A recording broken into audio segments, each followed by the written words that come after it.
This should be the sixth time, right? Damn it. Can I even remember clearly? Deep underground. A young man named Uchiha Madara rubbed his heavy head and murmured to himself as he rose. His true identity was that of a traveler. By a twist of fate, he had unexpectedly transmigrated into the world of Naruto. And, according to the system's prompt, he needed to assist Uchiha Madara in completing the plan of the Eye of the Moon.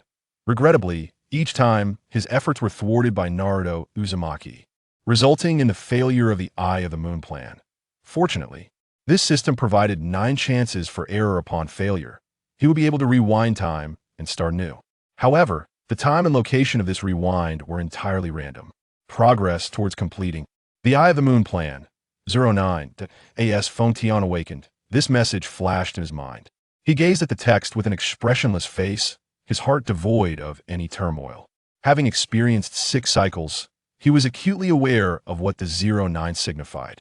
With each tailed beast captured and consumed by the outer path golem, this number would increment. Each completed beast would significantly enhance Fengshen's abilities. Yet, this was not the time for contemplation. Could this be the place where Madara survived after the 4th Great Ninja War? Fontion continuously surveyed his surroundings, the scene before him aligning with the descriptions from the anime. It seems imperative that I locate Madara first in this cycle. I must realize the Eye of the Moon plan. He murmured to himself. Then his pupils suddenly shifted, and the Three-Demo Sharingan manifested. In an instant, though its effectiveness may not rival that of the Byakugan, it can still help me discern Madara's approximate location through the flow of chakra. With that, Fontion commenced his search for Uchiha Madara, encountering few obstacles along the way. In merely half an hour, he arrived before a massive wall that had just been shattered. Clearly, based on the storyline, this should have been broken by Obito, who was heading to rescue Rin and Kakashi. Without further thought, Fontion focused his gaze and noticed, not far off, a throne made of wood. Seated upon it was the aged Uchiha Madara, connected to the outer path golem by several tubes, resting his hand on a scythe and watching him with a vigilant expression. Who are you? How'd you find this place? Though Uchiha Madara's voice was soft, it resonated with an overwhelming sense of pressure. His words fell. Numerous white Zetsu suddenly emerged from the surroundings, eyeing Fontion with a predatory gaze, as if ready to consume him at any moment. I am Uchiha Fontion. I have come to assist Lord Uchiha Madara in realizing the Eye of the Moon plan. Upon hearing this, a glimmer of vitality flickered in Madara's otherwise lifeless eyes. He slowly raised his head to look at Fontion and, with a gravelly tone, continued. The Eye of the Moon plan, how does this little brat know about it? It is a secret. Lord Madara, please allow me to join the Eye of the Moon plan. Uchiha Madara remained silent, for he believed that this plan had been meticulously crafted over a long period, and it should not be disrupted by the sudden emergence of any individual. Noticing Madara's prolonged silence, Uchiha Fontion activated his Sharingan, revealing his identity and prowess to Madara. Yet, Madara continued to remain unresponsive, his gaze directed toward Fontion becoming increasingly profound. For the prodigious Uchiha clan, the Three-Demo Sharingan was hardly remarkable. Observing this scenario, Fontion let out a deep sigh. After a series of rotations, his Three-Demo Sharingan transformed into the fabled Manjiki Sharingan cause and effect. Fontion murmured, as a peculiar power surged toward Uchiha Madara. Many of the white Zetsu nearby attempted to rush forward to halt Fengshen's actions. Hold on, Uchiha Madara bellowed, halting the advance of the white Zetsu. He sensed this extraordinary energy. Madara's aged body regained a semblance of vitality, and he began to feel rejuvenated, an abundance of chakra coursing through him. As a member of the Uchiha, I am well aware of the price one must pay to wield such power. At that moment, Madara appeared less frail, and he began to test the movements of his body, eager to savor the sensation. However, what surprises me is that your Manjiki Sharingan seems quite unique. There is no record of this in any documentation. My Lord Madara, I have named this Manjiki Sharingan Destiny. I trust you have sensed this extraordinary power. This technique, named Cause and Effect, allows one to alter certain realities to influence the past's outcomes. In essence, by utilizing this destiny I have modified the cause of your aging, thus yielding the effect of your current restoration of strength. After uttering these words, Feng Tian felt an uncomfortable sensation in his eyes. The effort required to maintain Madara's formidable effect was far too taxing. Enough, I understand. With Madara's words, Feng Tian felt a wave of relief wash over him. He hastily closed his Mangeki Sharingan, gasping for breath. Before long, the rejuvenated Uchiha Madara began to age rapidly once more, reverting to his frail state. The elderly Madara sat upright upon the wooden seat, his thoughts drifting back to the exhilarating battles he once fought with Hashirama in his youth. What a thrill it was! Regrettably, they should have been allies, but their divergent ideologies ultimately led them to part ways. At this moment, Uchiha Madara gazed intently at Uchiha Feng Tian, offering a slight nod in acknowledgement of his strength. Unlike Obito, his eyes reflected a deeper recognition of Fengshin's capabilities. I, Uchiha Madara, am willing to grant you this opportunity. Pray tell, what course of action do you intend to pursue? Uchiha Madara slightly raised his head, regarding Feng Tian with a scrutinizing gaze. Firstly, we must eliminate certain uncertainties that at this juncture, a glimmer of murderous intent flickered in Fengshin's eyes, catching even Uchiha Madara off guard. Uncertainties? What are you implying? Madara could not help but inquire as he believed there were no uncertainties on his side whatsoever. However, Feng Tian once again activated his Mangeki Sharingan, adopting a battle-ready stance. His gaze fixated on Uchiha Madara as he spoke calmly. How much longer do you intend to conceal yourself, Kurizetsu? Or rather, the third offspring of Otsutsuki Kagaya. What does it mean? Feng Tian. Uchiha Madara was taken aback by Feng Tian's words. This man before him not only possessed knowledge of the Eye of the Moon plan, but he was also aware of Kagaya's existence. Even though they both belonged to the Uchiha clan, Madara could not help but grip the scythe in his hand tightly, his expression wary as he regarded Feng Tian. Lord Madara, you need only release Kagaya, and I shall handle the rest. Feng Tian spoke calmly, his words imbued with an undeniable authority. Madara's gaze remained fixed on Feng Tian, as if attempting to see through him. After observing for a while, he sensed no hostility from the latter, prompting him to summon a white Zetsu beside him and extend his hand toward it. Soon, Kagaya emerged from Madara's consciousness, perched upon the white Zetsu. At that moment, it was consumed by an overwhelming sense of dread, never having anticipated that someone would uncover its true identity. Kagaya, explain yourself. Madara's words, though soft, carried a heavy sense of oppression. Lord Madara, I am but a manifestation of your consciousness. How could I possibly be connected to Kagaya Otsutsuki? Is that so? Madara's eyes suddenly glinted with murderous intent. Despite his advancing age, the aura of death still surrounded him, a testament to his years spent on the battlefield.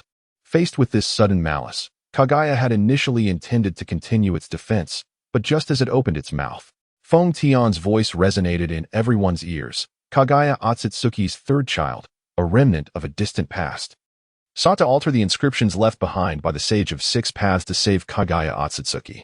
Before Madara invoked Izanagi at the Valley of the End, it attached itself to Madara's body, subsequently replacing its consciousness with that of Madara's when he released Kagaya. I believe this is your first appearance before Madara, Kagaya. Upon hearing Feng Tian's analysis, Kagaya was instantly drenched in cold sweat. It had intended to continue its defense, but was firmly grasped by Uchiha Madara. Lord Madara, I am the embodiment of your consciousness. Please do not be deceived. Kagaya pleaded for mercy, only to be met with Madara's indifferent gaze. Initiating reverse cause and effect. Once more, very well. As the words left his lips, a strange energy emanated from Feng Tian's eyes. The moment Kagaya made contact with this energy, its will began to dissipate, and it started to plead for mercy to Madara, yet to no avail. In mere moments, the cause generated from the replacement of Kagaya's consciousness was altered by Feng Tian, resulting in the effect of a completely authentic Uchiha Madara consciousness within Kagaya.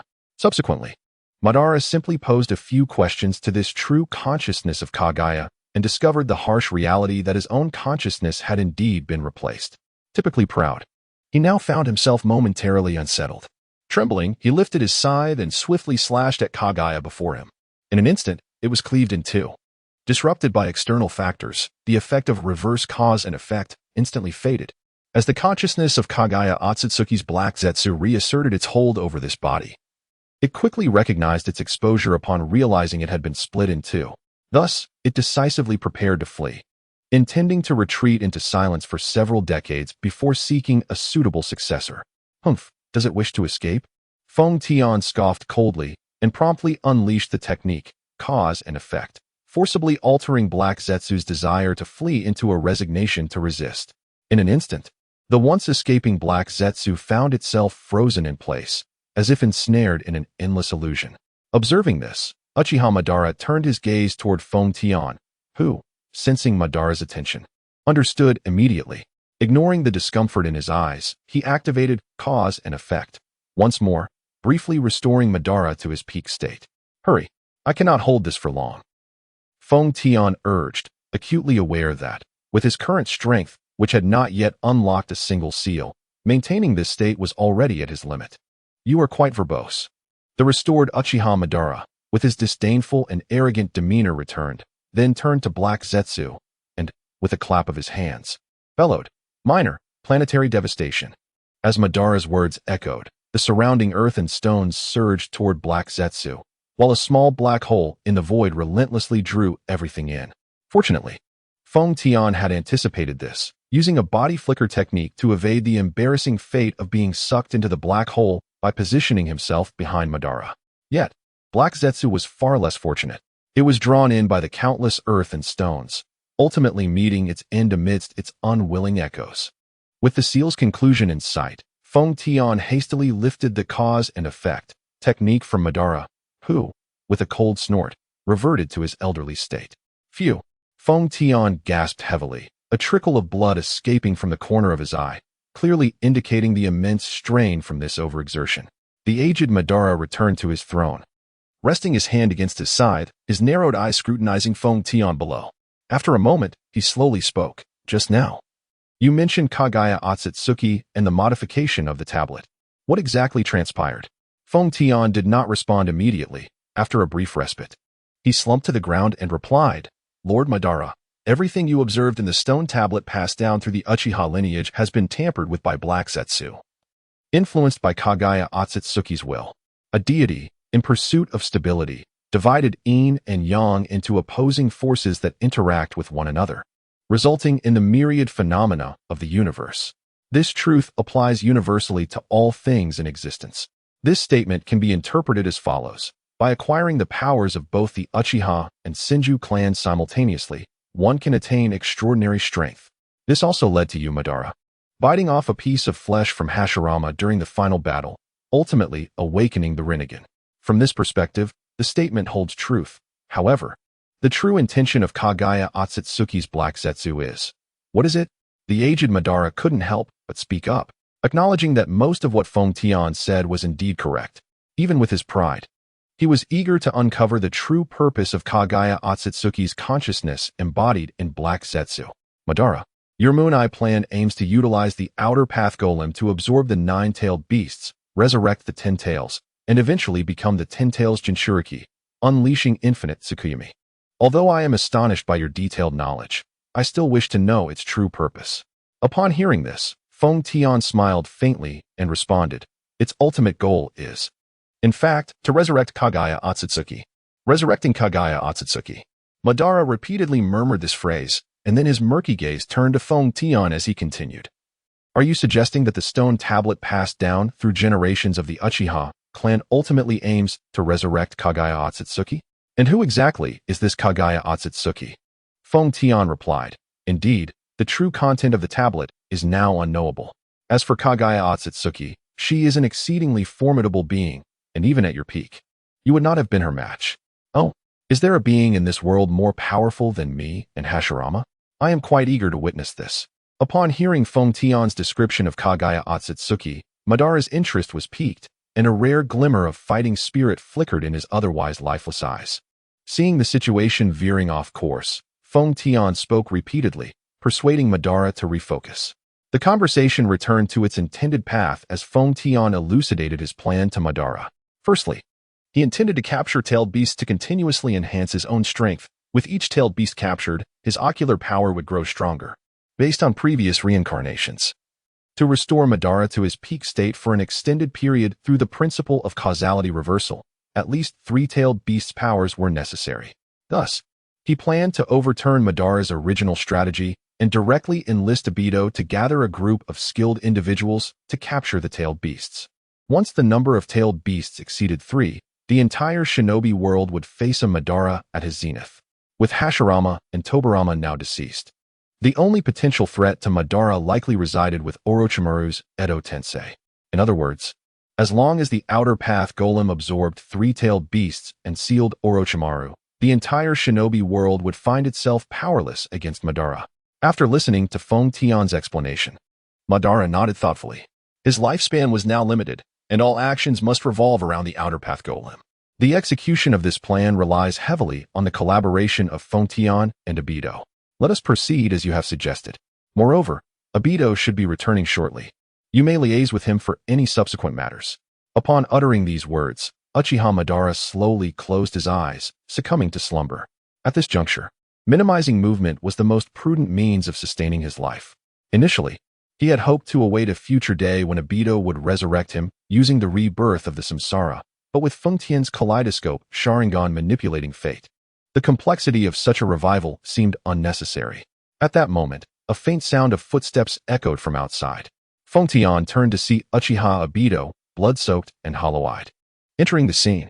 "Welcome back, Obito." At that moment, Obito was engulfed in the sorrow of losing Rin, his spirit deeply despondent. He grappled with the notion of whether this wretched world deserved to exist, barely acknowledging Feng Tian's presence. "Allow me to introduce myself. I am Uchiha Feng Tian, and I shall be your partner from this day forth." Feng Tian extended a courteous hand towards Obito, yet the latter remained utterly indifferent. Unperturbed by the snub, Feng Tian spoke with unwavering conviction. "Obito, this world has lost its purpose. Let us forge a new one together." Upon hearing these words, Obito lifted his gaze, and for the first time, a glimmer of life flickered in his previously vacant eyes as he regarded this unfamiliar man. "A new world," he murmured repeatedly, his focus sharpening on Feng Tian. "I desire to create a world with Rin. Tell me, how shall I proceed?"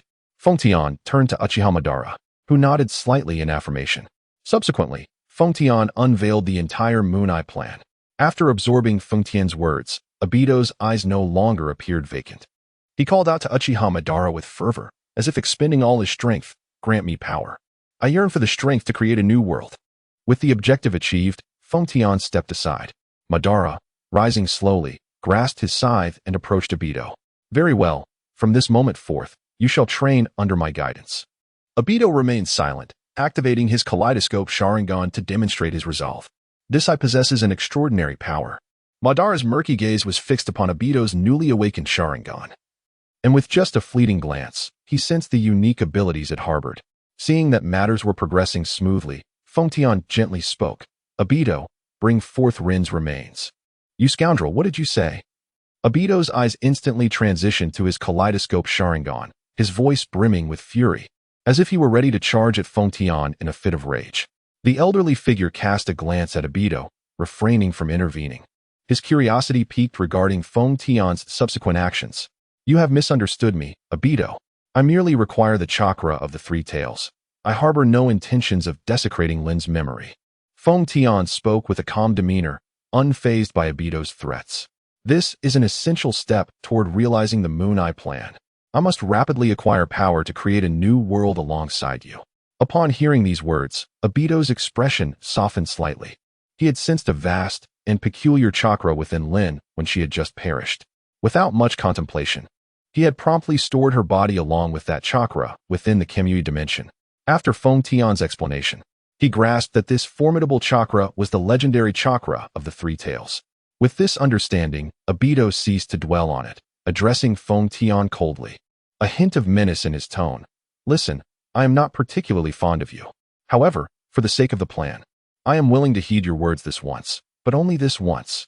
The extraction of chakra shall be conducted solely by me. No one else is to interfere." In response to these words, Feng Tian resignedly raised his hands, conveying through his gaze that he was indifferent. as long as his objective was achieved. Subsequently, Obito departed to a secluded location to extract the chakra. With Lin's demise, the extraction was accomplished with relative ease. Soon, Obito presented a concentrated sphere of Three Tails chakra before them. Upon witnessing this, Feng Tian swiftly turned to the elderly figure and activated the reverse causality technique. As the elderly figure replenished his power, "Excellent, you have performed admirably, Obito." After a brief restoration of his strength, the elderly figure regarded Obito with affirmation, then seized the Three Tails chakra from his hands and cast it directly into the Outer Path statue. With a thunderous roar, the Outer Path statue absorbed the Three Tails chakra, which began to circulate within it. At this moment, a subtle smile graced Feng Tian's lips as he mused, "Very well. I eagerly anticipate the extent to which this power will enhance." The statue's consumption of the chakra was swift, nearing completion in less than half an hour. Fortunately, the task merely involved controlling the statue to absorb chakra, which was not overly taxing. Otherwise, with Feng Tian's current ocular power, he would be unable to sustain the reverse causality technique for such an extended duration. With another roar, the absorption of chakra officially concluded. At this moment, blood streamed from the corners of Feng Tian's eyes, the prolonged maintenance of reverse causality placing a significant burden upon him. However, the process of absorption had proceeded exceptionally smoothly. Progress on the Moon Eye Plan. 19. Congratulations, host, you have obtained an opportunity to extract a ninjutsu. As the mechanical voice resonated within his mind, a colossal wheel appeared before him, visible only to him. The roulette bore the names of numerous formidable individuals: Minato Namikaze, Hashirama Senju, Itachi Uchiha. One could only hope to draw a remarkable ninjutsu this time. Feng Tian whispered softly, and then, with a gentle touch of his finger, it seemed he had activated the switch of fate, causing the roulette to begin its slow, rhythmic rotation. The speed was unhurried, yet it possessed an ineffable cadence, as if each turn represented a choice of destiny. Of course, only Feng Tian could perceive this. Even the illustrious Uchiha Madara, with his Rinnegan, was oblivious to the existence of this roulette. It was akin to a secret concealed within the crevices of time and space, visible only to those chosen by fate. As the roulette accelerated, it seemed to draw the very fabric of space into its whirlwind, and Feng Tian's heartbeat quickened in tandem, each pulse laden with a yearning for the unknown skills. His gaze was fixated on the name shimmering with a faint luminescence upon the wheel, each name embodying a legend within the realm of ninjas. "Halt!" Feng Tian silently commanded, and as his will conveyed this thought, the roulette came to a gradual stop, as if restrained by an unseen hand. The pointer finally settled on a name that, amidst the multitude of strong contenders, appeared unremarkable yet, at that moment, seemed illuminated by the light of destiny. Minato Namikaze. Minato Namikaze? A flicker of surprise crossed Feng Tian's mind. As far as he knew, the current Minato did not possess any formidable offensive techniques, the only remarkable skill being the extraordinary space-time ninjutsu, Flying Thunder God. Congratulations, host, on selecting Minato Namikaze. Please proceed to choose his ninjutsu. With the familiar mechanical voice echoing, several skill icons associated with Minato appeared before Feng Tian. Rasengan, Flying Thunder God, Tenshin Makai Shun Wizank, Gale Super Flash Spiral. The first two names seemed relatively normal, but upon encountering the latter's exaggerated title, he could not help but chuckle. This fourth Hokage truly possesses a talent for naming. To borrow the words of the second Hokage, under normal circumstances, these names would surely amuse me, but at present, I lack the leisure for such mirth. After much contemplation, Feng Tian gently pressed upon Flying Thunder God. Instantly, a torrent of information regarding Flying Thunder God surged into his mind. There was no alternative. The ordinary Rasengan was merely an A-rank ninjutsu, offering little enhancement to his combat prowess. The other skills could only reach their full potential with Flying Thunder God as their foundational logic. Given the current circumstances, Flying Thunder God was undoubtedly the optimal choice. If Feng Tian were to develop it effectively in the future, it could yield impressive results. Soon thereafter, an immense wave of spiritual energy, akin to the sudden warmth of spring sunshine, surged into Feng Tian's consciousness. This pure and unblemished energy, reminiscent of a mountain peak blanketed in freshly fallen snow, instilled a sense of reverence within him. As he felt this unprecedented, pristine power coursing through him, a faint smile inadvertently graced Feng Tian's lips. At last, this familiar and formidable power has returned. Feng Tian abruptly opened his eyes, his pupils swirling with intensity, and in the span of a mere breath, transformed into the kaleidoscope Sharingan. In that moment, it was as though his ocular prowess had undergone a profound metamorphosis, rendering the world around him astonishingly vivid. Every subtle flow of chakra, even the dust particles suspended in the air, were laid bare to his perception. "You seem to have grown considerably stronger, Feng Tian," remarked the elderly Madara, who had reverted to an aged state, perceptively sensing the transformation in Feng Tian. Despite his frailty, his insight remained remarkably sharp. "Thanks to both of you, I have managed to unlock an additional layer of my power," Feng Tian replied, a hint of confidence lacing his words. TCH. Nearby, Obito, having awakened the kaleidoscope Sharingan, also experienced an enhancement in his perceptual abilities. He too sensed the shift in Feng Tian. Yet a lingering animosity toward him remained nestled in his heart. "So, what do you intend to do next?" The voice of the elderly Madara resonated once more, tinged with an almost imperceptible gravity. His original plans had been thoroughly disrupted by this unexpected turn of events, and though he felt a twinge of displeasure, his curiosity regarding Feng Tian's upcoming actions eclipsed it. "I plan to seek out some allies. After all, relying solely on myself will not suffice to capture the tailed beasts." Feng Tian responded, his gaze drifting outside the cave as he began to walk away. "Do you require any assistance?" The elderly Madara's voice echoed behind him, causing Feng Tian to pause momentarily. "That won't be necessary. I merely wish to find a few helpers. No need to trouble you. Whom do you wish to find?" At this, Madara's eyes sharpened, narrowing as he scrutinized Feng Tian, seemingly attempting to glean something from his expression. "Uchiha Shursui."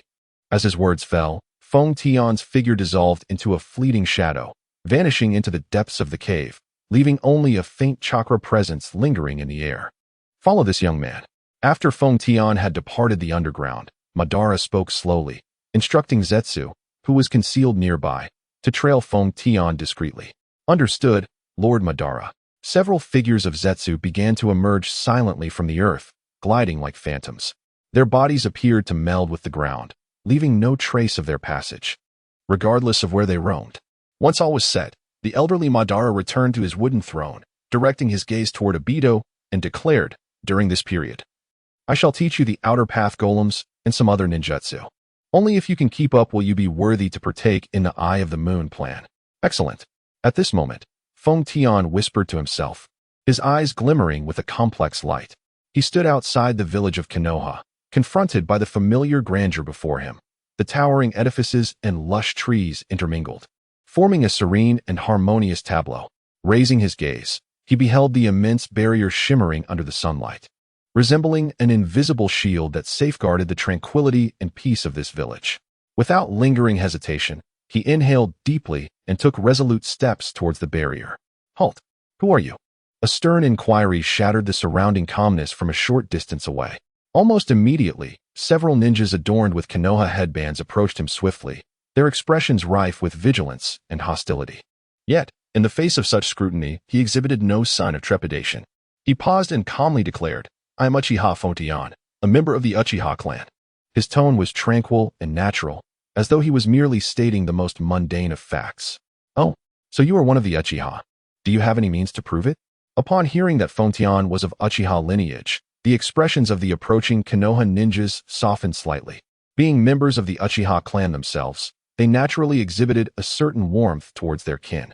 This was also a result of the second Hokage Senju Tobarama's arrangements, which had positioned the Uchiha, originally at the core of Konoha, to serve as guards on the periphery. Upon hearing this, Feng Tian's lips curled into a slight smile. He then swiftly activated his ordinary Sharingan, showcasing it to the guards. As an Uchiha, nothing could serve as a more definitive identification than the Sharingan itself. Even if one were to steal it, they could not replicate Feng Tian's ability to switch freely between forms, thus indirectly affirming his Uchiha heritage. "Oh, a three-tomo Sharingan. It seems you are quite the individual." After Feng Tian revealed his Sharingan, the previously tense atmosphere significantly eased. The Uchiha guards, upon witnessing this emblematic ocular power, felt their taut nerves relax, and their eyes reflected a hint of camaraderie and recognition. "This is nothing. In comparison to Brother Shursui, I fall far short," Feng Tian humbly remarked, his voice imbued with admiration for Shursui and Itachi. "True enough, not everyone can be compared to that prodigy. Yet, you, young man. Have awakened the three-tomo Sharingan at such a young age. Your future achievements will undoubtedly be remarkable. One of the guards patted Feng Tian on the shoulder, speaking earnestly. Hee. As for the future, who can say for certain? So, may I enter the village? Go ahead. With that, the Uchiha guards parted, gesturing for Feng Tian to proceed. Without hesitation, he strode confidently through the gates of Konoha. Notably, as he passed through the barrier, he sensed a fleeting, peculiar feeling. However, he dismissed it, and upon entering Konoha, he began to search for Uchiha Shursui, guided by the experiences from his previous cycles, as he gazed upon the familiar structures. At a certain waterfall in the Hidden Leaf Village, the rushing waters roared like thunder, infusing this tranquil locale with a dynamic energy. Beneath the waterfall, two figures were engaged in an intense clash, Uchiha Itachi and Uchiha Shursui, two prodigious ninjas participating in their customary training duel. Shuriken whizzed through the air, tracing silver arcs as they collided, producing crisp sounds with each impact. Every encounter encapsulated their relentless pursuit of speed and strength. Shursui, your movements have become increasingly swift. Itachi remarked, his voice calm and steady, maintaining an exceptional level of focus even amidst such high-intensity training. Itachi, your progress is equally impressive, Shursui replied with a smile, his gaze reflecting admiration for Itachi. Simultaneously, they activated their Sharingan. Their crimson eyes, sharp as a hawk's, diligently captured every subtle motion of the other, seeking that fleeting opening. However, despite both being geniuses of the same clan, their battles often saw Shursui guiding the younger Itachi. After a fierce exchange, both swiftly distanced themselves, poised to launch their next onslaught. Fire style, great fireball technique. They declared in unison, as two massive fireballs collided midair, erupting in a dazzling blaze and formidable energy that engulfed the entire arena. As dust and smoke billowed, Uchiha Itachi stood still, attempting to discern Shursui's silhouette through the haze. Yet, just as he prepared to strike, a short blade silently pressed against his neck. Itachi, this time, I claim victory, Shursui said with a satisfied smile. However, a mischievous grin appeared on Itachi's face. Is that truly the case? Just as Shursui intended to confirm his triumph, a loud bang resonated as the smoke cleared, revealing a kunai firmly pressed against Shursui's waist, immobilizing him. Substitution jutsu? Itachi, you do love this trick, don't you? But such a simple technique is not solely your domain, Shursui responded, a slight smile creeping across his face as he too transformed into a puff of smoke, vanishing from sight.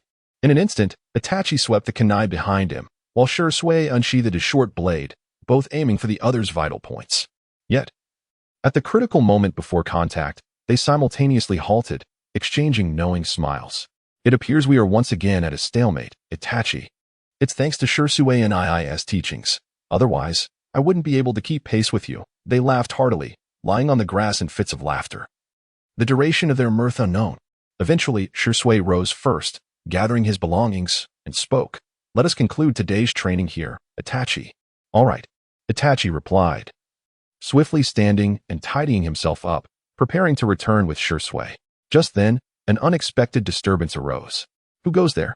The moment was marked by the simultaneous exclamations of Shursui and Itachi, their voices imbued with an unmistakable gravity and vigilance.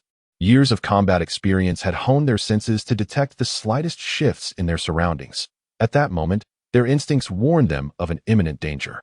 As the sound of faint footsteps echoed, a figure gradually emerged from the shadows, revealing itself to Shursui and Itachi.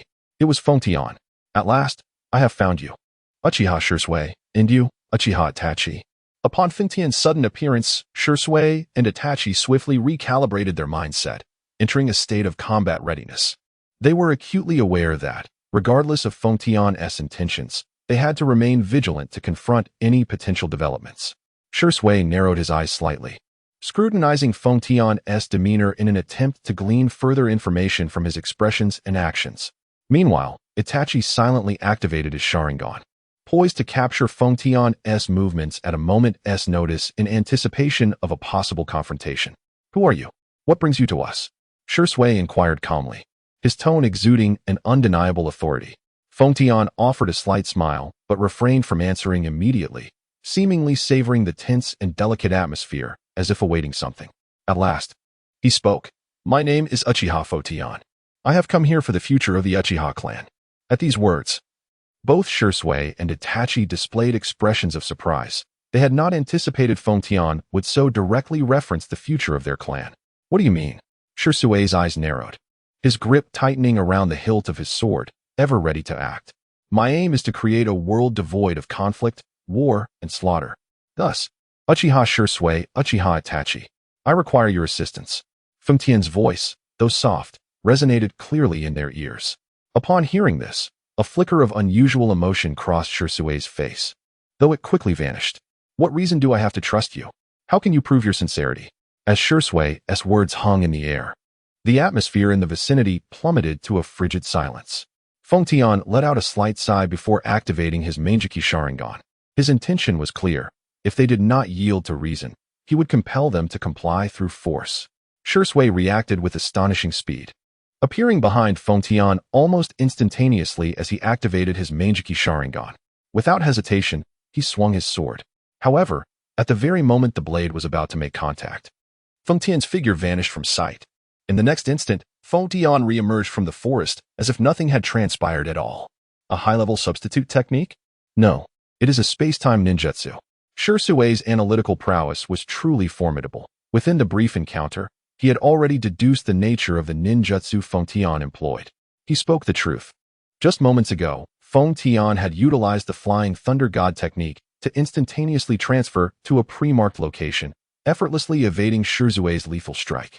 Should he continue? Feng Tian's expression remained composed, as if all of this were simply a matter of course. However, Shisui slowly rose to his feet, maintaining his battle stance, and activated his 3-Tomo Sharingan, preparing to discern Feng Tian's movements. Space-time ninjutsu is scarce. With a few more attempts, he could gather intelligence on his opponent and formulate appropriate countermeasures. With this in mind, Shisui initiated his actions once again, his movements accelerating to a blur. So much so that even Feng Tian, with his kaleidoscope Sharingan, could only barely capture the remnants of his figure. Success! A flicker of triumph crossed Shisui's face as he reappeared behind Feng Tian, seizing the fleeting moment of distraction to unleash a strike. Yet, the outcome was astonishingly similar. Just before the blade could make contact, Feng Tian vanished once more, only to emerge slowly from the woods. This disappearance resembled a transfer, akin to the Flying Thunder God technique favored by Minato Namikaze. Through this probing, Shisui had formed a fundamental assessment of Feng Tian's ninjutsu. To validate his hypothesis, Uchiha Shisui pivoted, hands swiftly forming seals, and soon a fire release. Great fireball technique surged toward Feng Tian. The colossal fireball radiated a sense of annihilation, engulfing everything in its vicinity. Feng Tian felt an intense heat wave rush toward him and, in the next moment, evaded the oncoming inferno. It wasn't that he refrained from using the Flying Thunder God. Rather, the trajectory of Shisui's fireball was aimed directly at the grove marked by Feng Tian's technique. If he employed the Flying Thunder God, he would still fall prey to the fireball's assault, leaving him no choice but to evade. As expected, Shisui observed Feng Tian dodging the fireball, and instead of feeling disheartened, a subtle smirk graced his lips, revealing a sense of pride. Everything unfolded as he had anticipated. The space-time ninjutsu employed by Feng Tian was indeed the Flying Thunder God, with his fireball having obliterated the marked grove. This meant that Feng Tian could not temporarily utilize the Flying Thunder God to evade his attacks. With this realization, the smile on Shisui's face grew more pronounced as he vanished from sight. Almost instantaneously, as Feng Tian evaded the fireball's impact, Shisui reappeared behind him once more. This time, how would he escape? Without hesitation, Shisui swung his sword toward Feng Tian. Yet, confronted with Shisui's strike, Feng Tian merely turned his head, a profound smile emerging on his face. Cause and effect reversed.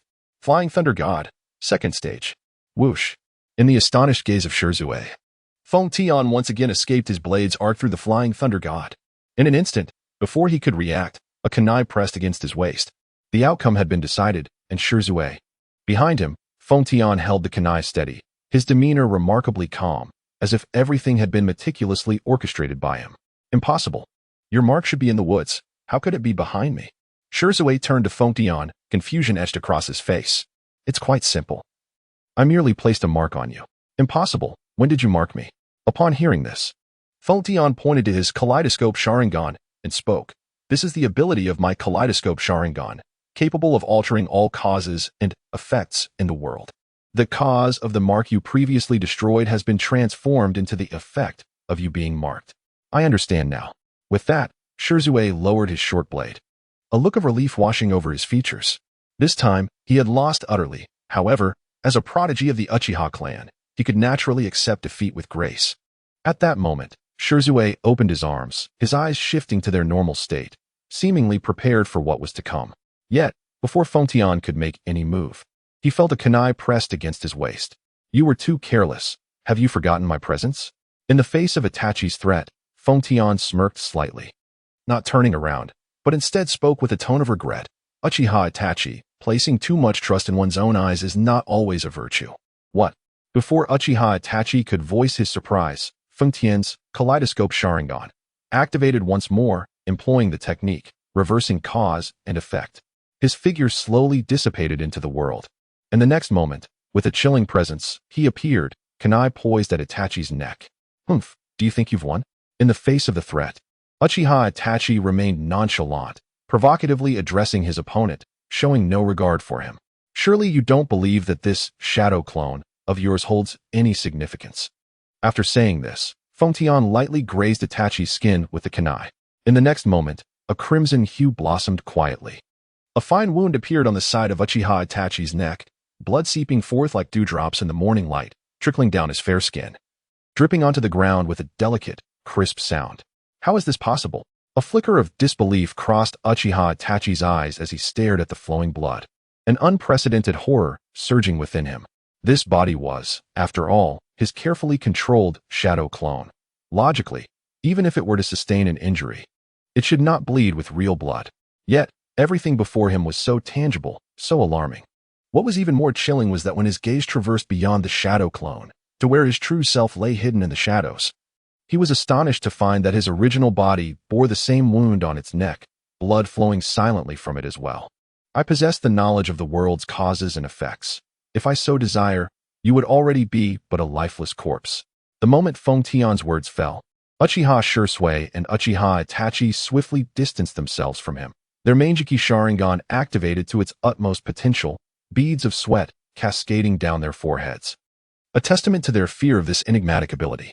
Itachi, this adversary is no ordinary foe. Shirzue, you should leave first. I shall hold him off. Their hushed exchange reached Fengtian's ears, and upon hearing this, a look of helplessness graced his face for the first time. He spread his hands, let out a slight sigh, and slowly approached the two. I say, Uchiha Shirzue, Uchiha Itachi, I harbor no ill will towards you. Now, might you lend me your ears?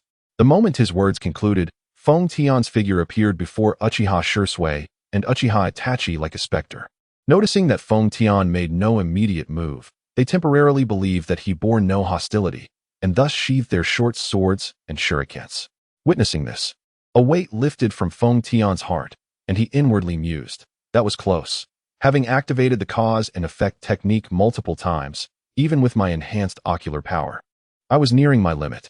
Thankfully, Uchiha Shirzue and Uchiha Itachi are astute individuals, capable of assessing the situation. Otherwise, I would have had no choice but to rely on Flying Thunder God to escape. With that thought, a bead of sweat subtly formed on Fengtian's brow, though it did not attract the attention of either man. Uchiha Shirzue, Uchiha Itachi, I require your strength to aid me in realizing a grand vision. Subsequently, Fengtian did not hold back, revealing the entirety of the Eye of the Moon plan to Uchiha Shirzue and Uchiha Itachi. Upon hearing Fengtian's explanation, the air seemed to solidify, enveloped in a deathly silence. Uchiha Shirzue rested his hand against his chin, contemplating the veracity of the matter as time passed. His brow furrowed deeper. Uchiha Itachi fixated his gaze on Fengtian, seeking to discern the truth of his words through the minutiae of his movements. Finally, Uchiha Shirzue broke the awkward silence. I believe I grasp your intention. You aspire to collect the tailed beasts, become the 10 tails Jinchuriki, and ultimately unleash Tsuki no Mi upon the moon, thereby achieving Infinite Tsukuyomi through its reflection. Am I correct? Indeed, that is precisely the case. You previously mentioned that this concerns the future of our Uchiha clan. Then what relevance does this entire affair hold for us? Unbeknownst to them, Shirsue's eyes had shifted to the Mangeki Sharingan, his piercing gaze imbued with an overwhelming pressure. Even Feng Tian, a fellow possessor of the Mangeki Sharingan, was no match for him before fully unsealing his powers. Uchiha Shirsue truly stands as a prodigy among the Uchiha, having awakened the Mangeki Sharingan at the tender age of 13 and mastering the world's most potent illusion, Kodoame Tsukumi. Kodoame Tsukumi, you say? To speak candidly, I too am quite curious as to whose rules are more formidable, your illusion or my inversion of cause and effect. Alas, this moment is not opportune. Feng Tian is not daunted by Shimizu's Kodoame Tsukumi. His tone is suffused with regret. In the not-so-distant future, the upper echelons of Konoha will indeed make their move against the Uchiha clan, who are already well prepared for a coup d'etat. However, I can unequivocally convey to you that even your Kodoame Tsukumi cannot alter the fabric of reality. Upon hearing this, Shimizu's eyes flickered momentarily, yet he soon regained his resolve. Are you implying that the fate of our Uchiha clan is predetermined and immutable? A hint of reluctance laced Shimizu's voice.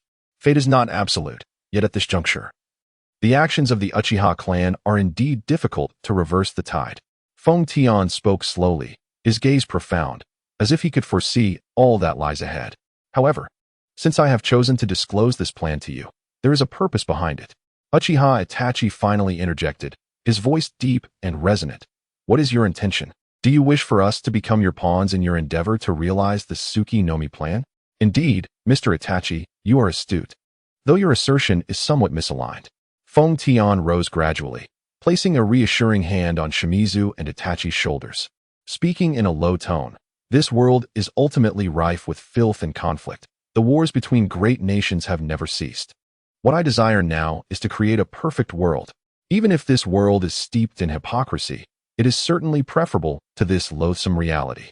Uchiha Shimizu, Uchiha Itachi, would you be willing to join this sacred plan to forge a realm devoid of war and corruption? I can assure you that those ensnared in the Infinite Tsukuyomi will be perpetually immersed in a fade of beauty, free from any suffering or tribulation. Upon hearing this, Shimizu rested his chin on his hand, lost in contemplation. A moment of silence enveloped the scene, akin to the darkness before the dawn, freezing all sound around them. Suddenly, Uchiha Shimizu pivoted, his profound gaze seemingly transcending the boundaries of time and space, locking onto Uchiha Itachi as he unleashed an illusion. Uchiha Itachi, confronted with this unexpected illusionary attack, displayed a rare look of astonishment. His form wavered slightly, as if seized by an invisible hand. Losing balance and ultimately collapsing onto the soft grass, his eyelids gradually fluttering shut as he succumbed to a deep slumber. Shimizu, what do you mean by this? Observing the scene unfold, Feng Tian instinctively activated his Sharingan, his voice tinged with uncertainty, his eyes fixed on Uchiha Shimizu. Upon witnessing Itachi collapse, Shirsue's gaze flickered with a hint of reluctance. Yet, almost as if steeled by a resolute decision, he spoke. I have merely erased Itachi's memories of this place. This matter is of great significance, and given Itachi's youthful age, I cannot bear to watch him descend into such perilous circumstances. As he uttered these words, he paused, turning his attention to Feng Tian, and continued, as for your plan, I am willing to join. However, you must ensure that your words are not mere fabrications. Otherwise, even if I must traverse the ends of the earth, I shall spare no effort in erasing you from this world. As soon as he finished speaking, the gentleness on Shirsue's face was instantly replaced by a chilling aura of murderous intent.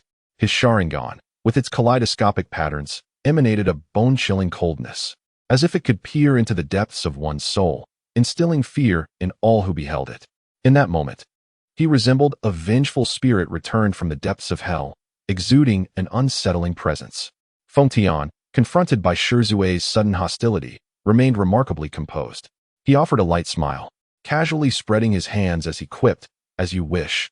After all, my initial target has always been solely you. As for Itachi, he is, at this juncture, expendable. Feng Tian nonchalantly shrugged, suggesting that everything was of little consequence. At these words, Shirsue's murderous intent gradually receded. He then cast his gaze towards the direction of Konoha, and with a weary sigh, suppressed the overwhelming sense of reluctance that threatened to surface. What should I do now? Shirsue's sudden inquiry signified his tacit acceptance of joining Feng Tian's Eye the Moon plan. Let us travel to Sunagake here to seek assistance and capture one tail. He murmured with a slight nod, determination gleaming in his eyes. Without further ado, he and Fontian set forth on their journey to Sunagakure, their silhouettes elongating in the twilight, gradually fading into the distance, leaving behind a vast expanse of grassy field. It is worth noting that as they passed through the gates of Konoha, several Uchiha clan guards greeted Shurzue warmly. However, the response they received was a jinjutsu reminiscent of the one used on Uchiha Itachi, leaving Fontian beside him feeling somewhat speechless. Do you so enjoy casting illusions upon others? In a dimly lit cave within Sunagakure, a strikingly handsome youth with crimson hair meticulously sharpened the blades of a nearby puppet. His movements were precise and delicate, as if he were crafting a magnificent work of art. This young man was none other than Scorpion, the defector from Sunagakure.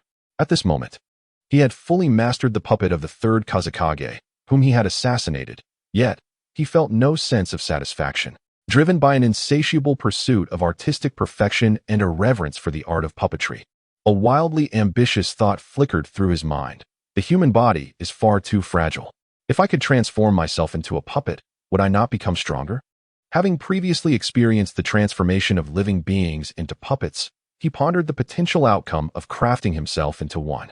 Scorpion began to converse with himself. Such terrifying thoughts, once rooted, would gradually sprout and ultimately influence the entirety of one's existence. It is not entirely fair to blame Scorpion for in his youth.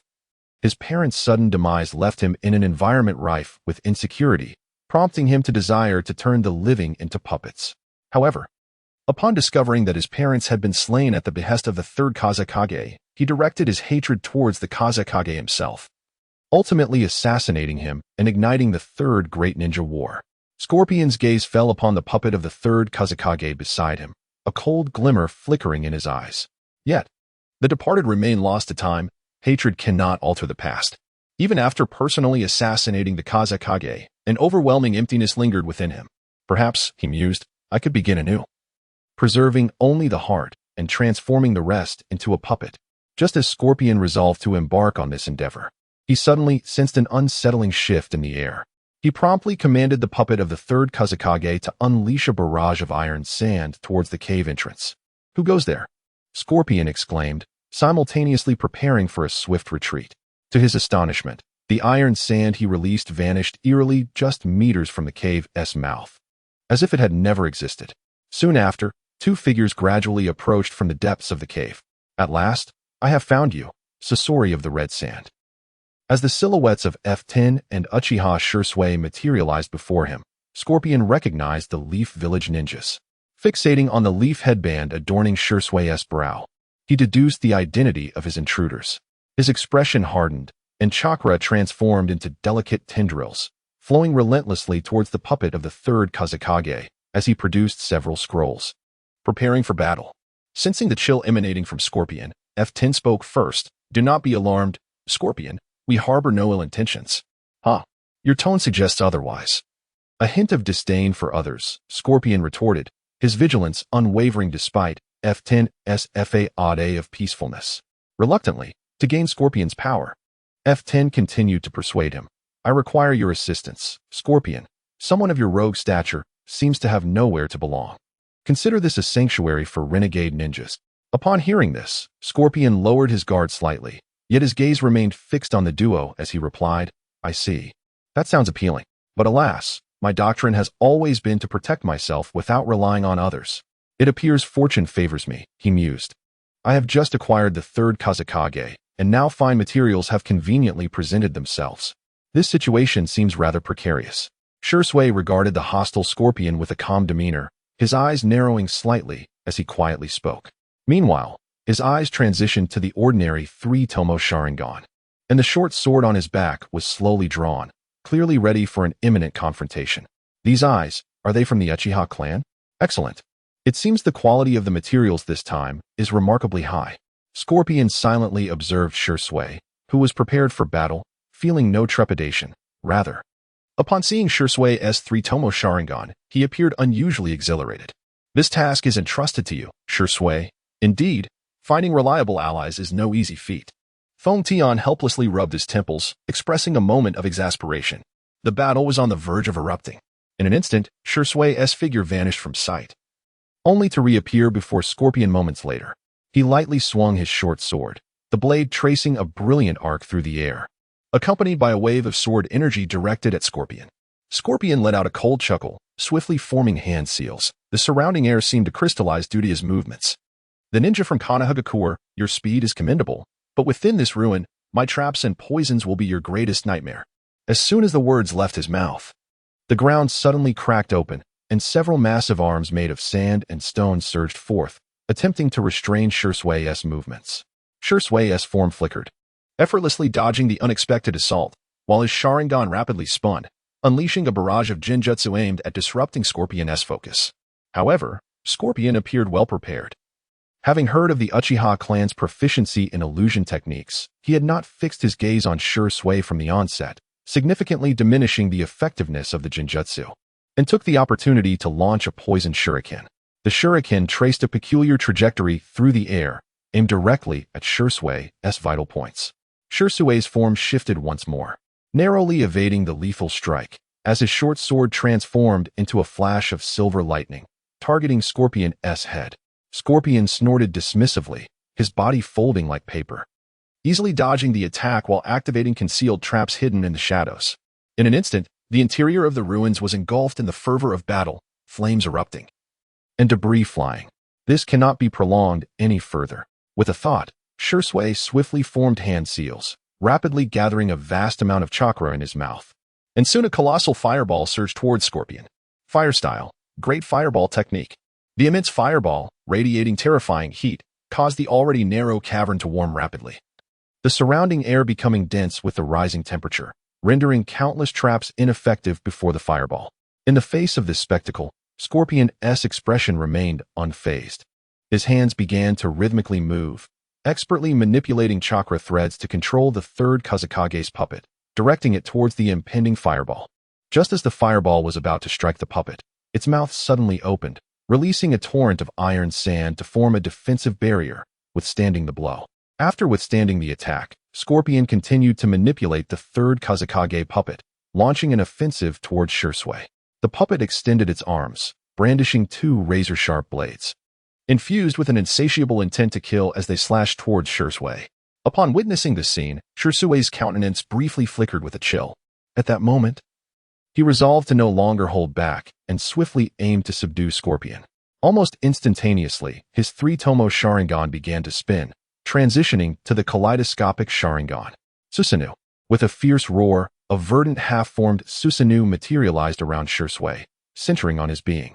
At last, the legendary technique exclusive to the kaleidoscopic Sharingan, Susanoo, had emerged. Feng Tian, observing from the sidelines, felt an involuntary gasp escape him upon witnessing Shursui's activation of Susanoo. Despite having witnessed this spectacle countless times, each manifestation of Susanoo still ignited his fervor. The colossal blade of the third wind shadow's puppet struck fiercely against Susanoo, but in an instant, the massive weapon shattered against it. Seeing this unfold, Scorpion's handsome visage took on a grave expression for the first time, his eyes fixated on the artistic half-formed Susanoo. His heart overwhelmed with astonishment. Was this truly the fabled Susanoo? It appeared far from easy to handle. The emerald-hued half-formed Susanoo resembled a war deity emerging from ancient legends, exuding an intimidating pressure that sent shivers down one's spine. Scorpion, your mechanisms and puppets are merely trivial skills in the face of absolute power. Shursui's voice reverberated through Susanoo's armor, echoing in every corner of the cave with undeniable authority. Is that so? Your Susanoo cannot last for long, can it? Scorpion replied coolly as he produced a scroll. Upon seeing this scroll, Feng Tian's expression grew unusually serious, and his eyes rapidly shifted to the kaleidoscopic Sharingan. Reversal of cause and effect. With a fierce shout, the scroll that had been in Scorpion's grasp vanished in an instant. Before Scorpion could react, Feng Tian continued, Enough, Scorpion. We came to seek your alliance. There is no need for you to squander such a precious technique as the 100 Puppets manipulation. This is the ultimate art I recently completed. How could you possibly know its name? Scorpion marveled, more astonished by Feng Tian's mention of the 100 Puppets manipulation than by the scroll's disappearance. However, Feng Tian maintained an air of indifference. His intervention was merely to prevent Scorpion from carelessly wasting the 100 Puppets manipulation. Were Scorpion to unleash a multitude of puppets, the battle would inevitably drag on. While Shirsue's Susanoo held no fear of these puppets, it might not endure long enough to eradicate them all. The outcome between the two remained uncertain, but a confrontation would undeniably impact their future combat capabilities. Seeing the situation unfold, Shirsue also dissipated his Susanoo. His eyes felt discomfort, and his breath began to falter, clearly indicating that the casual activation of Susanoo had taken a considerable toll on him. Scorpion, join us. Our purpose is to forge a perfect world devoid of war and strife. I imagine you must detest this tumultuous reality filled with conflict. Come, join us in our endeavor to transform this world. Feng Tian smiled warmly as he extended his hand toward Scorpion, eagerly anticipating his response. Yet, the latter did not respond immediately. Instead, he fell into contemplation. After a brief silence, Scorpion lifted his gaze to Feng Tian and spoke. You are correct. I indeed harbor a profound aversion to this wretched reality. However, should I choose to join, I have two stipulations. Two stipulations? Pray, enlighten me, Feng Tian inquired with curiosity. Firstly, I require absolute freedom beyond the confines of our tasks. No one shall sway my thoughts, not even you. Upon hearing this, a playful smile graced Feng Tian's lips, and a flicker of approval sparkled in his eyes. Such a request is entirely reasonable, after all. A strong individual must possess their own pride. I agree. Our primary objective is to gather the tailed beasts. As for matters outside our tasks, as long as you do not direct your blade against your comrades, you may act as you wish. Secondly, Scorpion continued, his tone taking on a more ominous note, during the execution of our missions, should we encounter formidable ninja adversaries, I must be allowed to transform their corpses into my puppets, integrating them into my power. Feng Tian's expression shifted slightly, yet he quickly regained his composure and nodded slowly. In principle, that is acceptable. However, remember that unless absolutely necessary, one should not take lives lightly. Despite our organization's existence in the shadows, we do not wish to provoke unnecessary bloodshed, lest we draw unwanted attention and complicate our endeavors. Very well, then I, Scorpion, am willing to join you. With that declaration, Scorpion retracted all his puppets, including the third Kazekage, and approached Feng Tian, inquiring, I am now quite curious. What is the name of our organization? At this question, both Scorpion and the previously silent Shizuka turned their curious gazes toward Feng Tian. They had shared much time together, but were yet unaware of their organization's name, which was undoubtedly a significant secret. Feng Tian, upon hearing their inquiry, raised a hand to stroke his chin, lost in profound thought. Observing this, Scorpion and Shizuka exchanged perplexed glances, their expressions tinged with confusion. What is this? After all this posturing, he cannot even provide a name for the organization? How unreliable! This sentiment echoed in their minds, feeling as though they had boarded a most dubious vessel. Let us call ourselves Twilight, a light traversing the night. Perfectly encapsulating our essence, Feng Tian said with a hint of excitement, offering an explanation to the two. Twilight. Sounds rather appealing. Shizuka nodded slightly, signifying his approval of the name. However, Scorpion once again posed a question, and this time, a hint of coldness flickered across Feng Tian's face. Within the organization, aside from the three of us, there must be others, right? I am quite curious about who truly orchestrates all of this. The higher-ups of Konoha, or perhaps the elite of the Uchiha clan. Upon hearing this, a subtle chill passed over Feng Tian's features, but it quickly vanished. Scorpion. You know, the intelligent often meet their demise swiftly. As for what you ought to know, I shall inform you. However, I advise against pursuing truths that are best left undiscovered. As his words fell, Feng Tian's eyes instantaneously shifted to the Mangeki Sharingan, his gaze profound as he activated the ability of cause and effect.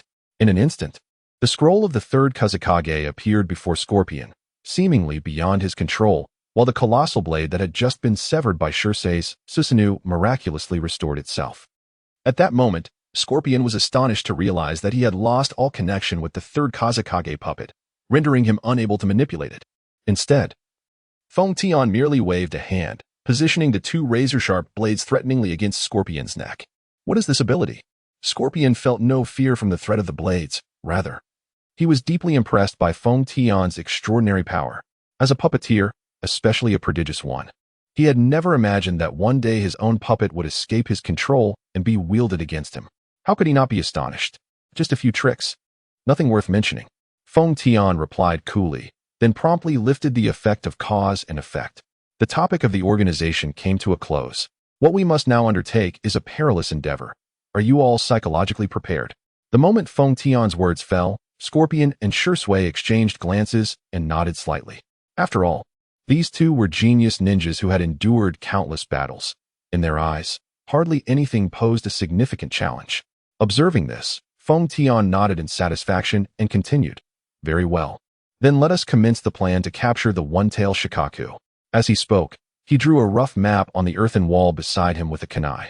With the current absence of leadership in Sunagakure due to Scorpion's assassination of the third Kazekage, the opportunity to seize the one-tail was ripe.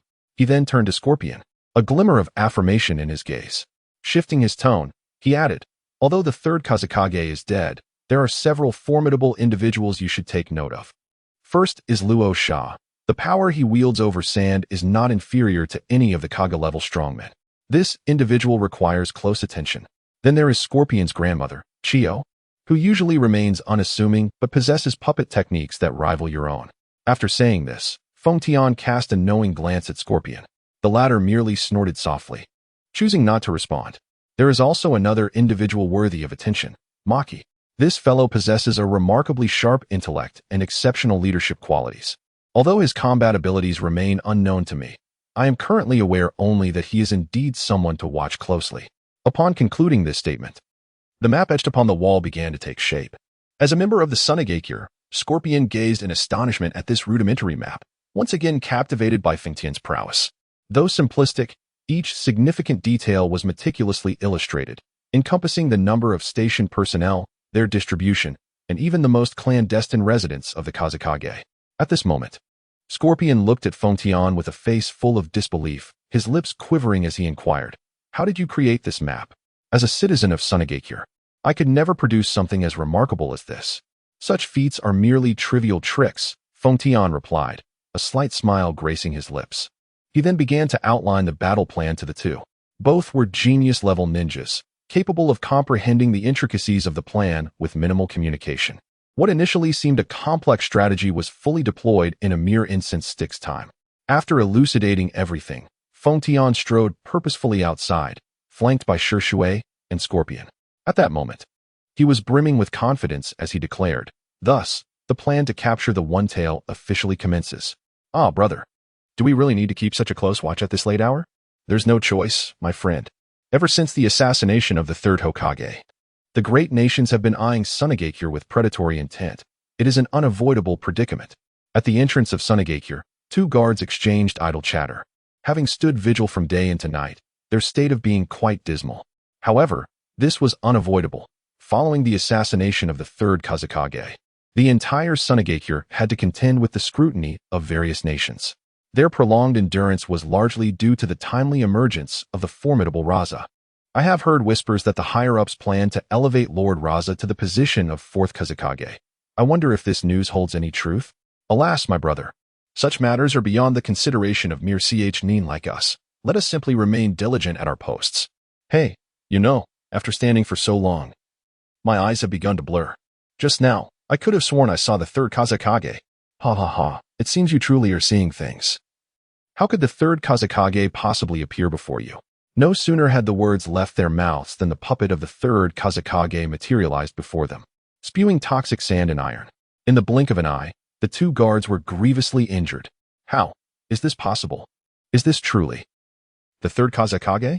One of the guards fixed his gaze intently upon the third Kazekage puppet before him, his words laced with incredulity. However, as the effects of the potent poison began to take hold, he felt his consciousness gradually fading, as though he were on the brink of slumber. Meanwhile, another guard, valiantly resisting the effects of the toxin, retrieved a kunai and plunged it into his palm. In that instant, the searing pain momentarily overcame the poison, restoring a flicker of clarity to his mind. Gritting his teeth, he trembled as he pulled out a signal flare, exerting every ounce of strength to ignite it. Instantly, the sky above Sunagakure was illuminated, as if it were daytime once more. Enemy attack. Remain vigilant. Where is Raza? Where is Lord Raza? The villagers of Sunagakure, who had been peacefully slumbering, were abruptly awakened by the dazzling signal flare. Fear filled their eyes. Some, under the guidance of the village's ninjas, sought refuge in the underground passages, while others donned their battle attire and hurried towards the northern gate, where the flare had been launched. How utterly tiresome. At that moment, Scorpion, stationed at the northern gate, uttered this disdainful remark. He then laid several scrolls before him, and just as he was about to continue his operations, his gaze suddenly fixed intently in a particular direction. Humph. Scorpion scoffed, his chakra threads pulsating rhythmically under his control as the third Kazekage puppet materialized before him, releasing a substantial amount of sand and iron to form a colossal protective barrier. Almost instantaneously, from the east, a tempest of gold sand surged towards him, imbued with an overwhelming sense of murderous intent. Countless grains of gold sand engulfed Scorpion, and shortly thereafter, a figure descended upon the clouds formed by the sand. This farce ends now, Scorpion. The figure was none other than Raza, the man destined to become the fourth Kazekage.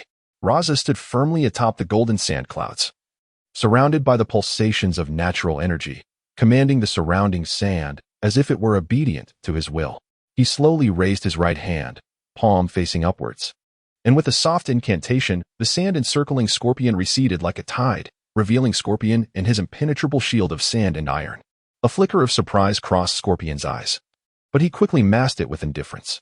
Manipulating the third Kazekage puppet, he tightened the chakra threads in preparation for the impending confrontation. Raza, do you truly believe that these mere tricks will suffice to defeat me? Scorpion's voice emerged through the puppet, laced with a hint of scorn. Raza smiled faintly, opting not to respond directly. Instead, he waved his arm gently, causing the surrounding gold sand to flow in an unusual rhythm, weaving intricate patterns in the air, reminiscent of ancient runes that glimmered softly. This is a long-lost secret technique of Sunagakure, golden sand barrier, capable of sealing an enemy's movements and absorbing their chakra. This is my latest achievement, the golden sand barrier, and it will reveal to you the true power of gold sand.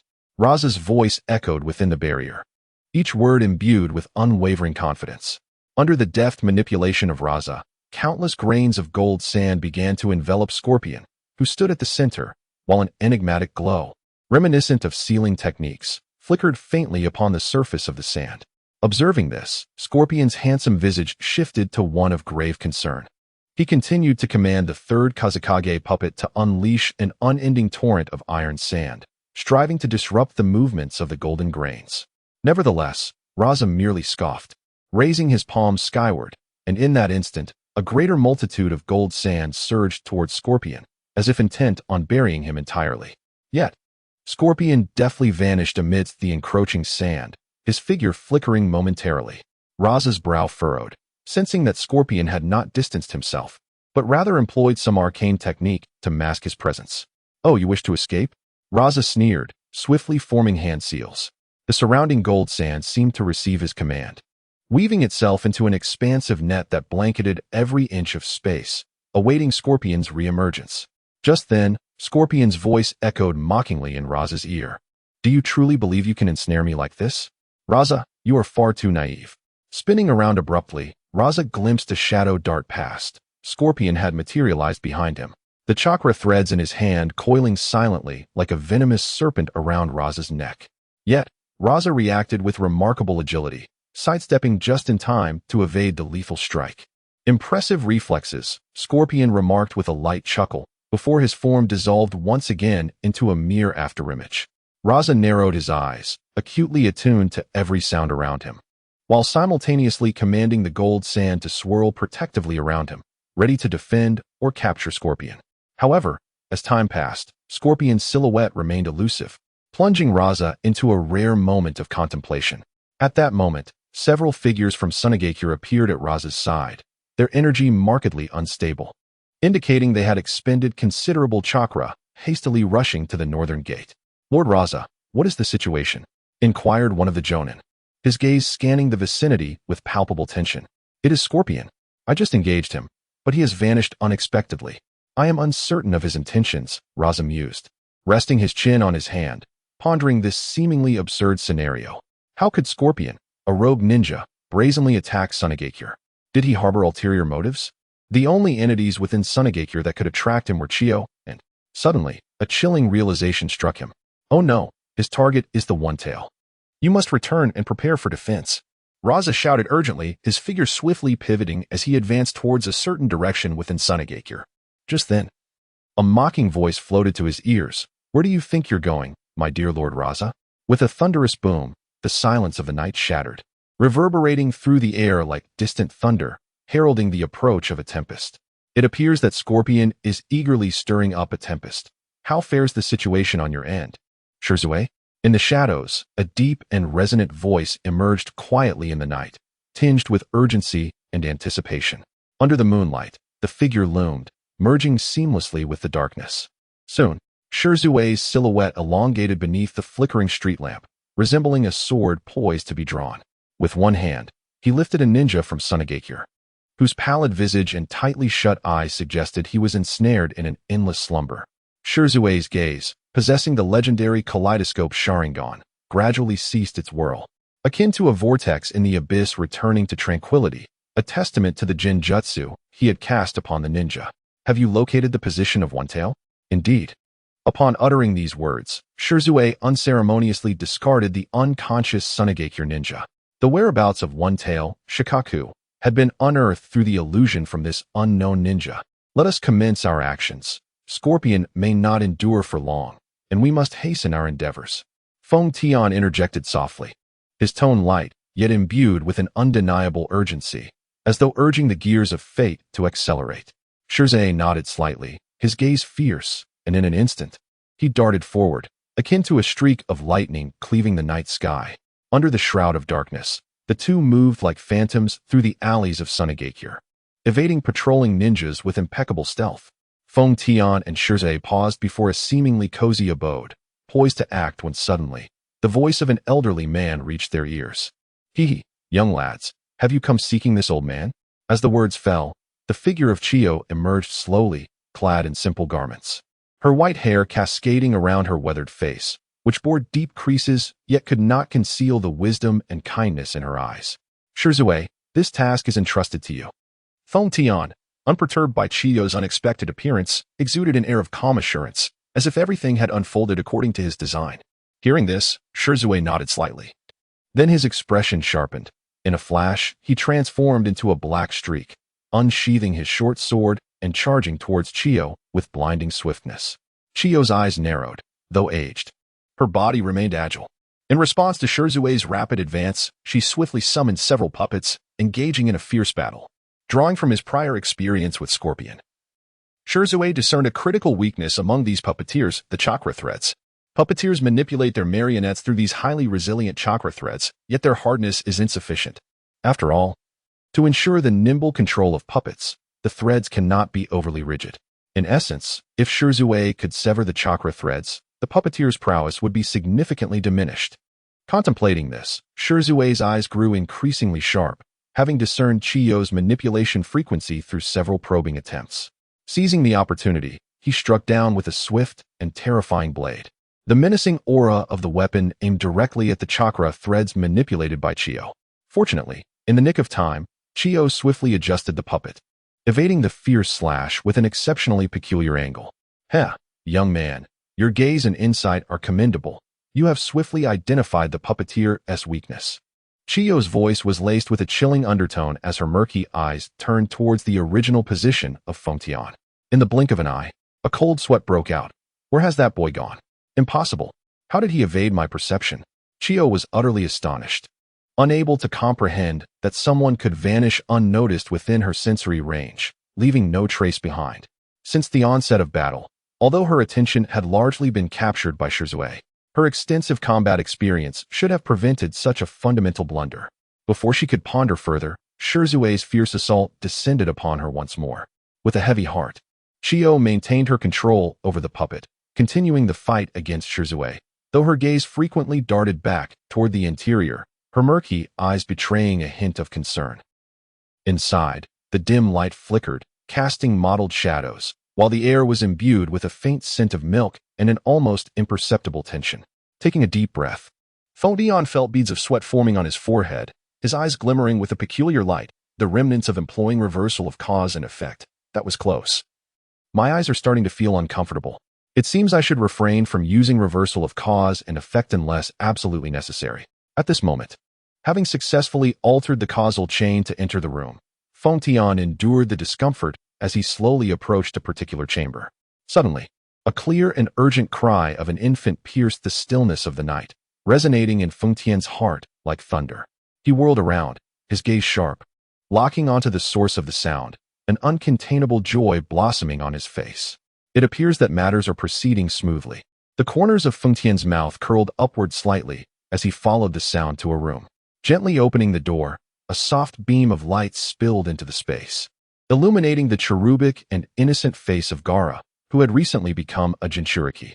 He lay curled up on the bed, his eyes tightly shut, his small mouth opening and closing as he emitted a series of cries. It was as if he sensed the disturbance from the outside world, expressing his discontent. Like Naruto, having been a Jinchuriki from birth, Gaara, your life has indeed been quite tragic. Feng Tian gazed at the crying Gaara, murmuring to himself, then, let me bring this to an end. With those words, Feng Tian slowly approached Gaara, his eyes filled with a mixture of excitement, tension, and a tinge of pity. As he slowly extended his malevolent hand, poised to touch that innocent life, a sturdy palm suddenly grasped his arm, a formidable force emanating from its center, compelling him to halt his actions involuntarily. In his ear, a deep and oppressive voice resounded, weighing heavily upon his heart like a mountain. What do you intend to do? What do you intend to do? Upon hearing these words, Feng Tian's pupils instantly constricted, and he gradually turned his gaze toward the source of the voice. There stood a figure with disheveled, yellow hair, adorned with the forehead protector of the sand-hidden village, staring at him with a murderous intent etched across his face. Yashimaru? In an instant, Feng Tian recognized this ninja as Yashimaru, the uncle of Gaara. As Gaara's blood relative and a member of the sand-hidden village's Ambu, Yashimaru's life had been marked by tragedy. The birth of Gaara led to the death of Yashimaru's sister, Gaara's mother, igniting a hatred within him for Gaara. Yet he was ordered to protect him. Subsequently, he was commanded by the fourth Kazekage, Gaara's father, to assassinate Gaara, a mission that ultimately failed, resulting in him detonating the explosive tags on his body, bringing his sorrowful life to a close. Thus, Gaara fell into despair. After briefly organizing his thoughts, Feng Tian swiftly utilized the Flying Thunder God technique to escape Yashimaru's grasp, reappearing outside the door. Yashimaru, you are a good man. I do not wish to kill you. So please, depart on your own, and I shall act as if nothing has occurred. As Feng Tian's eyes transformed into the Manjiki Sharingan, he approached Gaara while threateningly uttering his words. Oh, is that so? With those eyes. You must be from the Uchiha clan of Konoha. As an allied nation, how shameless it is to act in such a manner behind our backs. You shall not leave here unscathed today. Before his words faded, Yashimaru swept his hands dramatically, launching several shurikens under his string manipulation, shooting toward Feng Tian like arrows released from a bow. Each shuriken was imbued with lethal intent, as if seeking to pierce Feng Tian through and through. However, in the face of this sudden assault, Feng Tian merely shook his head slightly, a hint of disdain curling at the corners of his mouth. With the combination of the Flying Thunder God technique and the inverse cause and effect technique, his figure vanished in an instant, seemingly merging with the night, perfectly evading all the shuriken's onslaught. The next moment, while Yashimaru remained in shock, Feng Tian's silhouette appeared like a specter behind him, holding a shuriken against his throat. The icy shuriken contrasted sharply with Yashimaru's warm skin, enveloping him in an aura of death. Yield, had I wished to kill you, you would already be a corpse. Feng Tian's voice was deep and powerful, each word striking Yashimaru's heart like a heavy hammer. His gaze brimmed with an insatiable murderous intent, as if ready to materialize that intent and consume Yashimaru entirely. Yashimaru snorted coldly, a flicker of unwillingness and anger flashing in his eyes. He attempted to launch a series of shurikens from behind in a surprise attack, but under the terrifying insight of the kaleidoscope Sharingan. Such feeble gestures were akin to an ant shaking a tree.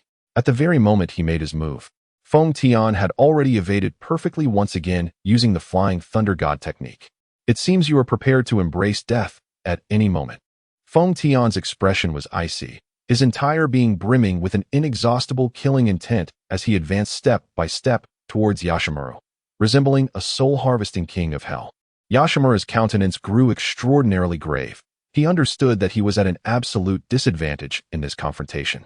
Yet, as an elite of the Umbu from Sunagakure, he would never concede easily, even when facing a member of the Uchiha clan endowed with the kaleidoscope Sharingan. You think you can make me yield with just this? You little Uchiha? I will defend Gaara to my dying breath. Yashimaru's voice carried a sense of defiance as he swiftly drew an explosive tag from his waist, preparing for one last struggle. Upon witnessing this, Feng Tian's eyes flickered with a hint of regret. He did not wish to bring Yashimaru to this juncture. For the tragedy of Yashimaru largely stemmed from the internal power struggles within Sunagakure, rather than any personal fault of his own. However, having already engaged, there was no turning back. Yashimaru, why must you do this? The future of Sunagakure should not be inscribed with sacrifice and hatred. Feng Tian's words bore a trace of counsel, yet his movements did not waver. His kaleidoscope Sharingan began to rotate slowly, preparing to counter any potential retaliation from Yashimaru. Just then, as Yashimaru was about to unleash the explosive tag, Gaara's wailing shattered the heavy atmosphere. In that moment, Yashimaru suddenly realized that if the explosive tag was activated here, the horrifying explosion would also engulf Gaara. With this thought, a wave of regret washed over Yashimaru as he turned to glance at the sobbing Gaara, a flicker of remorse flashing in his eyes. Nevertheless, Feng Tian did not indulge in such considerations. He halted the operation of his kaleidoscope Sharingan. In the next instant, Gaara appeared in Feng Tian's embrace through a reversal of causality. What? Witnessing Gaara suddenly vanish and reappear in Feng Tian's grasp, Yashimaru gasped in astonishment. You had better not harm that child, or you will face the relentless pursuit of the entire Sunagakure. Yashimaru's eyes seemed to blaze with fire as he fixed his gaze on Feng Tian, the murderous intent on his face becoming impossible to conceal. Humph. What is one's Sunagakure to me? I scarcely regard it. Feng Tian's lips curled upward in a disdainful smirk, and without delay, he activated the Flying Thunder God technique, vanishing in an instant under Yashimaru's murderous glare. Within the room, only Feng Tian's provocative voice lingered. Farewell, until we meet again. Outside Sunagakure, the night was as dark as ink, with stars scattered across the sky. Feng Tian's figure appeared like a phantom in an open expanse. Beneath his feet lay a shuriken, quietly resting. It was the mark he had meticulously prepared for the Flying Thunder God technique. In my arms, Gaara continues to weep incessantly, his tender yet resonant cries piercing the stillness of the night, as if attempting to rend the tranquility of the darkened sky. Feng Tian's brow furrows tightly. Even he, typically composed and self-restrained, cannot help but feel a surge of disquiet. Enough with the noise. My head is spinning, he reprimands softly, his voice tinged with a hint of helplessness and impatience. Yet, this simple admonition seems incapable of soothing Gaara. Instead, his cries grow even louder. Left with no other recourse, Feng Tian resorts to employing his illusionary abilities. He gently closes his eyes, raising his hands slightly, the tips of his fingers shimmering with a faint luminescence. Moments later, Gaara's cries gradually subside, replaced by a profound silence. He has succumbed to slumber under the influence of the illusion, his face still glistening with remnants of tears. Feng Tian carefully places Gaara upon a flat stone, his movements tender and cautious, as if fearing to disturb the boy's dreams. Rising to his feet, he swiftly forms hand seals, a triumphant smile gracing his face, his eyes sparkling with cunning. At last, success, he murmurs to himself, his tone imbued with satisfaction and pride. My second-tailed beast, Shikaku. Feng Tian's aura has vanished. It appears he has succeeded. I should hasten my departure. Amidst an intense battle with Chiyo, Shizuka prepares for a swift retreat upon sensing Feng Tian's absence. His gaze falls upon the grave countenance of Chiyo, his mind already formulating a plan. With a single stroke, he repels several puppets, then uses a body flicker technique to widen the distance between himself and Chiyo. What do you mean by this? Are you giving up? Chiyo inquires, unable to suppress her bewilderment at the sudden change. However, Shizuka slowly raises his head, his eyes shifting instantly to the Sharingan. His voice light, yet laden with pressure. After such a prolonged engagement, you must have surmised my true identity. With such remarkable agility and the Sharingan, individuals like me are rare. I suspect you are the Leaf's Shunshin, Uchiha Shizuka. Chiyo's eyes narrow slightly. The successful identification of her opponent does not bring her any sense of triumph, but rather intensifies the gravity of her expression. You guessed correctly. But allow me to clarify one point. Shizuka states, the Sharingan spinning rapidly, a potent chakra coalescing in his eyes. I am called Shunshin not merely for my speed, but because, the moment an enemy lays eyes on me, they are already ensnared in an illusion. Take a moment to rest, Chiyo.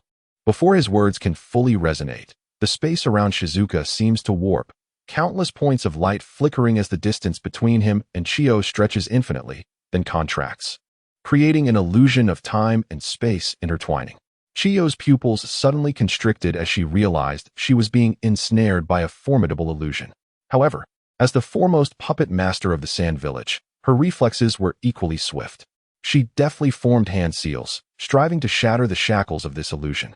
As her incantation whispered through the air, it seemed as though the atmosphere solidified around her.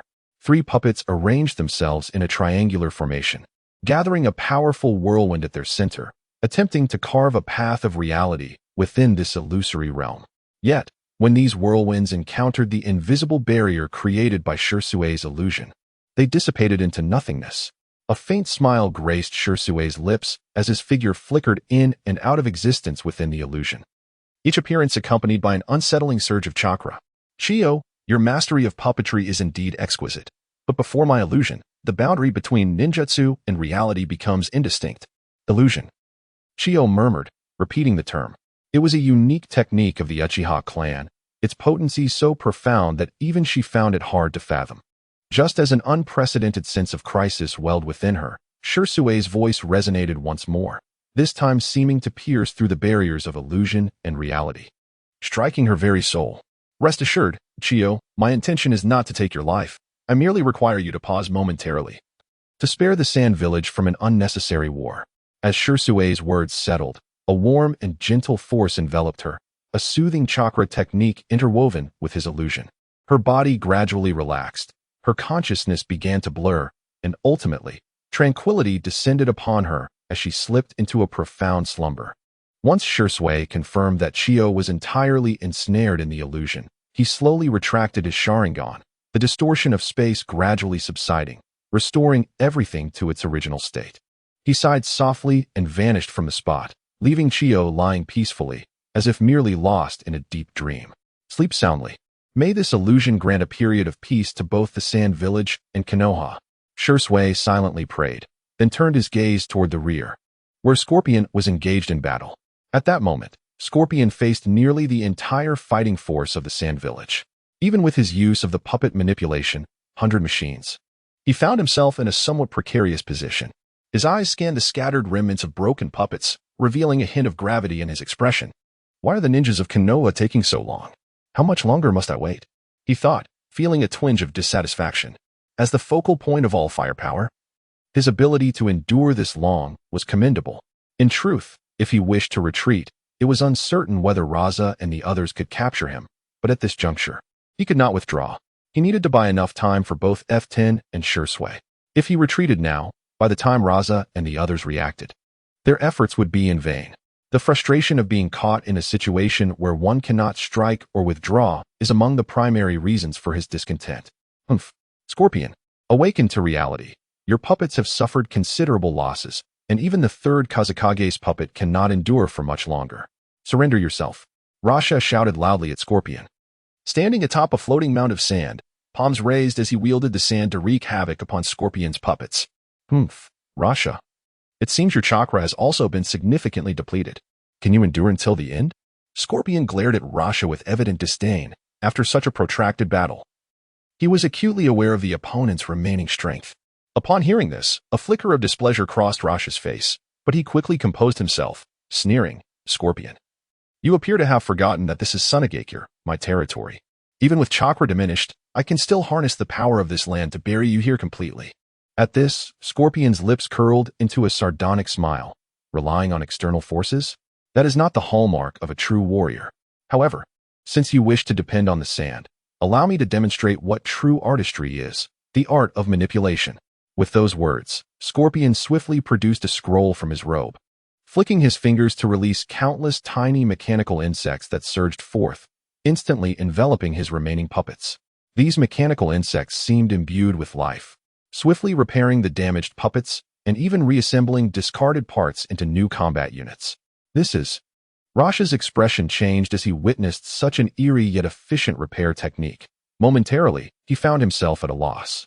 This is my latest masterpiece, the mechanical regeneration technique. Each mechanical insect is meticulously cultivated by me. They can sense my will, transforming waste into fighting prowess. Scorpion proudly elaborated, simultaneously directing the repaired puppets and the newly formed mechanical army to launch an even more ferocious assault against Russia. On the battlefield, sand and mechanical puppets intertwined, colliding with dazzling sparks, causing the very ground of Sunagakure to tremble. Despite the reduced number of Scorpion's puppet army, with the aid of the mechanical insects, each puppet became more agile and formidable, imposing unprecedented pressure on Russia. This is intolerable, Russia thought grimly. Fully aware that he could not continue to expend energy in this manner, he needed to discover the key to breaking the deadlock. Lord Russia, the number of puppets is overwhelming. We must devise a solution. At this moment, the typically composed elite Jainin of Sunagakure, Maki, called out. In his view, Scorpion, despite his youth, undeniably possessed strength on par with the Kage. Initially, he had suspected that Scorpion had employed some sinister method to assassinate the third Kazekage. Little did he expect that this Scorpion genuinely possessed the rumored capability to single-handedly annihilate a nation. Everyone, hold steady. Let me think of a strategy. Faced with such dire circumstances, Russia could only reassure his comrades while his mind raced to devise a means to counter the threat. Suddenly, as if recalling something, a spark of brilliance flashed through his mind, and he exclaimed loudly, "To uncover the puppeteer's weaknesses, one must seek those well-versed in puppetry. Where's Granny Chiyo? To confront a genius like Sasori, we must enlist Granny Chiyo's aid." Upon hearing this, Maki's expression shifted to one of subtle complexity. He turned to Lo Sha and spoke in a low tone. "Granny Chiyo and Yashimaru are guarding Gara. Not long ago, it seems a battle occurred over there, and Granny Chiyo may not be able to arrive promptly." Lo Sha's countenance darkened upon hearing this. There was no other choice but to continue manipulating the sand to fend off Sasori's onslaught. Were it not for the concern for the numerous civilians in Sunagakure, he would not expend so much chakra to defend the village with the sand. For now, they could only maintain the stalemate. Meanwhile, Shursui sensed a subtle disturbance in the space beside him, and soon a figure slowly materialized before his eyes. Upon recognizing the newcomer, the short sword he had tightly gripped relaxed slightly. The person before him was indeed Feng Tian. "Quickly, Shursui, we must retreat." Feng Tian, one hand pressed against his bleeding eyes, staggered toward Shursui. At that moment, he was far from the calm demeanor he had previously exhibited. He seemed engulfed in an abyss of darkness. Seeing this, Shursui hurriedly stepped forward to support Feng Tian, inquiring with concern, "What happened? What transpired? Hurry, my eyes. My vision is starting to blur. I can scarcely see." His thoughts drifted back half an hour earlier. "Excellent. I shall accept this one-tailed chakra," Feng Tian declared smugly, extending his hand toward the slumbering Gara. Under the moonlight, Gara's form appeared notably frail, as if a mere gust of wind could disperse him. Feng Tian's fingers gently brushed against Gara's forehead, and at that moment, an unusual wave seemed to permeate the air. Under his control, a vast and surging chakra emerged from within Gara, akin to an ancient beast awakening, ultimately converging in Feng Tian's palm. The rate of chakra absorption was rather swift. Could it be that, having just become a Jinchuriki, he had not yet fully merged, thus facilitating faster absorption? As the chakra orb in his hand grew increasingly pure, Feng Tian could not help but exclaim in awe. However, the harsh sounds of battle from Sasori's direction still reached his ears, igniting a flicker of anxiety within him. To avert any unforeseen mishaps, he hastened the extraction of chakra. In no time, as the minutes flew by, all of the one-tailed chakra had been thoroughly siphoned from Gara. At this moment, Gara, having lost the one-tailed chakra, appeared extraordinarily frail, the flame of life wavering in the wind, as if it might extinguish at any moment. His complexion was as pale as parchment, his breath faint. Even the gentle flutter of his eyelashes seemed devoid of strength, as though the entire world had drifted far away from him. Feng Tian quietly observed the fragile Gara, who teetered on the brink of death, yet within his gaze flickered a glimmer of compassion. "Gara, you too are a wretched soul. However, regrettably, I am not a virtuous individual, hence, my apologies." Feng Tian spoke with a tone tinged with remorse. Having completed the extraction of chakra, Feng Tian directly employed the technique, reversal of cause and effect, transforming the cause of the tailed beast chakra in his possession into an effect capable of temporarily residing within his kaleidoscope Sharingan. In simpler terms, he encapsulated the tailed beast chakra within his uniquely designated Kimui space, which he named Destiny Space. Without further hesitation, Feng Tian lifted the exceedingly frail Gaara and, with a mere thought, prepared to activate Flying Thunder God, intending to return Gaara to his room. Just then, Gaara, who had been ensnared in an illusion and rendered unconscious, miraculously exhibited a flicker of awakening, desperately struggling as if battling against an unjust fate. Feng Tian gazed down at Gaara's youthful visage, his heart a tumult of emotions. After a moment of silence, he let out a resigned sigh, his voice revealing an indescribable struggle and resolve. Very well, I cannot continue to embody pure malevolence. Gaara, allow me to amend your tragic future. With that, Feng Tian no longer hesitated. His eyes suddenly gleamed with an extraordinary light, a brilliance and mystery unique to the kaleidoscope Sharingan. Simultaneously, an immense surge of chakra began to converge within his eyes. An unprecedented power surging through his being, a manifestation of the technique, reversal of cause and effect, being pushed to its utmost limit. What is this? I feel as though my strength is being drained. Feng Tian gasped, his words filled with disbelief and agony. He realized that the cost of altering this cause far exceeded his expectations, an exhausting toll that threatened to deplete him entirely. Nevertheless, despite the immense pressure and suffering he endured, Gaara's gradually fading life force began to slowly and resolutely revive under the influence of Feng Tian's reversal of cause and effect. Concurrently, Feng Tian experienced a severe discomfort in his eyes, blood cascading like scattered beads from the corners, staining his face crimson. Gaara, consider this a debt I owe you. Feng Tian gritted his teeth, a flicker of madness and determination crossing his face. He was all in. The chakra within him seemed to spiral out of control, wildly converging towards his eyes, as the aura of cause and effect permeated the surroundings, forming a peculiar and mysterious realm. Within this domain, the boundaries of time and space appeared to blur, everything being rewoven and redefined under Feng Tian's will. In Gaara's chamber, Yashimaru's face contorted with remorse and self-reproach. Why can I not even accomplish this minor task? Is my disparity with others truly so vast? His voice was low and hoarse, akin to dried leaves trembling helplessly in the wind. He struck the floor with a frenzied intensity, each blow seemingly an attempt to vent the anguish and powerlessness within him. His fists becoming marred with blood, yet he remained oblivious, mechanically repeating the motion. In that moment entwined with despair and guilt, Yakimaru keenly sensed a subtle fluctuation in the surrounding space. He abruptly lifted his gaze, his eyes blazing, fixating on the source of the disturbance as if to pierce through it. In the next instant, Feng Tian's figure materialized before him like a specter, cradling the very person he had sworn to protect, Gaara. Yakimaru's pupils constricted sharply, his voice trembling with fury. It's you. Without a moment to ponder, he swiftly manipulated his chakra threads and launched several sharp kunai at Feng Tian. However, to his astonishment, the previously swift Feng Tian could not evade the projectiles, sustaining several gruesome lacerations upon his body.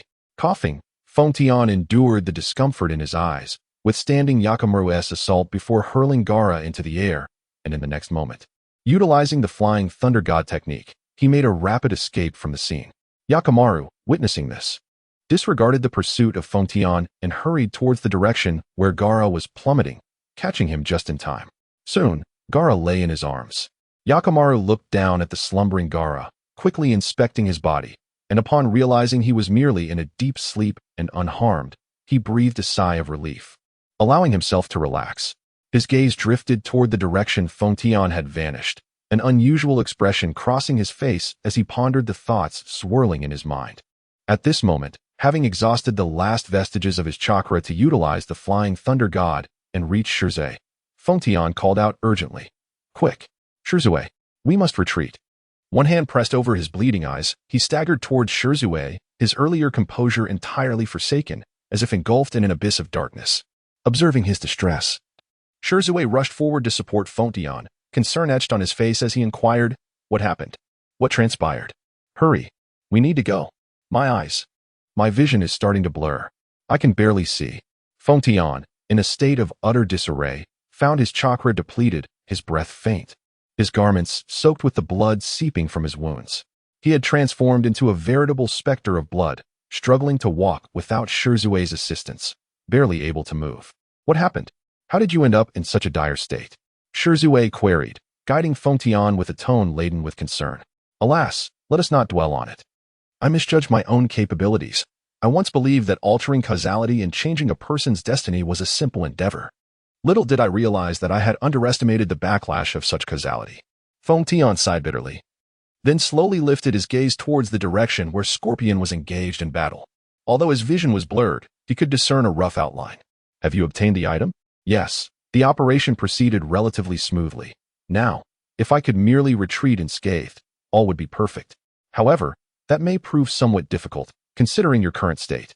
Whether you can even escape Sunagakure is still in question. Upon hearing this, Feng Tian came to a halt, relying on his formidable willpower to approach a nearby building. He leaned against it and spoke in a low voice. Jishui, the situation with Scorpion may be dire. You should head to the front door to provide support. I will join you shortly. Jishui, hearing this, displayed a hint of concern and asked, what about you? What will you do? As Jishui's words fell, Feng Tian merely shook his head gently and replied confidently, do not underestimate me.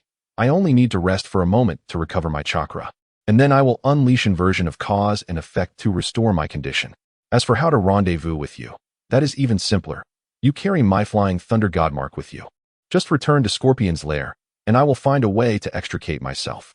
Seeing Feng Tian's determination, Jishui refrained from further discussion, nodded, and promptly made his way towards the front door. Once Jishui departed, Feng Tian, suppressing the excruciating pain coursing through his body, slowly slid down to the shadow beside the building.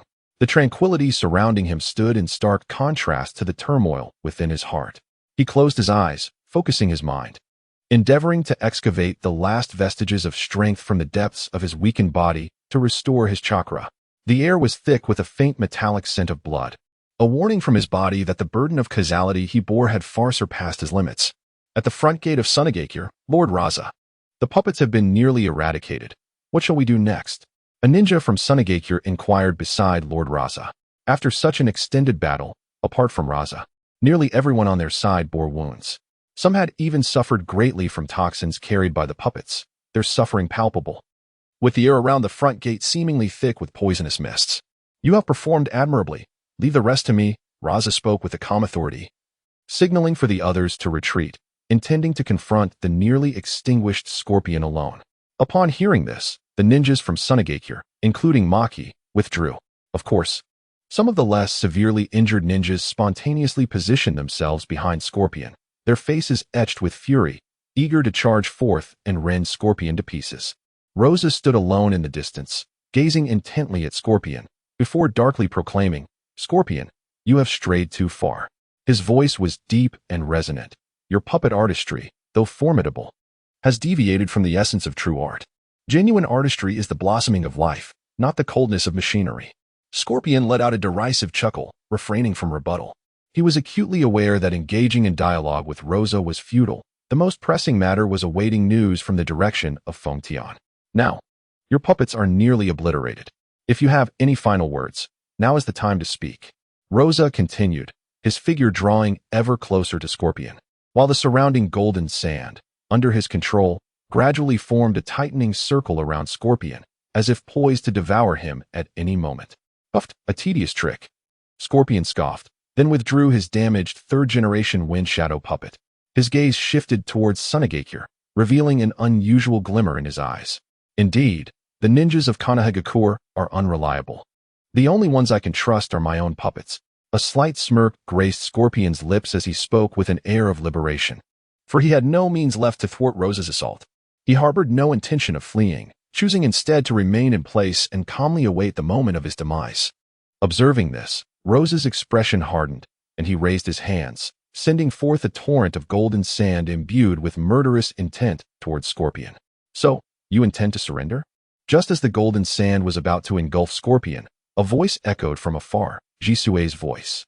Though soft, it resonated with every ninja of Sunagakure. Instantly, his figure materialized beside Scorpion, and with the activation of his Mangeki Sharingan, a colossal and imposing green Susanoo dispersed the encroaching golden sand. How slow you are to arrive.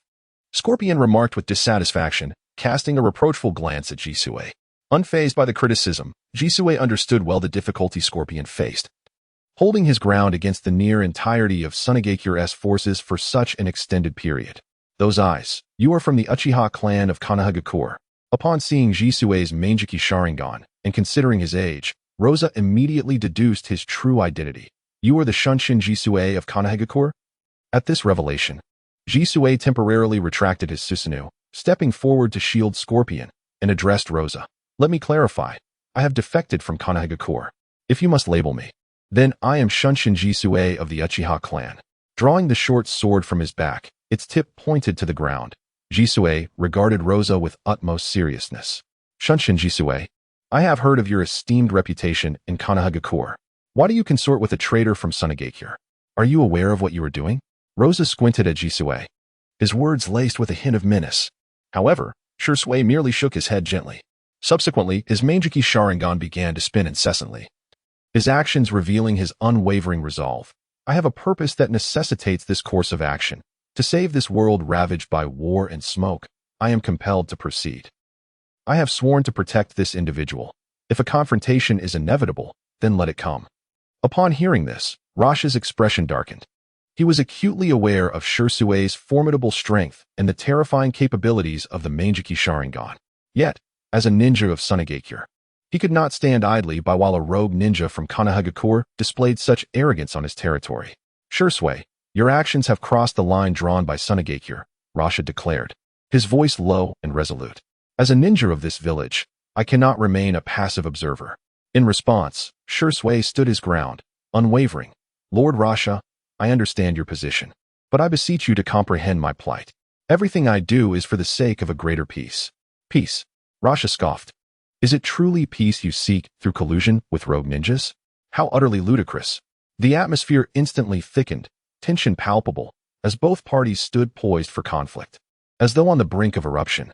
At that moment, Rasha made his move. He struck suddenly, his palm raised as if summoning the very power of the earth. With a thunderous shout, he unleashed Sand Gold Waterfall. A vast quantity of sand gold appeared to be manipulated by an invisible force, transforming into sharp, piercing projectiles that surged toward Shursui and Scorpion like a raging tide. Faced with this unexpected assault, Shursui's expression grew grave. Without hesitation, he activated his Susanoo once more. The colossal green form of Susanoo enveloped him and Scorpion, resembling a moving fortress, exuding an aura of invulnerability. Shursui held absolute confidence in his Susanoo, believing this ultimate defense could withstand any assault. As the sand gold projectiles rained down upon the solid armor of Susanoo, a dull thud reverberated through the night sky. Upon impact, the projectiles seemed to encounter an insurmountable barrier, falling helplessly to the ground.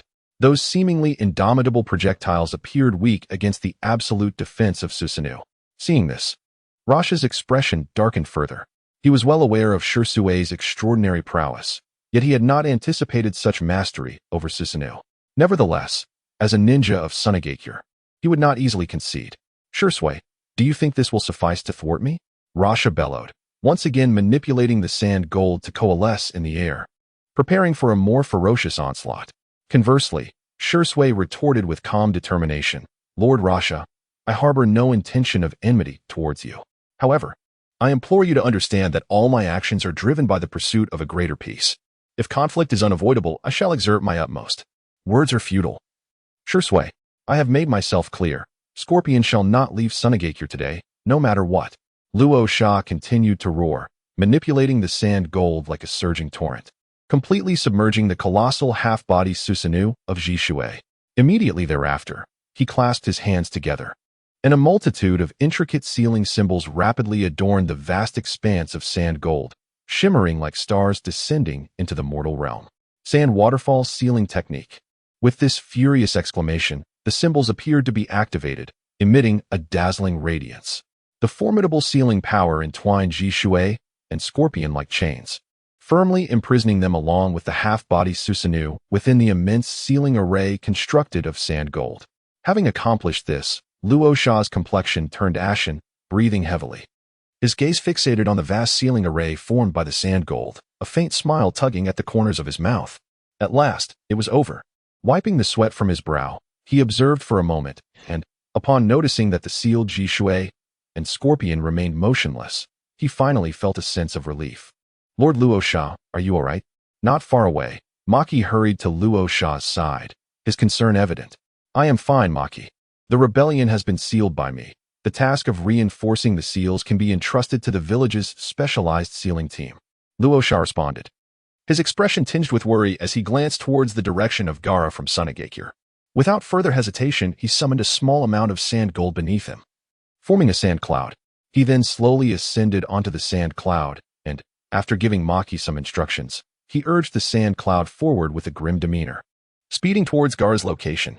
Earlier, when Ji Shui had emerged to provide assistance, Luo Sha had noticed that Ji Shui's figure had appeared from within Sunagakure, while Scorpion had attacked from the front gate. This meant that from the very start of their battle with Scorpion, Ji Shui had already infiltrated the depths of Sunagakure. His meticulous mind quickly pieced everything together, and so, after sealing the two, he hastened towards Gaara. Although he had left two contingencies behind, he could not guarantee Gaara's safety. It is crucial to remember that two visible enemies had already emerged. One was the Scorpion of the Red Sand, and the other was the instantaneous Ji Shui from Konoha. Both were formidable ninjas. While both had been temporarily sealed by Luo Sha, who could assure that a third or even a fourth adversary did not exist? Contemplating this, Luo Sha's expression darkened considerably, prompting him to forego any rest and push his limits as he raced towards Gaara's position. On his way, he happened to pass by the resting place of Feng Tian. Due to Luo Sha's intense state of focus, he failed to notice Feng Tian's presence. Oh, why is Luo Sha here? Could it be that Ji Shui and the others have encountered difficulties? That shouldn't be the case. Feng Tian mused to himself, gazing up at Luo Sha, who was speeding along on the sand cloud. Though his vision was somewhat blurred, he was still acutely aware of Luo Sha's movements. After all, he was the only one in the entirety of Sunagakure capable of flight. After a brief respite, he had regained a modicum of chakra, yet the persistent pain and discomfort in his eyes rendered him quite miserable. However, contemplating the precarious situation that Scorpion and Shui might be enduring compelled him to forcibly activate the technique, cause and effect, restoring his physical condition to its zenith. Soon, bolstered by cause and effect, Feng Tian's body was fully rejuvenated, though his kaleidoscope Sharingan fell into a prolonged silence, likely unusable for an extended period. Nonetheless, this mattered little, for he had secured the chakra of the One Tail, and he could enhance it later without concern. Feng Tian performed a simple physical stretch and, finding no significant issues, focused his thoughts and initiated the Flying Thunder God technique. His target was the Flying Thunder God, mark he had previously inscribed on Shui. What could possibly transpire? Shui, Scorpion, you must not succumb so easily. Hold on. Feng Tian's speed was remarkable, already quite agile. Mastering the Flying Thunder God technique made his movements even swifter. In the span of merely half a stick of incense, he arrived at the entrance of Sunagakure. There, cloaked in the night, he cautiously concealed himself in a shadowy corner. Intently observing the unfolding events, he beheld 7 or 8 Sunagakure ninjas wielding scrolls, encircling a colossal sand gold sealing array. As they continually formed hand seals, an increasing multitude of intricate symbols emerged upon the vast sand gold surface. Additionally, 4 ninjas were positioned on the periphery, employing a rudimentary barrier, establishing a robust defense. Clearly, they had undertaken considerable preparations for safety. This was an effort to reinforce the seal. Could it be that Shui and Scorpion had been sealed? Feng Tian's eyes widened in astonishment. He found it hard to believe that 2 legendary prodigy ninjas could be so easily ensnared. After a brief moment of shock, he composed himself, closed his eyes, and began to sense the chakra of Shui and Scorpion. After a moment, he slowly opened his eyes, a subtle smile gracing his lips as he inwardly rejoiced. Indeed, I knew it could not be so simple. Shui is quite astute. He must have cast an illusion on Raza when he was not paying attention. Through Feng Tian's perception, he discerned that there was not a trace of Shui or Scorpion's chakra within the sealing array. Based on his conjecture, it was evident that Shui had ensnared Raza in an illusion, leading Raza to mistakenly believe he had successfully sealed the 2 of them. The success of deceiving Raza was likely tied to Raza's anxious mindset. Had he taken a moment to calm himself and scrutinize the situation, he surely would have uncovered the ruse. Returning to the present moment, Feng Tian surmised that Shui and Scorpion had successfully vacated the area, perhaps already en route to the rendezvous point they had previously agreed upon. He no longer hesitated and swiftly utilized the Flying Thunder God technique, retreating towards the markers he had previously set. Meanwhile, within the cave of Scorpion, Shui and Scorpion sat on the ground, both feeling a tinge of fatigue after such an intense battle. I'll check at the entrance. You should stay here and rest, Shirzue said as he rose slowly. Noticing that Feng Tian had not yet returned, he intended to go to the cave entrance to await him. If Feng Tian did not show up soon, he planned to infiltrate Sunagakure alone to retrieve him. TCH.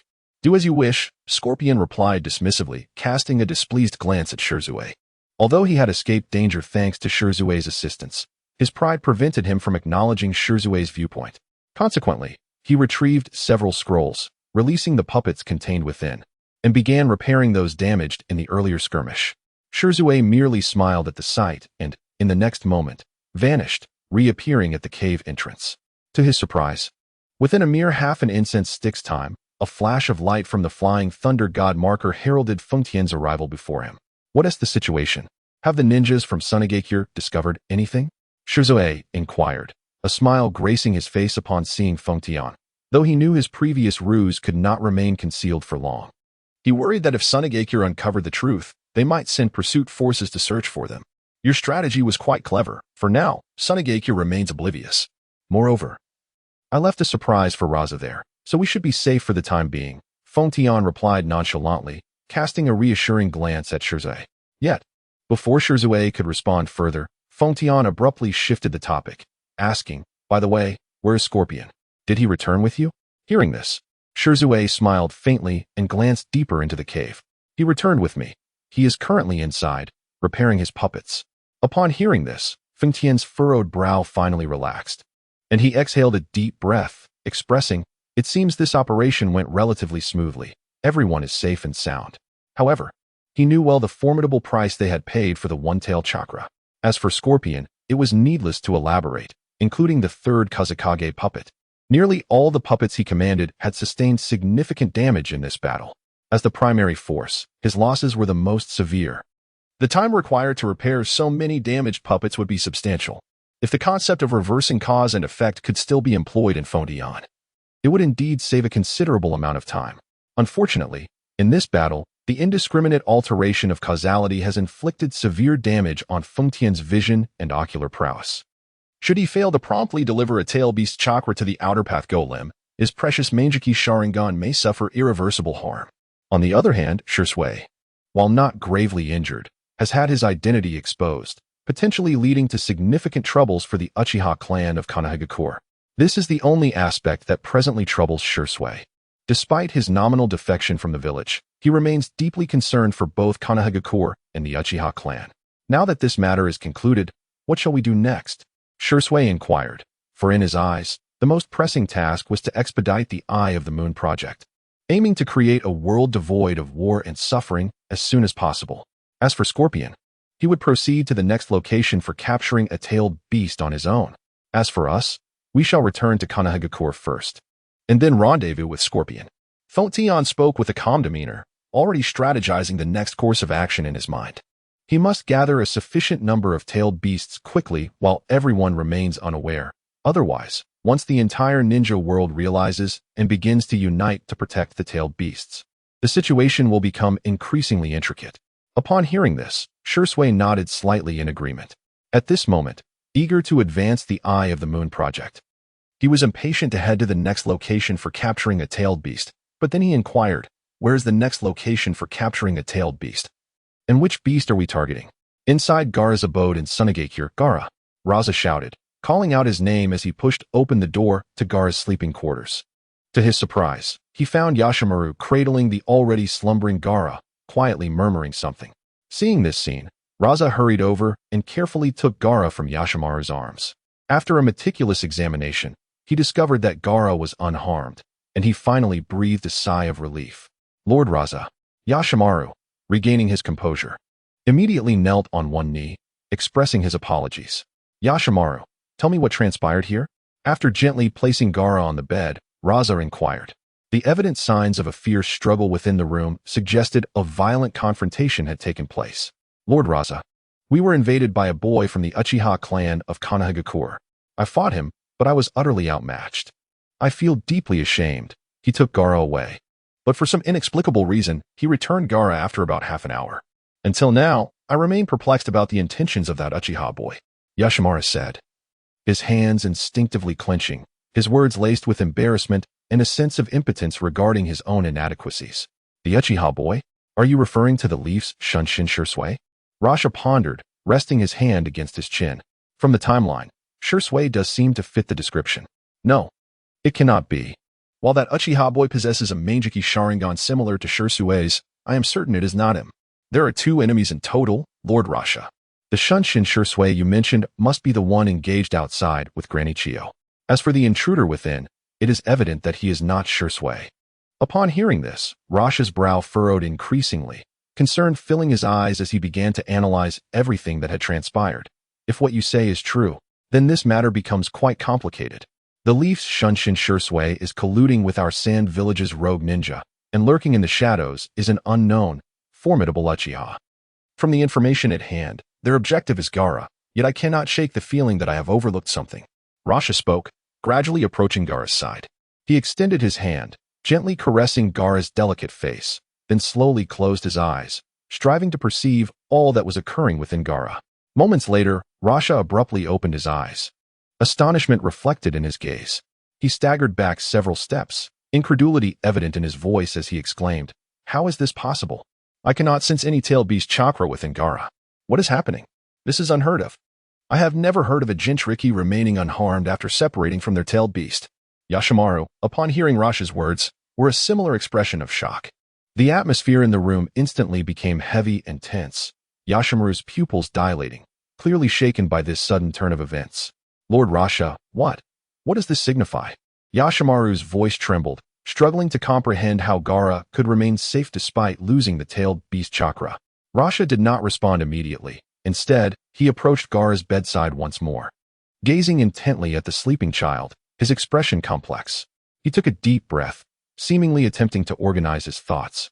Before speaking slowly, "There is only one possibility. Gaara's tailed beast has been forcibly extracted or sealed away by some power, and this sealing technique is remarkably proficient, to the extent that he has not sustained any harm.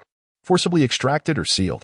Yashimaru repeated Rasha's words, a sense of foreboding rising within him. Who possesses such power? And for what purpose? Rasha shook his head, his brow furrowed. It remains unclear at this moment.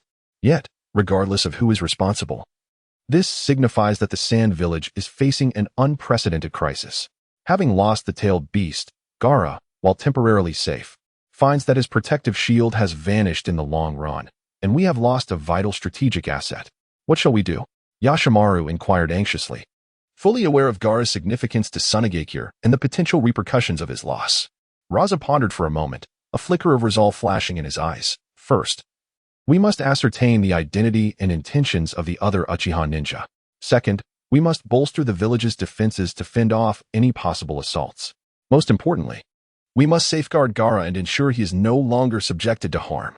As for the secret of the tailed beast extraction, we must investigate swiftly and reclaim our lost power. Indeed, Lord Raza, Yashimaru promptly replied, preparing to carry out the orders, gradually retreating until he vanished from sight. Raza glanced at the slumbering Gaara and then turned his gaze towards the night outside. No one could discern what thoughts occupied his mind. Nearby Konoha, the figures of Fengtian and Shursui darted swiftly through the woods. After a prolonged run, fatigue was evident on their faces. "Fengtian, we are not far from Konoha. I am curious as to why we are not accompanying Scorpion to that place. There is a purpose behind my actions, Shursui. Moreover, we are nearing our destination. Promise me, regardless of what you see later, do not be overly astonished." Fengtian turned to Shursui, a hint of mischief gleaming in his eyes. "TCH. Still playing coy at this moment, I truly do not understand you," Shursui retorted, feeling skeptical that anything could genuinely surprise him. Soon, they halted beside an inconspicuous cave. Upon seeing this, relief washed over Fengtian's face as he stepped into the cave first. At Fengtian's signal, Shursui followed him into the enigmatic cavern. As they ventured deeper, the path inclined downwards, as if leading towards the earth's core. "Fengtian, why do I feel as though numerous eyes are watching me nearby? This sensation is rather unsettling." Shursui spoke with a serious expression, his alertness heightened. "It's nothing, merely some white zetsu. There is no significant issue." White zetsu. Before Shursui could voice his question, Fengtian halted in front of a wall shattered by a beetle. "We have arrived." At Fengtian's gesture, Shursui cautiously advanced deeper, yet the sight that unfolded before him profoundly shook his very being. Before him lay a colossal entity, the outer path golem, crouched in an indescribably eerie posture, its immense form seemingly capable of engulfing all surrounding light. Above the golem, several solid-colored tubes twisted like serpentine vines, stretching until they reached a solitary wooden throne. Upon the throne sat an elder, wielding a gleaming scythe. The ravages of time etched deeply into his visage. The individual before us is none other than Uchiha Madara, the legendary ninja who once stirred the very winds of fate. At this moment, the aged Madara, upon noticing the arrival of Shui, slowly lifted his gaze. His eyes, imbued with an overwhelming pressure, were fixated upon the newcomer. After a brief pause, his attention shifted from Shui to the heavens above. Rising gradually, he rested his hand upon his scythe, his lips parting slightly as he spoke. His voice low yet resonant with authority. "Fengtian, what is the meaning of this?" Upon hearing these words, Fengtian shrugged nonchalantly before responding, "Lord Madara, this is my ally, named Uchiha Shui, also a member of the Uchiha clan. He has been of immense assistance in our endeavor to capture the tailed beasts. Additionally, I have enlisted another aide who has already proceeded to the next location for capturing a tailed beast." Before the aged Madara could interject, Shui, upon hearing Madara's name, stepped back in astonishment, his eyes wide with disbelief. He stammered, "Madara? Could it be our Uchiha clan's ancestor? Uchiha Madara? Impossible. Was he not long entombed following the battle at the Valley of the End against the first Hokage? How could he still be alive?" Madara's gaze lingered on Shui's face for a moment, his Rinnegan seemingly perceiving every concealed secret, penetrating the depths of Shui's astonishment and uncertainty. A faint smile graced his lips as he spoke in a deep, commanding tone. "Shui, there is no need for your astonishment. In this world, many things transcend the ordinary imagination. I, Uchiha Madara, am one such existence that defies reason." Striving to regain his composure, Shui recognized that any display of emotion before such a formidable ancestor would be unwise. He inhaled deeply, attempting to quell the tempest within, and respectfully bowed, stating, "Lord Madara, I am Uchiha Shui. It is an honor to meet you. However, I am profoundly shocked by your survival for—" Madara gently waved his hand, interrupting Shui's words. "Let the past remain in the past. What matters now is the future. Shui, I have heard of your commendable performance in the tailed beast capture plan. You have done well. It brings me great solace to see such exceptional ninjas arise from our Uchiha clan." With that, Madara's gaze shifted back to Fengtian as he continued. "Fengtian, how goes the progress?" "Quite smoothly, without significant obstacles," Fengtian replied, extending his hand. Although he could not yet employ reversal of cause and effect, extracting the one-tailed chakra from the destiny space posed no considerable challenge. As time passed, the earthy yellow chakra of the one-tailed beast began to coalesce and expand in Fengtian's hand, soon reaching the size of a basketball within the span of a mere incense stick's burn. Observing this, the aged Madara nodded affirmatively, signaling for Fengtian to place the chakra orb within the outer path golem. Due to the prior infusion of the three tails chakra, Madara's body experienced a significant restoration. Absorbing chakra alone rendered the need for the inversion of cause and effect unnecessary this time. Upon hearing this, Fengtian nodded without hesitation and directly cast the orb of one tails chakra into the mouth of the outer path golem.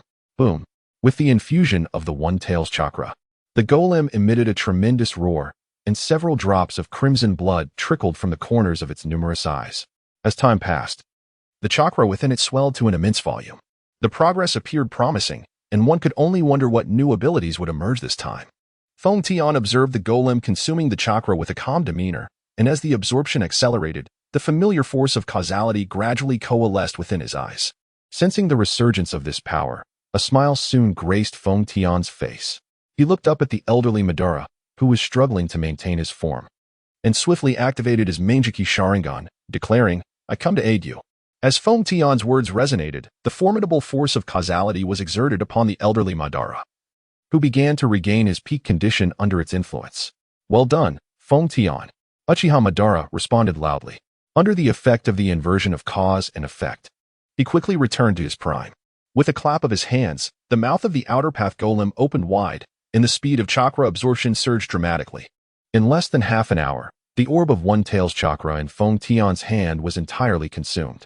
Satisfied with the outcome, Madara nodded approvingly and signaled for Feng Tian to revoke the effective inversion of cause and effect. Without delay, Feng Tian released the effect in an instant. Following this enhancement, not only did Feng Tian experience a substantial increase in ocular power, allowing him to activate and deactivate inversion of cause and effect instantaneously, but he also unlocked the skeletal form of Susanoo. Although it was merely a skeletal manifestation, its defensive capabilities significantly amplified, providing assurance for subsequent plans. The Moon Eye Plan. With the progress of collecting tailed beasts. 2-9. Congratulations, host, you have obtained an opportunity to draw a skill. As the familiar system voice resonated in Feng Tian's mind, a colossal wheel appeared before him, visible only to his eyes. Witnessing this, a smile involuntarily crept upon his lips as he stepped forward, extending his finger to tap it, causing the wheel to begin its slow rotation. The wheel spun faster and faster, seemingly threatening to engulf the very fabric of space. And Feng Tian's heartbeat quickened in tandem with his curiosity about which legendary ninja's extraordinary technique he might draw this time. His gaze remained fixed on the names shimmering with faint light upon the wheel. Each name represented a legendary tale. Stop! Feng Tian silently commanded within his mind. And as his will was conveyed, the wheel gradually came to a halt, as if pressed by an invisible hand. The pointer ultimately directed towards a name. However, upon recognizing it, the smile on Feng Tian's face abruptly faded, replaced by a hint of awkwardness. What kind of luck is this? How could it be you? Congratulations, host, for selecting Uchiha Obito Youth. You may now choose Uchiha Obito's Youth skills. Fire Release, Great Fireball Technique. Kamui, Intangibility Izanagi. Feng Tian gazed at the skill icons before him, his lips twitching slightly. He turned to observe Obito, who was practicing not far away, and a complex expression crossed his face. This luck is truly unparalleled. Feng Tian shook his head with a bitter smile, and without further hesitation, he gently tapped on the icon for Kamui, Intangibility. In an instant, a peculiar energy enveloped him, as if countless data streams surged through his mind, resonating with his body. At that moment, Feng Tian's eyes began to shimmer with a distinctive brilliance, the unique radiance of Kamui, Intangibility. Ultimately, as the energy dissipated, he successfully mastered this divine skill. Now, his life-preserving capabilities were maximized. Feng Tian murmured softly, believing that at this stage, choosing Kamui, Intangibility, was the most splendid decision. Although Izanagi was also quite formidable, that skill would unlock automatically as Feng Tian's ocular power increased, making it unnecessary to squander such a precious opportunity. Besides, utilizing Izanagi would result in the forfeiture of an eye, and Feng Tian was not like the future Danzo, who could afford to waste a Sharingan. Feng Tian, your ocular power seems to have significantly increased. The aged Madara slowly seated himself upon the wooden throne, looking down at Feng Tian with an air of authority. It is manageable. Thanks to everyone's blessings, my ocular power has indeed augmented considerably. Feng Tian replied expressionlessly, his gaze towards Madara a mixture of respect, pity, and a touch of wariness. Given your current ocular power, can it sustain my long-term return to my peak? Upon uttering these words, a flicker of brilliance passed through the murky depths of Madara's eyes as he trembled to his feet, leaning on his side, eagerly awaiting Feng Tian's response. After a prolonged silence, Feng Tian merely shook his head, his strained expression seemingly conveying his answer. Well, it appears to be rather forced. Observing this, Madara could only temporarily relent, returning to his wooden throne and continuing. So, what must you do next? That boy Obito, after my intensive training these past few days, has somewhat grasped his abilities. In terms of strength classification, he should rank above Special Jonin. Is it necessary to include him in this operation? Before Feng Tian could respond, Obito, who had been meditating nearby, slowly opened his eyes. His left eye was a common one, formed from the structure of the White Absolute, while his right eye belonged to his own kaleidoscope Sharingan. Shall we take action? I am quite intrigued. Obito gradually rose, determination gleaming in his eyes as he cast a fervent gaze upon Madara and Feng Tian, yearning for an immediate, intense battle outside. This yearning was understandable. After prolonged training in the dimly lit underground, had it not been for his deep-seated obsession, his youthful mindset might have driven him to madness long ago. There's no need for you to act just yet, Obito. Let him continue his training with you for now. Very well. Both Feng Tian and Madara simultaneously disregarded Obito, causing his expression to stiffen momentarily before he quickly regained his composure. Clenching his fist in silence, he vowed to become stronger, to the point where his existence could not be overlooked by anyone. Feng Tian, since Abito will not be participating in this endeavor, when do you plan to set forth? The elderly Madara's gaze returned to Feng Tian, laced with curiosity. I must gather sufficient tailed beasts before the entire shinobi world realizes what is happening. Moreover, I intend to make some arrangements here before we depart. Feng Tian spoke calmly, a glint of mischief flickering in his eyes as he regarded the elderly Madara. Arrangements? What do you mean? Madara inquired again, his curiosity deepening. Lord Madara, although this enhancement of ocular power will not allow you to regain your peak for an extended period, I assure you that with my arrangements, you can temporarily escape from the Outer Path's golem and return to your prime, appearing on any battlefield in the outside world, to wreak havoc in the short term. Upon hearing this, Madara's murky eyes suddenly brightened, his face revealing an expression of disbelief and intense desire. Trembling, he asked, Feng Tian, can the arrangements you speak of truly be so miraculous? Feng Tian nodded gently, a mysterious smile curling at his lips. Lord Madara, have you forgotten? I wield the power of causality. Some methods are beyond the imagination of ordinary people. Madara leaned slightly forward, as if eager to grasp every word Feng Tian uttered. Then, how exactly do you plan to arrange this? Feng Tian smiled subtly, a hint of cunning in his gaze. You need not inquire further, Lord Madara. Just know that when all preparations are complete, you shall have your desires fulfilled. Madara remained silent for a moment, as if weighing his options, before finally nodding slowly. Very well, Feng Tian, I shall trust you this time. But remember, this matter is of utmost importance. There must be no room for error. Rest assured, Lord Madara.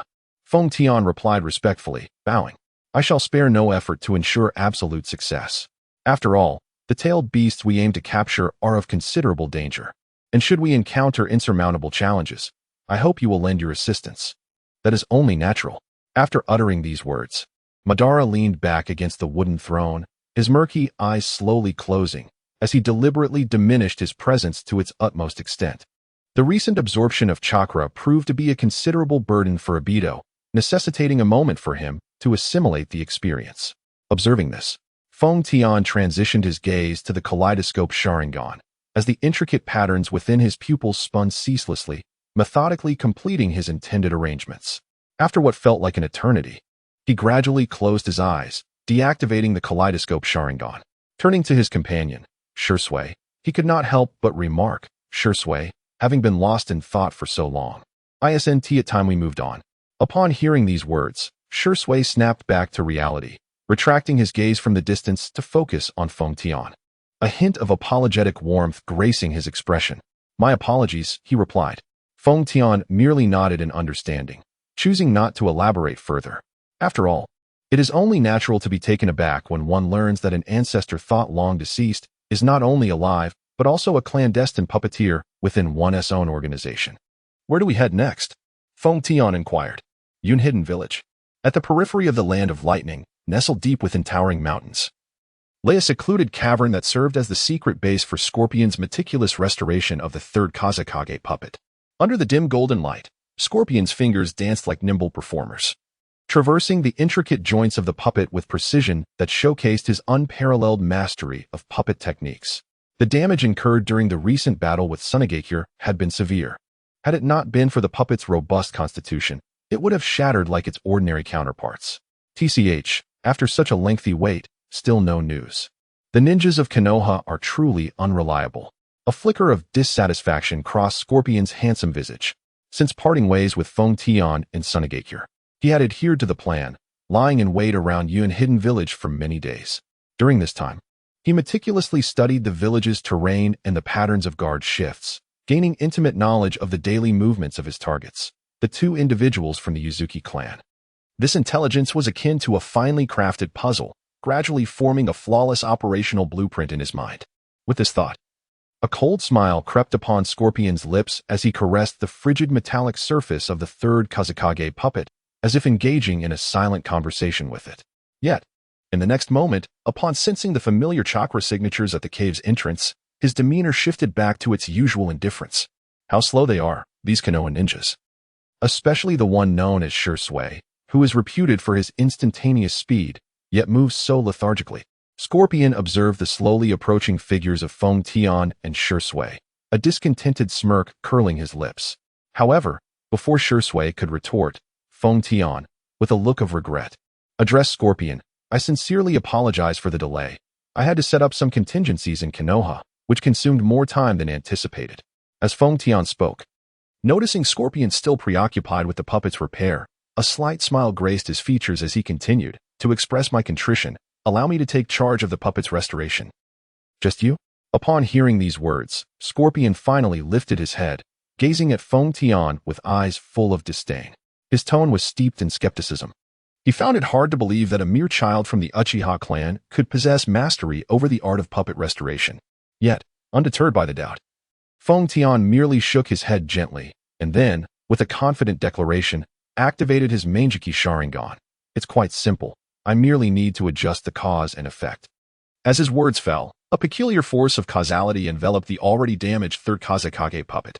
The enigmatic energy of causality visibly repaired the puppet at an astonishing speed, leaving Scorpion utterly astounded. His eyes widened in disbelief as he witnessed the miraculous restoration unfolding before him. Under his watchful gaze, the third Kazekage puppet was rapidly mended by the power released from Feng Tian's Manjiki Sharingan, as if time itself were reversing, erasing all traces of damage. What manner of ability is this? Scorpion's voice trembled slightly. He had never encountered such a wondrous and efficient method of repair. Feng Tian smiled, his eyes shimmering with the intricate patterns unique to the Manjiki Sharingan. He gently clapped his hands, signaling Scorpion to present the remaining remnants of the 100 machine manipulation. This is a unique ability of my Manjiki Sharingan, reversing cause and effect. By altering the causality of things, I can accomplish many seemingly impossible feats, including the restoration of puppets. He explained, his tone brimming with pride. Though astonished within, Scorpion maintained an impassive exterior.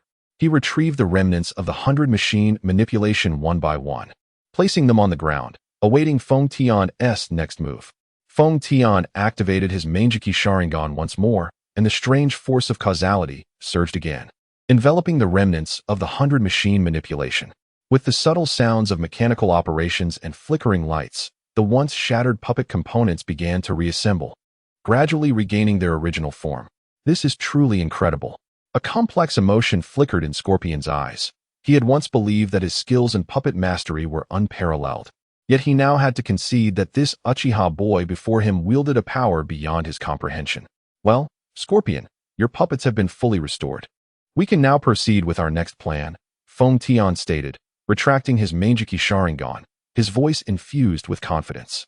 Scorpion remained silent for a moment before slowly nodding in agreement. He then produced a map he had crafted over the past few days, detailing the defense situation surrounding the village hidden in the clouds and the frequent activity points of the two Yuzuki members. After carefully examining the map, both Shui and Feng Tian nodded in satisfaction, casting a confirming glance at Scorpion. Noticing their approval, Scorpion smirked with pride, despite his outward indifference. He felt an undeniable joy within.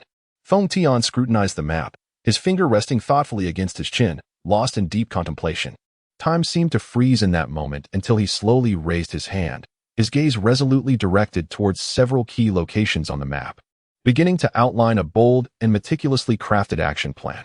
Soon, within the brief span of less than half a stick of incense, Feng Tian had presented his detailed plan before Scorpion and Shui. The ingenuity of the plan and the audacity of the strategy moved both individuals present.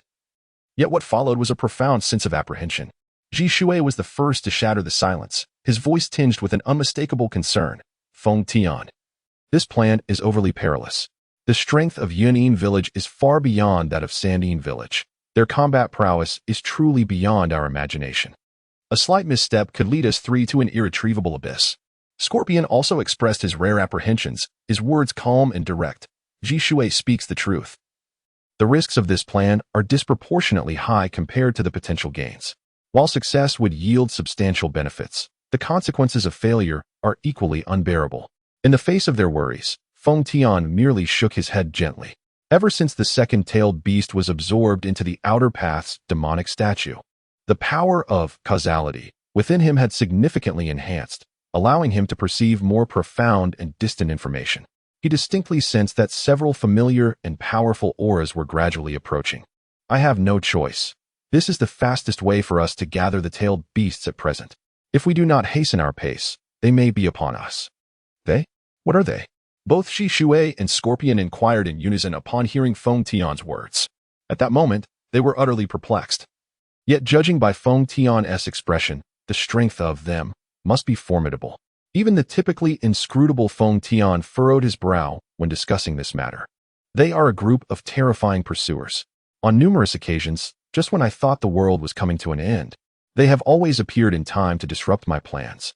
If I recall correctly, this is my 6th encounter. Feng Tian spoke with a worried countenance. His eyes filled with concern. It was precisely due to their relentless pursuit that he had directed all his newly acquired skills towards survival techniques.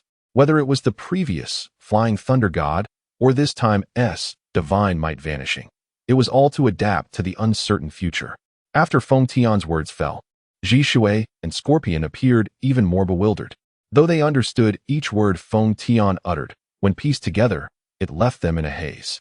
Never mind. It's not a significant issue. Let us proceed with the upcoming actions as I previously suggested. However, this time, it may require Ji Shui to exert himself a bit more. Upon concluding, Feng Tian cast a glance towards Ji Shui, his eyes betraying a hint of guilt. For the sake of that grand plan, such sacrifices are trivial. Ji Shui spoke with unwavering determination, and then swiftly departed under the gaze of the two. As he set out to fulfill the mission assigned by Feng Tian. TCH, a tedious endeavor. Scorpion muttered discontentedly after witnessing Ji Shui's departure. He cast a casual glance at Feng Tian, sighed softly, and then began to arrange his puppets, preparing to ambush at the location designated by Feng Tian. Observing the two depart, Feng Tian followed closely behind Scorpion. The arrangements he had to make were far more intricate than Scorpion's, after all. He was the nominal leader of the Twilight Organization. While others merely needed to focus on combat, he had to consider myriad factors. Within the cloud-hidden village of the Land of Lightning. Oh, esteemed Yumu-min-sama, is what you say truly the case? Hey, Killer Bee. When will you ever take things seriously? According to the intelligence received from the Sand-Hidden Village, this matter is far from simple. The two Yumu men rested their chins on their hands, wearing expressions of exasperation as they observed Killer Bee, who continued to sing and dance with unrestrained exuberance. Yo, Yumu-min-sama, there's no need for you to be overly anxious in Cloud-Hidden Village. With my beloved Oni-chan by my side, everything is but a trifling matter. Killer Bee, unfazed by Yumu-min's concerns, maintained his optimistic demeanor, continuing his peculiar display of song and dance. I speak earnestly, Killer Bee. As a fellow Jinchuriki, I implore you to take this matter seriously. Yumu-min suppressed her frustration, emphasizing that the extraction of One-Tail's chakra by a mysterious organization was dire news for them. The ability of the enemy to successfully extract chakra from the heavily guarded Sand-Hidden Village indicated their formidable strength. While their overall might surpassed that of the Sand-Hidden Village, they needed to approach these unknown organizations and their obscure intentions with utmost caution. Yo, Yumu-min-sama. My Oni-chan and I are the strongest brother duo in the ninja world. No matter the organization, they cannot stir up any tempest before us. Sigh. Yumu-min was utterly defeated by Killer Bee's unwavering optimism. She began to regret seeking him out for this conversation, as it had clearly been a waste of time. Recently, she had distinctly sensed some inexplicable phenomena. Though she had not concretely discovered anything, her intuition suggested that her movements were being closely monitored. This was precisely why she sought out Killer Bee, hoping to ascertain whether he had sensed any peculiar occurrences lately. However, not only did she leave empty-handed, but she also squandered precious time. Just as Yumu-min was about to continue her discourse, she realized that Killer Bee had vanished without a trace. It seemed this matter would require the attention of the third Raikage, Lord Ai. Uncertain of whether he has found the time to attend to these matters recently, Yuzu-mun stands in the desolate corridor, reflecting on the capriciousness of fate. Just as she intends to turn and head towards the office of the third Hokage, a sudden and inexplicable sense of peril seizes her, freezing her in place like the chill of ice. Whirling around, her keen eyes seem capable of piercing the void, fixating intently on a shadowy corner.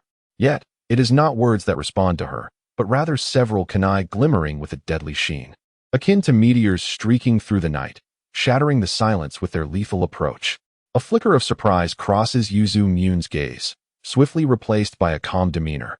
The corners of her mouth lift slightly, forming a faint smile of indifference. With an elegance akin to a gentle breeze, she sidesteps, her movements precise and unencumbered, evading the once fatal kunai that now fall harmlessly to the ground. It appears you are swifter than I had anticipated. Yuzu Mune's lips part slightly, her voice low and ominous. In the next moment, a figure materializes before her like a specter. Upon closer inspection, she recognizes him as a member of the Leaf Village. Clad in the garb of a ninja, strikingly handsome, with a short sword strapped to his back. This individual is none other than the elite Uchiha ninja, Uchiha Shursui. Now I understand. It is your Leaf Village that is behind the mysterious organization extracting tailed beast chakra. Yuzu Mune's tone carries a hint of disbelief. Yet it is overshadowed by rage and disappointment. A glimmer of disdain ignites in her eyes, as if, in that moment, all her fondness for the Leaf Village has evaporated. TCH. Truly a congregation of hypocrites. Her voice drips with sarcasm and contempt, a cold smirk gracing her lips. However, Shursui remains unfazed by her mockery. His expression is tranquil as still waters. Slowly, he draws the short sword from his back, its blade shimmering with an ethereal coldness, seemingly capable of freezing all it encounters. Simultaneously, his eyes shift to the three-tomo Sharingan, revealing an ocean of murderous intent and resolution. As the tip of the sword lightly grazes the ground, the very atmosphere quivers, an unsettling aura of lethal intent silently permeating the space. Yuzu Mune perceives Shursui's malevolence, a flicker of anxiety coursing through her. During the tumultuous Third Shinobi World War, Shursui had solidified his name throughout the ninja world as Shunshin no Shursui, renowned for his formidable prowess. She had previously heard tales from the brothers' killer be about the illustrious Yellow Flash, Minato Namikaze of the Leaf Village, as a peer of such renown. Shursui's strength must surely be formidable as well. Shursui, if you wish to capture me, feel free to try. Yuzu Mune's voice darkens as she attempts to provoke Shursui standing before her. Immediately, she activated the simplified tailed beast mode, and a mesmerizing blue feline chakra pattern emerged upon her skin. Her hair stood on end, and her eyes transformed into a striking white. Without a glance back, she swiftly retreated. In this state, Yuzuki's entire physical prowess was significantly enhanced, her speed so astonishing that it eluded the naked eye. Fortunately, Shizuku had activated the three-tomo Sharingan, allowing him to barely perceive Yuzuki's movements. Thinking of escaping? Shizuku murmured, and then, drawing upon the chakra trail left by Yuzuki as she fled, he embarked on a pursuit. The two moved with remarkable agility, and within the span of a mere incense stick S-burn, Shizuku tracked Yuzuki to a secluded cave. Not fleeing anymore, Shizuku emanated a palpable aura of menace, advancing step by step towards Yuzuki.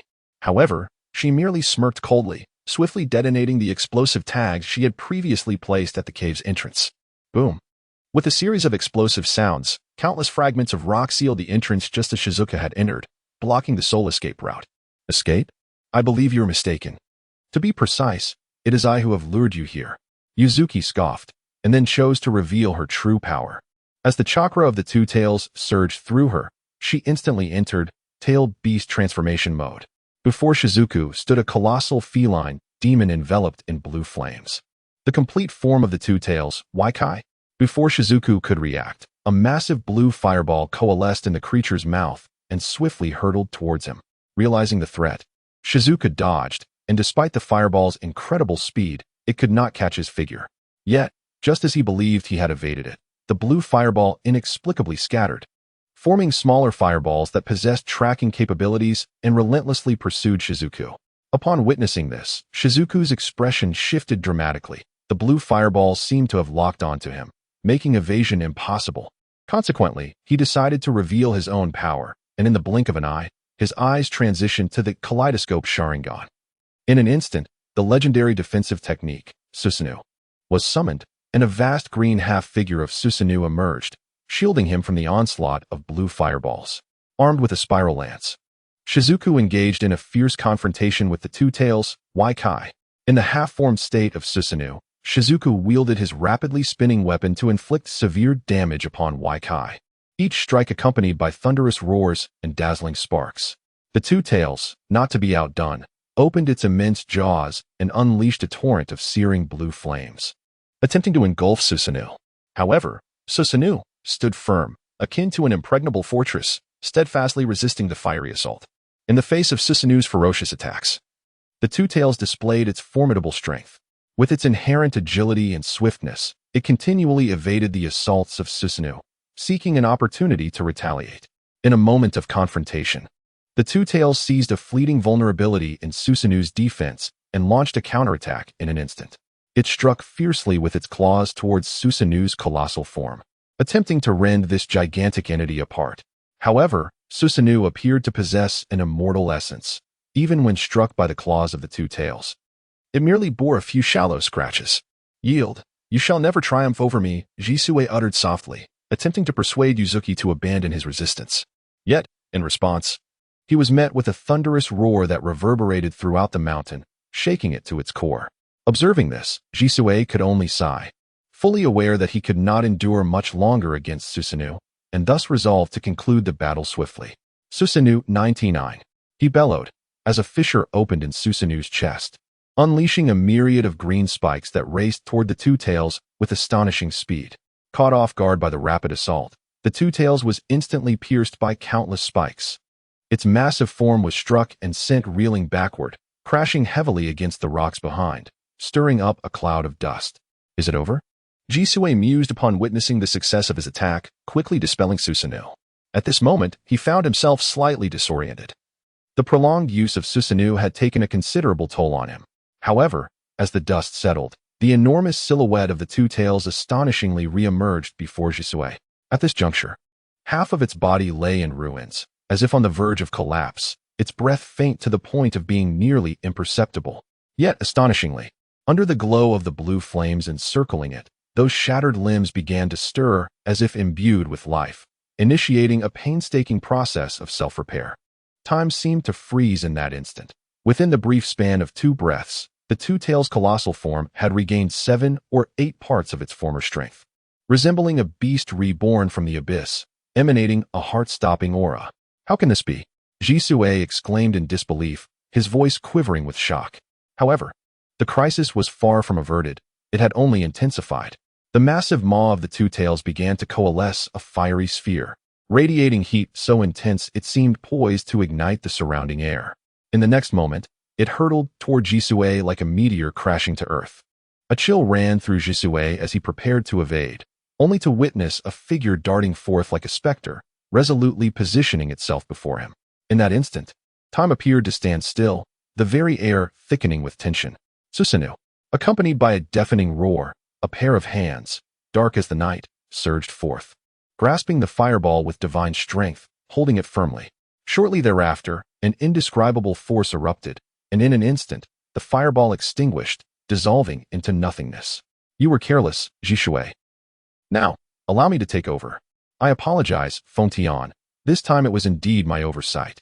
Jisue looked at Fontian with a face full of remorse, his heart a tumult of emotions.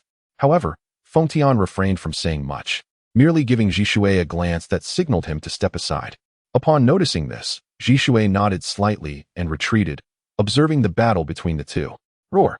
The Two Tails.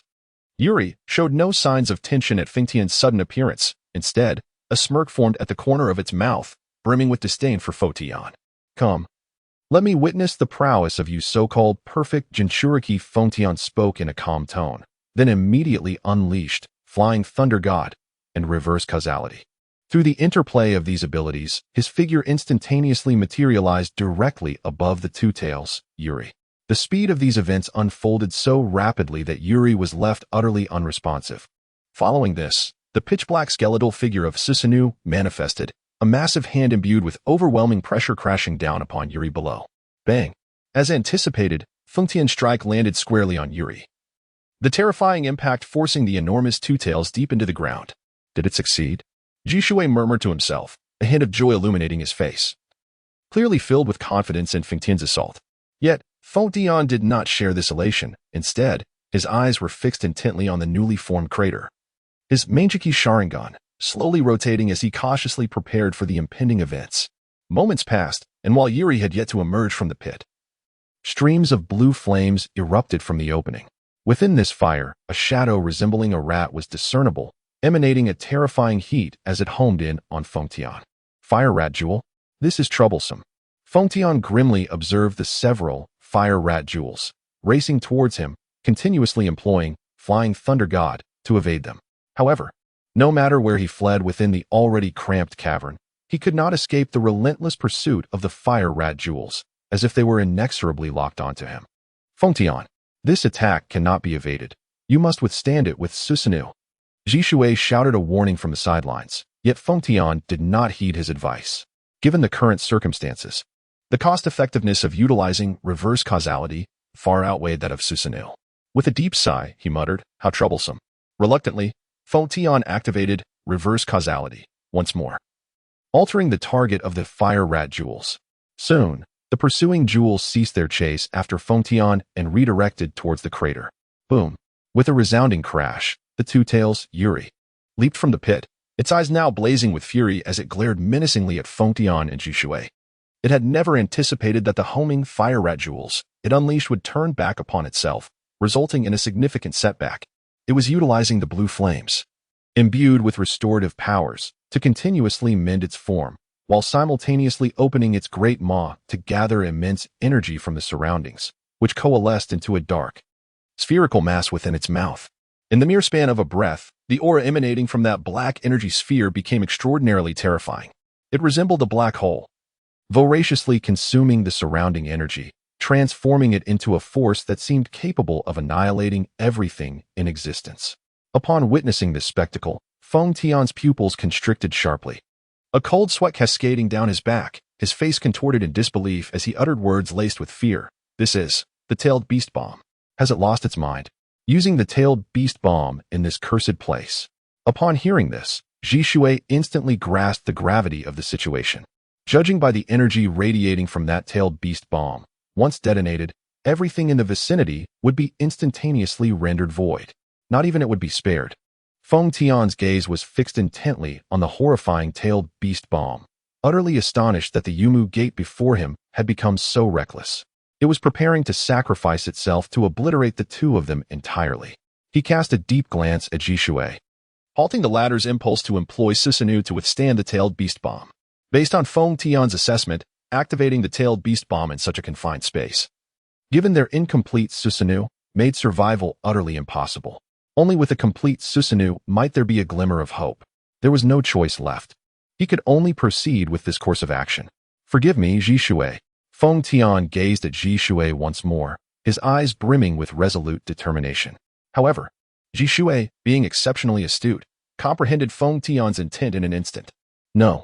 Zhishui cried out anxiously, desperate to prevent Feng Tian's actions. Yet, Feng Tian merely shook his head gently, and before Zhishui could react, he unleashed the technique of inversion of cause and effect. The space twisted and light intertwined, and in a fleeting moment, Zhishui found himself several miles away, surrounded by an entirely unfamiliar landscape. It hurts. After executing this maneuver, Feng Tian's eyes suddenly overflowed with a torrent of blood, resembling a string of red pearls, staining his garments. His breath had grown faint, akin to a flickering candle in the wind, on the verge of extinguishment. The chakra within him dissipated like smoke swept away by a tempest, vanishing without a trace. He staggered a few steps, struggling to stabilize himself, his complexion pale as a sheet, a bittersweet smile gracing his lips. It was evident that the backlash from the recent inversion of cause and effect had taken a toll, even on Feng Tian, who had enhanced his ocular power twice. Let everything be destroyed. With a roar from the Yumu gate, the terrifying tailed beast bomb had now fully coalesced.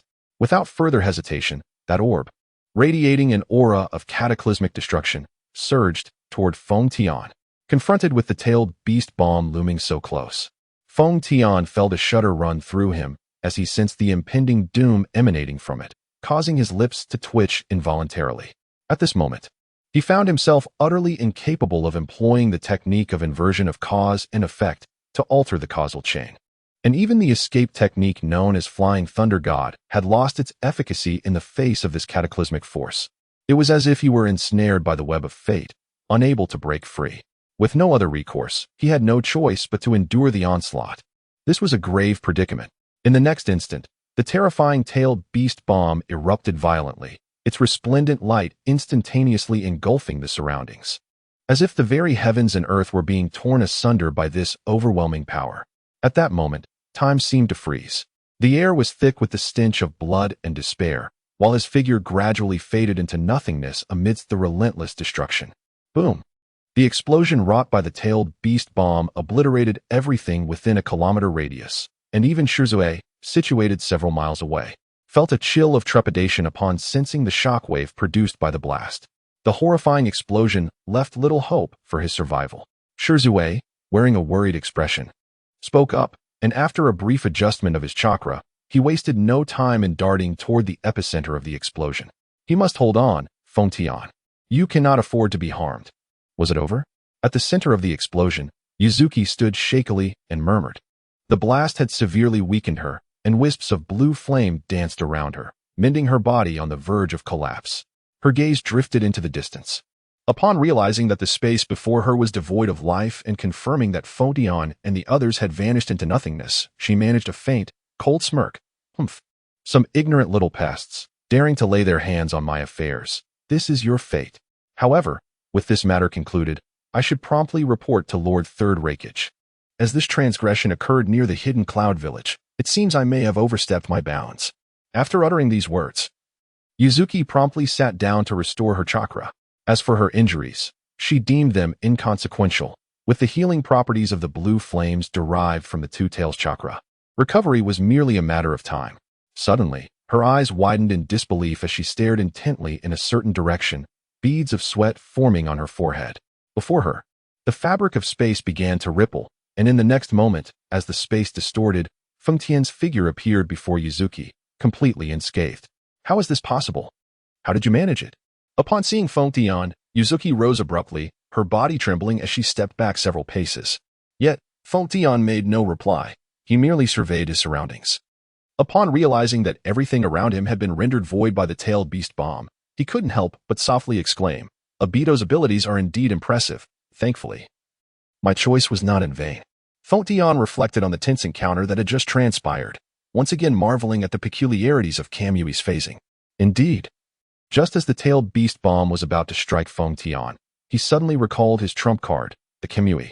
In a moment of desperation, Feng Tian swiftly vanished into the Kamui space, thereby evading the catastrophic explosion of Yuzuki's tailed beast bomb. In terms of defense, even the formidable Susanoo pales in comparison to the peculiarities of Kamui. Witnessing Feng Tian emerge unscathed before her, Yuzuki was gripped by profound fear. She could not fathom how he had managed to remain unharmed amidst such terrifying explosive power. However, in her current weakened state, she knew she was no match for Feng Tian, prompting her to instinctively prepare for flight. Unfortunately, despite Yuzuki's impressive speed, it was trivial in the face of Feng Tian's flying thunder god technique. Almost as she turned to flee, Feng Tian instantaneously appeared before her and delivered a powerful punch that sent her sprawling several meters away. Cough. After taking a solid hit from Feng Tian, Yuzuki spat out a mouthful of blood, succumbing to utter despair. Do you still wish to escape?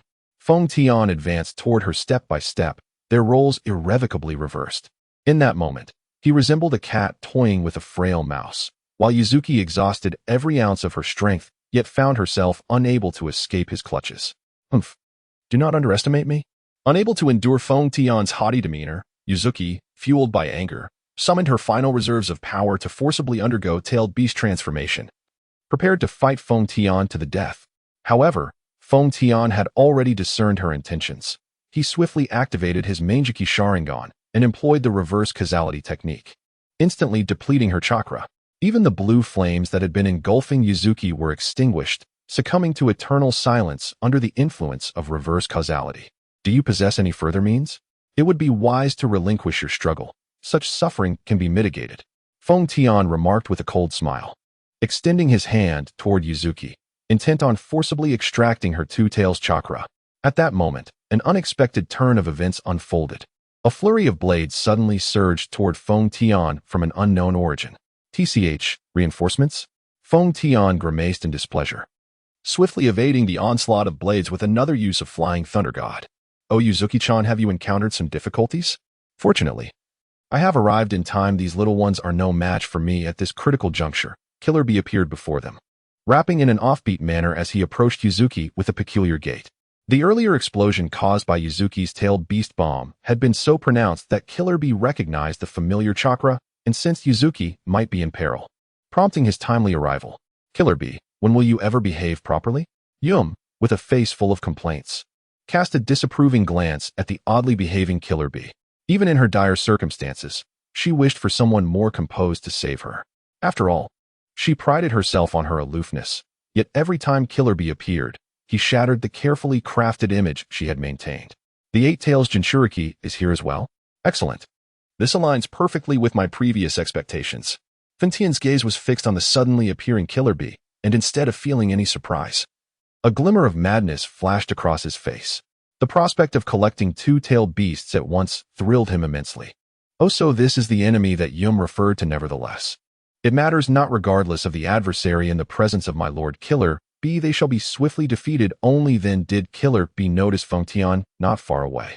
Although he feigned indifference, the depth of his eyes revealed a flicker of seriousness. He had retrieved the blades he had previously thrown and produced several more. A total of 7 blades, positioning them around his body, ready for battle against Fengtian. Killer Bee, you say? Excellent. I find you quite intriguing. Alas, I am not skilled with blades, so I am not your opponent.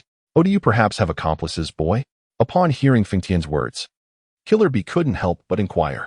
Fengtian merely smiled at this, and in the next moment, Shizue's figure appeared beside him. I believe you have rested enough. It's your turn now. Fengtian glanced at Shizue with a slight smile before speaking. Shizue nodded slightly, then drew the short sword from his back. Looking at Fengtian as he asked, I am quite curious, how did you survive that terrifying explosion? I have my own trump cards, which I prefer to keep undisclosed. Then what was with that expression earlier? You made it seem like you were truly on the brink of disaster. Just for show, just for show. Fengtian quickly replied, attempting to ease the awkward atmosphere. Seeing this, Shizue chose not to press further. He turned his attention to the oddly poised Killer Bee, whispering, I have heard of a blade master named Killer Bee from the Hidden Cloud Village, and I have long wished to duel with you. As soon as the words left his mouth, Shizue activated his 3-tomo Sharingan and charged towards Killer Bee with a short blade. Observing this, Killer Bee smirked with a playful grin, opting not to engage immediately. Instead, he gracefully sidestepped, evading Shizue's swift initial strike with almost a dance-like movement. Oh dear, this young man possesses quite the skill, but with such abilities alone, challenging me. Killer Bee is still a long way off. Shizue, taken aback for a moment, quickly regained his composure. He was acutely aware that any lapse in concentration against an opponent like Killer Bee could prove fatal. Thus, he summoned the terrifying insight of the 3-tomo Sharingan, endeavoring to capture every subtle movement of Killer Bee. In contrast, Killer Bee danced across the battlefield with an almost balletic grace, his 7 blades tracing resplendent arcs through the air. At times, they formed a defensive barrier, and at others, transformed into lethal weapons.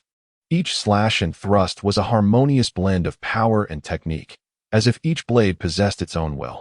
Shizue, refusing to be outdone, darted across the battlefield like a specter, his short sword carving silver lines through the air.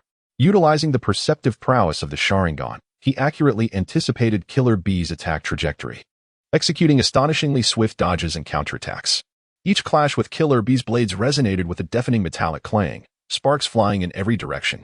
Yet, Killer Bee's 7 blades seemed almost sentient, constantly shifting their angles and modes of attack. Occasionally, he would abruptly alter the direction of his assault, catching Shizue off guard.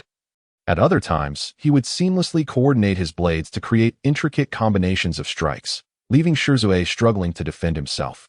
For a moment, Shizue found himself overwhelmed by Killer Bee's relentless onslaught, the tide of battle turning against him. He had never faced an adversary with such an unconventional fighting style, leaving him momentarily at a loss. He could only strive to adjust his combat rhythm, searching for a weakness in Killer Bee's defenses. After a fierce exchange, he keenly observed a fleeting pause in Killer Bee's movements following a rapid slash. Seizing this opportunity, Shizue launched himself toward Killer Bee like an arrow released from a bow, his short sword slicing through the air like a flash of silver lightning, aimed at Killer Bee's chest. However, Killer Bee responded with equal swiftness. He swiftly pivoted, his 7 blades forming a dense defensive net that successfully thwarted Shizue's assault. This approach would not suffice. I must resolve this battle swiftly, Shizue mused internally. And with that thought, he shifted his gaze to the Mangeki Sharingan, unleashing a Jinjutsu upon Killer Bee. Yet, to his astonishment, Killer Bee merely hesitated for a moment before continuing his advance toward Shirzue. How could this be? My Jinjutsu had no effect on him. A flicker of disbelief crossed Shirzue's face. He had not anticipated that his signature technique would fail against Killer Bee, leaving him momentarily disoriented. Seizing the opportunity, Killer Bee thrust his 7 blades toward Shirzue's vital points with ferocity. In this critical moment, Shirzue resolved to no longer conceal his strength, instantly manifesting Susanoo to block Killer Bee's assault. Shirzue, the Eight-Tails Jinchuriki, was also a perfect vessel, immune to Jinjutsu. Your illusion holds no power over him. A voice echoed in Shirzue's mind. It was only after this revelation that he began to comprehend the gravity of the situation. I understand now. At present, my swordsmanship cannot rival that of Karabi, and my illusions have little effect on him. The most effective means available is the Susanoo. In the next moment, Shirzue's green half Susanoo manifested a spiraled spear, thrusting fiercely toward Karabi. Unwilling to be outdone, Karabi swiftly dodged Shirzue's powerful strike and immediately activated his tailed beast transformation. In an instant, the massive form of the 8 tails, Gyuki, surged onto the battlefield like a torrential flood, starkly contrasting with Shirzue's green half Susanoo. The wild light flickered in Gyuki's eyes as it opened its enormous maw and unleashed a deafening roar. The resounding shockwave reverberated across the battlefield, as if it sought to consume everything. Meanwhile, Shirzue's green Susanoo stood resolutely in place, the spiraled spear glinting ominously, ready to confront the tempest unleashed by the 8 tails. Come on, Karabi. Shirzue's voice echoed within the chest of the Susanoo, imbued with unwavering resolve. Karabi, undeterred, commanded Gyuki to launch a fierce assault against Shirzue. The clash between Gyuki and the Susanoo wove a breathtaking tapestry of battle on the battlefield, each encounter seeming to rend the very heavens apart. Just as the conflict reached its zenith, a flash of lightning darted across the arena, so swift that even the onlooking Fontian could not react in time. Die! With that furious exclamation, the bolt of lightning struck with devastating force, delivering a single punch that breached Shirzue's Susanoo. As the power surged, the lightning coursed through the battlefield. And in the next moment, Shirzue's Susanoo was utterly shattered. Shirzue, be careful. Severely wounded, Shirzue coughed up blood, and in his astonished gaze, the figure approached him without pause, delivering a punch directly aimed at him. At this critical moment, Fontian finally regained his composure. His eyes swiftly shifted to the Mangeki Sharingan, and without hesitation, he unleashed the technique K-Ka, forcibly altering Shirzue's position. Boom! The terrifying thunder struck the ground, kicking up a cloud of dust, while the crackling lightning intermittently echoed, as if to proclaim its might. Phew! I've been saved. Fontian, I owe you yet another life. Just as the lightning attack was about to strike, Shirzue was successfully rescued by Fontian's K-Ka. He quickly turned to Fontian, his words brimming with gratitude. Shirzue, you have done exceedingly well. What follows will be the true battle. Fontian cast a deep glance at Shirzue, his expression grave since the appearance of the lightning. Only he understood what the figure behind that lightning represented, the candidate for the 4th Reikage. AI. As the lightning dissipated, the formidable figure of the 4th Reikage emerged before the crowd, his gaze imbued with a fierce intensity and subtle sparks of thunder flickering across his form. He turned his attention to the recovering Wyamon and the already tailed beast-formed Killer Bee, inquiring, "Are you all right, Wyamon?" "I'm fine, thanks to Killer Bee. My chakra has replenished considerably, enough for healing." Wyamon replied softly as she rose, a few wisps of pale blue flames enveloping her, steadily mending her injuries. Perhaps soon, she would rejoin the fray. "Oh dear, dear brother. With you here, our brotherhood is invincible, even in tailed beast form." Upon seeing the 4th Reikage, Killer Bee couldn't help but break into rap. In his eyes, no matter how formidable the foe, they would crumble before them. Save for the legendary yellow flash of Konoha. This presents a significant dilemma. With the 4th Reikage here, it seems today will not end well. Fontian, with a grave expression, gazed intently at the 4th Reikage, his Sharingan slowly rotating. Initially, he attempted to manipulate the situation using a technique to reverse causality, aiming to alter the fact of the 4th Reikage's arrival. However, the backlash of the required causality was insurmountable for him at this moment. Now, with the 4th Reikage and Killer Bee successfully allied, alongside the vigilant Wyamon, neither he nor Shirzue stood a chance against them.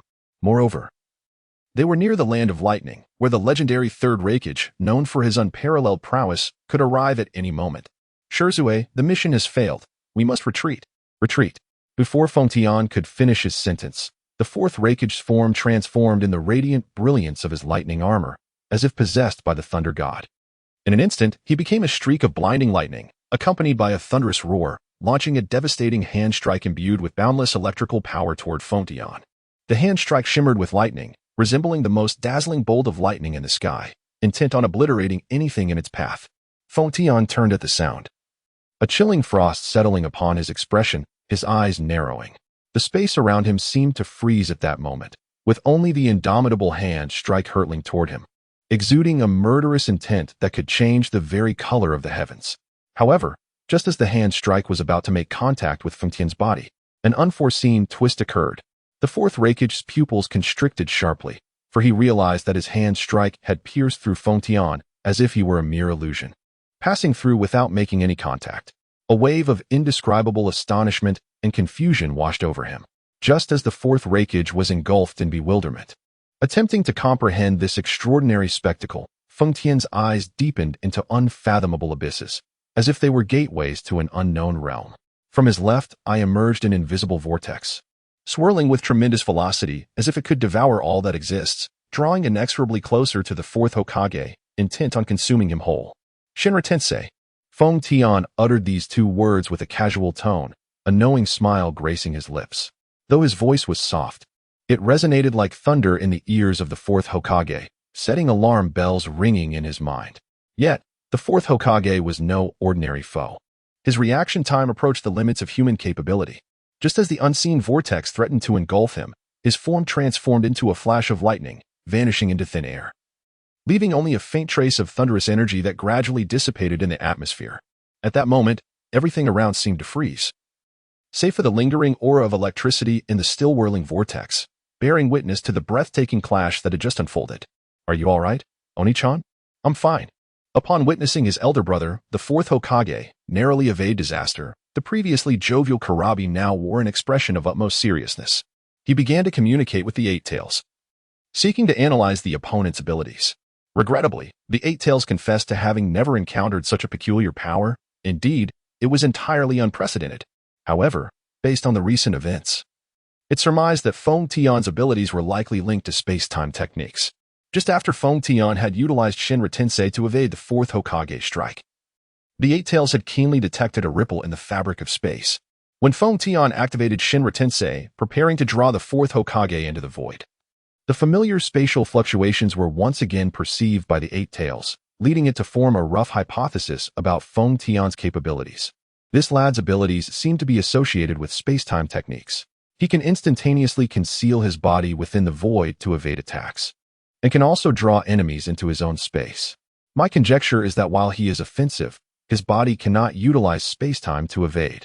Upon hearing the Eight Tails' insights, Kurabi's expression grew increasingly grave. He promptly shared the intelligence he had just acquired with the two. After absorbing Kurabi's words, the once arrogant Fourth Hokage displayed a rare flash of seriousness. He now regarded Feng Tian as an adversary on par with the Yellow Flash. "Who are you? What is your purpose here?" The Fourth Hokage bellowed at Feng Tian and his companion, his voice laced with inquiry. In response to this, Feng Tian took a step forward, extending his arms, and declared, "We are the Twilight Organization, beings traversing the darkness in search of the singular dawn of redemption. For the sake of that grand design, the Two Tails and Eight Tails, I am determined. Even Jesus cannot stop it. Mark my words." Upon hearing these words, the Fourth Reikage was overwhelmed by an uncontainable fury. At that moment, he could no longer endure the arrogance of Feng Tian, and thus he unleashed the thunder armor once more, charging towards him. "Ha! Come forth." Feng Tian, witnessing this scene, revealed a fleeting smile. He immediately invoked cause and effect, altering the positions between himself and Shursue, and shouted, "Shursue, now is the time. Use it." "Kodo Amatsukami." "What?" The Fourth Reikage, upon hearing this, looked into the eyes of Shursue, filled with an expression of dread. The name Kodo Amatsukami was well known to him, reputed to be the most potent genjutsu capable of permanently altering a person's will. And the man before him was none other than Shursue, the sole ninja of the Uchiha clan from Konoha who could wield Kodo Amatsukami. As he drew closer to Shursue, The fourth Reikage, in an effort to mitigate the effects of Kotoeme Tsukumi, chose to shut his eyes, attempting to resist in this manner. Fengtian, observing this, wore a sinister grin. And then his Manjiki Sharingan began to spin slowly, reactivating cause and effect. This time, he switched the positions of himself and Shursui once again. Onaikin, be careful, Karabi shouted urgently, trying to warn the fourth Reikage. Unfortunately, the rapidity of events unfolded too swiftly. In the blink of an eye, the fourth Reikage's mind was still immersed in assessing the situation, and as he opened his eyes, he was met with an abyssal shadow that loomed over him like a mountain. It was the Susanoo summoned by Fengtian, its colossal skeletal hands descending with cataclysmic force, akin to a merciless judgment in the dark of night. Boom. At that moment, it felt as if the very air had been torn asunder. A thunderous echo resonating through the heavens and earth, causing the surrounding clouds to churn and winds to surge. The fourth Reikage's body, under this unparalleled might, felt as fragile as a flickering candle in the wind, instantly pierced through. His insides trembled with excruciating pain, and a warm trickle of blood seeped from the corner of his mouth, staining his garments. A glimmer of disbelief flashed in his eyes, overshadowed by regret for his failure to react in time. His body involuntarily began to plummet, akin to a withered leaf swept away by an autumn breeze. Stripped of all strength and support, just at that critical moment, Karabi's figure suddenly appeared. The tentacles of the eight tails, like ethereal serpents, with astonishing speed and precision, caught the fourth Reikage just as he was about to make contact with the ground. The tentacles, both soft and resilient, acted as nature's finest shock absorbers, dissipating the impact of the fall into nothingness.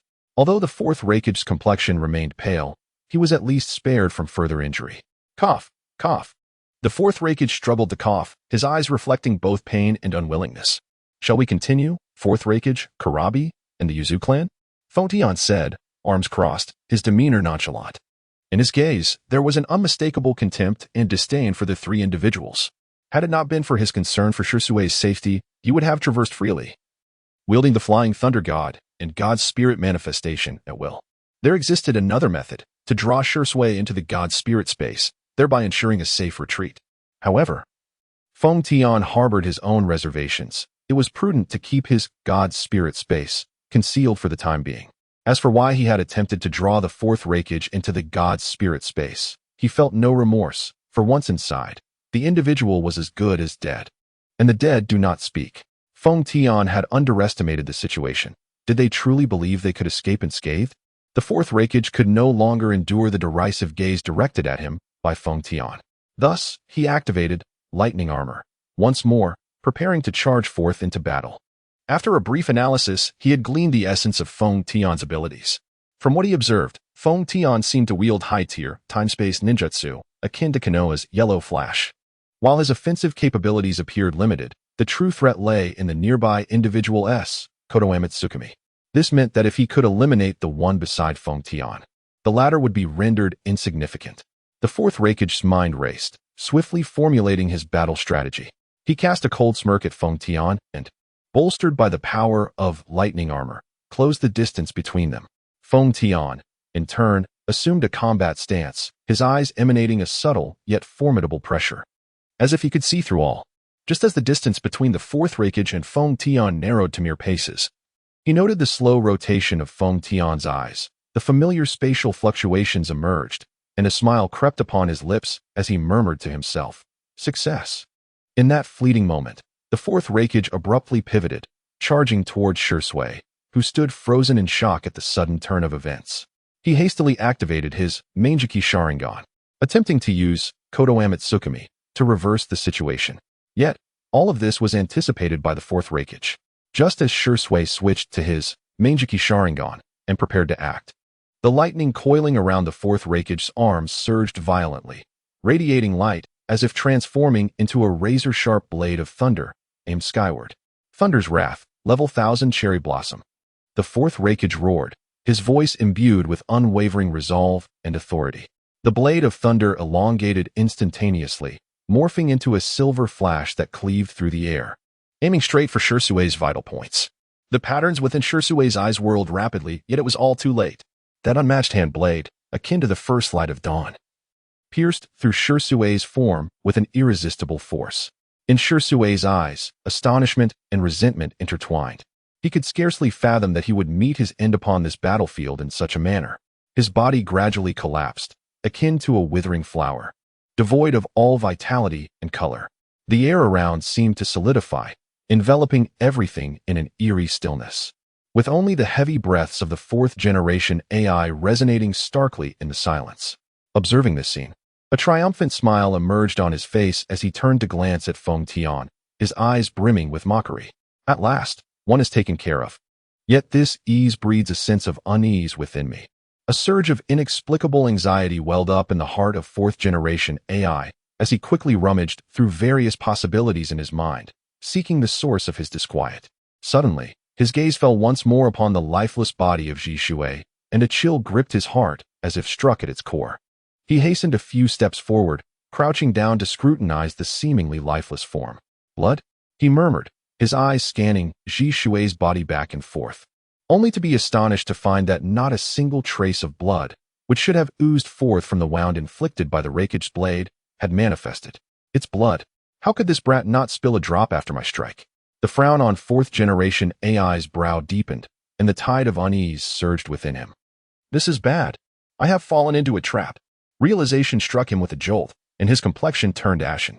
In that fleeting moment, he comprehended that he might be stepping deeper into a meticulously laid ambush by his adversary. A wave of coldness surged from his spine to the crown of his head, soaking his back with cold sweat. He dared not linger any longer, rising at once to escape this perilous realm. Yet, before he could act, the urgent shout from Karabi pierced through to his ears. Brother, run! Brother, run! Karabi's frantic cry jolted the fourth-generation AI out of the illusion that had ensnared him. He opened his eyes wide, witnessing his brother Karabi in combat with Zhishui, who was controlling Susanoo. Before him, Feng Tian regarded him with a mocking expression. You scoundrel! When did I fall under the illusion? Could it be? In response to fourth-generation AI's bewilderment, Feng Tian unprecedentedly took the initiative to explain. Do you recall the first time we switched places? The moment Zhishui appeared before you, you had already succumbed to his illusion. This is precisely why he is known as Shunshin Zhishui, instantaneous Zhishui. Upon hearing Feng Tian's explanation, fourth-generation AI instantly grasped everything. The murderous intent in his eyes dissipated, and he seemed to find a sense of liberation. So that essay, I was defeated by my own carelessness. A hint of self-mockery appeared on fourth-generation AI's face as he turned to Feng Tian, completely surrendering and signaling him to make his move. There was no other choice. At this moment, he was already at the mercy of Feng Tian's grasp, and in Feng Tian's eyes, he felt a faint aura of Shunwei, divine might, circulating gently.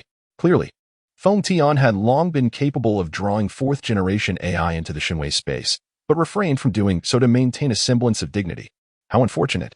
Feng Tian spoke with a tone devoid of emotion. His eyes, akin to a kaleidoscopic Sharingan, began to revolve slowly. A formidable force emanated from his left eye. Be careful. Just as Feng Tian was about to successfully draw the fourth rakeage into the Kimui space, Yuzuki suddenly appeared, forcefully colliding with the fourth rakeage and allowing him to escape the fate of being absorbed. Alas, she herself was drawn into the Kamui space. In the fleeting moment before Yuzuki's figure vanished, she turned back slowly, her eyes shimmering with warmth as she gazed at the fourth rakeage from a distance. Her lips parting as she whispered in a voice only she could hear, "You must survive." Before her words could fully dissipate, Yuzuki was absorbed into the Kamui space, vanishing completely from this realm. Yuzuki, the fourth rakeage, witnessing the entire scene, felt his eyes welling with rage, his chakra surging violently as if it would tear apart everything around him. He charged at Feng Tian, activating the lightning armor to its utmost. Enveloped in an endless storm of lightning, resembling a descending thunder god. Return Yuzuki to me. The fourth rakeage's voice was a tumult of fury and sorrow, each word forced through gritted teeth. Feng Tian regarded the oncoming fourth rakeage, his Sharingan still spinning leisurely, a cold smirk appearing on his face. He hadn't anticipated that the two tails would come to him so willingly, saving him considerable effort. Yet, as the fourth rakeage attacked, Feng Tian stood motionless, allowing the barrage to unfold. Under the influence of Kamui's intangibility, as long as Feng Tian refrained from striking back, no matter what means the fourth rakeage employed, he could not inflict any harm upon him. Give up, fourth rakeage, you cannot thwart my intentions. Feng Tian spoke with an air of resignation, attempting to deter the futile endeavors of the fourth Reikage. However, the fourth Reikage remained silent, relentlessly pressing his assault. He was not foolish, though his actions appeared fruitless. He had managed to stall Feng Tian, preventing his escape. Meanwhile, the battle between Killer Bee and Shui had reached a fever pitch, the massive eight tails, Gyuki, firmly constraining Shui's half-body Susanoo. Victory was merely a matter of time. As long as he could keep Feng Tian occupied, once Killer Bee subdued Shui, he could leverage Shui as a hostage for a potential exchange to retrieve Yuzuki. Yet, reality proved far harsher than his idealistic plans. Just as the fourth Reikage believed his strategy was flawless, he suddenly observed Feng Tian vanishing from his sight. In the next instant, Feng Tian appeared behind Gyuki, exclaiming loudly, "Kamui!" With those words, a powerful suction emanated from behind the eight tails, aiming to draw its massive form into the void. The fourth Reikage, witnessing this, widened his eyes in fury, charging at Feng Tian like a madman, completely succumbing to a state of frenzy. He had lost the teak door and could no longer accept the departure of his elder brother. His suction is feeble and serves no purpose for me. Do not be deceived, Kurabi shouted frantically, attempting to alert the fourth Reikage. The latter's reflexes were swift. The moment Kurabi's words fell, he pivoted rapidly, avoiding the optimal attack range that Feng Tian had envisioned. Indeed, the reactions and speed of the past Reikage were unparalleled. Even this could be anticipated. Feng Tian sighed in exasperation, ceasing the release of Kamui. As Kurabi had indicated, the current suction of Kamui was entirely insufficient to draw in the colossal eight tails, Kyubi. His intention was to lure the fourth Reikage into the Kamui space. Then, through a moral coercion, compel Kurabi to sacrifice himself in exchange for the fourth Reikage's safe departure. This meticulously crafted plan would not only secure two-tailed beasts but also allow for a flawless retreat.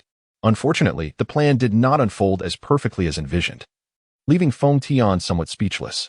The fourth Reikage panted heavily, his lightning armor flickering with residual sparks, indicating the immense burden he currently bore. His eyes, sharp as a hawk's, were fixed intently upon Feng Tian, manifesting a blend of awe and caution. In this young man, he sensed an unprecedented aura of pressure, one that surpassed even the legendary yellow flash of Konoha. Just as the fourth Reikage immersed himself in evaluating Feng Tian's strength and contemplating his next strategic move, a dazzling bolt of lightning erupted on the battlefield. The speed of this lightning was astonishing, its power terrifying. Even with the fourth Reikage's formidable speed and strength, he felt a tremor of apprehension. The bolt of lightning struck with such rapidity that even Feng Tian could not muster an effective response, narrowly evading the blow by relying on the passive ability of Kamui's intangibility. The lightning traced a perfect arc in the air before dissipating in the distance, leaving scorched earth and a crowd in shock. Is this how you concede? As the candidate for the next Reikage, you truly leave much to be desired. As these words fell, the crowd turned their gaze. As the lightning dissipated, an elderly man with dark skin and a long beard stood proudly with his arms crossed. His long golden hair cascaded over his shoulders, and a lightning-shaped scar adorned his chest, giving him a rugged and tempestuous appearance.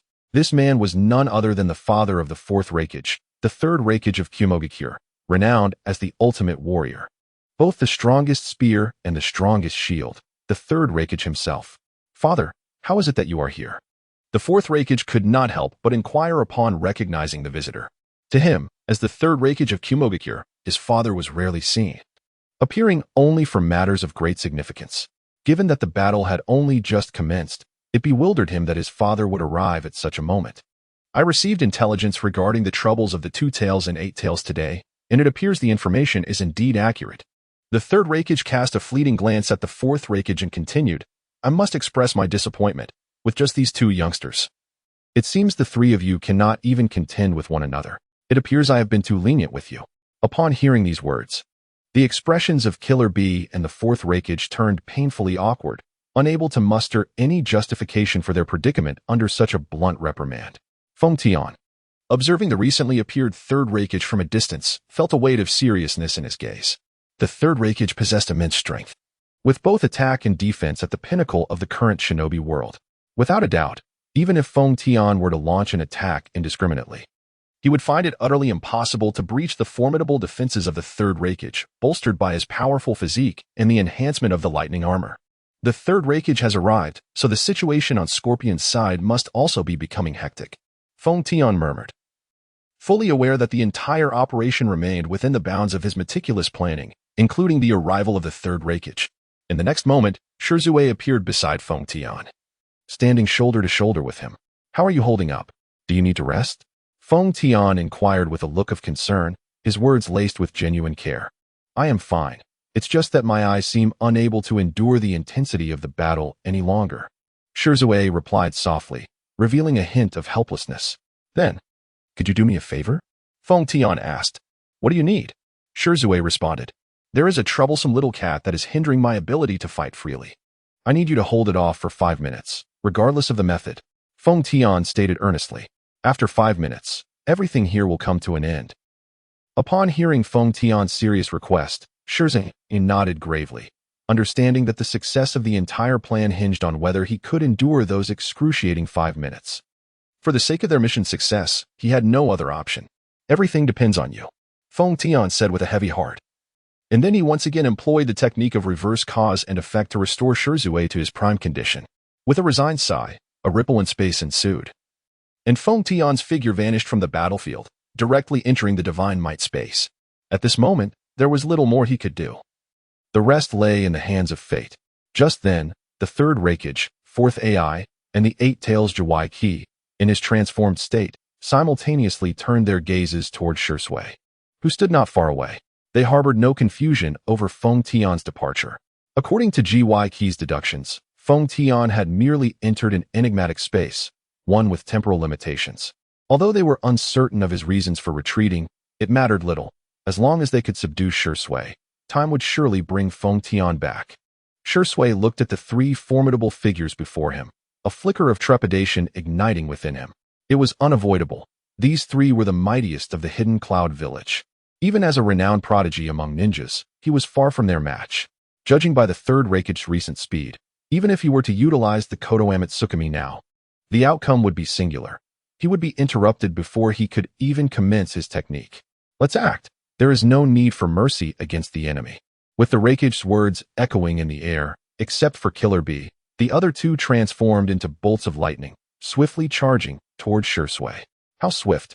Shizue couldn't help but exclaim, thankful that he had activated his Manjiki Sharingan from the outset.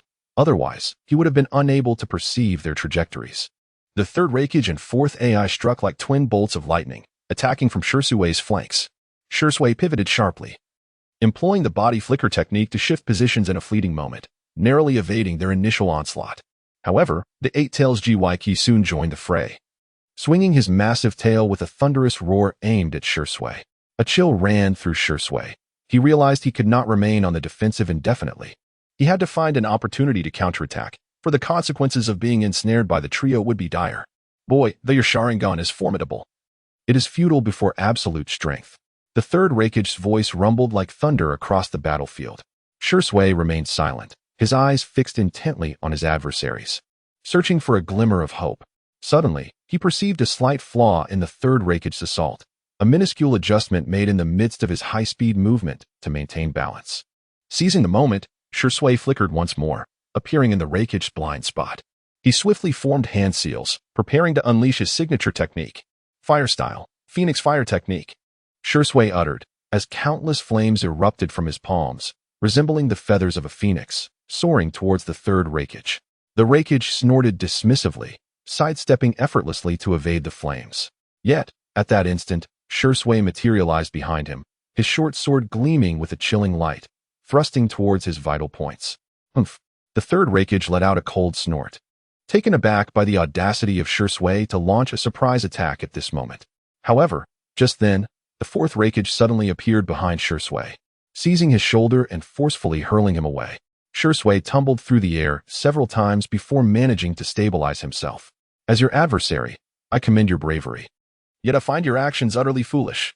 If you possess no other means, then this day next year shall mark your demise. The fourth Raikage could not help but declare. After which both he and the third Raikage resolved to hold nothing back. Thus, their arms flickered with dazzling lightning, infused with pure murderous intent, as they charged towards Shizue. one following the other. In the land of lightning, cloud-hidden village, the scene was bustling. Brothers, the third raikage has already set off. We must hasten our pace. All Jonin and above, depart with me, leaving only essential personnel behind, urged one senior ninja, urgency lacing his voice. Within the cloud-hidden village, numerous ninjas were gearing up, ready to rush to the battlefield alongside the third raikage, their words tinged with a sense of urgency. Yet, in an unseen corner, Sasori coldly observed the unfolding events, his gaze profound. A grave expression flitting across his face before he sighed and produced the scroll of the puppet technique, slamming it onto the ground. Instantly, the sky above cloud-hidden village was filled with a multitude of puppets, imposing like judges under the sun's rays. Enemy attack. Everyone, prioritize the foes in the sky, then hasten to the side of Lord Third Raikage. Understood. Upon spotting Sasori's puppets, the ninjas of Cloud-Hidden Village were momentarily taken aback, but quickly, under the leadership of a senior jonin, they soared into the air to engage the floating puppets. The puppets deftly shifted their formations in the air, responding swiftly to the ninjas' onslaught as if they were living beings. Their weapons gleamed menacingly, each swing accompanied by the sound of rending air, akin to the scythe of death. As the battle commenced, the ninjas of Cloud-Hidden Village found themselves at a disadvantage. Despite their numbers, they felt overwhelmed against the hundreds of puppets controlled by Sasori. These puppets not only outnumbered them, but also displayed various combat styles and jutsu, rendering the fight exceedingly arduous. "This one to do.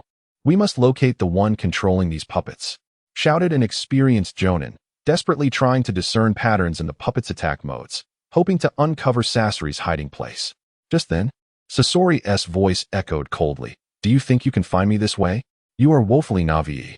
As his words fell, more puppets surged forth from the scroll, forming a colossal array that obscured the sky, threatening to envelop the entirety of Cloud-Hidden Village in darkness. "We cannot allow this to persist. We must break free from this encirclement." The leading jonin's gaze was resolute, fully aware that if the scorpion was not swiftly dealt with, the entire Hidden Cloud Village would plunge into peril. Thus, the ninjas of the Hidden Cloud began to recalibrate their strategies. Some would engage to restrain the puppets, while others sought to identify an avenue of escape. Notably, several ninjas adept in speed and stealth stealthily approached the scorpion's location, poised to launch a surprise attack. However, the scorpion appeared to have anticipated this move. A cold smirk played upon his lips as he waved his fingers lightly. Suddenly, several seemingly unsuspecting puppets erupted with a powerful surge of chakra, transforming into beams of light that targeted the lurking ninjas. "Be careful," the leading jonin exclaimed. But it was already too late. Several beams struck their mark with unerring accuracy, causing the ninjas to vanish in an instant, leaving only wisps of smoke trailing in the air. This was sufficient, according to the original plan. The scorpion observed the unfolding scene with an icy detachment. With the absence of formidable defenders like the Third Raikage, the Hidden Cloud Village currently lacked any significant power to counter him, facilitating the success of his blockade with remarkable ease.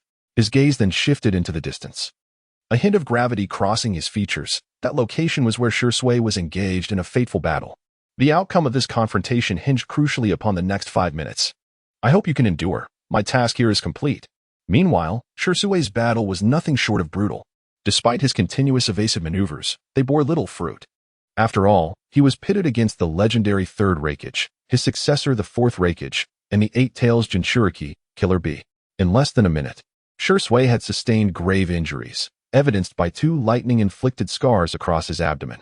Had he not deftly evaded a fatal blow at a critical moment, he would likely have perished right then and there. "Shursui of the Leaf Village, surrender at once. You stand no chance against us," the Fourth Raikage shouted, urgency lacing his voice, seemingly eager to reclaim the Yuzuki Gate through Shursui's defeat. However, upon hearing this, Shursui remained silent, merely wiping away the blood trickling from the corner of his mouth. He unsteadily regained his footing, his eyes, activated by the Meijiki Sharingan, flickering with determination. "Humph! Stubborn fool!" The Third Raikage scoffed at the sight before him, then transformed into a bolt of lightning, charging towards Shursui. Utilizing the insights granted by the Meijiki Sharingan, Shursui narrowly evaded the Third Raikage's lethal strike. Yet, the speed and power of the Raikage's assaults were staggering. Each encounter left Shursui feeling utterly drained, both physically and mentally. His garments were rent by the flashes of lightning, leaving behind several delicate scorch marks on his skin. remnants of the clash with the third Reikage and the fourth AI. Save your breath, Shimizu, Kurabi remarked from the sidelines, his eight tails power brimming with anticipation. Ready to join the fray. Though your Sharingan is formidable, it is futile in the face of absolute strength. Shimizu disregarded Kurabi's taunts, his focus unwaveringly fixed on the battle before him. He understood that he must endure for 5 minutes. Otherwise, the entire plan would unravel. Susanoo. Shimizu uttered with a low growl, his eyes radiating an unprecedented brilliance as a colossal Susanoo surged forth from his being, instantly enveloping the battlefield. This time, it was not merely a standard half-formed Susanoo, but the significantly more potent third form, the Yatagarasu armor form. However, upon the emergence of this third form, Shimizu soon experienced an unsettling discomfort in his eyes. There was no alternative. The burden of maintaining Susanoo in this state was immense, and without the eternal Mangeki Sharingan, one could not sustain this form for long. Yet, confronted with such a formidable adversary, Shimizu had no choice but to grit his teeth and desperately uphold the third form of Susanoo. Humph, a futile endeavor. The third Reikage scoffed before transforming once more into a bolt of lightning, filled with boundless murderous intent, charging towards Shimizu's Susanoo. Boom. With a tremendous sound, Shimizu's third form Susanoo was utterly shattered by the third Reikage's strike, crumbling like a broken mirror. What? Shock and disbelief flooded Shimizu's eyes. His presumed impenetrable third form Susanoo had failed to withstand even a single blow. Helplessness and fear surged through his mind, but he clenched his teeth and, with an uncanny twist of his body, narrowly evaded the attack. However, as Susanoo disintegrated, Shimizu was met with a tremendous backlash, his vision beginning to blur, rendering everything before him increasingly unfamiliar. Even so, he refused to yield. He drew a short sword from his back, assuming a combat stance. Even in the face of obscured vision, he relied on his acute sensory abilities to anticipate his opponent's movements. Are you truly unwilling to abandon the fight even now? What manner of creature are you? Kurabi observed Shimizu with a serious expression, a hint of admiration creeping into his tone despite their enmity. I am not a monster. Shimizu's voice trembled, weakened by his injuries, yet his gaze sparkled with an indomitable light. I am merely a ninja who refuses to give up. The third Reikage approached, his gaze lingering on Shimizu for a moment before he spoke slowly. Shimizu, you are no longer capable of battle. If you surrender the Yuzuki door now, we may consider sparing your life. Shirzue comprehended the essence of the third Reikage's words. However, he exhibited no signs of retreat or fear. On the contrary, his gaze grew increasingly resolute. Lord Reikage, there is no room for negotiation in this matter, for I possess compelling reasons to act as I do, and I do not believe I shall perish here. At least not now. Shirzue proclaimed with unwavering determination, the short sword in his grip gleaming ominously in the dim light. Given this, there is no need for further discourse. The third Reikage lamented, and without hesitation, his countenance transformed, imbued with an overwhelming intent to kill. Although he was unaware of Shirzue's current standing with Konoha, as the leader of Kumogakure, he had to prioritize the safety of his own shinobi, since Shirzue was unwilling to relinquish the Yuzu Gate even at the cost of his life. The Reikage deemed it unnecessary to concern himself with the repercussions from Konoha following Shirzue's demise. Lightning release. Hell stab 4 bolts. The third Reikage's figure surged forth like a flash of lightning, accompanied by a thunderous roar. His hands rapidly coalesced a colossal amount of lightning chakra, forming 4 remarkably sharp lightning spears, seemingly capable of piercing through any obstruction. Shirzue, brace yourself. The Reikage's voice cut through the cacophony of thunder with chilling clarity. His eyes fixed intently on Shirzue, awaiting his response. Yet, Shirzue did not waver. His gaze was filled solely with resolve and defiance. He understood that this confrontation was unavoidable, and he was thoroughly prepared. Come forth, Lord Reikage. Shirzue growled softly, the short sword in his hand shimmering with a cold gleam under the lightning's illumination. In an astonishing display of speed, he dashed towards the third Reikage, seemingly indifferent to his own fate. Bang! The clash of their attacks reverberated through the air, lightning spears intertwining with Shirzue's short sword, igniting brilliant sparks. The sheer force of the collision caused the surrounding space to tremble. Moments later, silence enveloped the battlefield once more. The third Reikage gradually dispelled his lightning armor, his steps steady as he proceeded toward the location of the fourth A and Killer B. His expression remained as tranquil as still water, devoid of sorrow or joy, as if the fierce battle had merely been a fleeting moment, leaving no ripple in his heart. He continued on his path, never glancing back, nor bestowing a single thought upon the fallen Shirzue who had once stood defiantly against him. Bang! A dull thud shattered the tranquility, the sound of a heavy object falling to the ground. In the astonished gaze of the fourth A and Killer B, Feng Tian collapsed weakly. Beside him lay the short sword that had accompanied him through countless battles, now shattered in two, silently narrating the cruelty of defeat. Has it all come to an end? Shirzue murmured softly, his voice laced with profound bitterness and reluctance. I am so unwilling. Why am I so weak? His words were steeped in self-doubt. As he felt utterly drained of all strength, crumpling to the earth, persistently berating himself, his eyes filled with despair. Yet, even with his chakra completely depleted, his body marred by wounds, and the once proud Manjiki Sharingan dimmed, the indomitable spirit within Shirzue remained unextinguished. It burned like an unrelenting flame deep within his heart, compelling him to force his weary body to stand. Trembling, he grasped the broken sword, a complex expression flickering in his eyes, as a bittersweet yet resolute smile graced his lips. In such a state, you still manage to rise. Are you human or specter? The fourth Reikage exclaimed in astonishment. At that very moment, the third Reikage turned in disbelief, only to find Shirzue still standing defiantly before him. Humph. You are but a flickering candle in the wind. Simply wait to be captured. Why endure further suffering? The third Reikage questioned, perplexed, before activating his lightning armor once more. However, Shirzue merely smiled serenely, offering no words. At this juncture, there was little left to say. The third Reikage sighed in resignation and charged towards Shirzue once again, determined to vanquish him completely. Shirzue, witnessing the unfolding scenario, felt utterly helpless. He smiled, relinquishing all resistance, and calmly accepted his fate. It was evident he had made his choice. He would rather perish than become a burden to Feng Tian. Yet, just as the attack was about to land, a familiar spatial disturbance suddenly emerged before Shirzue, whisking him away from the impending blow. Instantly, a familiar figure materialized before them. 5 minutes had passed. Feng Tian had re-entered the battlefield. Shirzue, are you all right? Feng Tian gazed at the incapacitated Shirzue in his arms, panic etched across his face. However, Shirzue merely looked at Feng Tian, a smile tugging at the corners of his mouth, and softly whispered, as promised, the 5 minutes are up. My mission is complete. As the voice of Jishue faded, he succumbed to a deep unconsciousness, lying in the embrace of Feng Tian. With utmost care, Feng Tian placed Jishue into the Shunwei space, then cast a darkened gaze towards the trio in the distance. At that moment, the veins on his forehead throbbed, and the murderous intent on his face was impossible to conceal. Feng Tian spoke in a low tone, his words infused with an overwhelming fury. You have performed admirably. It is now time for you to prepare your last words. The instant Feng Tian's words fell, his figure vanished without a trace.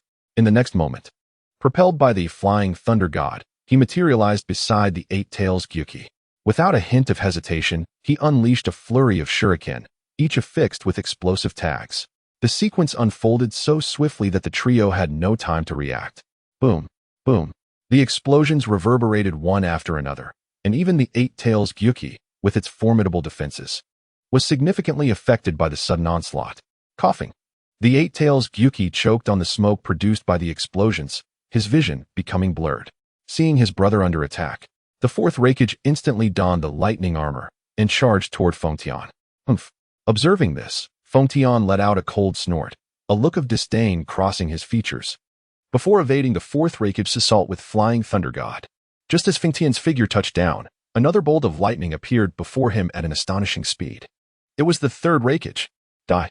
Without further ado, the third Reikage struck with a thunderous hand chop aimed directly at Feng Tian. Yet, a mocking smile graced Feng Tian's lips. He made no effort to evade, allowing the third Reikage's attack to descend upon him. Shunwei Phantasm. Feng Tian murmured softly, and in that instant, his body transformed into nothingness. Under the influence of Shunwei Phantasm, the third Reikage strike missed, landing instead upon an empty space. Amidst the flickering lightning, a glimmer of astonishment crossed the third Reikage's eyes. At that moment, Feng Tian's voice echoed in his ear, ghostly and ethereal. Your speed and strength are commendable, but alas, still too slow. Before the words could fully dissipate, Feng Tian's figure reappeared, this time directly behind the third Reikage, a sharp dagger of chakra coalescing in his hand, glimmering with a chilling light. Thrusting toward the third Reikage's vital points in a flash. The third Reikage, with remarkable reflexes honed through years of battle experience, narrowly evaded by sidestepping at the critical juncture. Damn it! He roared in frustration, his body crackling with intensified lightning, as if to rend the surrounding air asunder. Meanwhile, the fourth Reikage, witnessing the situation, held nothing back. Cloaked in lightning armor, he surged forth like a bolt of lightning, striving to overpower Feng Tian with sheer force. Lightning release, exploding ball. The fourth Reikage shouted, his body swelling instantly, lightning radiating outward, resembling a thunderous sphere on the brink of detonation, hurtling toward Feng Tian with cataclysmic power. Faced with the overwhelming onslaught, Feng Tian maintained a composed demeanor, opting not to confront it head-on. Instead, he activated the Flying Thunder God technique once more, leaving behind an ephemeral shadow as he instantaneously appeared at a distance. A thunderous explosion erupted as the fourth Reikage unleashed his lightning release, lightning bomb, shaking the ground and sending clouds of dust into the air. Yet, Feng Tian stood unharmed in the distance, a cold smirk gracing his lips. Father, this young man's abilities are tied to space. He only solidifies for a fleeting moment during his attacks. The fourth Reikage quietly remarked, initiating a dialogue with the third Reikage. Does this imply we must strike with greater speed the instant he makes his move? The third Reikage responded gravely, subsequently exchanging a knowing glance with the fourth Reikage. As a battle strategy began to form in their minds. Are we ready? I have already mentioned that you may prepare your last words. Feng Tian stepped forward. His eyes, adorned with the Mangeki Sharingan, slowly spinning, exuding an indescribable aura of oppression that advanced towards the three adversaries. Let us go? Yes. The third Reikage and the fourth Reikage exchanged a resolute glance before charging towards Feng Tian, both activating their lightning armor in unison. Lightning release, lightning plow. The fourth Reikage, in perfect synchrony with the third Reikage, swung his blade enveloped in lightning, launching a surprise attack from Feng Tian's flank. This strike, a culmination of the might of two elite warriors, possessed the power to cleave mountains and sever rivers. However, Feng Tian appeared to have anticipated this move. At the crucial moment, his form dissolved into nothingness once again, deftly evading their lethal assault with the ability of God's might, intangibility. Mere tricks. Feng Tian scoffed, reappearing at the center of the battlefield, his eyes now radiating an even more intense brilliance, as if they were destined to consume the entire arena. God's might. In an instant, a terrifying gravitational force surged towards the third Reikage and the fourth Reikage, attempting to draw them into the realm of God's might. Yet, rather than panic, the two exchanged glances, a conspiratorial smile emerging on their faces. Now is the time. Go for it. Leave it to me, brother. At the moment Killer Bee's words fell, a massive-tailed beast ball had successfully coalesced. Its emergence distorted the surrounding space, imbued with an overwhelming intent to kill, as if ready to be unleashed at any moment. Observing this development, a grave expression crossed Feng Tian's face. The current situation was dire. If he continued to use God's might to draw the third Reikage and his allies into the realm, that tailed beast ball would strike him directly. Even if he resorted to God's might, intangibility to evade the tailed beast ball by entering the realm, the instant he stepped into it, he would be instantly overwhelmed and annihilated by the combined assault of the third Reikage and his comrades. TCH. Truly troublesome. In a pivotal moment, Feng Tian, with a countenance of regret, ultimately decided to rescind the release of Shenwei. He swiftly employed the Flying Thunder God technique, instantaneously vacating the vicinity of the tailed beast ball. However, to his astonishment, just as he believed he had evaded the battlefield, a thunderous roar erupted in his ears like a clap of thunder. Where do you think you're escaping to? Upon hearing this, Feng Tian, wide-eyed with shock, turned back to see the third Reikage had already anticipated his move, arriving at the location marked by the Flying Thunder God before him. With no time for contemplation, the third Reikage's sharp strike was poised to land upon Feng Tian. In such dire circumstances, Feng Tian could only invoke Susanoo to shield himself from harm. Yet, the third Reikage's assault was not aimed at shattering Susanoo, but rather to send Feng Tian flying into the radius of Karabi's tailed beast ball. Die. The third Reikage bellowed, and under the immense force of the impact, Feng Tian's form, alongside his summoned Susanoo, was violently propelled away like a kite severed from its string. In the next instant, his body collided with the tailed beast ball, which contained boundless energy, resulting in a deafening explosion that ignited the entire space, radiating blinding light. The shockwave from the explosion swept across the battlefield, reducing everything in its path to nothingness, leaving only a storm of debris and dust, along with the lingering scent of scorched air. Did we succeed? The three watched anxiously as the dust from the explosion settled, hoping this strike would obliterate Feng Tian. Yet, as the haze dissipated, they were astonished to find Feng Tian standing unharmed at the epicenter. He covered his bleeding eyes with his hand, and his once spinning kaleidoscope Sharingan had now completely vanished. How is this possible? How did he survive such a terrifying explosion unscathed? Karabi's eyes widened in disbelief at this unfathomable scene, a tempest of emotions swirling within him. He could hardly fathom that someone could emerge unscathed from the tailed beast ball, as the host of the Eight Tails. He was acutely aware of the power contained in such a strike. Even the formidable third Raikage would never dare claim he could emerge unscathed. That was close. Had I not invoked, turning the cause and effect at the last moment to alter fate, I might have perished in that very blow. Feng Tian gazed at the three before him, a sense of dread washing over him. He had not anticipated that mastering, Flying Thunder God, and Shenwei Phantasm would subject him to such a grave threat to his life. Fortunately, his ocular prowess had been enhanced twice. Otherwise, it would have been impossible to alter such a formidable fate. However, at present, his kaleidoscope Sharingan lay dormant, and thus he could not utilize his relied-upon Shenwei Phantasm. The only ability at his disposal now was the Flying Thunder God. What a troublesome opponent. Though it seems his kaleidoscope Sharingan can no longer be of use. In other words, he is currently unable to wield that peculiar ninjutsu, making this the optimal moment for his elimination. The fourth Raikage and the third Raikage exchanged a knowing glance, instantly comprehending each other's thoughts. Observing this, Killer Bee continued to gather the tailed beast ball from a distance, their intentions unmistakably clear. They aimed to repeat their previous strategy. Go, father. All right. The two moved with remarkable swiftness, almost instantaneously entering the lightning armor state once more, transforming into a streak of lightning that surged toward the target. The fourth Raikage led the charge, focused solely on pressuring the enemy into using the Flying Thunder God technique to evade. Meanwhile, the third Raikage maintained a vigilant stance from behind, intent on launching a surprise attack the moment the enemy appeared. Employing the same trick again. Do you think I will fall for it a second time? A cold smirk graced the lips of the enemy, revealing a mix of disdain and cunning.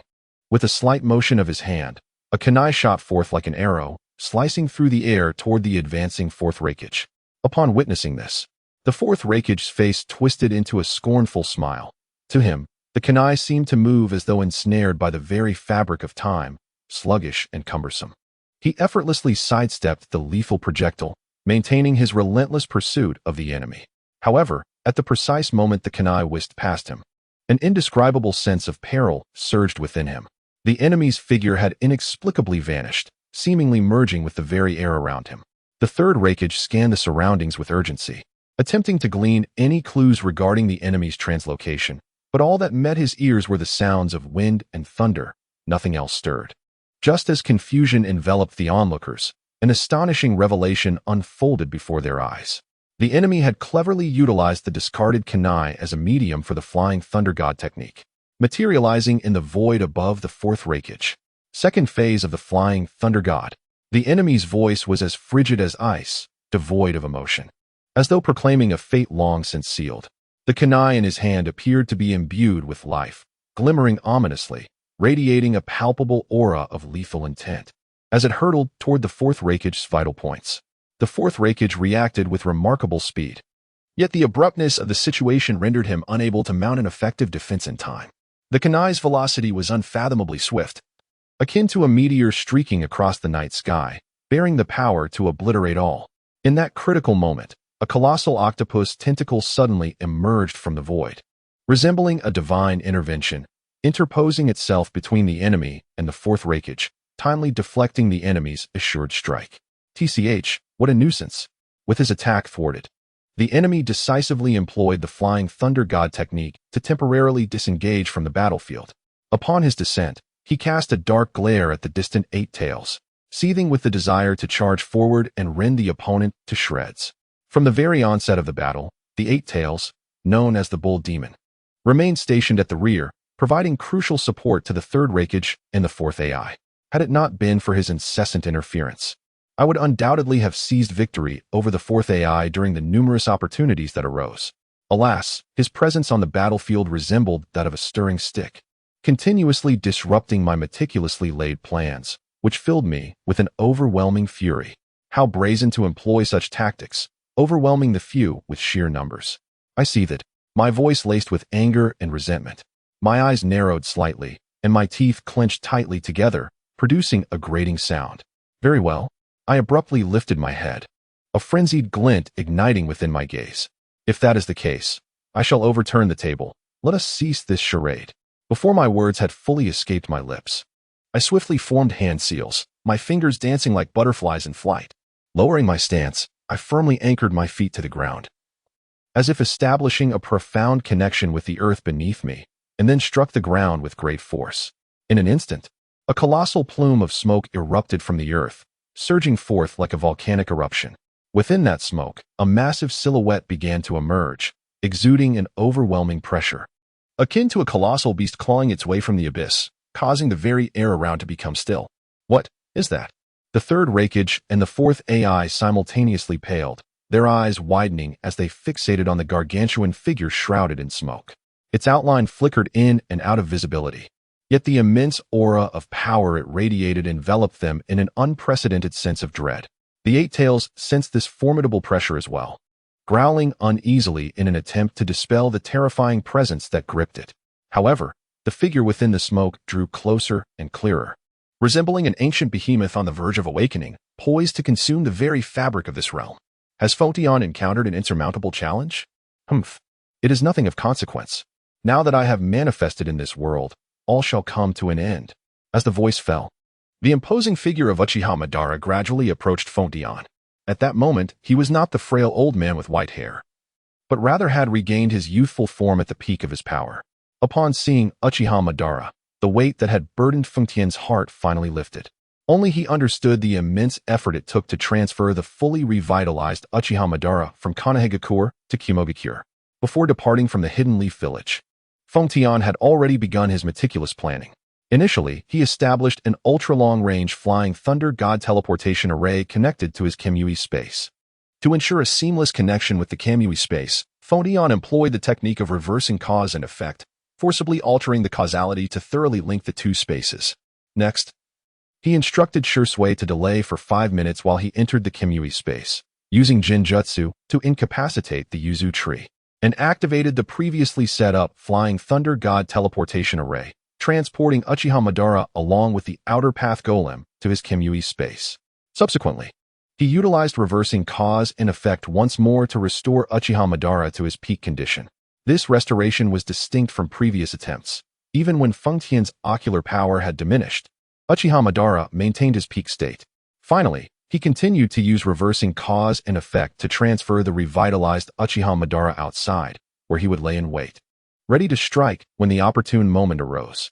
As for Photion's rapid hand seals, they were merely a ruse to mislead the third Reikage and others into believing that summoning the Outer Path Golem was his own ability. With this, Photion's elaborate scheme came to an end, leaving him to spectate the legendary battle between Uchiha Madara, the third Reikage, the fourth A, and Killer B. Having observed for a considerable time, I realized that the ninjas of your era are pitifully weak. Among the three of you, only that yellow-haired lad might offer me a modicum of amusement. Uchiha Madara crossed his arms, casting a disdainful gaze upon the trio before him. To him, aside from the third Reikage, the other two were merely there to make up the numbers. As these words escaped his lips, the hot-tempered fourth A stepped forward, exclaiming in a furious tone, "Who are you? And what exactly is that thing behind you?" The fourth A's words echoed across the battlefield. Yet Uchiha Madara paid him no heed. He took a step forward, unleashing an overwhelming aura that enveloped the entire area. Even the formidable third Reikage felt a flicker of imperceptible dread upon sensing such a terrifying presence. However, as the third Reikage, he bore the responsibility of his entire village, and thus he could not afford to retreat. With a fierce shout, the third Reikage summoned his fighting spirit and charged at Uchiha Madara, empowered by his lightning armor. "Too slow," Uchiha Madara remarked casually, a hint of regret lacing his words.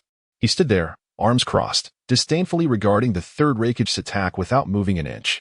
Just as the third Reikichi's attack was about to strike Uchiha Madara, his body inexplicably became immobilized, unable to move even slightly. What is happening? Why can I not move?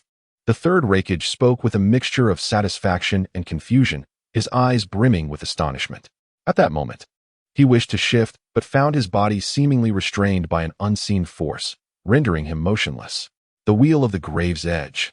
Uchiha Madara responded to the third Reikichi's bewilderment with an air of nonchalance, as if addressing a mere curiosity. This was the unique ability of Uchiha Madara's Rinnegan, utilizing the wheel of the grave to manifest his own shadows, thus achieving a harmonious blend of offense and defense. Ordinary individuals could neither see nor sense these shadows. Only those possessing the Rinnegan could perceive them, and only masters of the Six Paths Sage technique could sense their presence. At that moment, the third Reikichi was firmly restrained by two shadows, utterly unable to move for the foreseeable future. As Uchiha Madara stepped forward, intending to claim the third Reikichi's life, the fourth Reikichi, cloaked in the lightning armor and fueled by boundless fury, rushed to confront Madara, launching a fierce hand strike aimed at his opponent. In the face of the fourth Reikichi's furious assault, Uchiha Madara merely sidestepped with a graceful ease, effortlessly evading the swift strike. A faint smirk of derision lingered on his face, as if everything were well within his control. "Your speed is but a jest before a true master," Uchiha Madara declared, his voice resonating across the battlefield, imbued with undeniable authority. The fourth Reikichi, taken aback by his failed strike, felt a surge of alarm but did not retreat. Instead, his fighting spirit ignited further. He pressed on, utilizing his formidable physical prowess to engage Uchiha Madara in close combat. Madara did not refuse the challenge. He refrained from employing any ninjutsu or abilities, relying solely on his physical strength to engage the fourth Reikichi in fierce melee. Perhaps he wished to relish the thrill of close-quarters combat with his body restored to its peak condition. As the fourth Reikichi and Uchiha Madara clashed, the Eight Tails, GYK, extended its massive hand, liberating the third Reikichi from the wheel of the grave's oppressive grip. "Thank you, GYK," the third Reikichi uttered, and with his release, he immediately rejoined the fray, fighting alongside the fourth Reikichi against Uchiha Madara. The alliance of these three powerful warriors transformed the battlefield into a cauldron of intensity and fervor. "Die!" The third Reikichi bellowed, his body crackling with lightning, resembling a reincarnated thunder god as he unleashed a ferocious assault upon Uchiha Madara. Despite the combined efforts of the two formidable opponents, Uchiha Madara remained unfazed. With his immense physical strength and masterful combat skills, he effortlessly countered the onslaught of the third Reikichi and the fourth Reikichi, occasionally launching counterattacks that demanded their full attention.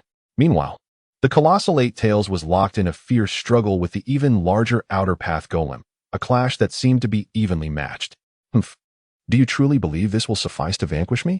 How utterly laughable." Uchiha Madara scoffed, suddenly accelerating as he launched a fierce charge toward the third Reikichi and the fourth Reikichi. The clash among these three formidable warriors intensified, the battlefield appearing to be rent asunder by their immense power. Lightning crackled and the winds of their strikes howled, each collision threatening to tear the very fabric of space apart. Yet, at that moment, Uchiha Madara abruptly ceased his assault, his gaze becoming profound and enigmatic. It seemed the time had come to conclude this tiresome battle. As Uchiha Madara's words resonated, the expressions of the three present, Killer Bee, the third Reikichi, and the fourth Reikichi, grew solemn as they regarded this godlike figure before them. In swift succession, Madara formed hand seals, and in the next moment, 15 shadow clones materialized at his side. At his signal, these clones swiftly divided into 3 groups of 5, each advancing towards Killer Bee, the third Reikichi, and the fourth Reikichi. Their movements were synchronized, as if rehearsed countless times, each action imbued with a lethal threat. "Now, behold the power of a god." Madara's voice echoed across the battlefield, his gaze brimming with fervor and confidence. As his words fell, his form suddenly enlarged to an immense size, an overwhelming surge of chakra emanating from him, as if to engulf the entire battlefield. Shortly thereafter, a colossal Susanoo materialized behind him. This was his complete body Susanoo. Towering several meters high, it was clad in formidable armor, wielding a gigantic sword that glimmered with a chilling light, as if it could sever anything in its path. Its eyes blazed like 2 scorching suns, scrutinizing everyone present, as if to pierce through their very souls. Faced with Uchiha Madara's complete body Susanoo, Killer Bee, the third Reikage, and the fourth Reikage felt an unprecedented pressure. Yet, Madara's performance was far from over. He stood within the crystal atop the immense Susanoo, arms crossed, gazing down upon the three as though they were mere ants. A slight smirk graced his lips as he spoke in a tone laced with amusement. What do you think? Can these shadow clones utilize Susanoo? Madara's words struck like thunder on the battlefield. Killer Bee, the third Reikage, and the fourth Reikage exchanged incredulous glances, their eyes wide with disbelief. They had never heard of shadow clones possessing the ability to wield such a formidable technique, Susanoo. How is this even possible? The third Reikage's voice trembled, struggling to comprehend the scene before him.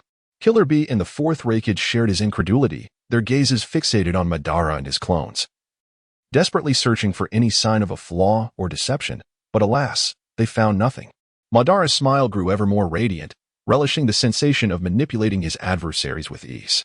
Indeed, my shadow clones possess not only the same chakra and strength as I do, but they can also execute all of my techniques, including Susanoo. No sooner had he spoken than the shadow clones began to quickly form seals, their forms becoming increasingly indistinct, until behind each of them stood a complete body Susanoo identical to Madara's. In that moment, the entire battlefield seemed to be enveloped by an invisible pressure, the air thickening as if frozen in time. Killer Bee, the third Reikage, and the fourth Reikage were beset by an unparalleled sense of oppression. They realized that this battle had transcended their expectations and preparations. That Uchiha Madara still revels in showing off. Fortunately, I had previously arranged for Scorpion to seal off the entire hidden cloud village. It would have been quite troublesome had anyone witnessed this. Beside him, Feng Tian could not help but express his sarcasm upon seeing Uchiha Madara unleash such an impressive display of complete body Susanoo. After a period of rest, his ocular power was gradually recovering, and he was now capable of utilizing Kimi once more, allowing him to traverse the Kimui dimension at will. In approximately half an hour, he would be able to employ reverse causality. With this thought, Feng Tian chuckled softly before stepping into the Kimui dimension. Within this space, aside from the unconscious Yuki Mon and Shursui, no other life forms existed. Feng Tian approached Yuki Mon, his gaze devoid of emotion, fixated upon her. With a sigh, he murmured, I am sorry, Two Tails Jinchuriki. To return home, I have no choice but to proceed with this. He then extended his hand towards Yukimon's abdomen, beginning to absorb the chakra of the Two Tails. As she was a perfect Jinchuriki, the absorption rate was somewhat slow. However, this was of little concern, as Feng Tian also required time to restore his ocular power. As for the battlefield outside, he had no reason for worry. After all, that man was the legendary Uchiha Madara. His strength could only be likened to that of a deity. Despite the formidable prowess of the third Reikage and his comrades, they were still no match for Uchiha Madara. Even if the entirety of Hidden Cloud Village were to mobilize, they would pose no threat to him. This exemplifies the chasm that exists between the divine and the mortal. Alas, with Feng Tian's current ocular power, he could only sustain Uchiha Madara in his peak state for an hour, yet for Madara, that would suffice. Meanwhile, on the battlefield, Uchiha Madara remained with his arms crossed, proudly ensconced within his complete body Susanoo. Beneath him, the third Reikage, fourth A, and Killer Bee were all adorned with wounds, their breathing shallow and weak, a sight of utter disarray. Before them, dozens of complete body Susanoo loomed like mountains, an insurmountable barrier. How are you holding up? Well, I'm still alive for now. I'm managing as well. The third Reikage and fourth A exchanged glances, their faces betraying a bittersweet smile. Deep within, they felt a profound sense of despair, yet as the Reikage and the candidate Reikage of Hidden Cloud Village, retreat was not an option. They must not allow these Susanoo to breach the village. The consequences would be unimaginable. With unwavering determination, the third Reikage spoke, his voice weary yet resolute. Fourth A and Killer Bee merely nodded slightly, prepared to face death. Uchiha Madara looked down upon it all from within his Susanoo, a contemptuous smile curling at the corners of his mouth. How lamentable it is that those who bear the title of shadows in this era, in the face of absolute power, are but a mere swarm of ants. His voice reverberated across the battlefield, akin to the whispers of death, casting a pall over the hearts of the three. The moment was nearly at hand. This farce ought to conclude. Uchiha Madara appeared to be weary of the game, wishing only to swiftly resolve the conflict. With a mighty slap of his hand, the massive outer path golem behind him let out a thunderous roar. Immediately, several chains extended from its body, ensnaring the eight tails, Kai Bai, with an iron grip. Just as the chains firmly grasped the eight tails, intending to drag it within and absorb it, the fourth Reikage, with eyes wide in fury, broke through the encirclement of Susanoo and charged towards the eight tails. Begone! The fourth Reikage bellowed, concentrating the last remnants of his lightning chakra into his hands, forming a sharp blade that surged forward towards the chains of the outer path golem. The lightning cutter, shimmering with brilliant lightning, struck fiercely against the chains, causing the very fabric of space to distort momentarily. However, Uchiha Madara remained motionless, merely casting a disinterested glance. With a mere thought, three shadows of the Wheel of Judgment swiftly advanced, binding the fourth Reikage tightly. Despite the fury empowering him, the fourth Reikage's strength was rendered futile against the restraints of the three shadows, leaving him immobilized. Helplessly, he could only watch as his dear brother, Killer Bee, was slowly dragged into the maw of the outer path golem. Reality proved to be ruthless, without any unexpected turn of events. The colossal form of the eight tails was utterly consumed by the golem. Boom! Upon absorbing the eight tails, the outer path golem unleashed a tremendous roar, its surface markings glowing vividly, as if it had ingested an immense energy, becoming even more terrifying and unstable. The entire battlefield trembled with the surge of this newfound power. And both the third Reikage and the fourth Reikage felt the weight of this pressure, their resolve to fight shaken like never before. No. The fourth Reikage's eyes burned crimson as he struggled desperately against the bindings of the three shadows, yet all his efforts seemed utterly futile. His heart was filled with remorse and helplessness. As Killer Bee's older brother, he had failed to protect his beloved sibling, and this guilt pierced his heart like a sharp blade. Meanwhile, the third Reikage, witnessing this tragic scene, was filled with a sense of grim determination. He understood that the current situation allowed for no hesitation. Action must be taken, no matter the cost, to thwart Uchiha Madara's sinister plot. Hey, hold on. I will carve a path for you. The third Reikage cried out, his body surging with lightning chakra, transforming as his muscles bulged and his skin shimmered with blue electricity. As the third Reikage unleashed a thunderous roar, torrents of lightning converged upon his four fingers. Like a meteor, he surged towards Uchiha Madara, his colossal form tracing a brilliant arc through the air. His fingers, imbued with cataclysmic power, struck directly at Madara's complete body Susanoo. Observing this, Madara's lips curled into a cold smirk. He opted not to confront the assault head-on. Instead, he utilized the vast expanse of Susanoo as a shield, intending to withstand the third Reikage's onslaught.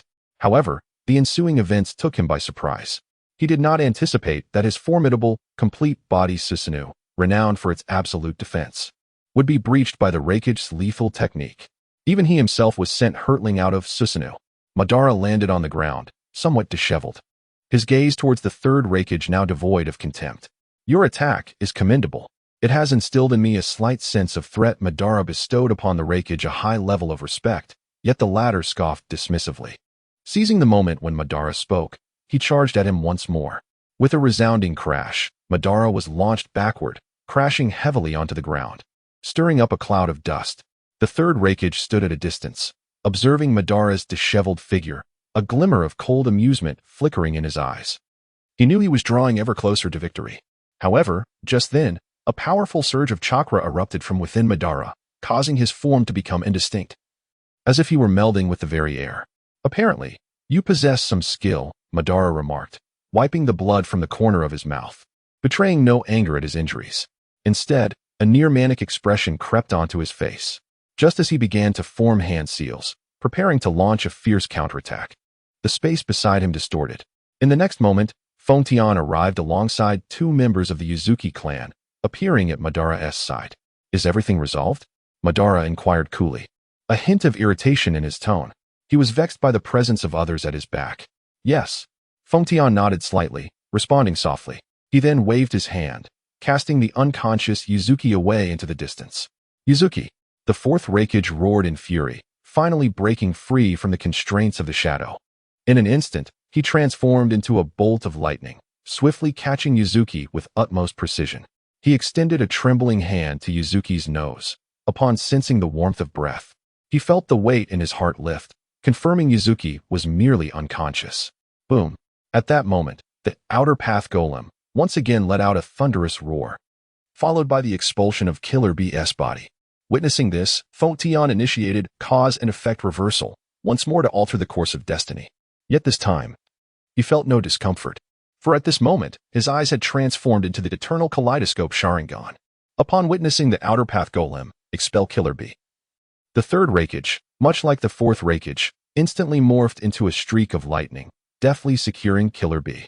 However, he was taken aback by the absence of any trace of the Eight Tails chakra emanating from Killer B, as if the chakra had never existed at all.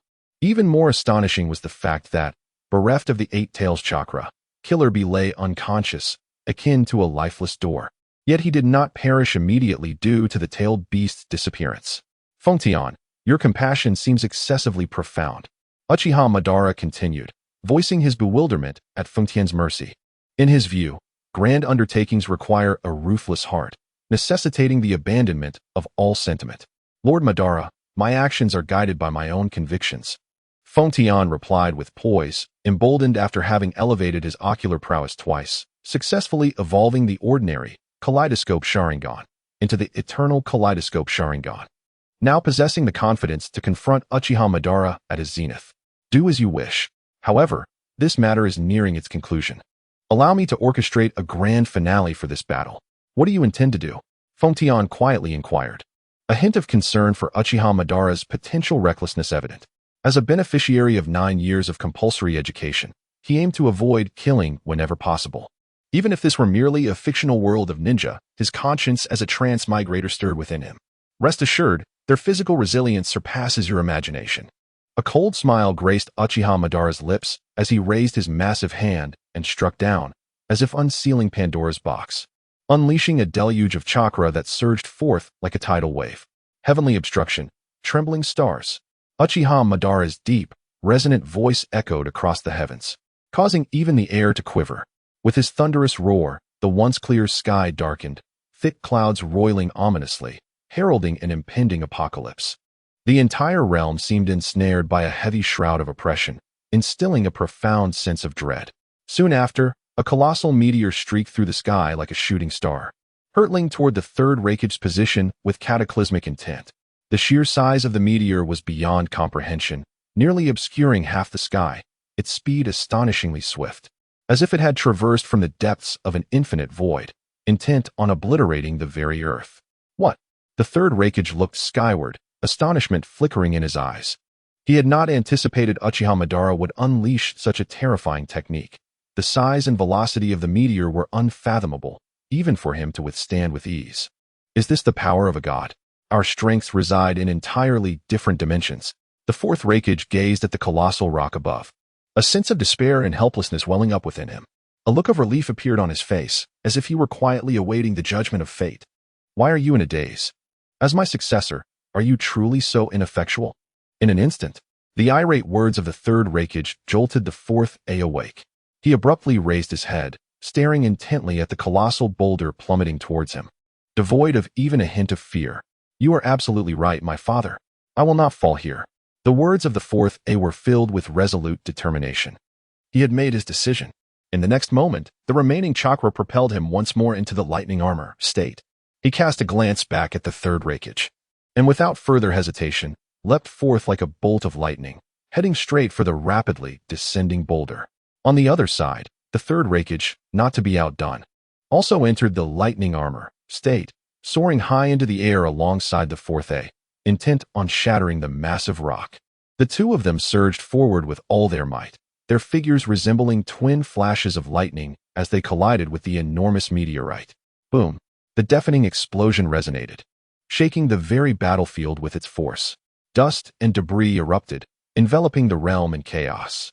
As the smoke began to clear, Feng Tian was astonished to find that the seemingly indomitable meteorite had been shattered by the combined efforts of the third Raikage and the fourth A. Though both staggered slightly, they had indeed thwarted this strike. Truly, as a Raikage, their physical prowess was unparalleled, aside from the 8 gates. I cannot conceive of any other body capable of such strength. Feng Tian gasped in astonishment upon witnessing the third Raikage and fourth A withstand the colossal extraterrestrial rock. However, Uchiha Madara scoffed at this display. casting a disdainful glance at the third Reikage and the others, before continuing to murmur pensively. The first one has been blocked, but what of the second? In the next breath, a second meteorite, imbued with insurmountable pressure, plummeted from the void above. What? There's a second one. Upon witnessing this, both the third Reikage and the fourth A's expressions shifted dramatically. They had just exhausted every ounce of strength to block the first meteorite, and now another was upon them. Feng Tian felt a tightening in his chest, unable to fathom Uchiha Madara's depravity in launching such a terrifying onslaught consecutively. Boom.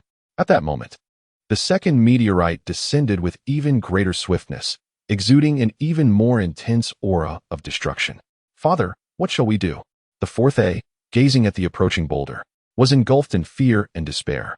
He had no remaining chakra to enter the lightning armor state once more. Let fate decide. The third Reikage spoke in a low tone, his words tinged with helplessness.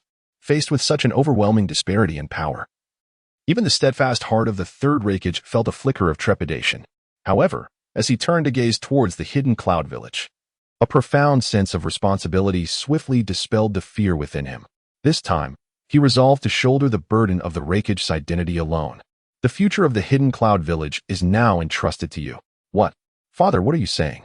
The fourth Reikage, AI, looked at the third Reikage with a face full of confusion, his eyes brimming with disbelief. Are you implying that you intend to? No, this cannot be. I refuse to agree. Suddenly, the fourth Reikage realized the gravity of the situation, and he hastily sought to dissuade the third Reikage. Yet, no matter what he uttered, the third Reikage remained resolute, his expression unyielding, and despite AI's fervent calls, he received no response. Take care of your brother, and the hidden cloud village. With those final words, the third Reikage transformed into a bolt of lightning, akin to an arrow released from its bow, and surged towards the colossal stone plummeting from the sky. His figure traced a brilliant arc through the air, as if to rend the very heavens asunder. Father! The fourth Reikage's cry echoed across the battlefield, his eyes filled with tears and defiance. He understood that the third Reikage was prepared to sacrifice his life to protect the hidden cloud village and everything they held dear. Yet, the third Reikage exhibited no hesitation or retreat. His heart brimmed with determination and resolve, as if he intended to pour all his remaining strength into that singular strike.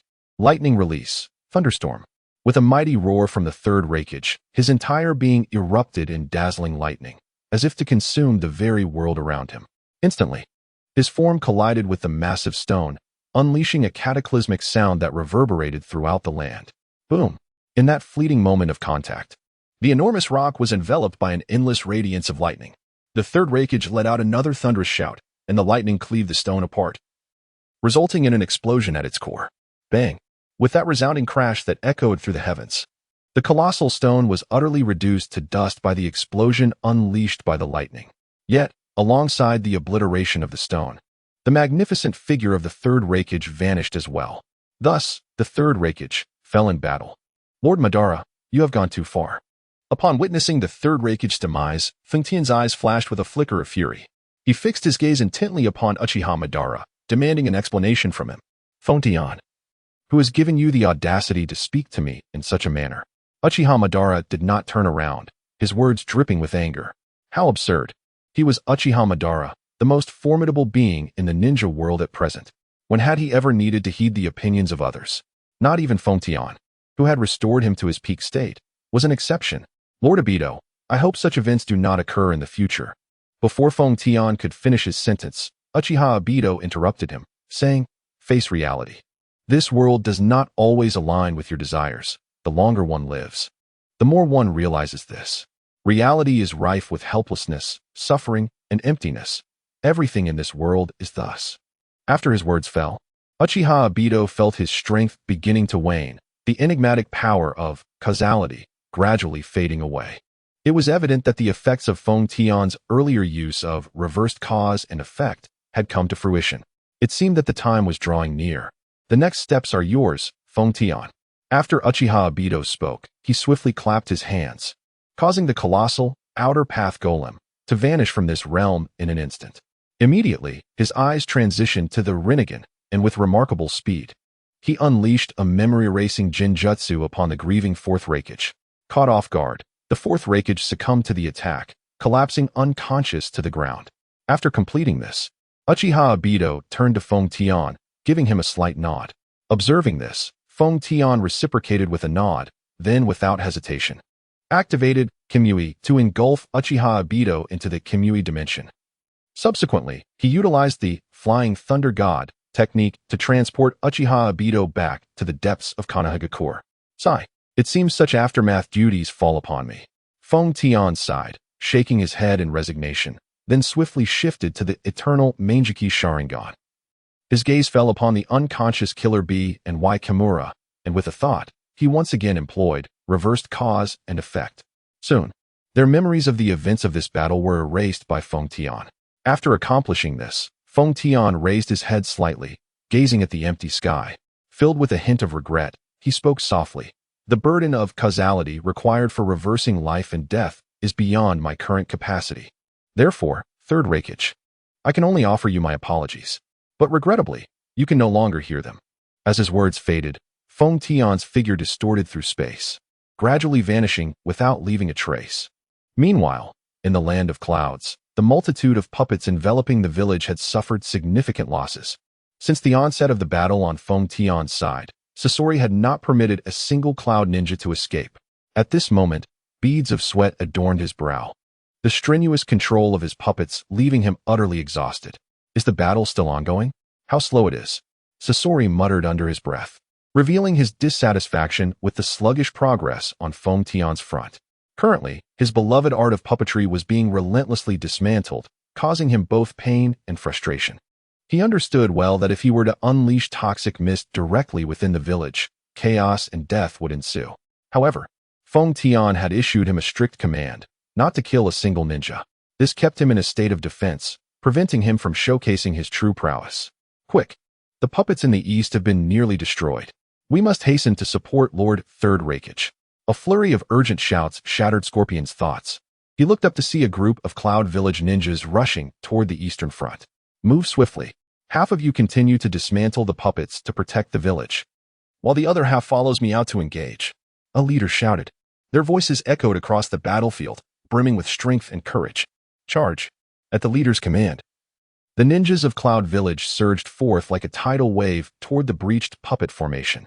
Upon witnessing this, a glint of cold light flickered in Scorpion's eyes. He took a deep breath, swiftly adjusting his stance, preparing to resume his defense.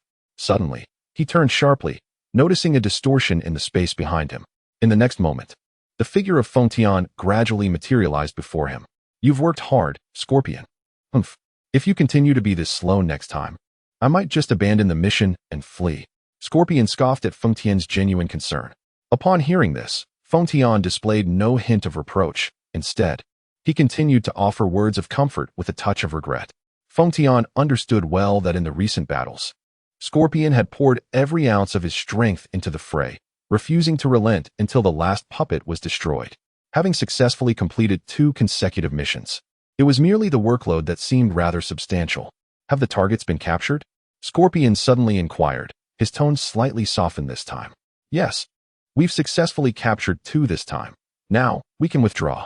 Feng Tian affirmed with a nod, a hint of a smile gracing his lips. Upon hearing this, the tension in Scorpion's expression finally eased. He then turned to Feng Tian, giving a slight nod, which Feng Tian instantly understood. He extended his hand toward Scorpion, indicating for him to grasp it. Without hesitation, Scorpion stepped forward and took Feng Tian's hand. In the next moment, Feng Tian activated the Flying Thunder God technique, whisking Scorpion away from Cloud Village. As for the remaining puppets, now devoid of control, they fell silently to the ground after Scorpion's departure. It was not that Scorpion intended to squander these puppets. Rather, after witnessing Feng Tian's extraordinary abilities, Scorpion mused, repairing puppets? Apologies, but with a master of causality present, puppets can be restored in the blink of an eye. Why bother with manual repairs? In the aftermath of Feng Tian and Scorpion's disappearance from Cloud Village, confusion reigned. What is happening? Why have all the puppets fallen? Was the puppet master gone? Setting aside such concerns, the leading ninjas of Cloud Village swiftly organized the aftermath. They did not linger, forming groups of 3 to begin searching for the whereabouts of the Third Reikage and others. As time passed, a small team finally discovered the unconscious figures of the 4th generation and others in a vast empty expanse. They had been located, Here they were, beneath the village of Konoha. The aged Madara sat solemnly upon a wooden throne, surrounded by several additional seats.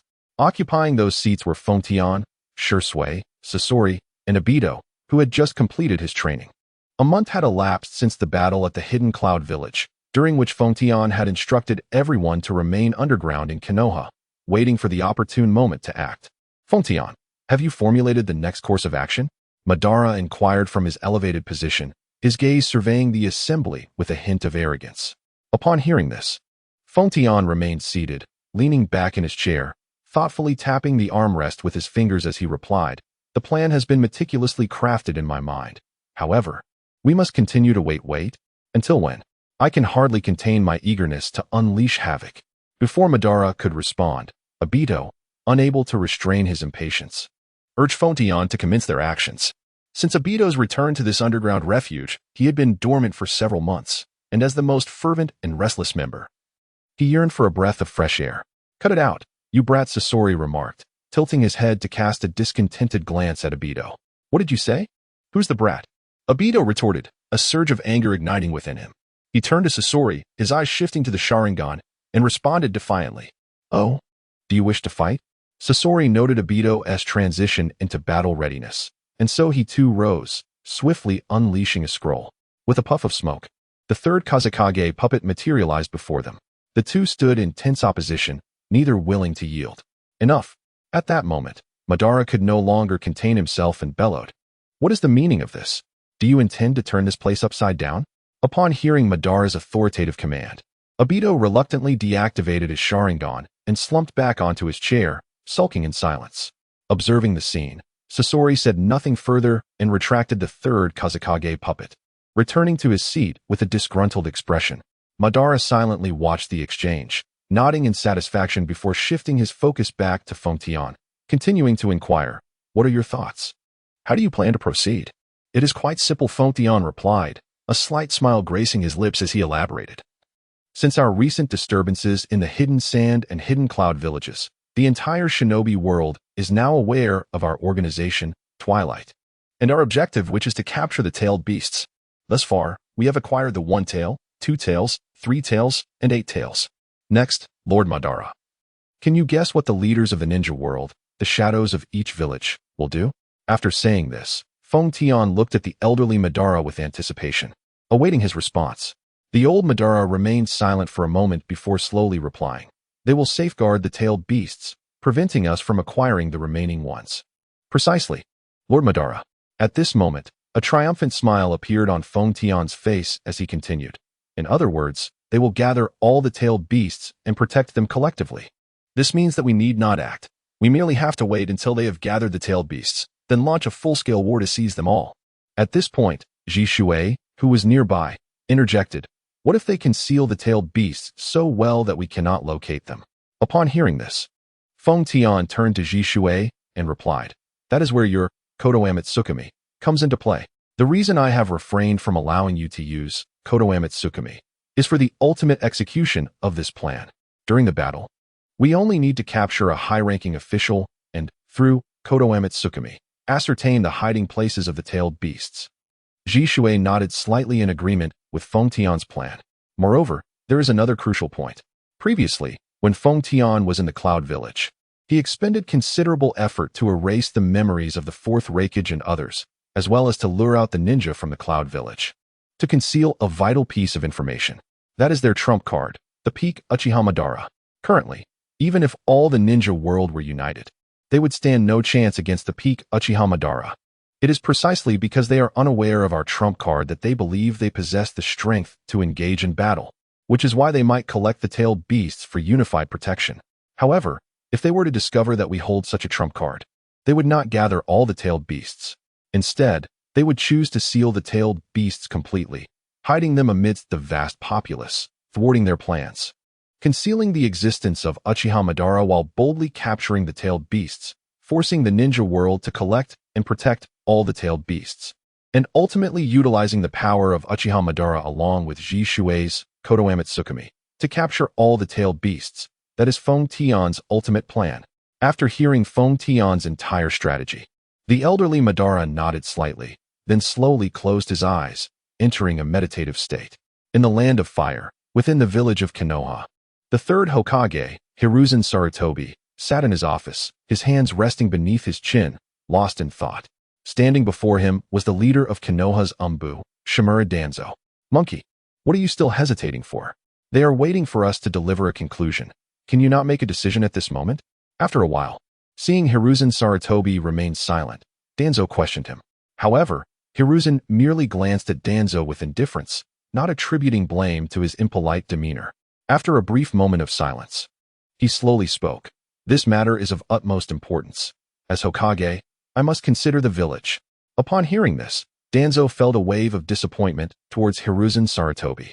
In a fit of anger, he turned around and left the Hokage's office, his face twisted in resentment. Hiruzen, witnessing the scene, could only sigh in resignation. He couldn't help but recall the discussions held a few days prior among the leaders of their respective villages, which left him feeling quite troubled. Knock, knock, knock. The sound of knocking interrupted Hiruzen's contemplative thoughts. He lifted his gaze, revealing a glimmer of focus and composure, and softly said, "Please, come in." As his words faded, the door to the office was gently pushed open, and a figure stepped inside. It was the yellow flash of Konoha, Minato Namikaze, third Hokage. The leaders from other villages have begun to arrive at the conference room and are awaiting your presence. Hiruzen nodded slightly, his expression growing serious. He understood the significance of this meeting. It pertained not only to Konoha's future, but also to the peace and stability of the entire ninja world. Very well, Minato. You may head to the conference room. I shall join you shortly. Hiruzen replied, rising to his feet and adjusting his Hokage robe. He was acutely aware of the weight of his responsibilities and could not afford any negligence or delay. Minato, seeing this, bowed slightly and then exited the Hokage's office. In the Konoha conference room, a voice erupted, filled with fury. Humph. Those scoundrels from the Twilight Organization. If I catch them, I shall ensure they meet a gruesome end. The newly appointed fourth Raikage, A, sat in the conference room with an air of arrogance, slamming his hand on the table and gritting his teeth. Beside him was Yagura, who had lost the two tails. As for Killer B, ever since losing the 8 tails, he had fallen into an unusual silence, which is why I had not brought him along. Humph, those ruffians were the first to attack our Sunagakure. Given the chance, I would not hesitate to annihilate them completely. Across from A sat Raza, the new Kazekage, accompanied by the calm and composed Maki. Gentlemen, let us maintain our composure. We are currently unaware of the enemy's strength and numbers. Let us focus on solidifying the tailed beast plan, spoke a small, elderly man sitting to the side, Inoki, the third Tsuchikage. Hearing this, I cast a glance at the seemingly benevolent old man and retorted, "Humph, it's easy for you to remain calm, for your village has not been attacked." Before Inoki could respond, a voice from the Mist Village's representative, the recently appointed 4th Mizukage, CHJR, interjected, "Please, everyone. Let us wait for the Hokage to arrive before discussing this together." Compared to Inoki, he held a particularly low opinion of the young 4th Mizukage before him. Just as he was about to speak further, the door to the conference room was gently pushed open, revealing none other than the third Hokage, Hiruzen Sarutobi. Upon his entrance, an unusual silence enveloped the room. Even the previously agitated 4th Raikage, A, merely pursed his lips in displeasure without uttering another word. Hiruzen Sarutobi made his way directly to the head of the conference table, and with his seating, the meeting of the 5 Kage officially commenced. Lord Hokage, might I inquire if you have any objections to the preliminary discussions we previously had? As the meeting began, Raza promptly delved into the matter, questioning Hiruzen Sarutobi. This issue is of paramount importance. We in Konoha cannot shoulder this burden alone. Hiruzen Sarutobi responded slowly, "Humph. Do not think I am unaware. The organization behind this assault, Twilight, has your Leaf Village's Shunshin no Jutsu as a key asset. Lord Hokage, are you attempting to shift the blame? Surely there are deeper implications at play here?" Raza retorted without reservation, his narrowed eyes casting a sharp gaze upon Hiruzen Sarutobi. Such a statement is rather peculiar. From what I understand, your Sand Village's Scorpion is also a principal member of Twilight. Could it be that this is a self-staged act by your village?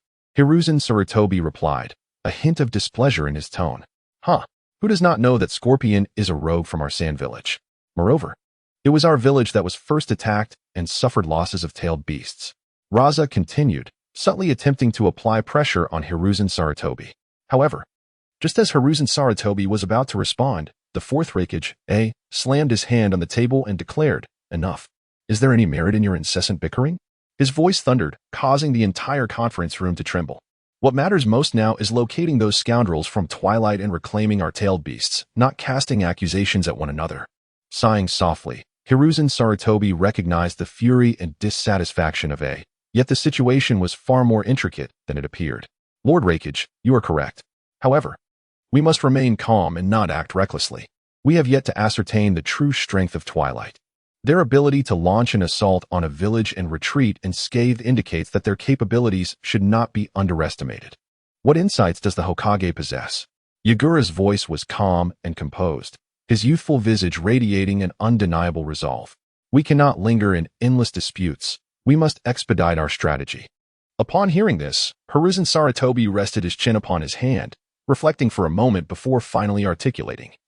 I do not oppose your desire to gather the remaining tailed beasts and conceal them within Konoha. However, at present, based on my assessment, the strength of the Twilight organization is indeed formidable. Given the current circumstances in our Leaf Village, we are ill-equipped to undertake this mission. Moreover, if the tailed beasts are located within our village, the next target of the Twilight organization will undoubtedly be our Leaf Village. As the Hokage, I must prioritize the safety of our village.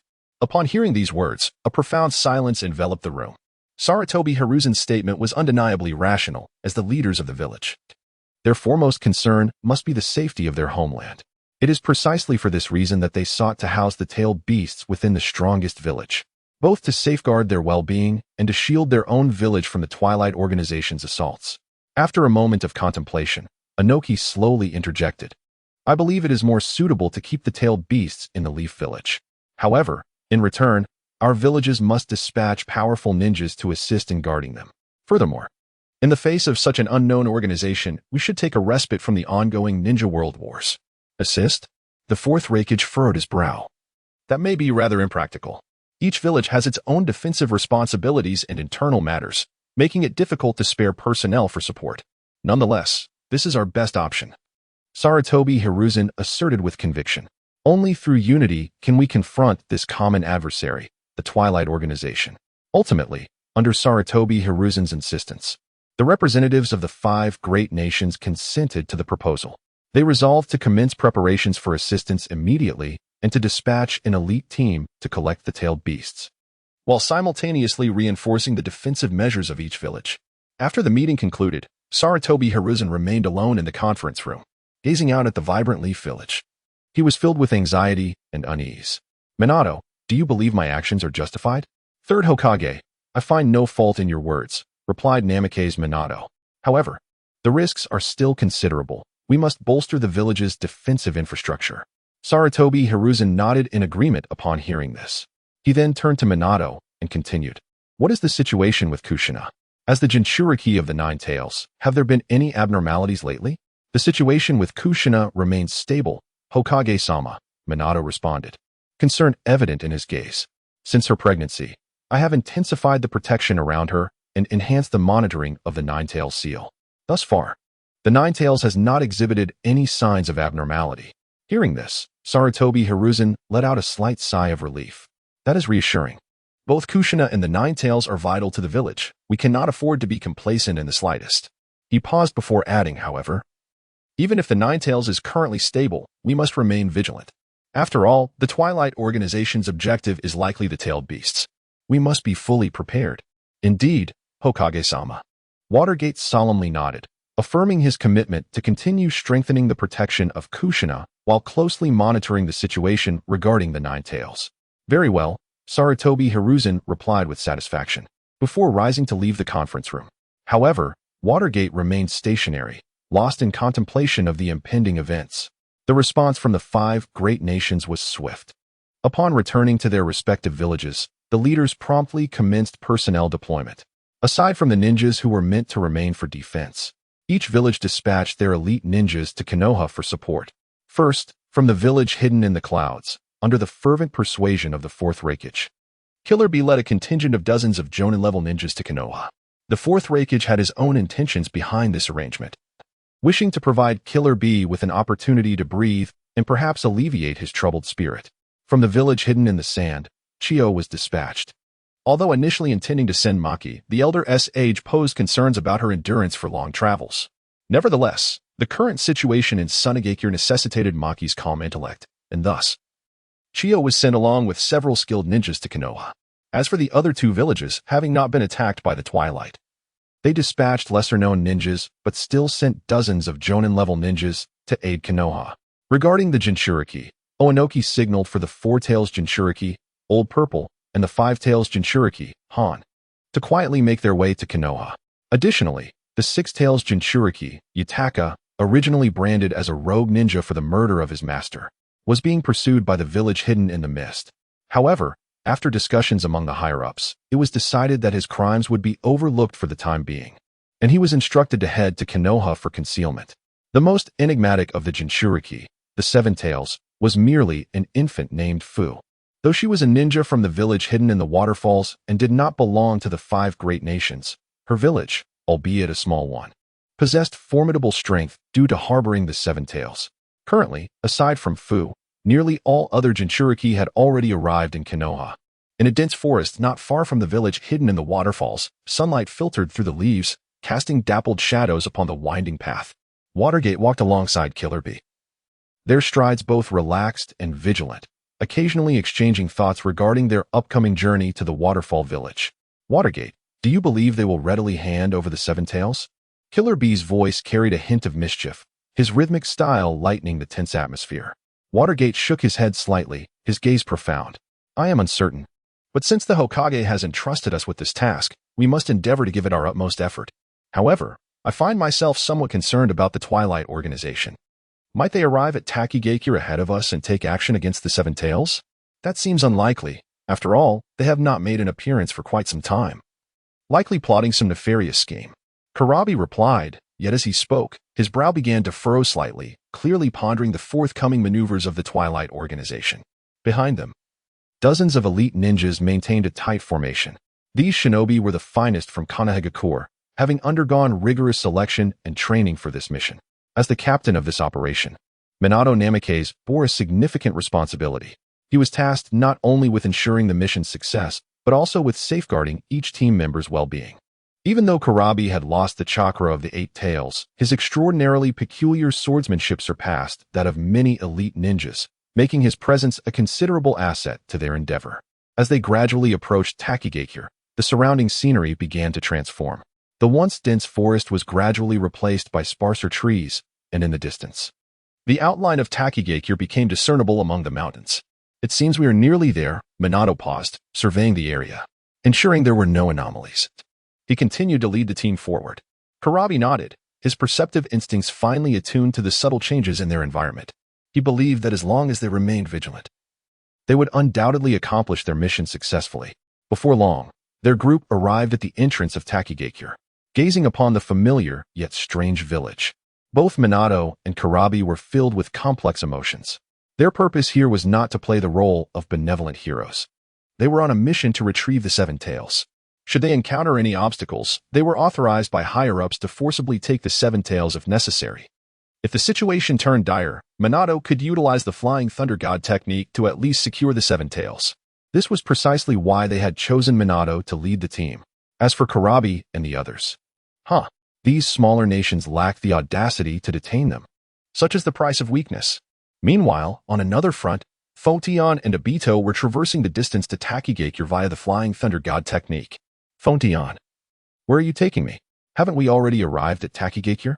Obito inquired, his voice laced with confusion.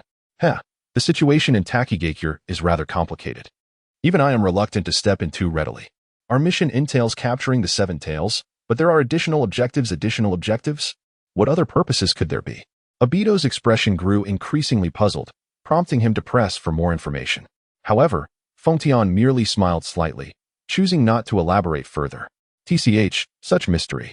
Obito grimaced, expressing his irritation.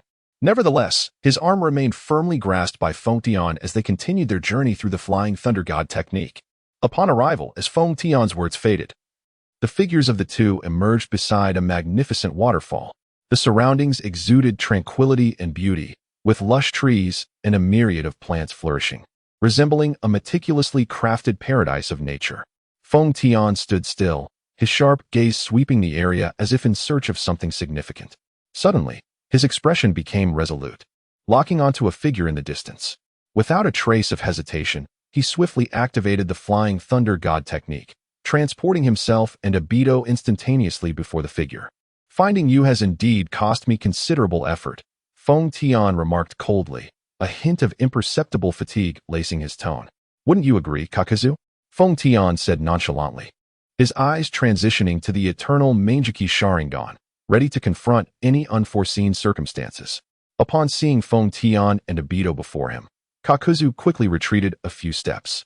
This was not out of cowardice, but rather due to the overwhelming sense of pressure he felt emanating from Feng Tian the moment he appeared. This oppressive aura was a direct result of the eternal Mangeki Sharingan. Who are you, and what do you want with me? Kakuzu inquired, noticing that Feng Tian and his companion bore no intent to kill. Hearing this, a faint smile graced Feng Tian's lips as he continued, Immortal Ninja Kakuzu. We are here to invite you to join the Twilight Organization. At Feng Tian's words, Kakuzu paused momentarily, yet quickly regained his composure. His voice tinged with curiosity as he responded, Twilight? You are the much-discussed Twilight Organization? Humph, I apologize, but I have no interest in such organizations. The only thing that attracts me is money. As soon as he finished speaking, Feng Tian's gaze sharpened, with a mere flick of his finger. Empowered by the reverse causality technique, Kakuzu felt an overwhelming pressure descend upon him. Stepping forward, Feng Tian's demeanor turned icy as he stated bluntly, regardless of your interest, you will join the ranks of the Twilight Organization. Upon hearing this, Kakuzu displayed no fear. Instead, he retorted without courtesy, you certainly have a way with words. It seems you're just another fool unaware of the vast disparity in strength. Though the bounty on your Twilight Organization has yet to be issued, your bravado is excessive. Thus, you have provoked my ire. With that, Kakuzu assumed a combat stance, his arms suddenly splitting apart to reveal countless agile black threads. His body appeared as if stitched together, each segment mended by the black lines, resembling a puppet. Very well, then. I shall make you submit. Feng Tian's eyes narrowed, the eternal Mangeki Sharingan revolving relentlessly. Unexpectedly, the previously confrontational Kakuzu abruptly retracted his imposing presence, instead pushing Obito forward. Hey, what is this? After spouting threats, you just want me to step up, right? Obito shouted angrily at Kakuzu, his disdain palpable. However, Kakuzu remained indifferent, paying no heed to Obito's words. He then flashed a peculiar smile at Obito before utilizing the Flying Thunder God technique, vanishing in an instant. Can it truly be played this way? As Obito stood there, bewildered by Kakuzu's sudden disappearance, Kakuzu appeared before him in a heartbeat. He swiftly closed the distance and manipulated dark lines, instantly penetrating Obito's body. Following this, under Kakuzu's scornful gaze, Obito collapsed helplessly, his eyes filled with resentment and astonishment, as if he had genuinely lost the spark of life. Humph, what an ignorant little brat. Kakuzu sneered, casting a disdainful glance at Obito's fallen form, a smirk of contempt curling at the corners of his mouth. He then closed his eyes, concentrating intently to sense the surrounding movements, hoping to detect any trace of the vanished Kakuzu. However, just as Kakuzu was fully focused, Obito suddenly sprang back to life, rising with astonishing speed. Seizing the opportunity while Kakuzu was distracted, he swiftly reached out to launch a surprise attack. What? Kakuzu's reaction was equally swift. He sensed Obito's assault almost instantly, contorting his body at an impossible angle, skillfully evading the critical strike.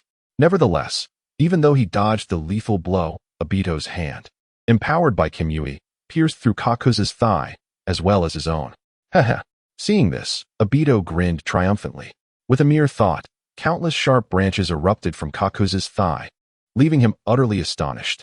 Wincing from the pain, Kakuzu stumbled back a few steps, disbelief etched across his face. He never anticipated that this seemingly mediocre Obito harbored such a bizarre ability. What kind of ninjutsu is this? Kakuzu gritted his teeth, his eyes flashing with anger and vigilance. Obito chuckled slyly, opting not to answer directly, but instead activated Kamui once more, flickering between reality and an alternate dimension, rendering Kakuzu unable to track his movements. Humph, a mere parlor trick. Kakuzu scoffed, though inwardly shaken, he refused to show weakness. He quickly recalibrated, the dark lines within him pulsating like living entities, preparing to face Obito's next assault. just when Kakuza anticipated that Obito would continue to use Kamui for a sneak attack. Obito swiftly formed hand seals and expelled a massive fireball from his mouth. Fire release. Great fireball technique. The fireball roared forth, radiating intense heat as it hurtled toward Kakuza. Yet, facing this sudden onslaught, Kakuza remained unflustered. The ground beneath him cracked open, and 5 black tendrils shot forth, shattering the fireball with ease. Humph, indeed. One must not underestimate you. Jiao Du snorted coldly, his gaze now imbued with a hint of seriousness. Just as he prepared to retaliate, Feng Tian's figure appeared beside him like a phantom.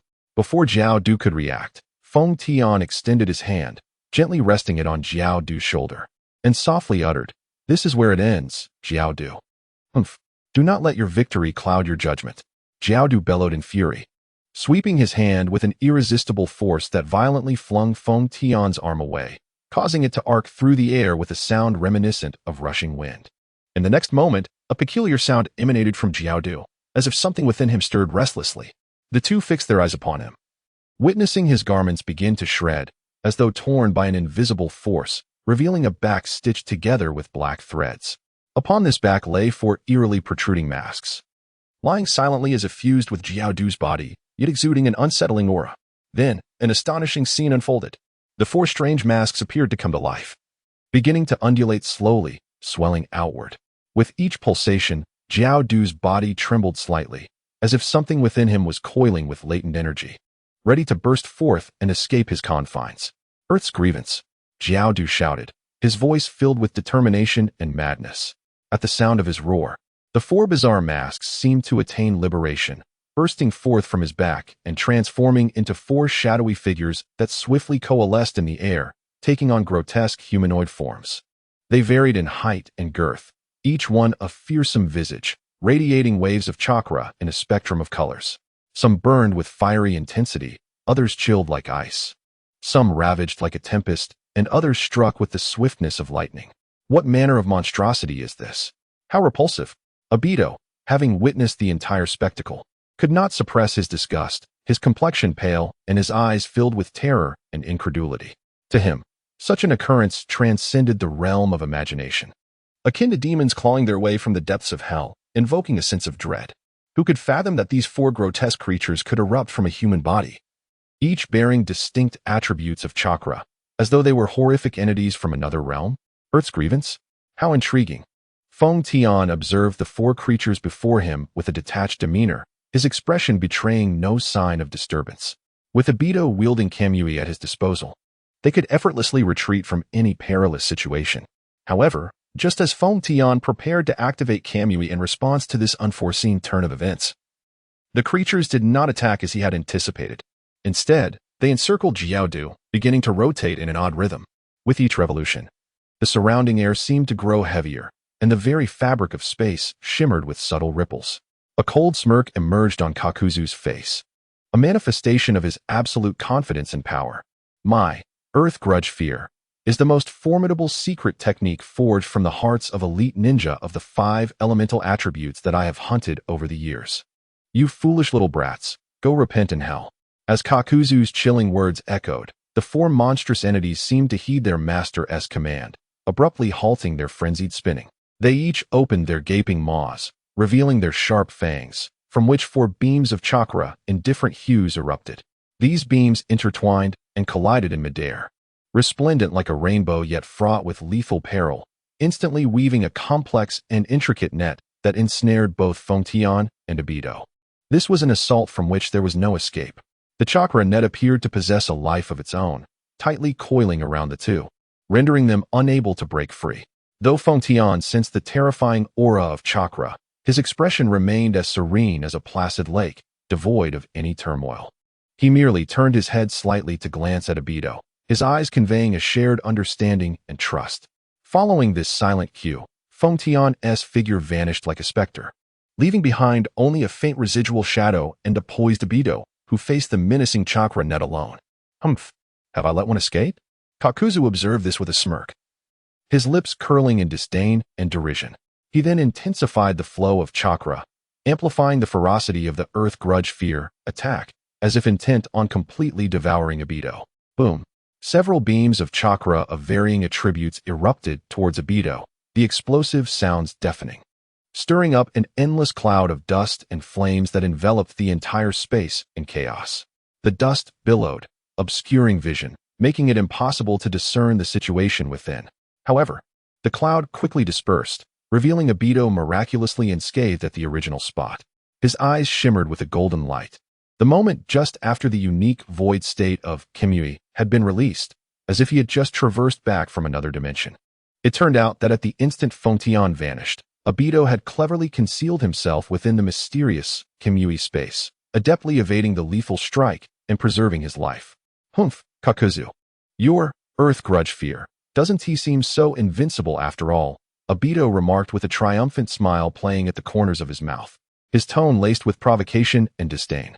It was as though he was declaring to Kakuzu that no matter how formidable your attack may be, it could not harm me in the slightest. Kakuzu's expression shifted slightly. He had not anticipated that Obito could so effortlessly evade his attack. A flicker of surprise crossed his murderous gaze, but swiftly, his eyes hardened again, resolute, as if he sought to reduce all obstacles to ashes. Do not grow too complacent. Brat, Kakuzu scoffed, his voice laden with authority and ire. He then commanded the four monsters to spring into action once more. This time, they no longer merely rotated or unleashed chakra beams. Instead, they transformed into radiant streaks of light, hurtling towards Obito at a breathtaking speed. The velocity was akin to lightning cleaving through the vast sky, making it impossible to trace their trajectory. Witnessing this, Obito reigned in some of his earlier disdain, swiftly retreating, his back pressed against the trees as he evaded the onslaught. Humph, still hoping to escape? Kakuzu scoffed derisively and continued to manipulate the earth grudge fear in pursuit of Obito. Simultaneously, the black threads within him surged restlessly, diverting part of his attention to sense the suddenly vanished Fontian, preparing for an imminent strike. Just as the earth grudge fear was about to overtake Obito, an overwhelming sense of oppression suddenly manifested behind Kakuzu. Humph, I was anticipating this move. Kakuzu bellowed angrily, swiftly pivoting to strike back, extending the black threads within him towards Fontian with ferocity. It is time to end this. It is time to conclude. Fontian's deep, oppressive voice echoed through the air, imbued with an irresistible force. As his words fell, the countless black threads that should have surged towards him eerily froze midair, as if ensnared by an invisible power, unable to advance an inch further. Kakuzu's expression transformed into one of astonishment. He realized his body was entirely beyond his control, as if immobilized by some enigmatic force. Even those originally ferocious earth grudge fear entities seemed to have lost their vitality, collapsing helplessly to the ground, unable to move. What have you done to me? Kakuzu's eyes widened in panic and confusion, fixating on the approaching Fontian, as if seeking answers on his face. However, Fontian remained expressionless, silently advancing step by step towards Kakuzu. With each step, the pressure emanating from his eternal kaleidoscope Sharingan intensified, enveloping Kakuzu in an unprecedented suffocating sensation, as if the entire world had become unbearably heavy in that moment. Do you yield? Fontian finally spoke, his voice cold and authoritative, akin to a divine being interrogating a mere mortal. Kakuzu opened his mouth, intending to retort, but before his words could fully escape, he was rendered speechless. Before him appeared a sight that filled him with profound shock. That towering figure, resembling a deity emerging from ancient myth, loomed over him, a diminutive mortal. The figure radiated an utterly pure aura of destruction, as if capable of obliterating the entire world at any moment. In that instant, Kakuzu experienced an unparalleled sense of awe and terror. Just then, he suddenly realized he had regained control of his body. Yet, at that moment, he found no desire to fight. Upon witnessing that majestic figure, he collapsed helplessly to the ground, his heart laden with despair and helplessness. He relinquished any struggle, merely gazing blankly at the divine presence before him. Is this the power of the gods? The voice of Kakuzu was as faint as a whisper, trembling slightly in the biting wind, as if it were on the verge of being consumed by the monumental forces of nature. His eyes widened in astonishment, overflowing not only with reverence and fear, but also with a profound shock at the realization of his own insignificance. In that moment, he felt as though he stood before an endless abyss, catching a glimpse of an indescribable and terrifying power. finally comprehending the insurmountable chasm that lay between himself and true strength. The arrogance and hubris of his past appeared utterly absurd and laughable in the face of such power, prompting him to bitterly smile, his heart heavy with sorrow and helplessness. Let it quietly perish. The words of Feng Tian were as cold as ice, devoid of any emotion. As his words fell, an immensely violent energy erupted, centered around him, akin to a volcanic eruption or the fall of stars, instantly engulfing everything in its vicinity in an endless conflagration and tempest. It was a catastrophic disaster. Within miles, whether mountains, grass, or living beings, all were utterly obliterated in that single instant, reduced to nothingness.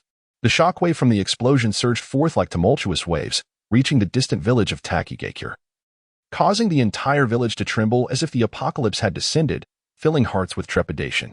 Takigakure. Kurabi, do you sense it? The voice of Minato was deep and urgent. He stood tall, his gaze piercing, immediately turning to Kurabi upon sensing the powerful tremor from afar, his eyes glimmering with inquiry. Kurabi nodded slightly, his brow furrowed, his expression revealing an indescribable gravity. Yes, it seems there is an unusual force stirring in the distance. That power is too formidable to be possessed by an ordinary being. The two exchanged a glance, understanding each other's unspoken thoughts without the need for words. They were acutely aware that this mission was of great significance and required utmost caution. Should we send a few individuals to investigate? Kurabi proposed, his voice deep and resolute, exuding an undeniable firmness. However, Minato shook his head, worry etched across his face. No, our immediate priority is to bring back the Eight Tails. As for the situation over there, let us not concern ourselves with it for now, provided it does not interfere with our mission. Upon hearing this, Kurabi nodded in agreement. Subsequently, the two entered the gates of Takigakure. Upon entering the village, they immediately sensed the tense and solemn atmosphere. Villagers busily traversed the streets or gathered in hushed conversations, each face marked with concern over the looming unknown threat. Welcome to Takigakure, friends from other villages, a guard at the entrance greeted respectfully, his gaze a mix of curiosity and vigilance. Minato smiled and nodded in response, then proceeded with Kurabi deeper into the village. However, as they ventured halfway, an elderly man suddenly obstructed their path. Behind this elder, several masked ninjas watched them with vigilant expressions, seemingly poised to respond to any unforeseen circumstances. The elder cleared his throat gently and inquired, "Pray tell, dear friends, have you come in search of the Seven Tails?" Upon hearing this, Minato politely nodded and quickly replied, "Indeed, we are emissaries from the Hidden Leaf Village, sent to retrieve the Seven Tails for its protection. Might I inquire if you have knowledge of its whereabouts?" Yet, the elder's response cast a pall over their hearts. "You have arrived too late. The Seven Tails is no longer within the village." Upon hearing this, the expressions of Minato and Kurabi instantly grew grave. They exchanged glances, reading surprise and unease in each other's eyes. No longer within the village? What does this mean? Minato pressed urgently. The elder sighed, seemingly resigned to the situation. Not long ago, an intruder breached the Takigakure village, a formidable adversary against whom we were powerless to resist. The Jinchuriki of the Seven Tails was taken amidst the chaos. What? Kurabi exclaimed in astonishment. He had not anticipated such audacity from a force bold enough to seize the tailed beast. Minato quickly regained his composure and began to analyze the situation. Could this intruder from Takigakure be associated with the organization known as Twilight? The elder shook his head slowly and replied, "No. The assailant who attacked our village and abducted the Seven Tails is none other than a rogue ninja from our own ranks, Kakuzu." Upon hearing the name Kakuzu, both Minato and Kurabi's expressions shifted dramatically. Kakuzu, infamous throughout the ninja world, was known for his immense power and immortality, posing a significant threat to the major ninja villages. "Kakuzu, he has seized the Seven Tails?" Minato uttered, incredulous. The elder nodded gravely, his eyes filled with sorrow. "Indeed, it is he. Ever since he acquired the village's secret technique, Dienwa, he has harbored ambitions for the power of the tailed beasts, and it is disheartening to see him resort to such actions." Kurabi clenched his fists, a glimmer of fury flashing in his eyes. "Humph, this Kakuzu has grown increasingly brazen. We cannot allow him to succeed." Minato took a deep breath, striving to maintain his composure. "Our paramount objective now is to locate Kakuzu and the Seven Tails. We must act swiftly, otherwise, the consequences could be dire." The elder's eyes flickered with a glimmer of hope. If you can assist us in retrieving the seven tails, Takigakure village shall be eternally grateful. I will do my utmost to provide you with clues regarding Kakuzu's whereabouts. Minato nodded appreciatively. Then we entrust this task to you. We shall endeavor to reclaim the seven tails and ensure it does not fall into malevolent hands. Subsequently, Minato and Killer Bee bid farewell to the elder and led the group outside the village of Takigakure. Killer Bee, what are your thoughts on this matter? Minato inquired with a serious expression, ensuring that no one was around before speaking. Something feels amiss, very amiss. The entire Takigakure, including that old man, gives me an unsettling feeling. They seem to be concealing something from us. Upon hearing this, Minato nodded slightly, a hint of gravity passing over his brow. What you say resonates with me. I, too, harbor such concerns. I cannot shake the feeling that there is more to this situation than meets the eye. According to my deductions, the seven tails may not have truly fallen into Kakuzu's hands. You mean? Killer Bee's gaze sharpened, as if he had caught a glimpse of a crucial piece of information. Indeed, she is likely still within Takigakure, hidden away in a corner we have overlooked. Minato's tone was resolute, unwavering. Upon hearing this, Killer Bee's brow furrowed in surprise at the sudden twist. If that is the case, should we attempt to seize her by force, we might alarm the entire village and draw unnecessary trouble. Minato smiled faintly, a blend of confidence and cunning gracing his features, as his gaze traversed the layers of houses, seemingly uncovering the secrets hidden within Takigakure. Precisely for that reason, we must tread carefully and ascertain their true intentions. Once we identify the exact location of the seven tails, we shall decide our course of action.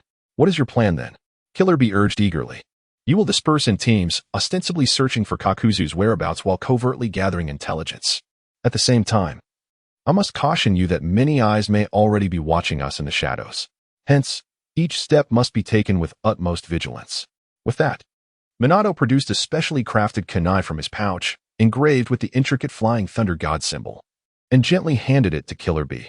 This kunai is a crucial tool I have prepared. In times of need, it will serve as our connection.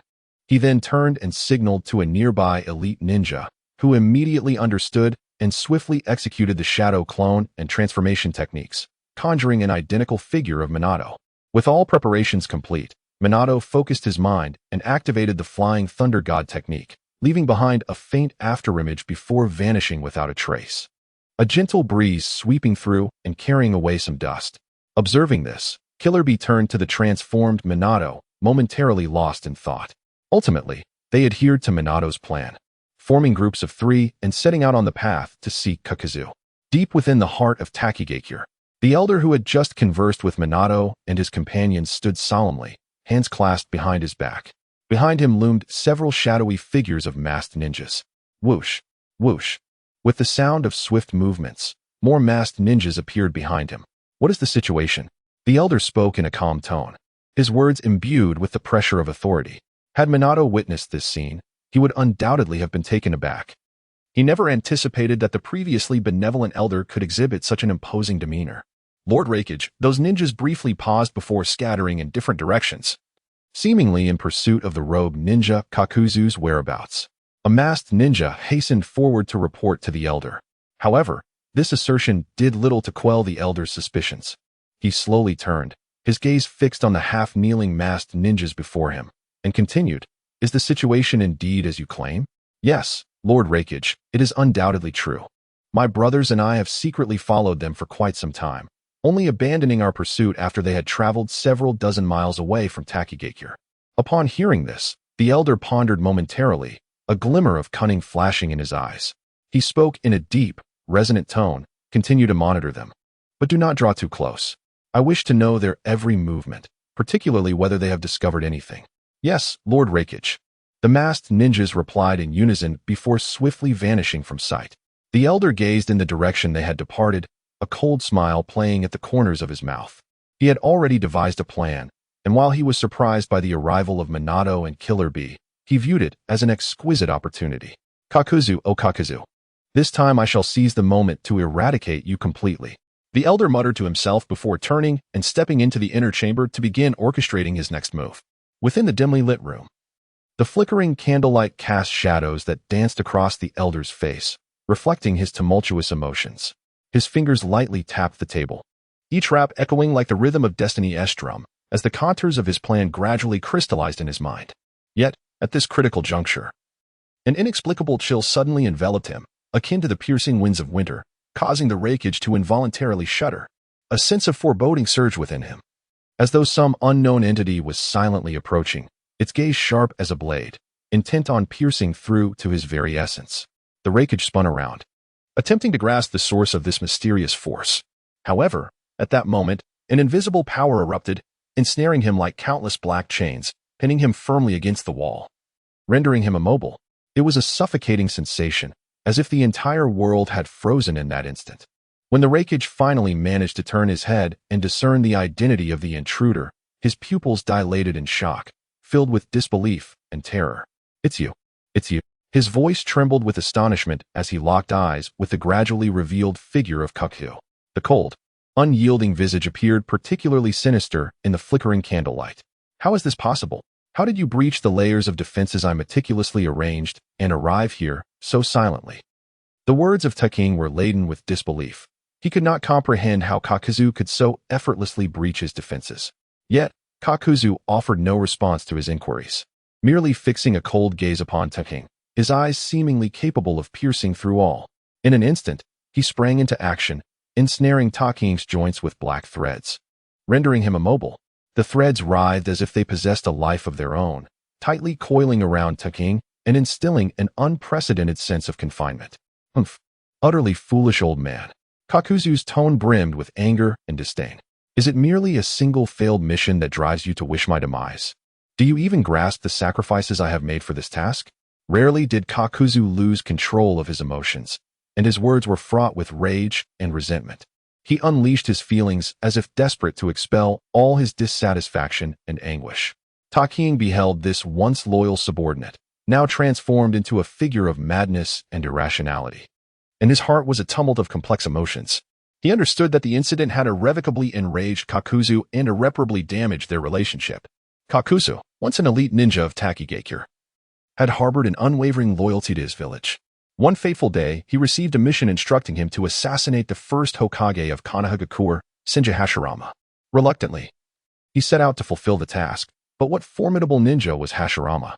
Had it not been for Kakuzu's compassionate heart, he would never have returned alive to Takigakure. Thus, Taking seized upon this as a pretext to impose severe punishment upon Kakuzu.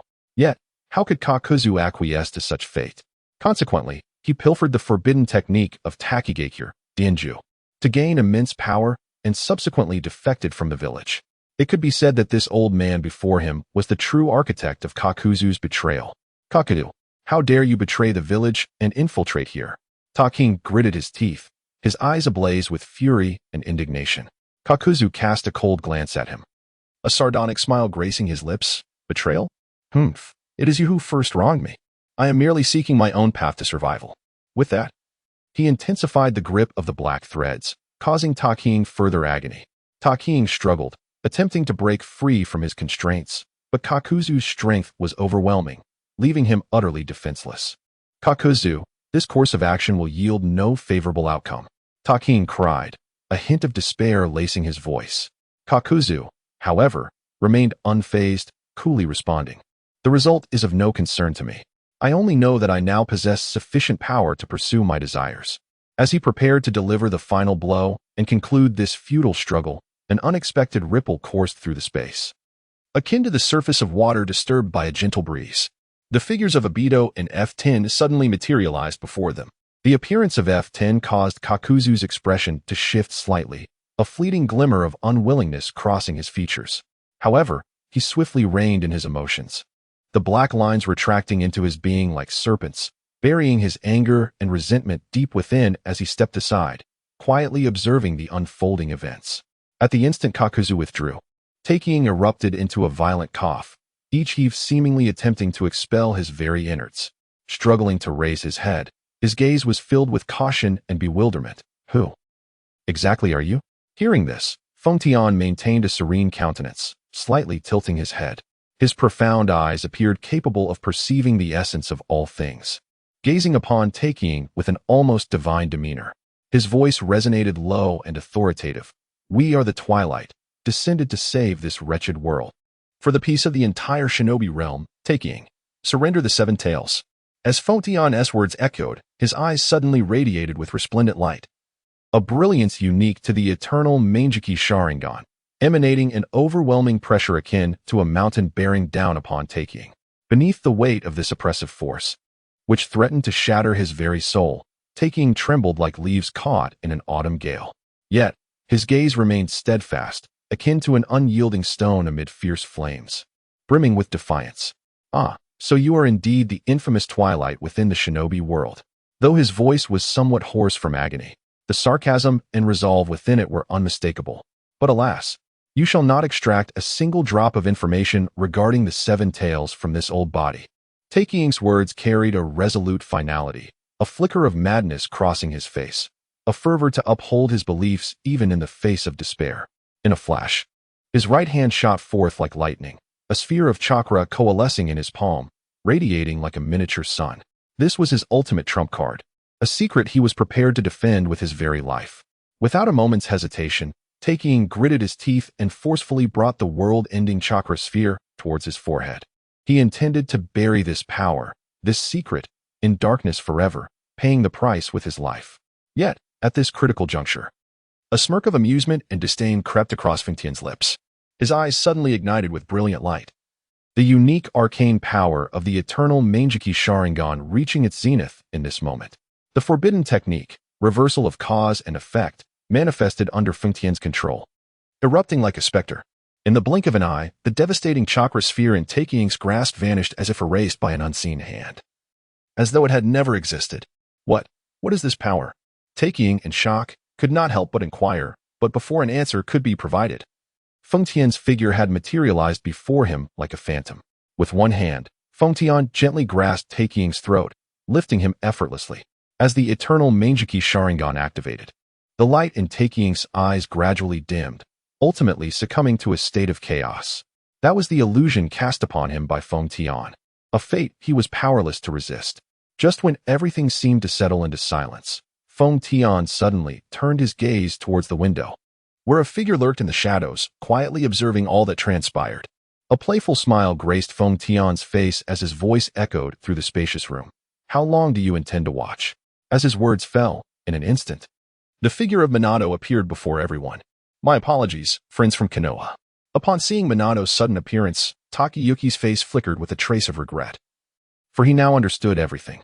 It turned out he had not deceived Minato and the others. In truth, Killer Bee and the others were searching for Kakazu merely to stage a performance for his benefit. The intent was to avert conflict. Had Minato and the others chosen a more confrontational approach, Takagakure would surely have been engulfed in a bloody storm. This was something he, as the Takakage, wished to avoid. As Obito beheld Minato, he instinctively yearned to speak, yet quickly stifled his words, reminded of his own position. Minato cast a wary glance at the source of the noise, feeling a flicker of puzzlement within him, as he sensed a familiar presence emanating from Obito. However, he found it difficult to recall the essence of this familiarity. After a brief contemplation, he chose to shift his gaze slowly back to Fontion. Obito, cloaked in black robes and adorned with a tiger-striped mask, concealed his true aura, making it impossible for Minato to recognize him immediately. As Minato diverted his attention away, a complex emotion flickered deep within Obito's sorrowful eyes behind the mask. Indeed, even as my teacher, he fails to recognize me, Obito mused inwardly, before pulling his thoughts back to the present, standing shoulder to shoulder with Fontion, confronting Minato. You must be the fabled Twilight, and I never expected Kakazu to join your ranks. Minato, wielding a specially crafted kunai imbued with the Flying Thunder God technique, assumed a defensive stance, his expression grave as he continued, regardless of the cost, I shall shatter your conspiracy here and now. With that, he shifted his form with the grace of a specter, fingers flicking with precision as several kunai transformed into streaks of light, embedding themselves into the surrounding walls with unerring accuracy. Each placement had been meticulously calculated, as if weaving a tangible net, silently ensnaring Fontion and his companions within a carefully orchestrated encirclement. Observing this, a calm smile tugged at the corners of Fontion's lips, a smile that conveyed both acknowledgement of his opponent's strategy and an unwavering confidence in his own prowess.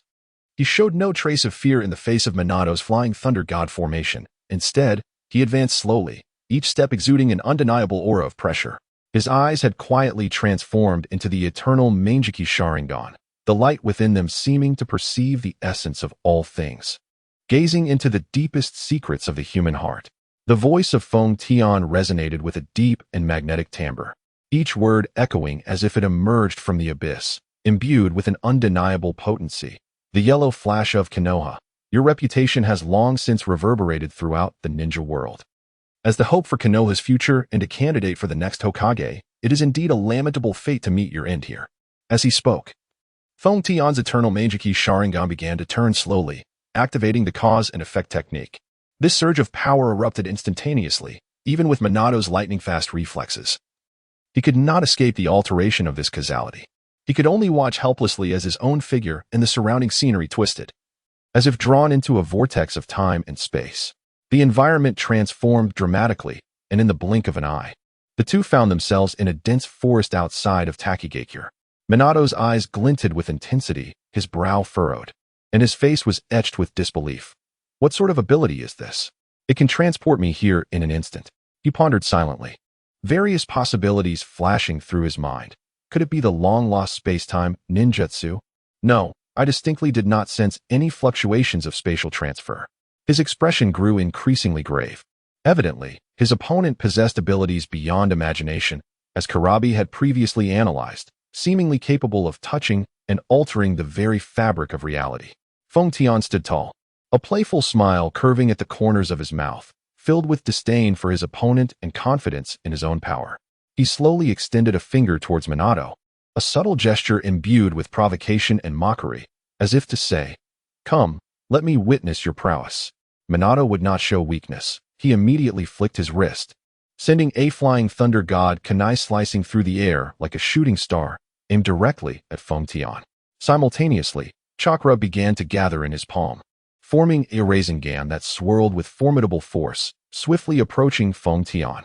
However, under the scrutiny of Feng Tian's perceptive eternal Meijiki Sharingan, the speed of the flying thunder god kunai seemed to slow down 100-fold, every minuscule movement laid bare.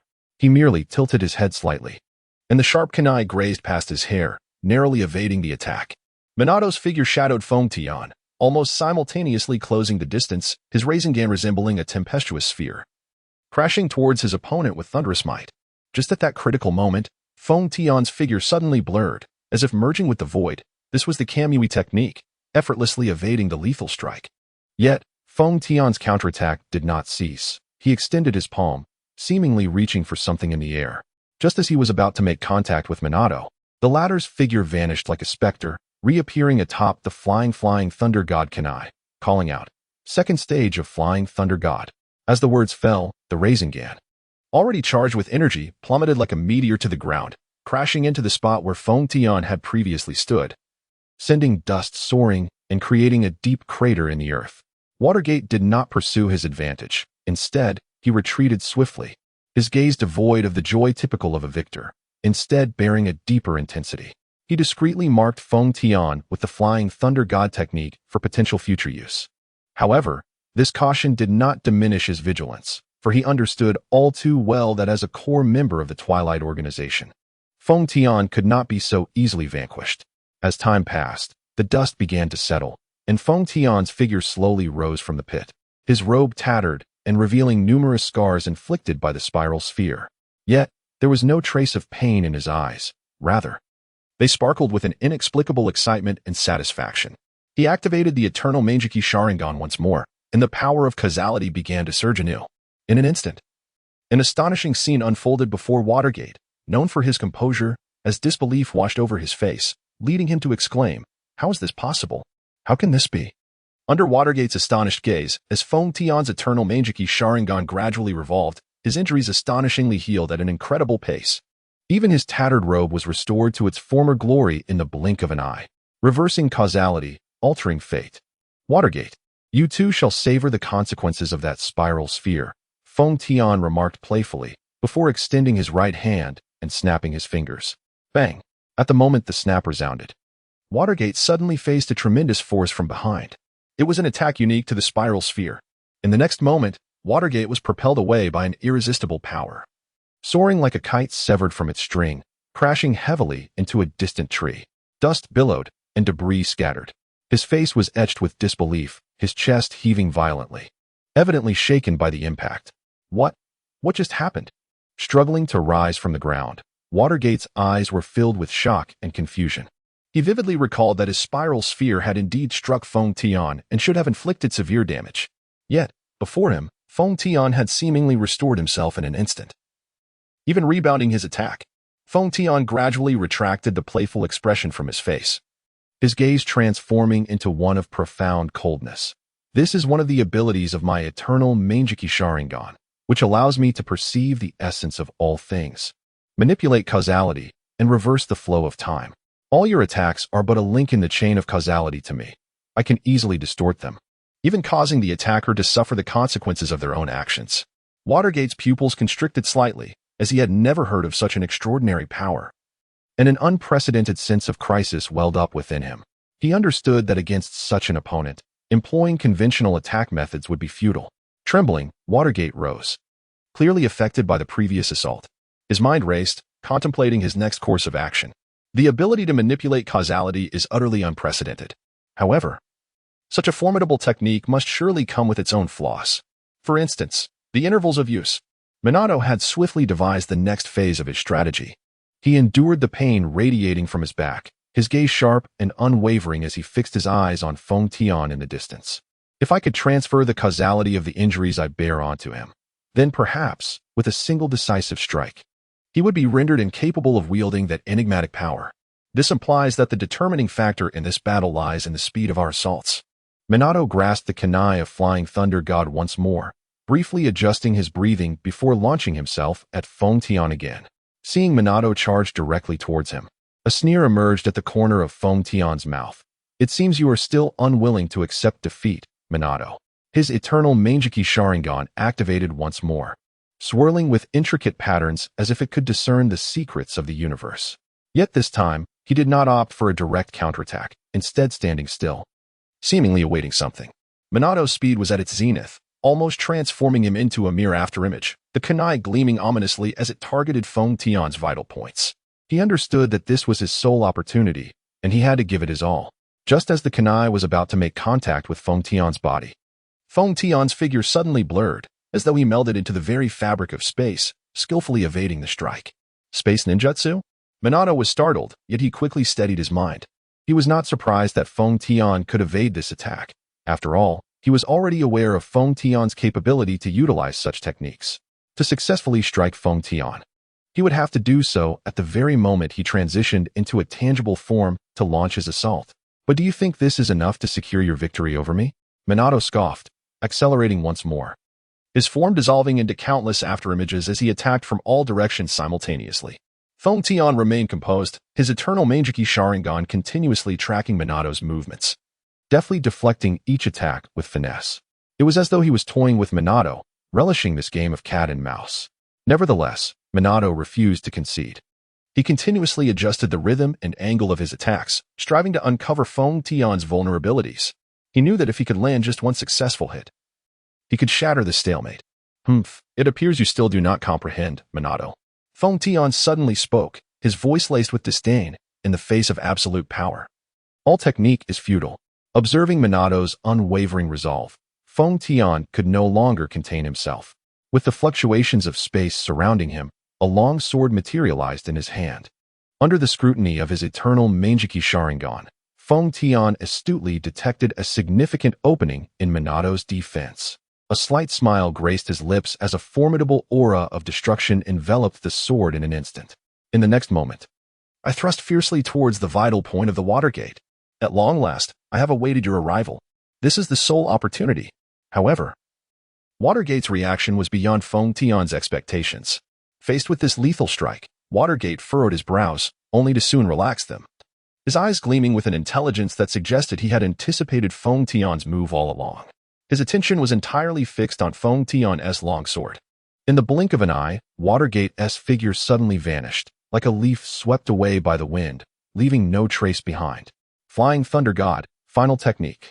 Watergate's voice echoed through the air, imbued with an undeniable resolve. When Feng Tian turned in astonishment, he discovered Watergate's silhouette standing behind him.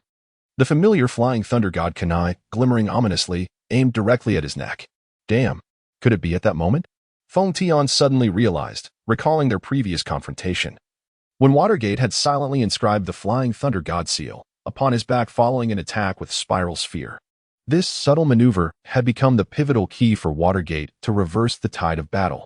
This singular opportunity was firmly seized by Watergate. It is time to conclude. Watergate's voice was calm, yet resolute, as the kunai slowly approached. Though an adversary, you are undeniably a worthy opponent. As Watergate's words fell, the kunai sliced through the air towards Feng Tian's neck with breathtaking swiftness, bringing an end to all disputes and grievances in that moment. The flying thunder god kunai, radiating a dazzling cold light, aimed for Feng Tian's throat, seemingly sealing their fate. Yet, at that critical juncture, a playful smile crept upon Feng Tian's lips. A mysterious glimmer sparkled in his eyes, as if everything was under his control. He spoke slowly, his tone laced with mockery, as if reminiscing with an old friend. Did you truly believe that all of this would come to an end? Flying thunder god. Watergate's voice was low and grave, his disbelief palpable as he gazed at the unfolding scene, a sense of foreboding swelling within him. You guessed correctly. The flying thunder god is not solely your domain. Before Watergate could process his words, Feng Tian's figure vanished like a specter, reappearing several paces away, flawlessly evading Watergate's lethal blow. His silhouette traced a graceful arc through the air, elegant and composed as if in a dance. Watergate was taken aback. He could hardly fathom that at such a critical moment, Feng Tian could so effortlessly counter his lethal technique. Just as he stood in shock, a subtle yet deadly shift occurred. Behind him, a flying thunder god seal silently manifested. Simultaneously, the mark on Feng Tian's back had vanished without a trace.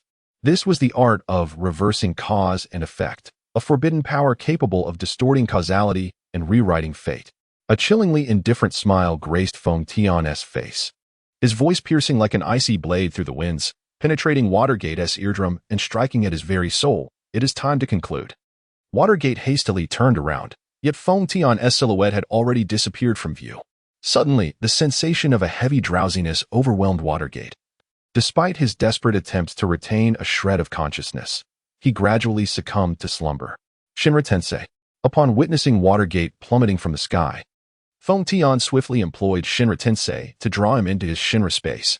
Once the chaos subsided, he glanced at the flying thunder god kunai, lying nearby, sighed after a moment of contemplation, and subsequently stored it within the Shinra space as well.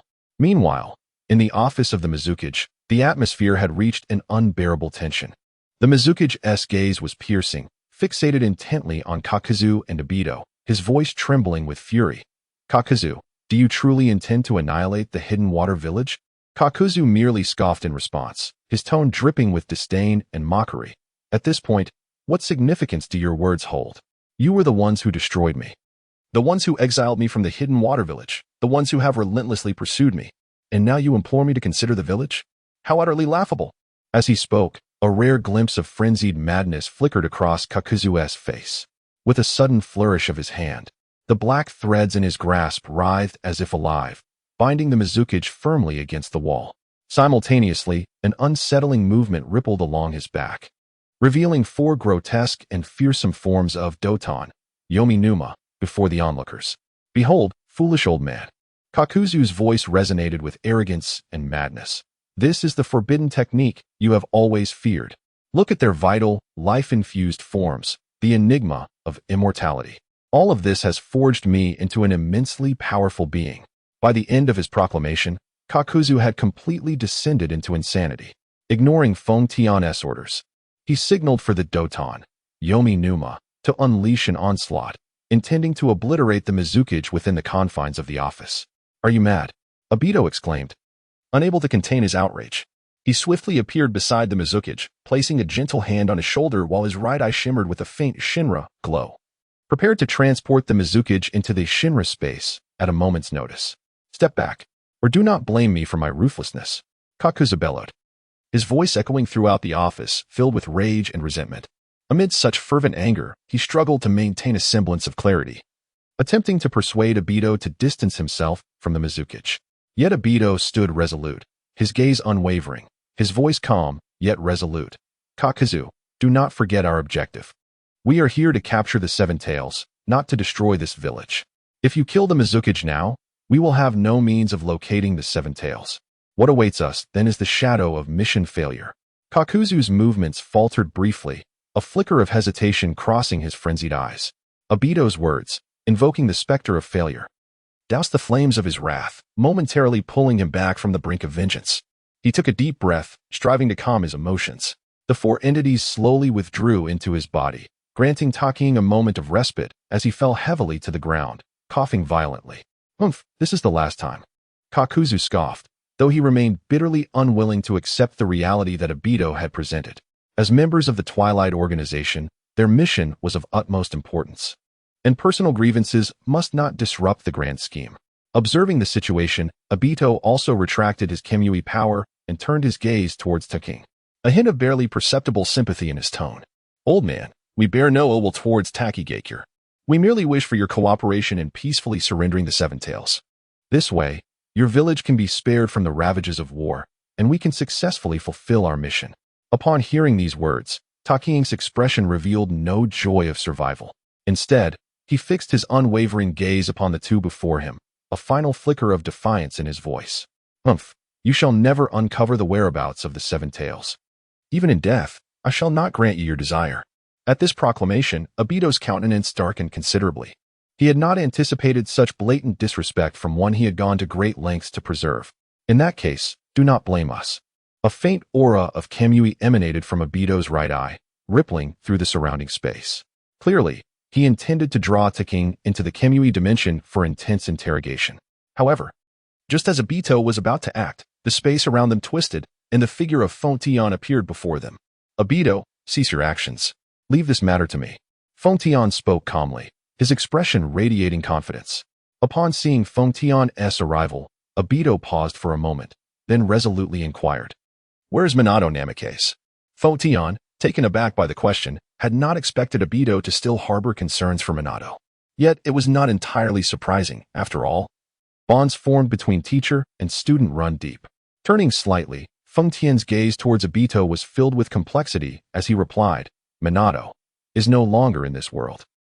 Minato is no longer in this world." Fontian's voice was calm and detached, as if he were discussing a trivial matter. Yet, those simple words struck Obito's heart like a heavy hammer. Beneath the tiger mask, his pupils dilated in disbelief, his face a canvas of shock and anguish. Obito's body trembled slightly, as if he could hear the sound of his own heart shattering. To him, his teacher, Minato Namikaze, was a legend within the ninja world. Even if he could not prevail against Fontian, he should not have met such an untimely end. At the very least, he could have escaped using the Flying Thunder God technique. Obito fixed his gaze upon Fontian, desperately seeking to discern the truth of his words. However, the outcome left him profoundly disheartened. He discerned no emotional fluctuations on Fontian's face, as if this was the way things were destined to unfold. "What do you intend to do?" The words escaped him in a choked whisper. Liaoing slumped to the ground, dust soiling his garments. His gaze fixated on the slowly approaching figure of Fontian. Fear gripped him like ice, inch by inch eroding the walls of his heart. The atmosphere around them seemed to solidify, even the wind halting in its tracks, leaving only the taut tension of their standoff. Fontian's strides were steady and resolute, each step resonating on Liao Ying's heartstrings, provoking waves of intense tremors within him.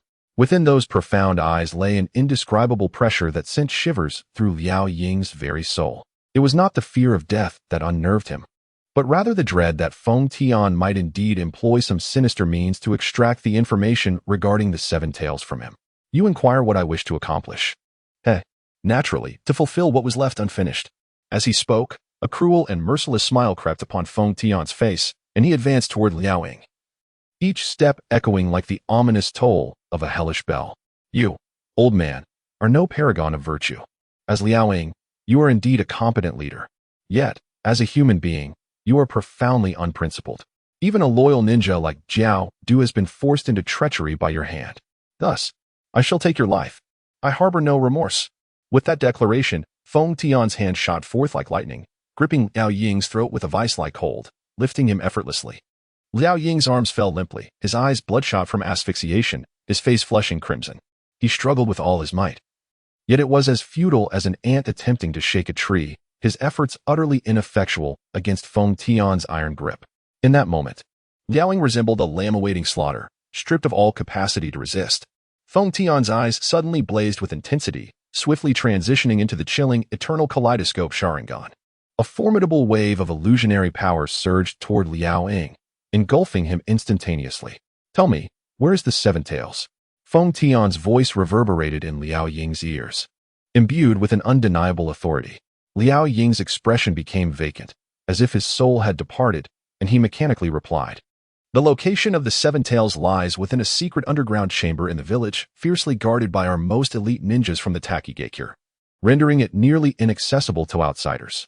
A cold smirk graced Feng Tian's lips as he released his grip on Liao Ying's throat, allowing him to collapse to the ground like a rag doll, gasping for breath. He turned to Jiao Du and Abido, his eyes gleaming with triumph. It seems our plan can progress further, Feng Tian declared, his tone brimming with confidence. Although Abido was taken aback by Feng Tian's ease in controlling Liao Ying, he felt a greater anticipation for the impending acquisition of the Seven Tails. He nodded in agreement. Jiao Du, however, appeared somewhat indifferent. His interest in the Seven Tails was minimal, as he was more concerned with enhancing his own strength amid the chaos. However, now that he had joined Twilight, he would faithfully execute the organization's missions. Feng Tian turned back, casting a fierce glare at Jiao Du, who instantly understood his intent. His wrist suddenly snapped, and countless black threads wriggled forth like living entities, exuding a chilling aura. Kill me, Jiao Du. The voice of Long Ying was weak and trembling, his face etched with guilt and remorse. This was ultimately my mistake. He slowly closed his eyes, awaiting the arrival of death. Jiao Du approached Long Ying, his expression as calm as still water. Gazing into the eyes of Long Ying, filled with despair, he sighed and finally spoke softly. Do you have any last words before you die? A flicker of clarity shone in Long Ying's murky eyes as he slowly lifted his head to meet Jiao Du's gaze, expending his last strength to utter the long-overdue words, I'm sorry, Jiao Du. Upon hearing this, Jiao Du's body trembled slightly. He had awaited this belated apology for far too long, so long that he had nearly forgotten his hatred. Nevertheless, he did not waver in his resolve. He decisively shot forth countless black threads towards Long Ying, imbued with an endless intent to kill, instantly engulfing him. In the next moment, the flame of Long Ying's life gradually extinguished, leaving behind an abyss of regret and sorrow, which drifted away with the silent night. After completing this act, Jiao Du shuddered slightly. No trace of satisfaction appeared on his face, overshadowed instead by an indescribable heaviness. Although he had personally put an end to the one who had betrayed him, the anticipated thrill of vengeance did not come, but rather deepened his awareness of his identity as a traitor, like an indelible brand etched upon his very soul. Hatred spread like a wildfire, silently consuming him. As the ninjas of Long Ying village, once his comrades in arms, had now become sworn enemies seeking his life. Their relentless pursuit felt like invisible chains, binding Jiao Du tightly, preventing his escape and release. Let us go. This matter is concluded. We must depart. Feng Tian's voice reached Jiao Du's ears, carrying an almost imperceptible tenderness. He stepped forward and gently patted Jiao Du's shoulder, attempting in his own way to offer a semblance of solace, a hint of warmth. Yet, just as this rare tranquility was about to descend, a deafening roar suddenly shattered the stillness of the night. There are assassins. The voice thundered like a storm, instantly breaking the silence. The ninjas of Long Ying village, awakened like beasts, soared into the air, rushing towards Jiao Du and the others. Their figures traced brilliant arcs across the night sky, akin to meteors streaking through the heavens, imbued with boundless intent to kill and fury. Feng Tian, upon witnessing the scene, felt no surprise. His words fell softly, devoid of any emotion. It seems there is work to be done. Confronted by the sudden onslaught of enemies, Feng Tian swiftly entered a state of battle readiness, his eyes shimmering with the brilliance of the eternal kaleidoscope Sharingan, poised to respond to any unforeseen circumstances. No need for bloodshed. Mere delay would suffice. I require a moment. Grant me 3 minutes. Kakuzu nodded, his form instantly transforming into a shadow, darting swiftly through the night sky, relentlessly assaulting the approaching foes with strands of darkness. Simultaneously, his four Earth Grudge Fear entities unleashed torrents of chakra beams, repelling the relentless ninjas advancing towards Fengtian. As a member of the original Takigakure, even the ruthless Kakuzu hesitated to unleash carnage upon his former kin. At the very least, not now. Obito remained closely behind Fengtian, his right eye emanating a faint aura of Kamui, ready to whisk Fengtian into the Kamui dimension for refuge. However, the ninjas of Takigakure did not waver. Instead, they attacked with even greater fury, as though seeking to unleash all their hatred upon their targets. Kakuzu, you wretched traitor. How dare you conspire with outsiders to assassinate Lord Takakage? This is unforgivable. Your head must be offered as a tribute to Lord Takakage. In the midst of the fierce battle, several elite ninjas from Takakage recognized Kaku. Upon seeing the body of their fallen leader, their rage intensified. They unleashed powerful jutsu aimed directly at Kakuzu's vital points, attempting to eradicate him once and for all. Yet, Kakuzu displayed no hint of fear amidst the onslaught of Takigakure's ninjas. His figure weaved through the battlefield like a specter, each movement perfectly evading fatal strikes from his adversaries. At the same time, his dark tendrils, akin to the grasp of death, wove an impenetrable net in the air, thwarting those ninjas attempting to breach his defenses. Foolish beings, do you truly believe I cannot eliminate you? Kakuzu scoffed, his tone laced with disdain and mockery. He was not a bloodthirsty individual. Yet faced with these ninjas blinded by hatred, he had no choice but to demonstrate his prowess. I, Kakuzu, have taken countless lives and have never feared death, yet today, I do not wish for this land to be stained with blood. His voice resonated deeply and powerfully, each word carrying the weight of 1,000 forces, causing the very air around him to tremble. However, the ninjas of Takigakure were undeterred. Their assaults grew increasingly ferocious. A myriad of jutsu flooding forth as if intent on drowning Kakuzu in a sea of fury. Observing this, Obito's right eye shone brilliantly with the light of Kamui. His gaze fixed on those attempting to breach Kakuzu's defenses, prepared to activate his space-time ninjutsu at any moment to draw Fengtian into the Kamui dimension for safety. Meanwhile, Fengtian stood firm, his eternal kaleidoscope Sharingan scrutinizing every detail of the battlefield, silently calculating the passage of time. He understood that those 3 minutes were crucial to the impending plan.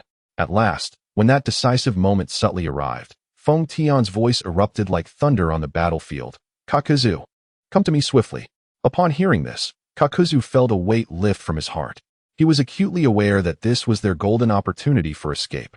Without a moment's hesitation, he gritted his teeth and, with unyielding will and remarkable strength, withstood countless ninjutsu attacks.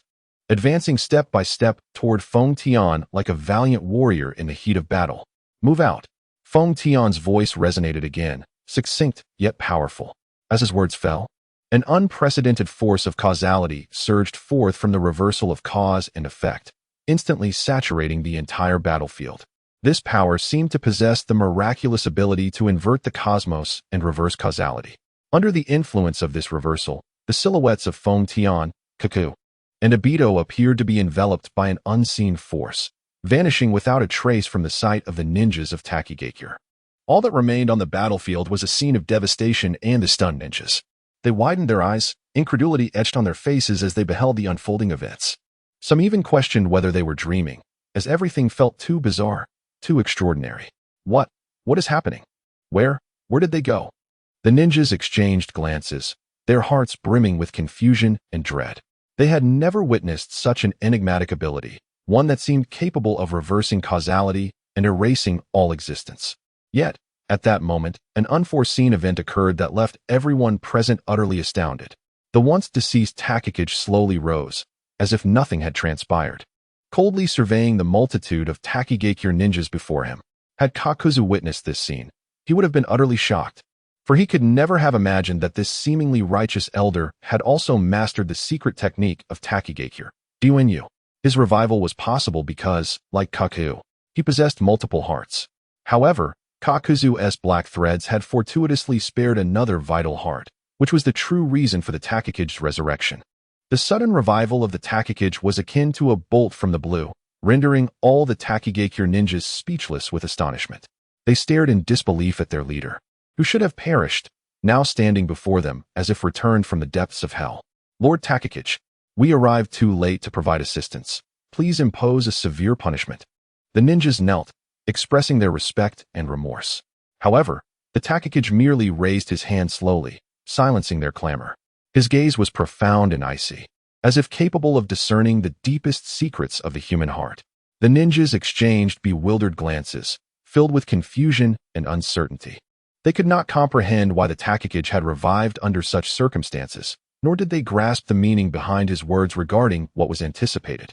The gaze of Takakage swept over the crowd, ultimately resting upon the chaotic battlefield. A slight furrow formed on his brow, as if deep in contemplation. Kakadu, your treachery has long been perceived by me. Yet, I never anticipated that you would conspire with outsiders against me. His tone bore a hint of reproach, but was predominantly laced with a myriad of complex emotions. Soon after, a cane materialized in his hand, meandering slowly through the disarray of the surroundings. A flicker of ruthless intent flashed in his eyes, and his words became piercingly sharp. You have performed admirably to force me into such a precarious move, compelling me to regard you with greater seriousness. However, it is now my turn to make the next move in this game. As a ripple of spatial distortion gently undulated, the figures of Feng Tian, Jiao Du, and Obito descended gracefully into a secluded and profound corner of Takigakure. At that moment, a wave of discomfort washed over Feng Tian's eyes, but it swiftly dissipated. He gently rubbed his eye sockets, feeling the surge of ocular power within him. A faint smile gracing his lips. Even when faced with the formidable backlash of causality, his eternal kaleidoscope Sharingan, which had undergone numerous enhancements, remained merely a trivial ripple. Easily quelled. Jiaodu, you are aware of the place the old man mentioned, are you not? Feng Tian inquired after sensing the restoration of his ocular strength. Jiaodu nodded slightly, a flicker of solemnity crossing his wrinkled eyes as he replied, I know the location, and it is no surprise that there are several elite guards inside. However, I find one aspect rather perplexing. Have we not had an unusually smooth journey thus far? His voice carried a hint of confusion and vigilance. It feels as though everything is preordained, unfolding seamlessly without the slightest obstruction. Upon hearing this, both Feng Tian and Obito involuntarily furrowed their brows, sinking into profound contemplation. Indeed, the process of acquiring the location of the Seven Tails seemed excessively effortless, almost too perfect.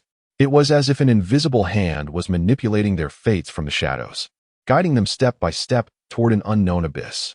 Your intuition is not unfounded, Jiao Du, Feng Tian mused, gazing deeply into the distance.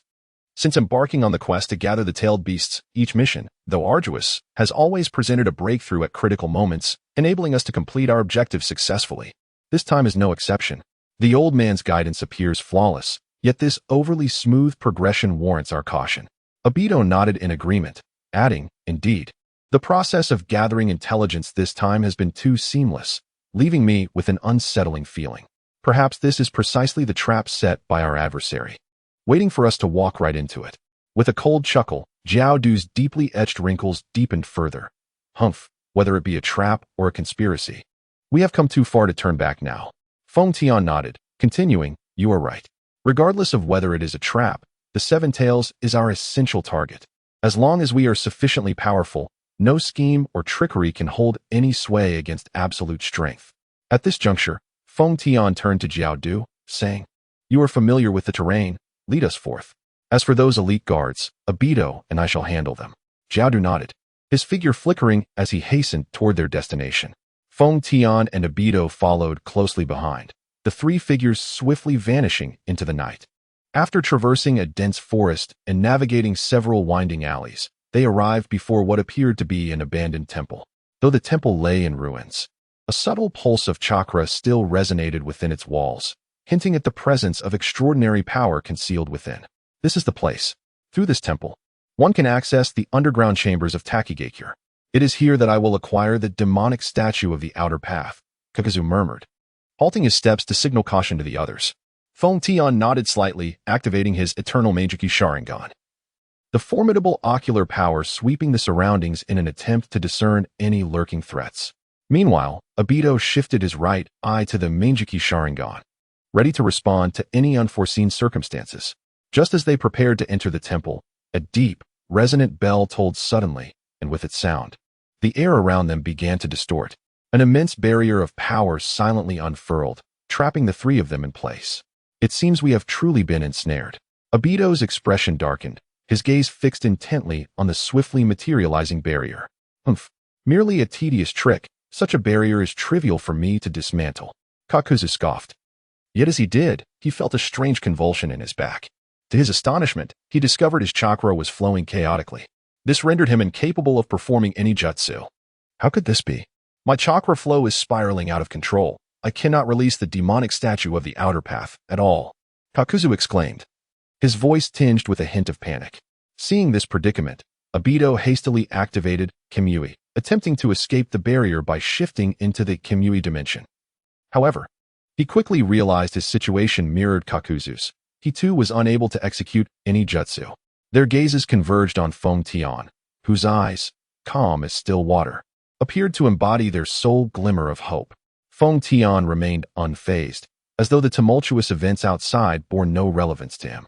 He gently extended his right hand, fingertips brushing against the fine phosphorescent dust suspended in the air. Under the dim light, the dust shimmered with an eerie blue glow, exuding an ominous aura. This dust undoubtedly bears the power of Chme. By harnessing the chaotic properties of the dust, it can only serve to incite turmoil within one's chakra. It seems Takigakure is not as simple as it appears. Upon Feng Tian's revelation, both Obito and Kakuzu grasped the true nature of their chakra disorder. However, despite their understanding, they remained at a loss for a solution. Feng Tian narrowed his eyes, his expression grave as he focused intently on a specific point within the barrier, as if perceiving the threads of fate interwoven into an invisible net that ensnared them. He contemplated forcibly employing reverse cause and effect to alter destiny and turn the tide of their predicament. Yet, the power of the dust was too enigmatic. Even he could not invoke reverse cause and effect in such an environment. As the three pondered their escape, a flurry of hurried footsteps shattered the surrounding silence. A group of ninjas clad in Takigakure attire materialized before them like specters. At the forefront stood a middle-aged man with a cold smile, wielding a gleaming longsword. His steps were steady and deliberate, each footfall resonating like a drumbeat in their hearts. Welcome, everyone, to my domain. The man's voice carried a hint of mockery and derision, relishing the thrill of dominion akin to a cat playing with its prey. I am the guardian of Takigakure, the architect of this barrier. He paused, a more sinister smile curling at the corners of his lips. You may call me the Arbiter. The Arbiter? Obito echoed disdainfully, a flicker of scorn passing through his eyes. Humph, merely a self-proclaimed title. Do you suppose that will intimidate us? The Arbiter chuckled coldly, sweeping his sword with a flourish that traced a brilliant arc in the air. Intimidate you? No. I merely wish to convey that within this barrier, I am the sovereign of all. Kakuzu's eyes widened in fury. Despite the chaotic chakra coursing through him, he remained defiant. Enough of your grandiloquent boasts.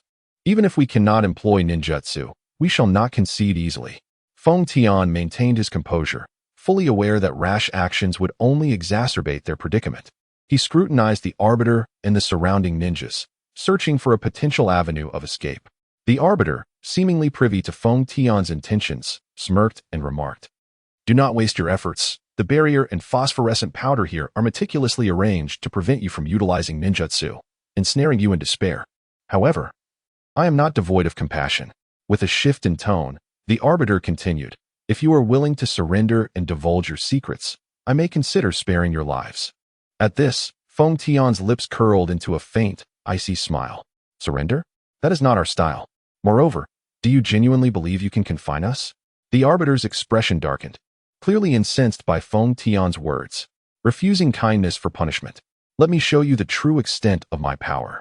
With that, the Arbiter vanished in a flash, his sword lunging like a dragon toward Feng Tian's head. Feng Tian deftly sidestepped, narrowly evading the strike. Meanwhile, the surrounding ninjas braced themselves to launch their own attacks, and the battle erupted. At that moment, an overwhelming aura emanated from Feng Tian, an intense killing intent that began to destabilize the seemingly indestructible barrier. Impossible. How can you possibly wield ninjutsu within the barrier? The Arbiter gazed at Feng Tian in astonishment, utterly taken aback by the unfolding scene. Since I cannot use ninjutsu, then I shall resort to taijutsu instead, Feng Tian said, a playful glint in his eyes as he observed the bewildered Arbiter, his lips curling into a confident smirk. 8 gates. Open. As Feng Tian uttered a low command, An astonishing force erupted around his body, as if countless energies surged within him, pushing the limits of his physical form toward unfathomable heights. The expression of the adjudicator instantly turned grave, as he sensed the powerful energy emanating from Feng Tian, a force that far exceeded his expectations. The 8 gates? You have mastered such a forbidden technique. The adjudicator uttered incredulously. The 8 gates is one of the most perilous forbidden arts in the world of Naruto, which unleashes extraordinary power by unbinding the chakra restraints within the human body. However, the cost of such power is immense. Each gate opened inflicts severe damage upon the body, potentially endangering one's life. Feng Tian did not respond to the adjudicator's words. Instead, he clenched his fist and struck fiercely against the seemingly indestructible barrier. With a resounding crash akin to shattered glass, the barrier that had long confined Feng Tian and his companions was obliterated. Yet, before the adjudicator could react, Feng Tian's figure flickered and darted towards him like a specter. His speed was astonishing, as if he tore through the very air itself. The adjudicator, witnessing this, swiftly brandished his sword in defense. However, Feng Tian's fists rained down upon him like a tempest, relentless and swift, rendering the adjudicator unable to mount a proper defense. With a series of resounding thuds, the adjudicator was forced to retreat, struggling to maintain his footing. The surrounding ninjas gasped in astonishment. They had never witnessed such formidable taijutsu and could scarcely believe that Feng Tian could unleash such astounding power without the use of ninjutsu. Kakuzu and Obito stared in disbelief. They had assumed that their combat prowess would diminish significantly without the use of ninjutsu. However, Feng Tian's display revealed an alternative possibility, that even in the absence of ninjutsu, one could unleash tremendous fighting capability through other means. What are you waiting for? While they are still adjusting to the flow of chakra within them, swiftly eliminate them. The adjudicator, amidst Feng Tian's ferocious onslaught, finally managed to carve out a moment to instruct his subordinates, who were still rooted in place. Upon hearing these words, the elite ninjas snapped out of their stupor and charged towards Kakuzu and Obito. You insignificant pests, do you think you can bind me with such feeble tactics? Kakuzu's voice dripped with disdain as he weaved left and right, leveraging the terrain and his own agility to evade the ninjas' attacks while seeking opportunities to counterattack. Obito appeared more composed. He closed his eyes, seemingly attuned to the subtle shifts in the surrounding environment. Suddenly, he opened his eyes wide, a glimmer of brilliance flashing within, and commanded, Kemui. With his declaration, Obito's form vanished before the eyes of the onlookers, leaving only a faint vortex in his wake. The ninjas poised to assault him found themselves momentarily paralyzed, utterly unable to track his presence. Umph, do you think you can evade my attack with such tricks? You are sorely mistaken. A ninja scoffed, ready to launch a new offensive, when he was suddenly struck by an overwhelming sense of impending danger. The figure of Obito suddenly materialized behind him, a hand firmly pressing upon his shoulder. The ninja's expression shifted dramatically as he attempted to resist, only to find his body seemingly immobilized by an enigmatic force, utterly unable to move. Kemui.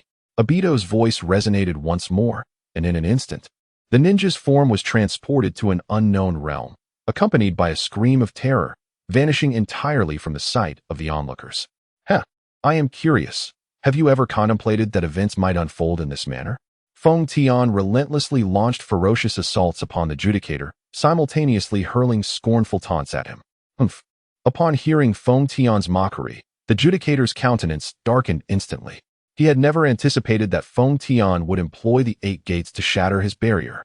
Although Feng Tian was presently unable to utilize ninjutsu, with the passage of time, once he fully adapted, what awaited him would be death. Just as the situation appeared to be turning in his favor, a bolt of lightning struck Feng Tian's back. A searing sensation surged through him, causing Feng Tian to wince in pain, revealing a significant opening. The adjudicator, keenly seizing this rare opportunity, smirked with a cruel grin and jeered, Got you. Got you. His figure was like the wind, swiftly exploiting the fleeting gap, and without hesitation, he unleashed a devastating punch toward Feng Tian's already taut body. The force of the blow was so tremendous that even Feng Tian, who had activated the 8 gates, could not help but spit out a mouthful of blood.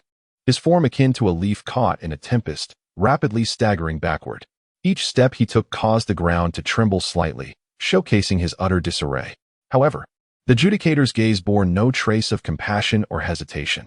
Like a specter, he pursued Feng Tian with relentless speed, almost as if he were a shadow. His fists clenched tightly, muscles bulging, he unleashed an overwhelming force toward Feng Tian's abdomen, which had yet to regain stability, causing the air itself to seem to tear as it emitted a sharp howl. Feng Tian, sensing the abnormality, Obito could not help but shout, then immediately vanished into the Kemui space. In the next moment, before the Judicator's attack could land, Obito appeared at Feng Tian's side, grasping Feng Tian with one hand. They entered the Kemui space amidst a wave of spatial distortion, narrowly evading the fatal blow. Humph, you flee so swiftly. The Judicator glared irritably at the duo not far away, yet his heart felt a profound regret. Just a fraction more, and he could have severely injured Feng Tian. Are you all right, Feng Tian? His gaze toward Feng Tian was imbued with concern, intertwined with a myriad of complex emotions. Thanks to the enhancement of the Hashirama cells within him, he could swiftly adapt to the chaotic chakra, yet at this moment, he was far more worried about Feng Tian's safety. I'm fine, just a minor scrape. Feng Tian wiped the blood from the corner of his mouth, casting a somber glance into the distance. It was precisely due to the lightning release attack emanating from that direction that he exposed a significant flaw during his battle with the Arbiter. This flaw nearly led to the irrevocable downfall of Feng Tian. In that very direction, the one executing the lightning surprise attack was none other than the seemingly deceased Takian. How is this possible? How can this old man still be alive? The incredulity in Obito's voice was palpable as he followed Feng Tian's gaze, where he beheld Takian. His expression grave, eyes burning with intensity, fixed upon them. What? Not far away, the engaged Kakuzu sensed Obito's unusual demeanor, abruptly pulling away and turning towards Takian's location. Upon locking eyes with Takian, astonishment overtook his features. However, Kakuzu, being an experienced ninja, quickly regained his composure after a fleeting moment of shock, contemplating silently. Humph. I never anticipated that the one who repeatedly claims that demonic illusions is a forbidden technique would secretly cultivate it himself. What a wretched and vile heart. In response to Kakuzu's derision, Takian merely shook his head gently, an intricate emotion flickering in his gaze. To him, the cultivation of demonic illusions was not for personal gain, but rather to uphold the precarious existence of Takigakure. In a world where strength dictates respect, lacking sufficient power would inevitably lead Takigakure to meet the same fate as Yuin, mercilessly consumed by the fires of war amidst the conflicts of great nations. The current situation was exceedingly disadvantageous for Feng Tian and his companions. Not only were Feng Tian and Kakuzu unable to utilize ninjutsu temporarily, but worse still, Takian was surrounded by dozens of elite ninjas. They resembled a pack of ravenous wolves, poised to join the fray and utterly devour Feng Tian and his allies. Esteemed friends of Twilight, welcome to my chessboard. The curtain is about to fall. Takian's voice resonated deeply and powerfully, as if each word contained profound significance. As his words echoed, the surrounding elite ninjas swiftly dispersed, forming an impenetrable encirclement that firmly ensnared Feng Tian and Obito within. The faces of these ninjas were marked with sinister, terrifying smiles, their hands gripping an array of weapons that glimmered ominously, clearly prepared for bloodshed. The air was thick with the scent of blood and an atmosphere charged with tension, as if a storm were imminent. In the face of such peril, there was no hint of fear on Feng Tian's countenance. His sharp gaze remained fixed on the distant Takian, disdainfully declaring, I originally wished to test the extent of my physical prowess under the enhancement of the 8 gates.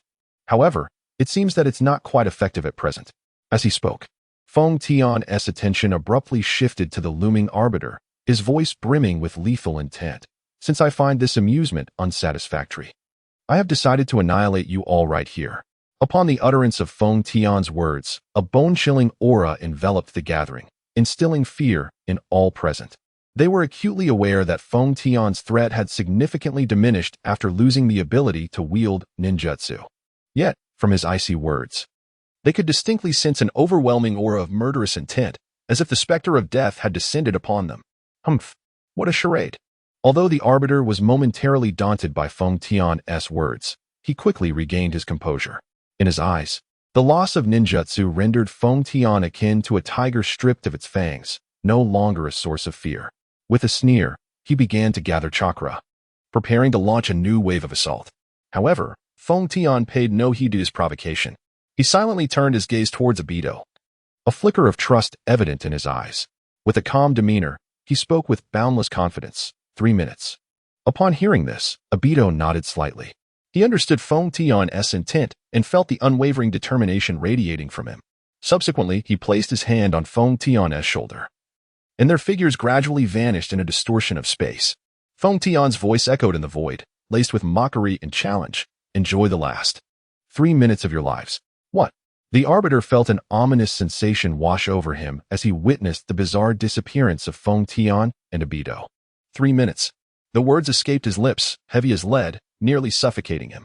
He muttered them repeatedly, each utterance a painful interrogation of his fragile psyche, as fear surged like a tide, engulfing him. For him, those 3 minutes transformed from mere passage of time into a countdown to death. Feng Tian's words reverberated in his mind, cold and unyielding as a death sentence. The barrier's effectiveness was waning, and the confidence exuding from Feng Tian compelled him to believe that once it faltered, they would be reduced to ash in an instant. The mere thought of it caused beads of sweat to form on his brow, trickling down his furrowed forehead and splattering on the cold ground, producing a faint, crisp sound. He anxiously scanned his surroundings, his gaze piercing, attempting to catch a glimpse of Feng Tian and Obito in the darkness, but all was in vain. The two had seemingly slipped into the void, leaving no trace, as if they had never existed at all. Ha ha, today is your day. Kakuzu's laughter echoed sharply, tinged with a sense of vindictive satisfaction. He stood nearby, his eyes glinting with mockery, as if he were an audience member relishing a grand spectacle. Just wait. That lad claims he can obliterate you in 3 minutes. Kakuzu's words sliced through the Arbiter's already fragile nerves like a razor. His tone brimmed with certainty, as if he had already foreseen the Arbiter's fate. What he proclaimed, he would undoubtedly deliver. Prepare your last words. Long ago, during the fierce battle for the land of grievance, Kakuzu had already forged a deep enmity with the Judicator. Now, witnessing the Judicator's haggard appearance, Kakuzu did not hesitate to mock him. Upon hearing this, the Judicator's already grim countenance darkened further, his gaze fixated on Kaku, brimming with murderous intent that could no longer be concealed. His body moved slightly, eager to personally eliminate the traitor of Takigakure. Kaku, almost forgetting, they left you behind. The Judicator muttered softly, his hands swiftly forming seals as chakra surged within him like raging waves, coalescing at his fingertips. Gradually, it formed into a sphere radiating with dazzling lightning. The lightning flickered in the dim hall, a manifestation of the Judicator's inner fury. Lightning release, thunderdrum. The Judicator bellowed, his voice resounding like thunder. As his words fell, the sphere imbued with lightning seemed to come alive, slicing through the air with astonishing speed, carrying devastating power, and hurtling towards Kakuzu. Seeing this, Kakuzu planned to evade, but under the assault of dozens of elite ninjas, he had no choice but to endure with his body. Yet at this critical moment, accompanied by a familiar spatial fluctuation, Obito's figure appeared beside Kakuzu. Oh, my apologies for the rush. I forgot about you, Obito said awkwardly to Kakuzu. Humph, could you possibly be any slower? Kakuzu retorted without hesitation, though a flicker of relief crossed his face. Sorry. I'll be more mindful next time. Obito scratched his head, then grasped Kakuzu's shoulder. Farewell. With a surge of spatial distortion, Obito and Kakuzu instantaneously vanished into Kimui's space, perfectly evading the Judicator's lightning release, thunderdrum. Upon realizing his attack had missed, the Judicator's expression darkened to an unprecedented shade of iron. He turned to look at Takikage, hoping the latter could provide a solution. However, the latter merely shook his head lightly, indicating his helplessness. Yet, after a moment's contemplation, Takikage slowly spoke. A minute has already passed. Our time is running short. Allow me to summarize briefly. That boy's ability is related to space-time techniques. It seems he can transport himself and others into a special space to evade attacks. That rascal mentioned 3 minutes, and it appears he intends to remain in that special space for those 3 minutes, waiting until he can use ninjutsu again.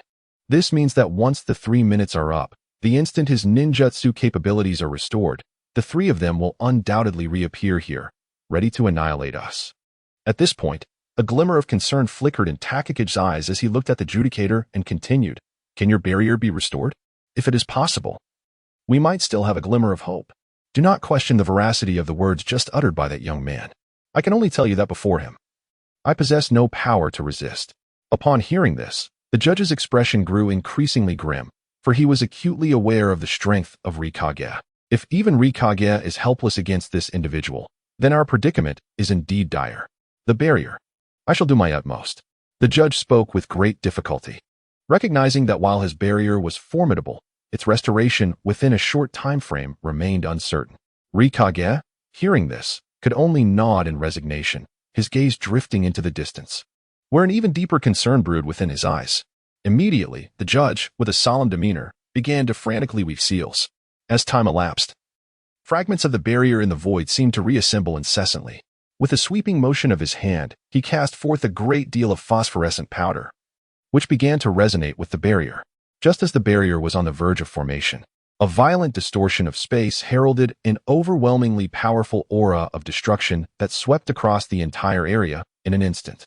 The sudden force left everyone paralyzed with fear, with only the judge and Rikage able to move with any semblance of grace.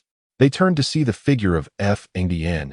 exuding an endless killing intent, approaching them as if emerging from the depths of hell. Continue to restore the barrier. I shall stall for you. In a fleeting moment, Rikage rapidly devised a combat strategy. Channeling a potent surge of lightning chakra, he charged toward F.N. Observing this, the judge hastened the speed of his seal weaving, eager to complete the restoration of the barrier as swiftly as possible. However, in the next instant, an enormous figure casually unleashed an aura that shattered the barrier he had painstakingly restored in an instant. At that moment, the haunting voice of F.N. echoed in everyone's ears, resembling the harbinger of doom. Next, we commenced the countdown. 3, 2, 1. As F.N.'s calm yet authoritative words fell, an unprecedented aura of terrifying destruction surged forth, sweeping through the entire space like a tempest. This formidable presence felt as though it could rend the very fabric of reality, evoking a shuddering terror from the depths of each soul present.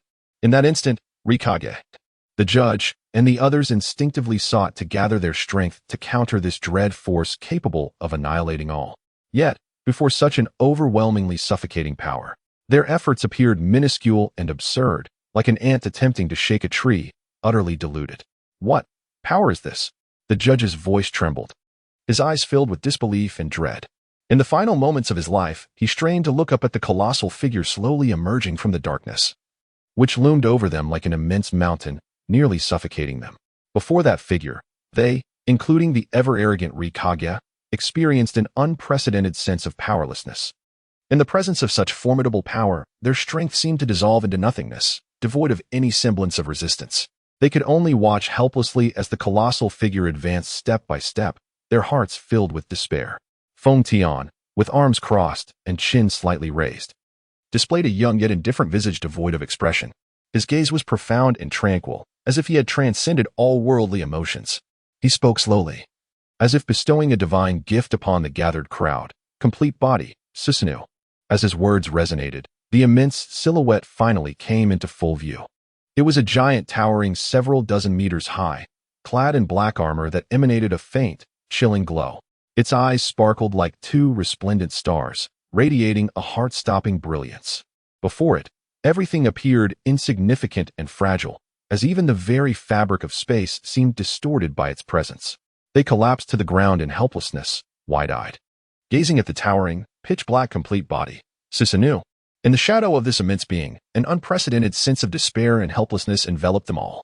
The obsidian giant seemed like a demon emerging from the abyss, imbued with an inexhaustible will for destruction, instilling fear in the hearts of onlookers. Is this the legendary complete body, Susanoo? Takakage managed to utter, his voice trembling slightly. As a leader of the village, he had witnessed many things, yet he had never encountered such terrifying power. The Judicator and other elite ninjas had long since lost their will to resist, collapsing to the ground, powerless to do anything but watch as the enormous figure slowly raised its colossal hand, poised to deliver the final blow. Feng Tian stood expressionless to the side, his gaze unwavering, as if all of this had unfolded within the realm of his expectations. He gently uttered the final words, annihilation, the end. As his declaration fell, the dark Susanoo's massive hand swung down abruptly, carrying the force of apocalyptic devastation. It was as if the air itself cracked under the weight of an irresistible power that instantly enveloped the entire battlefield. In the wake of this overwhelming force, Takakage, the Judicator, and all the elite ninjas felt unprecedented fear and despair. They exerted every ounce of strength to withstand it, yet against such absolute power, all efforts appeared futile. Ultimately, when the dust settled, the battlefield lay in ruins, marked only by charred remnants. Feng Tian stood silently, surveying the scene before him, his gaze still devoid of any emotion. "It is over," he murmured, as if speaking to himself, or perhaps to the world. Thus, Takagage, the Judicator, and dozens of elite ninjas from Takigakure were utterly erased beneath Feng Tian's strike. Annihilation, the end. At that moment, with a ripple in space, Obito and Kakuzu materialized before Feng Tian. Observing the scene, Feng Tian promptly dispelled the complete body, Susanoo. Although endowed with the eternal kaleidoscope Sharingan, the casual activation of the complete body Susanoo poses a considerable burden on Feng Tian. In light of this, it is prudent to refrain from activating it unless absolutely necessary. Indeed, Feng Tian has executed a thorough cleanup, leaving no survivors. After surveying the surroundings, Obito could not help but commend Feng Tian's methods. Survivors.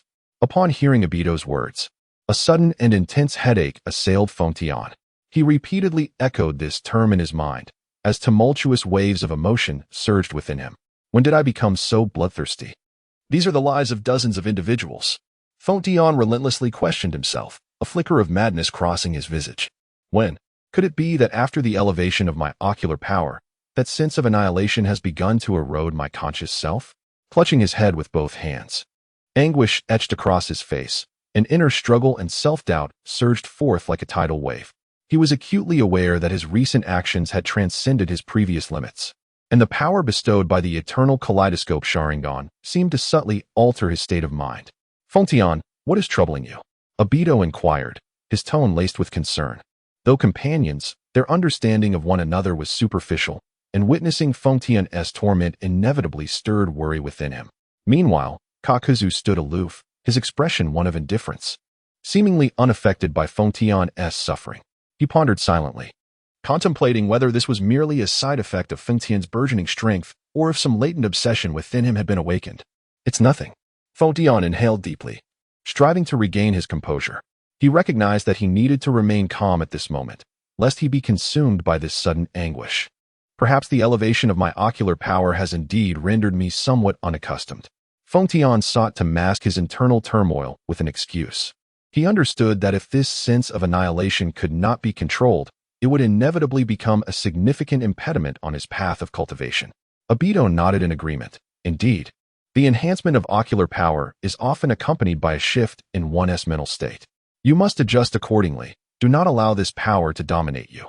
Hearing these words, Feng Tian nodded slightly and gradually rose, preparing to embark on the next phase of action. However, at that moment, whispers began to resonate within his mind, infused with an urgent tone. "Recognize yourself. Resolve the karma. Rediscover yourself. Recognize myself?" Feng Tian felt as though he were engulfed by an invisible tempest, each word striking his soul like a hammer. He clutched his head in agony, his body trembling as if he were battling an indescribable force. Dust swirled around him in response to his struggles, forming delicate vortices. His gaze was distant, lips pressed tightly together, embodying a blend of pain and confusion, akin to a solitary soul in an abyss, seeking a glimmer of light. "I am who I am. I am Feng Tian." His voice carried a resolute tone, yet was tinged with uncertainty, akin to the brightest star in the night sky, flickering in and out of sight. "Why must I confront my true self? I am but a traveler from another realm. From where does this identity of Uchiha, Feng Tian arise?" Within Feng Tian's mind, whispers surged like a tidal wave, each thought sharp as a blade, slicing through his already fragile sanity. "Am I Uchiha Feng Tian?" he murmured to himself, a flicker of confusion and struggle crossing his eyes, as if standing on the precipice of two worlds, one familiar and modern, the other strange and brimming with adventures in the ninja realm. "No, I am certainly not of the Uchiha clan." Feng Tian suddenly lifted his gaze, his eyes wide open. The eternal Mangeki Sharingan dimmed in agony, resembling a candle flame on the verge of extinguishing, illuminating the chaos and fear within him. Memories. Why are they so jumbled? Where lies the boundary between truth and falsehood?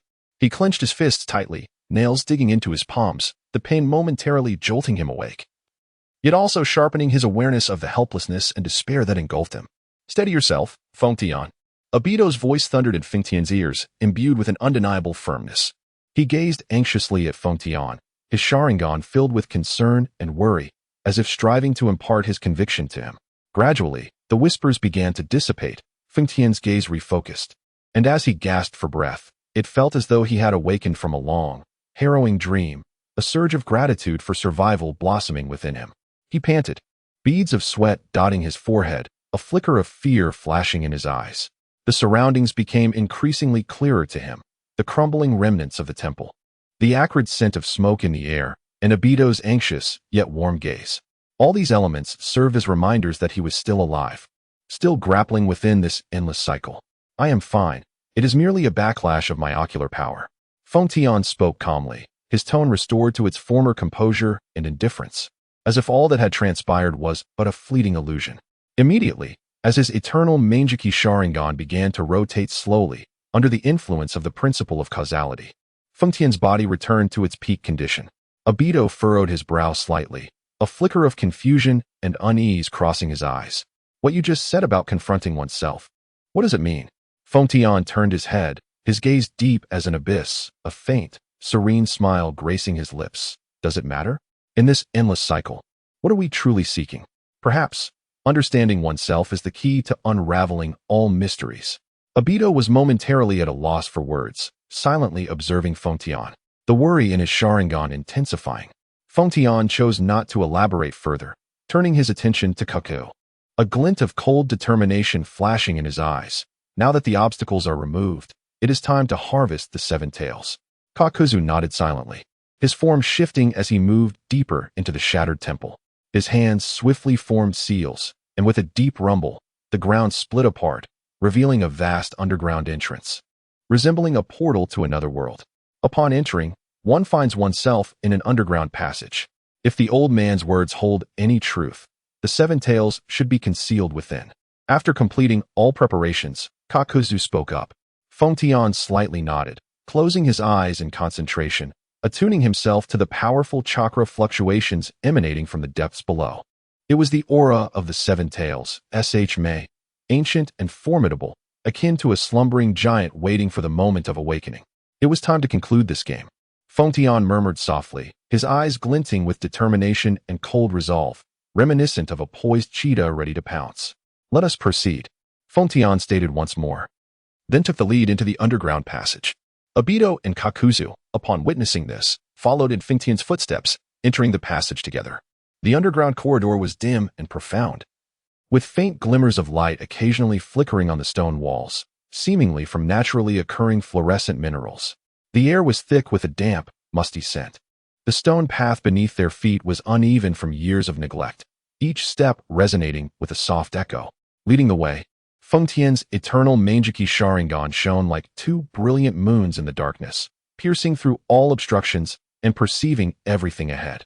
Obito followed closely, vigilantly scanning the surroundings for any unforeseen dangers.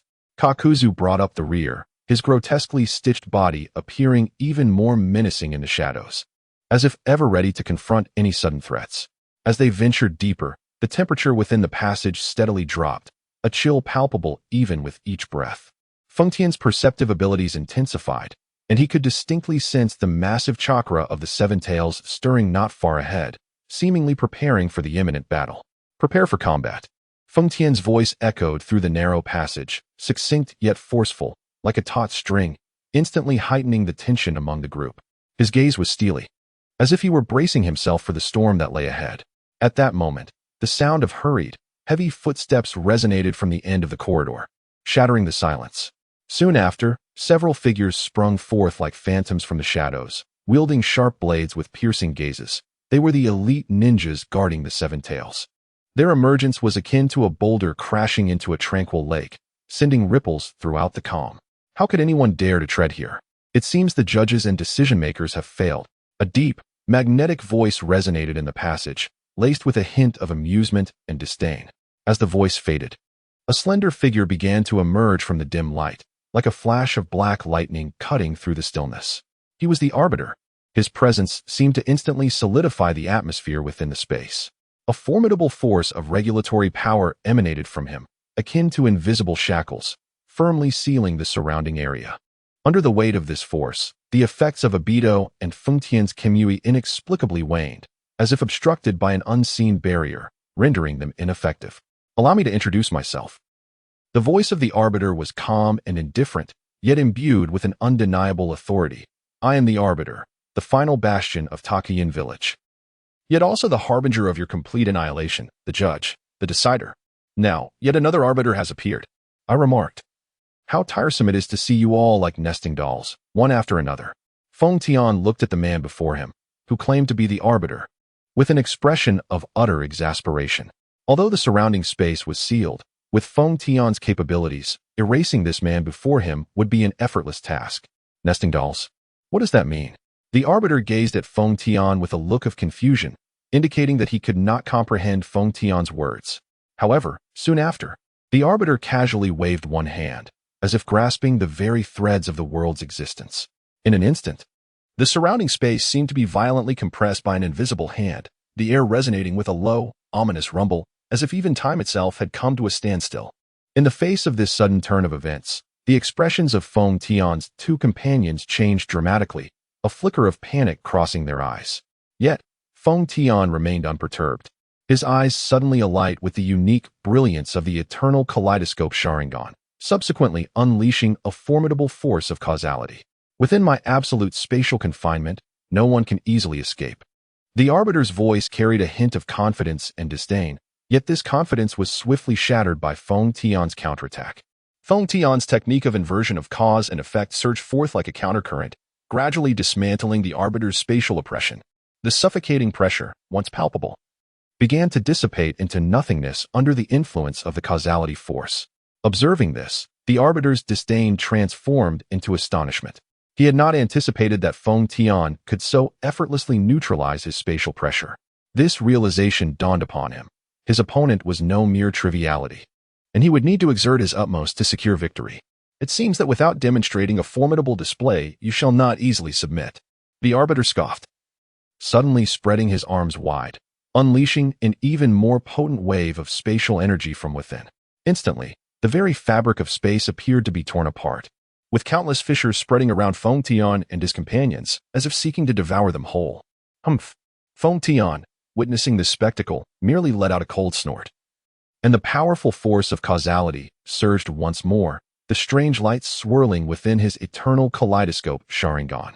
With his movement, the previously rampant spatial fissures began to close slowly, as though smoothed over by some unseen force. The cold smirk on the Arbiter's face gradually solidified, disbelief washing over him as he beheld this scene. A profound sense of crisis welling up within him. What power is this? The Arbiter murmured, his eyes filled with shock and confusion. Feng Tian smiled slightly, offering no direct response to his inquiry. Immediately afterward, his figure vanished from sight, as if melding seamlessly into the very fabric of this space. The arbitrator was taken aback, hastily employing every ounce of his power in an attempt to trace Feng Tian's whereabouts, yet all efforts proved futile. At that moment, a deep and resonant voice echoed in the arbitrator's ear. No matter how formidable the force, it can never transcend the constraints of causality. I am the deity who wields the power of causality in this realm. As the words lingered in the air, the arbitrator's body suddenly stiffened. He realized he was utterly immobilized. An invisible force surged from all directions, binding him firmly in place. Feng Tian's figure appeared before the arbitrator like a specter. His gaze was deep and intricate, a blend of compassion and an ineffable benevolence. Your abilities are commendable, but they amount to little more than that. Before the words had fully escaped his lips, a colossal hand of Susanoo materialized from the void, imbued with catastrophic might, descending upon the arbitrator like a collapsing mountain. The arbitrator was struck with terror. He never anticipated such a sudden assault from Feng Tian. He desperately summoned all his strength to withstand this horrific blow. However, the might of Susanoo was overwhelmingly potent, rendering his defenses as fragile as mere parchment, shattered in an instant. With a thunderous crash, the arbitrator was propelled away by the immense force, his body akin to a severed kite, crashing heavily against the wall. The wall crumbled under the impact, debris scattering and dust billowing into the air. Yet, Feng Tian's onslaught did not relent. As the arbitrator was hurled away, he showed no sign of pause. The radiance within his eternal Mangeki Sharingan intensified, as if it sought to consume the very fabric of space itself. Your struggles are in vain. Feng Tian's voice was calm and resolute as he slowly raised his hand, commanding Susanoo to continue its assault. The arbitrator, struggling to slide down from the wall, was filled with despair and dread. He had never encountered such a formidable adversary. Feng Tian's power had surpassed all his expectations. The hand of Susanoo descended once more, bearing an unparalleled force, intent on pulverizing the arbitrator into dust. Summoning the last vestiges of his strength, the arbitrator attempted a final defense, but against this might, his efforts were as flimsy as paper. With another tremendous roar, the arbitrator's body was utterly shattered beneath the overwhelming force, dissipating into a mist of blood suspended in the air. Yet, even in such dire straits, a glimmer of defiance sparkled in the arbitrator's eyes. Who are you?" he managed to inquire with his last breath, his voice faint and trembling. Feng Tian lowered his gaze slightly, observing the place where the arbitrator had vanished, a complex emotion flickering in his eyes. "I am Feng Tian, a member of the Twilight Organization." He spoke slowly. "Though your power is formidable in the face of causality, it ultimately amounts to naught." As the arbiters dissipated completely, the surrounding spatial barriers also vanished. Feng Tian reclaimed Susanoo, his figure once again embodying tranquility and indifference. Kakuzu and Obito gazed upon Feng Tian, who appeared to them as a deity, their hearts inevitably stirred with a sense of vigilance. However, as allies at this moment, they were not particularly concerned that Feng Tian would turn against them. After accomplishing all of this, Feng Tian's attention swiftly shifted towards the heavy door guarded by several elite ninjas. Witnessing Feng Tian's display of power, despair etched itself onto their faces. Yet, as the last bastion of Takigakure and the final line of defense for the Seven Tails, they were resolute in not retreating an inch, even if it meant death. Behind their door, the pulsating chakra of the Seven Tails echoed, marking the ultimate objective of this endeavor. "Kakuzu, Obito, this task is entrusted to you. I shall proceed to capture the Seven Tails." Despite the elite ninjas risking their lives, fiercely obstructing Feng Tian and his companions, the disparity in strength loomed as an insurmountable chasm. Kakuzu and Obito, akin to invincible deities of war, effortlessly vanquished the valiant ninjas one by one. Feng Tian stood at a corner of the battlefield, nodding slightly, his expression devoid of any tumult. He advanced slowly, and under the tense and intricate gazes of the onlookers, he gradually pushed open the heavy door. The creaking of the door hinges pierced the silence of the atmosphere, foreboding something ominous. Just then, a tender yet haunting cry of an infant suddenly pierced through the quiet, akin to a solitary goose in a chilling gale, shattering the stillness. The sound brimmed with helplessness and fear, evoking deep empathy. Feng Tian's heart clenched sharply. He recognized that it was the voice of Fu, the Jinchuriki of the Seven Tails. Without hesitation, he stepped forward, traversing the dim corridor, and soon reached Fu's side. There he found Fu curled up in a corner, a small frame trembling, tears and snot intertwining as the cries resonated painfully. Those innocent eyes were filled with terror and despair, as if the entire world had collapsed.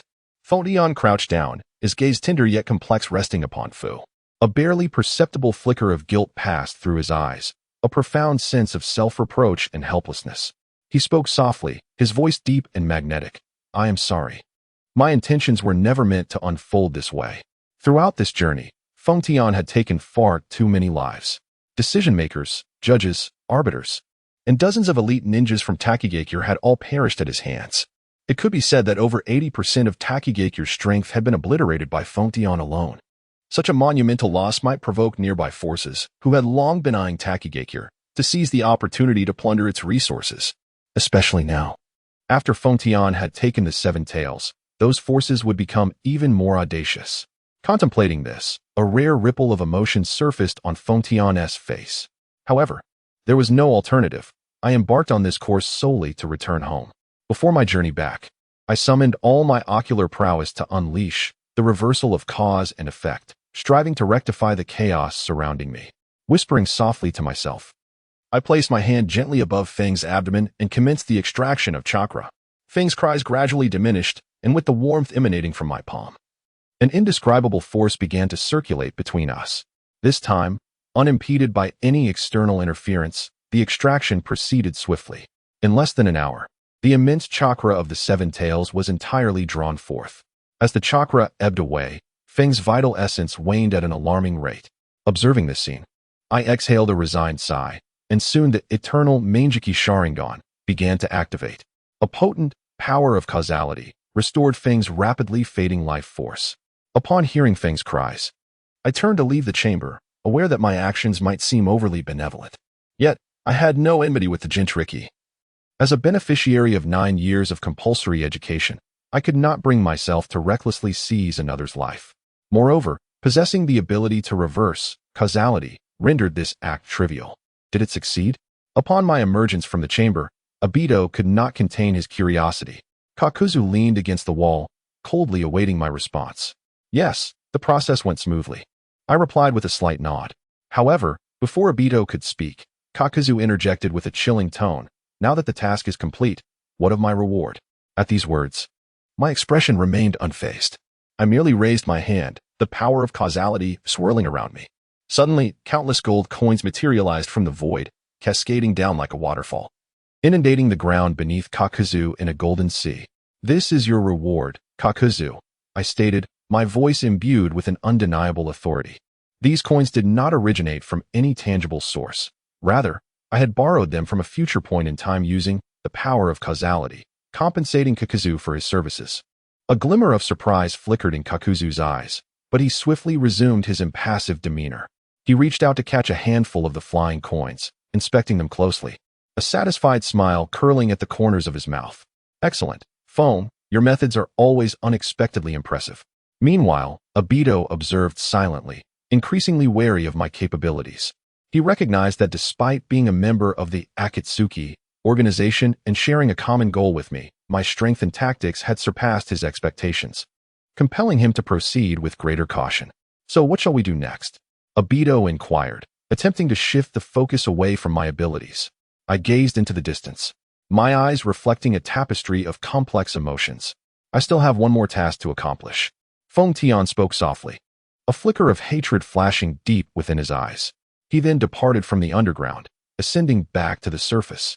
In the next moment, as the eternal kaleidoscope Sharingan slowly rotated, mysterious patterns began to emanate from his pupils, a force beyond description quietly permeating the air. Subsequently, a towering black giant, complete body Susanoo, manifested before Kakuzu and Obito, resembling a demon emerging from the abyss, instilling a sense of awe. In the hands of this complete body Susanoo, a remarkably sharp long blade gradually took form, shimmering with a faint light of causality, as if it could perceive all worldly causes and determine life and death. Feng Tian named this blade the Blade of Judgment. Without a moment's hesitation, Feng Tian focused his mind, and the complete body Susanoo swung the Blade of Judgment like a mountain, striking fiercely at the distant, endless mountain range. In an instant, a torrent of sword energy surged forth, wielding destructive power that leveled the entire mountain range, dust swirling and blocking out the sun. After completing this feat, Feng Tian closed his eyes in concentration, surrounded by an unusual aura, embodying the essence of the technique of reversing cause and effect. Abruptly, he opened his eyes, which sparkled like stars, his voice magnified infinitely, transcending the confines of space and time, resonating in every corner within dozens of miles, allowing all factions to clearly hear his words. To those who wish to pry into the affairs of Takigakure, lend me your ears. If anyone dares to oppress Takigakure after my departure, then I shall personally pay you a visit and eradicate you all. Feng Tian's voice reverberated through the heavens and the earth, imbued with undeniable resolve and dominance. The towering black giant, complete body Susanoo, stood like a walking demon in the world, its blade of judgment still radiating a faint light of causality, evoking reverence.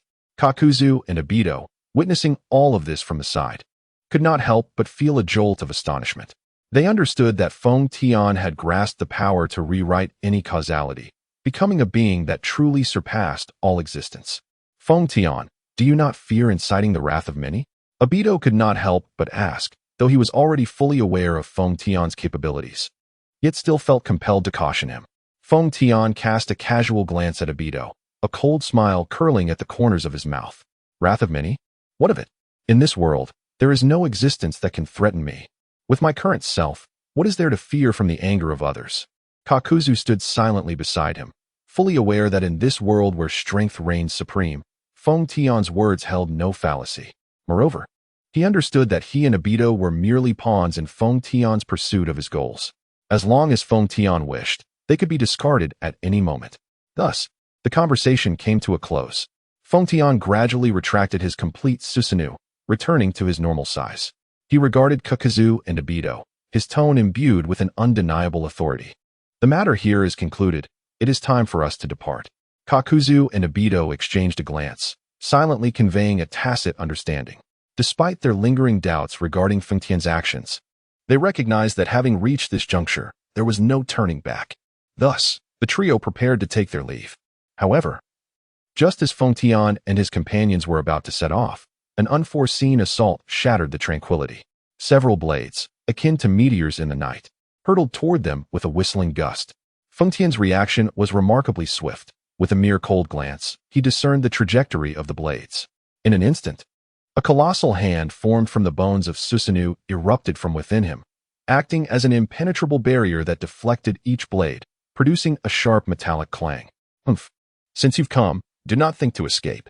Accompanied by a voice that radiated authority and coldness, Killer Bee emerged, leading a contingent of elite leaf ninjas into Feng Tian's line of sight.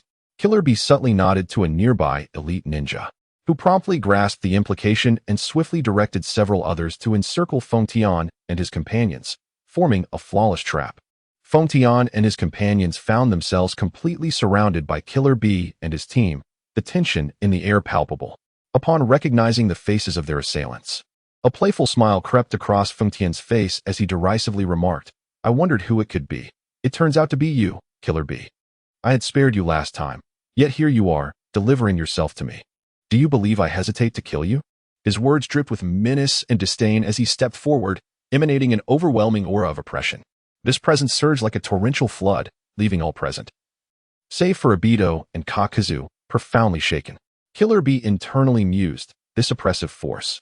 He seems to have grown significantly stronger. Although fear gnawed at him, he steadfastly gripped his blade, maintaining a resolute gaze on Feng Tian, refusing to retreat. Yet, just as Killer Bee prepared to confront his adversary, Feng Tian's figure vanished like a phantom. In the next instant, he materialized behind Killer Bee, his speed astonishing. Killer Bee reacted with alacrity, thrusting his blade backward at the moment Feng Tian appeared. However, just before the blade could reach Feng Tian, an overwhelming force of causality suddenly enveloped him, rendering his body rigid and immobile. The blade hung suspended in midair, as if ensnared by an invisible power. What is happening? My body. I cannot move. Killer Bee pondered in confusion as he found himself ensnared by Feng Tian's reversal of cause and effect. Despite exerting all his strength, he remained utterly unable to stir. With cold eyes, Feng Tian slowly extended his hand, gently pressing it against Killer Bee's back. In an instant, Killer Bee was overtaken by dizziness, his body collapsing weakly to the ground. You are fortunate. Today, I have claimed enough lives. Feng Tian spoke once more, and the formidable, causal power swept across the arena in an instant. The dozens of elite ninjas, under the weight of this force, were rendered as immobile as Kairabi. You shall peacefully slumber. War will soon be upon us. Feng Tian's words fell coldly, followed by an even mightier surge of causal power. In the next moment, those elite ninjas collapsed, save for Obito and Kakuzu, as the others succumbed to unconsciousness. Humph, you truly possess a saintly heart, Kakuzu remarked, his tone dripping with mockery. Before his derision could fully escape his lips, an immense causal power descended upon him like a mountain, compelling him to kneel, unable to move. Kakuzu looked up, astonishment flickering in his eyes, just as Feng Tian's figure materialized before him like a phantom. Feng Tian's expression was devoid of emotion, his countenance icy, with an overwhelming intent to kill surging toward Kakuzu. You are but a defeated foe.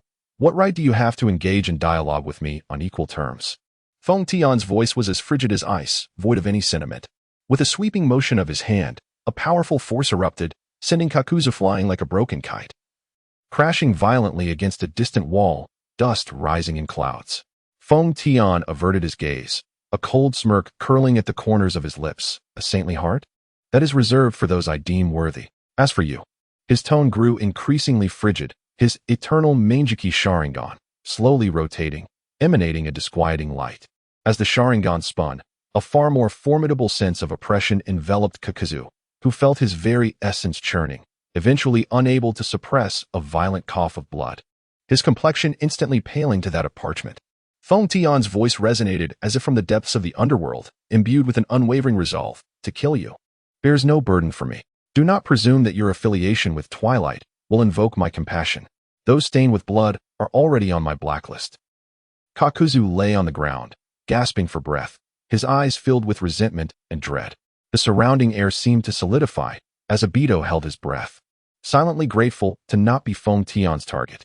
Meanwhile, Feng Tian stood resolutely, resembling a merciless judge awaiting the final verdict. Remember, Feng Tian's voice echoed once more, piercing Kakuzu's heart like shards of ice. In this filthy, war-torn ninja world, someone must wield absolute power to restore balance. And I am that measure of good and evil, the ruler of causality. This is your final warning to me. Should you utter insolence again, I would not hesitate to erase you from this world entirely. With those final words, Feng Tian retracted the formidable causal power. Kakuzu felt the oppressive force dissipate, and he was finally able to breathe a sigh of relief. At this moment, he finally transformed his mindset, completely submitting to Feng Tian. It's nothing, brother Jiaodu. That's just how he is. Do not take it to heart. Upon seeing this scene, Obito promptly stepped forward to assist Jiaodu in getting up, offering words of comfort. In response to Obito's concern, Jiaodu merely snorted quietly, then stood up, brushing off the dust from his clothes, standing there as if nothing had happened. Noticing this, Obito remained silent, and the two, at Feng Tian's behest, entered his Shinra space. With a surge of spatial fluctuations, their figures gradually vanished. To prevent Obito from encountering Minato within the Shinra space, Feng Tian deliberately used cause and effect to conceal Minato's presence.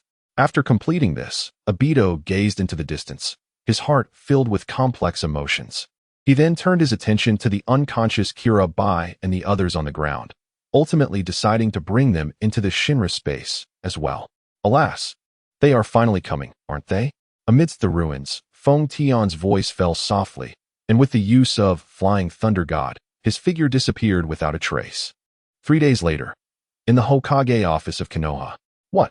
The entire Minato team is missing? The high-ranking officials of Takigakure have all perished. Sarutobi Hiruzen slammed his hand on the table, incredulity lacing his voice as he spoke to the Konoha ninja who had just returned from reconnaissance. The two ninjas paused momentarily, one of them adjusting his emotions before gently responding, "Lord Third, please remain calm. The Minato team lost all contact with us 3 days ago. We sensed something was amiss and promptly dispatched a reinforcement team to investigate, but we only found traces of battle and what appeared to be the corpses of Takigakure ninjas. Moreover, the situation in Takigakure is equally dire. It is said that their high-ranking officials were ambushed by an unidentified force. Including the Takiguchi, none were spared. Currently, the entire Takigakure is in a state of chaos." Upon hearing this, Sarutobi Hiruzen furrowed his brow, his gaze revealing an unprecedented severity. How can this be? The Minato team is Konoha's elite, while the missions they undertake are perilous. Minato possesses the same space-time ninjutsu, Flying Thunder God, as the second Hokage. Logically, even if they were unable to win, they should have been able to retreat unscathed. The power of Takigakure is not to be underestimated. How could they be so easily annihilated? As he spoke, Sarutobi Hiruzen's frown deepened, the shadow of despair becoming increasingly evident on his face. "Lord Third, we too are skeptical of this intelligence, but the facts before us are undeniably concerning," another ninja interjected. "Furthermore, we suspect there may be some connection between these two incidents." Sarutobi Hiruzen fell silent for a moment, then rose to his feet, his gaze piercing and resolute. At that moment, a particular ninja seemed to recall something and spoke up. Lord Third, there is another matter I feel compelled to report to you." "What is it?" The ninja paused briefly before continuing. 3 days ago, according to the surrounding forces of Takigakure, they suddenly heard a thunderous sound as if the earth itself was quaking. Following that, a chilling voice filled with murderous intent echoed in their ears. Essentially, the voice's owner threatened them, forbidding any attention to be directed towards Takigakure. After a considerable time, those surrounding forces dared to send personnel to investigate Takigakure. According to the intelligence they returned with, they discovered that the mountains, once several miles away, had been flattened by an overwhelmingly powerful force. Hearing this, Sarutobi Hiruzen lowered the hood of his Hokage cloak, concealing his expression. After a moment, he suddenly commanded, "Immediately summon all high-ranking officials for an emergency meeting. We must swiftly ascertain the truth. Regardless of the conspiracy lurking behind this, Konoha cannot remain passive." "Understood." Two ninjas responded promptly and departed, leaving Sarutobi Hiruzen standing alone in the room, gazing out at the overcast sky, his heart swelling with unease and determination. Soon, the high-ranking officials of Konoha gathered in the conference room, each face etched with gravity.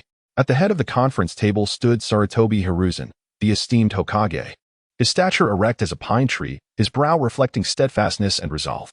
He spoke slowly, his voice deep and resonant, relaying the freshly acquired intelligence to everyone present. Each word struck like a hammer upon the hearts of the assembly. "Esteemed colleagues, the situation is exceedingly grave."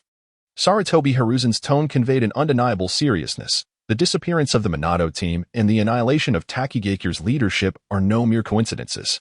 One high-ranking official, furrowing his brow and his eyes glimmering with doubt, could not refrain from asking, "Hiruzen, what do you suspect might be the conspiracy behind this?"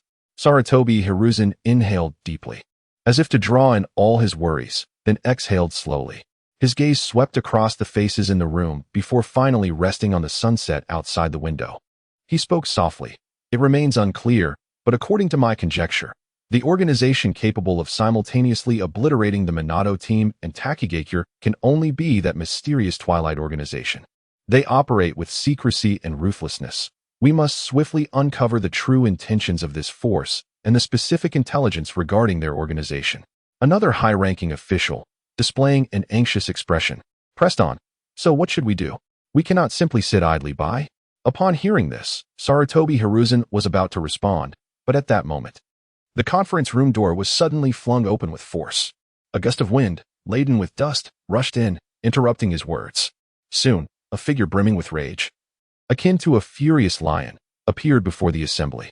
"The individual before us is none other than the fourth Raikage, A. His imposing stature and well-defined muscles rise like mountains, while his eyes blaze with an intense fury. He strides towards Sarutobi Hizashi with the rapidity of a meteor, his voice resonating like thunder. "Hizashi, where is my dear brother?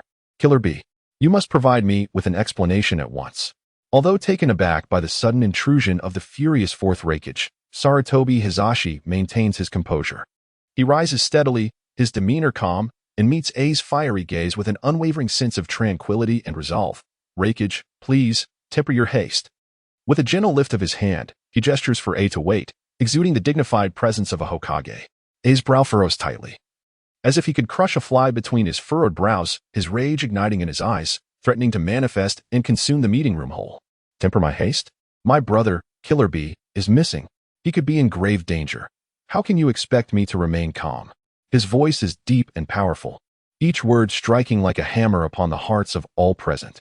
Sarutobi Hizashi gazes into A's anxious and furious eyes, feeling a surge of complex emotions. He empathizes with the Raikage's distress and anguish, yet understands that at this critical juncture, rationality must prevail over emotion. "Raikage, I share your sentiments." He speaks softly and profoundly, akin to a gentle spring rain attempting to soothe A's fury.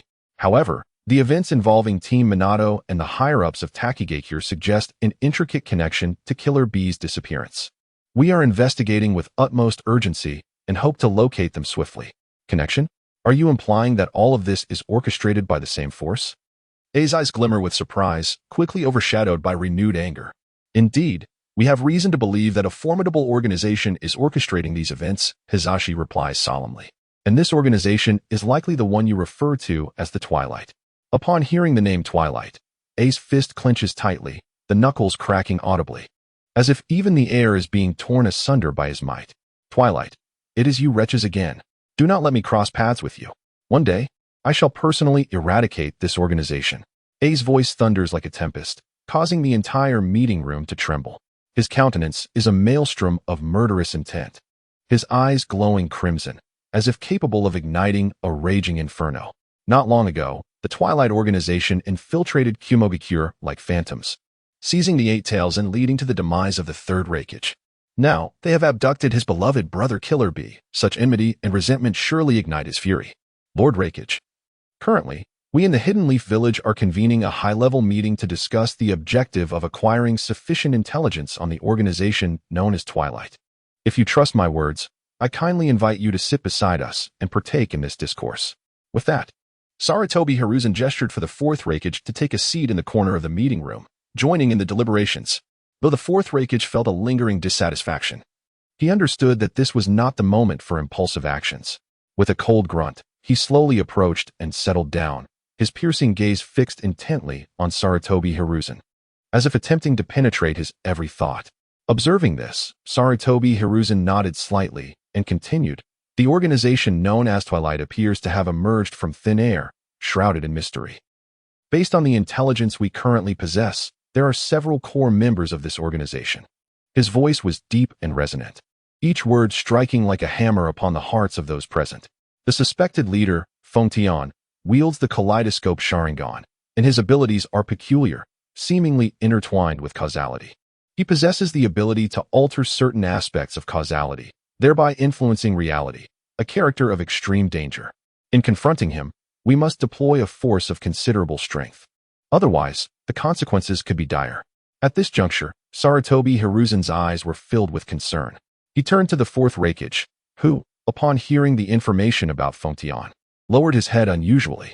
The fourth Raikage had previously clashed with Feng Tian and was acutely aware of his formidable prowess. He even harbored suspicions that Feng Tian might have grown stronger during this interval. In addition to Feng Tian, the Twilight organization includes the rogue ninja from Sunagakure, Sasori of the Red Sand. This individual is exceptionally skilled in the art of puppetry and successfully assassinated the third Kazekage through a surprise attack. His methods brutally ruthless. A chill laced Sarutobi Hiruzen's voice, as though it could freeze one's very blood. Furthermore, recent intelligence suggests that the rogue ninja Kakuzu from Takigakure has seemingly joined the Twilight organization. He once faced the first Hokage and emerged unscathed, showcasing his formidable strength. The next individual is even more enigmatic than Feng Tian, the man in the hooded tiger-striped cloak. Based on the intelligence we have gathered, he commands space-time ninjutsu comparable to the Flying Thunder God technique, as well as the wood release techniques of the first Hokage. Although his record of involvement during the Battle of Takigakure is sparse, each of his actions has been profoundly impactful, making him a figure worthy of our utmost attention. Having conveyed so much, Sarutobi Hiruzen momentarily paused. His gaze shifted from the fourth Raikage to Uchiha Fugaku and Danzo, as if awaiting their reactions. The final member we must consider is none other than our own Leaf Village ninja, Uchiha Shursui. His prowess requires little elaboration. He excels in Jinjutsu and Taijutsu, with combat experience that is unparalleled. If we seek to uncover a breakthrough against the Twilight organization, Uchiha Shursui would serve as the most promising entry point. The voice of Sarutobi Hiruzen resonated with a note of resoluteness, as if he had already glimpsed the dawn of victory. Upon hearing these words, Danzo nodded, a rare moment of concurrence with Hiruzen's thoughts. He then spoke slowly, his tone imbued with authority. Uchiha Shursui is an elite of our Konoha Anbu. Indeed, the most promising conduit for acquiring intelligence on the Twilight organization. If we desire information from him, I can recommend someone. Who? As Danzo's statement lingered in the air, the assembly erupted with inquiries, their gazes fixed upon him, eager for his revelation. However, Danzo refrained from directly answering their questions. Instead, he gently tapped his fingers on the table, and with each crisp sound, the door to the conference room creaked open. A remarkably young Konoha ninja clad in Anbu attire stepped into view, his face obscured by a cold, emotionless mask, revealing only his profound eyes, seemingly capable of perceiving all the world's illusions. Uchiha Itachi. As this name slipped from Danzo's lips, the atmosphere in the room solidified. All eyes converged upon the young Anbu ninja, Uchiha Itachi, the prodigious ninja of Konoha. With measured steps, he approached the conference table, his deep-set gaze sweeping over each individual present, ultimately locking onto Hiruzen's. Itachi, you are one of Konoha's most distinguished ninjas, a paragon of the Uchiha clan. Hiruzen remarked with a hint of nostalgia. This task is of utmost importance. We require you to leverage your past rapport with Uchiha Shursui to approach him and extract intelligence regarding the Twilight organization. Itachi slightly bowed his head in acceptance of the mission. His voice was low and composed. I understand, Hokage-sama. I shall do my utmost to fulfill this task. Danzo interjected. Itachi, Bear in mind that although Uchiha Shursui was once a ninja of Konoha, he now resides within the Twilight organization, and his allegiances have shifted. Exercise no mercy during the execution of this mission. Itachi nodded gently, a barely perceptible smile gracing the corner of his mouth beneath the mask. Now, without further ado, Itachi, prepare yourself to depart at a moment's notice, Hiruzen decreed. Once we are ready to draw out the Twilight organization, you shall seize the opportunity to feign allegiance to them. But remember, this mission demands the utmost caution. Itachi turned to leave the conference room. But just as he was about to step through the threshold, he paused, glancing back at Hiruzen, Danzo, and all present. Rest assured, I will return with intelligence concerning the Twilight organization and ensure my own safety. His voice was resolute and powerful, as if promising everyone present. As the door to the conference room closed, Itachi's figure vanished from sight. Uchiha Fugaku cast a profound glance at Sarutobi Hiruzen, his heart brimming with complex emotions. As Itachi's father, he naturally harbored reservations about his son undertaking such a perilous mission alone. However, as a shinobi of Konoha, one must always prioritize the greater good. Thus, during the task assignment, he merely observed in silence, refraining from voicing any opinions. Can such a mere youth truly retrieve the intelligence from the Twilight organization? The fourth Raikage, seated nearby, scoffed derisively, his words dripping with disdain. Yet, Sarutobi Hiruzen spoke calmly, exuding confidence in Itachi. In our village of Konoha, Itachi is a composed and formidable genius ninja. I have complete faith in his ability to handle this mission. After finishing his statement, Sarutobi Hiruzen exchanged a glance with Uchiha Fugaku, who slightly nodded in agreement. If that is the case, do as you wish. However, I remain concerned about Karabi. I must be informed at the earliest opportunity should any news arise. Sarutobi Hiruzen nodded slightly, responding, that is only natural. With that settled, let us conclude this meeting. Deep beneath Konoha, a thunderous roar resounded, and Feng Tian's ocular prowess surged once more. At this moment, the outer path golem had completely consumed the chakra of the seven tails, its aura becoming increasingly volatile. Feng Tian, I am curious to know how far your eyes can see now. Uchiha Madara's voice, laden with oppressive force, enveloped all present, save for Feng Tian, who felt the weight of expectation. However, Feng Tian remained silent, stepping forward slowly, the aura of causality swirling around him, and with a mere thought, it swept across the entire area. The gathered individuals felt the pressure emanating from the causality force, cold sweat beading on their foreheads, and a newfound wariness flickered in their gazes fixed upon Feng Tian. Lord Madara, with this enhancement, you shall maintain your peak combat prowess under the protection of the causality. Feng Tian's voice finally broke the silence, calm and self-assured, as though everything was within his grasp. Moreover, even in my absence, this power will continue to serve you. As Feng Tian's words settled in, Uchiha Madara felt an overwhelming surge of power coursing through him, akin to myriad rivers converging into a vast sea, surging relentlessly within his veins. He reveled in this unprecedented strength, his heart brimming with joy that threatened to erupt into boisterous laughter. After a brief warm-up, he gradually produced a scroll, slamming it onto the ground, which summoned a massive round fan into his hands. This power is truly intoxicating. Uchiha Madara gently caressed the fan, excitement gleaming in his eyes. Feng Tian, your abilities are undoubtedly the pinnacle of all Sharingan powers I have encountered. He wielded the hand fan with fervor, each movement accompanied by the sound of tearing air, as if even the very fabric of space were being rent asunder by his formidable might. With excitement illuminating his face, he turned to Feng Tian and continued. At this moment, the blood coursing through my veins is boiling. This is the first time, aside from Hashirama, that I have felt such intense battle fervor towards another. The earlier skirmish in the village hidden in the clouds was nothing more than a tedious farce to me. But now, facing you, Feng Tian, I perceive a magnificent dance unfolding before my eyes. Every one of your movements will be the finest counterplay to my performance. Let us revel in the ecstasy that this battlefield brings. As Uchiha Madara's words echoed, an oppressive aura, even more potent than Feng Tian's causal power, enveloped the surroundings, causing the very heavens to tremble. Feng Tian stood there, serene yet piercing, his gaze fixed upon the battle-hungry Uchiha Madara. Though his demeanor remained tranquil as water, his eternal kaleidoscope Sharingan blazed with an intense fire of combativeness. In the next instant, Without hesitation, Feng Tian transitioned to the eternal kaleidoscope Sharingan. With a surge of causal power, their figures vanished from sight, leaving behind mere afterimages that gradually faded amidst the astonished gazes of onlookers. When they re-emerged, they found themselves in a void known as time-space. Here, the flow of time was chaotic, and the spatial structure twisted in a bewildering manner. Apart from the vast, desolate land, there was naught else. This was the battlefield uniquely crafted for the two of them, time-space. As you wish, Lord Madara. Feng Tian's voice reverberated in the emptiness of the temporal expanse. Now, we may unleash our might without reservation deep beneath the village hidden in the leaves, Shursui.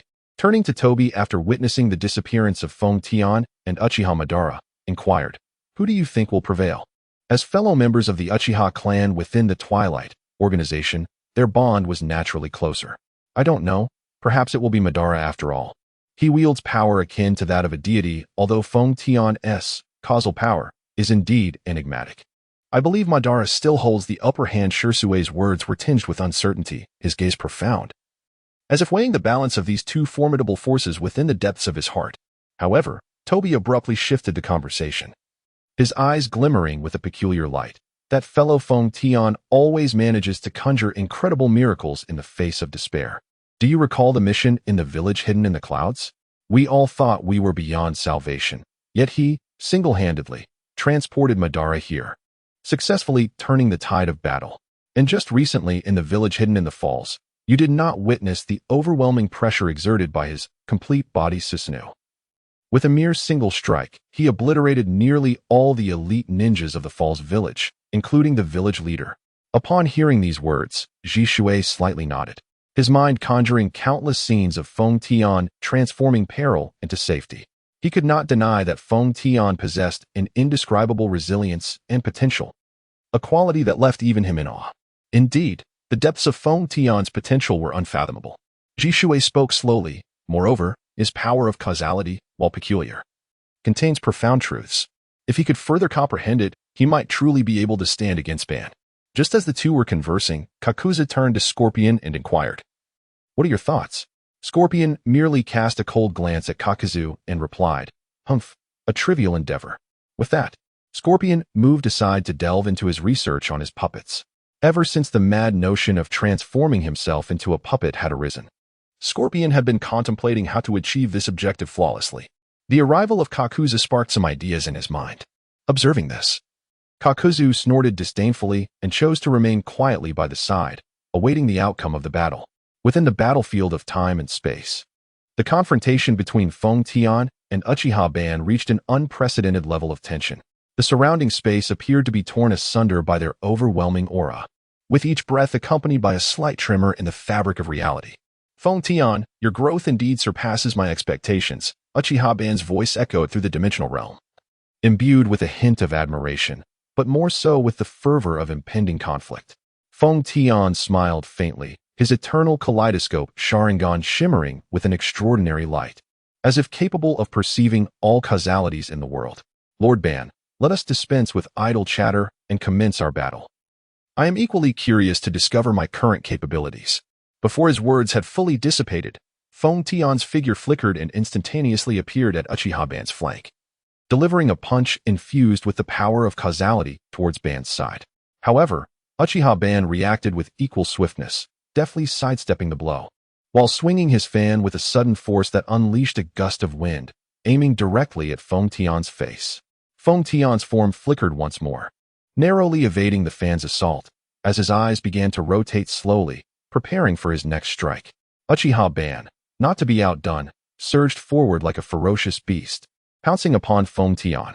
In this realm of time and space, their battle intensified, each clash threatening to rend the very fabric of their surroundings. The collision of Feng Tian's power of causality with Uchiha Ban's might sparked a myriad of dazzling sparks, adorning the entire dimensional space with a dreamlike quality. In that moment, the entirety of time and space seemed to freeze, leaving only the two figures of Feng Tian and Uchiha Ban locked in fierce combat. Each impact resonated with a deafening roar, every strike seeming poised to obliterate their realm entirely. "Feng Tian, let this child's play of taijutsu come to an end," Uchiha Ban bellowed, and in an instant, A colossal complete body, Susanoo, materialized around him. Very well. Feng Tian also responded, and as his eyes activated the eternal kaleidoscope Sharingan, he unleashed the pitch-black, complete body Susanoo. At that moment, two colossal figures loomed, Uchiha Madara and Feng Tian's complete body Susanoo, standing like moving mountains. Their auras clashed, warping the surrounding space as if it might collapse at any moment. Feng Tian, let me witness whether your so-called power of causality can withstand my strength.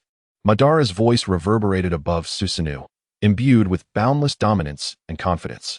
Feng Tian smiled slightly, his Susanoo wielding a massive long sword, its blade shimmering with the light of causality, as though capable of severing all worldly ties. Lord Madara, I humbly await your guidance. Before his words faded, both Susanoos launched their assaults. Madara's Susanoo swung its colossal blade, unleashing a wave of destructive force towards Feng Tian, while Feng Tian's Susanoo countered with the Judgment Blade, a beam of causality slicing towards it. The collision erupted in a cataclysmic roar, sending tremors through the very fabric of time and space. The fierce shockwaves radiated outward, tearing the surrounding realm apart. Yet neither Feng Tian nor Uchiha Madara exhibited any intent to retreat. They continued to maneuver their Susanoos in a fierce exchange, each clash threatening to annihilate the very essence of this space. Realizing they were evenly matched, a flicker of madness crossed Madara's face, and he swiftly formed hand seals, summoning dozens of shadow clones.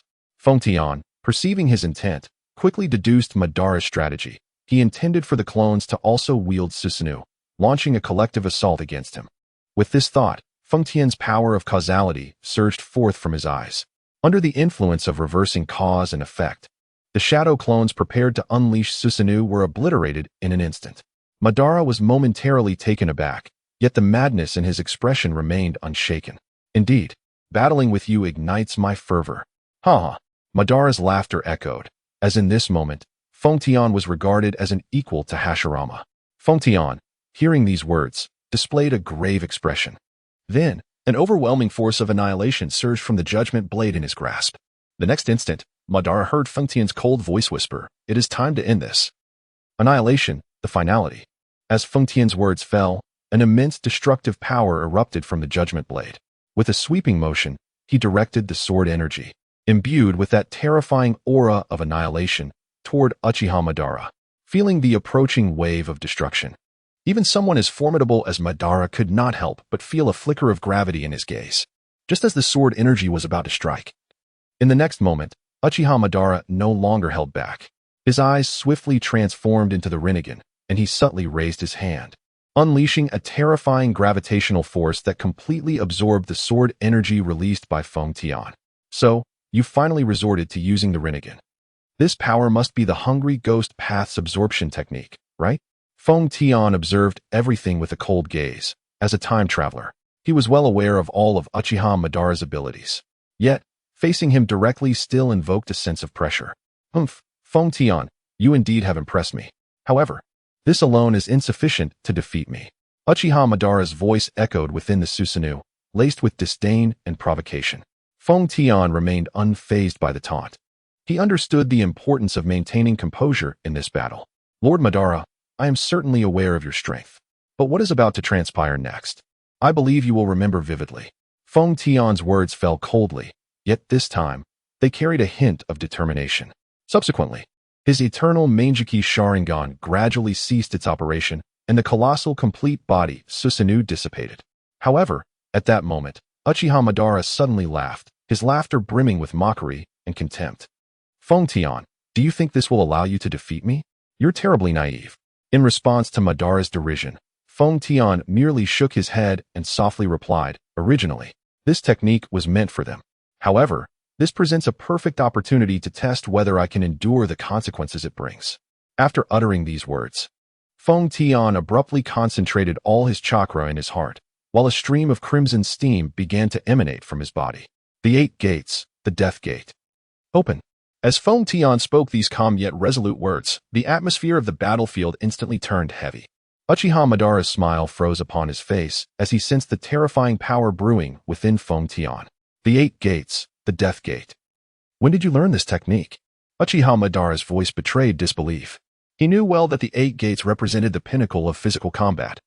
and the opening of the death gate signified the burning of one's life to its utmost limit in exchange for unparalleled strength. Feng Tian did not respond.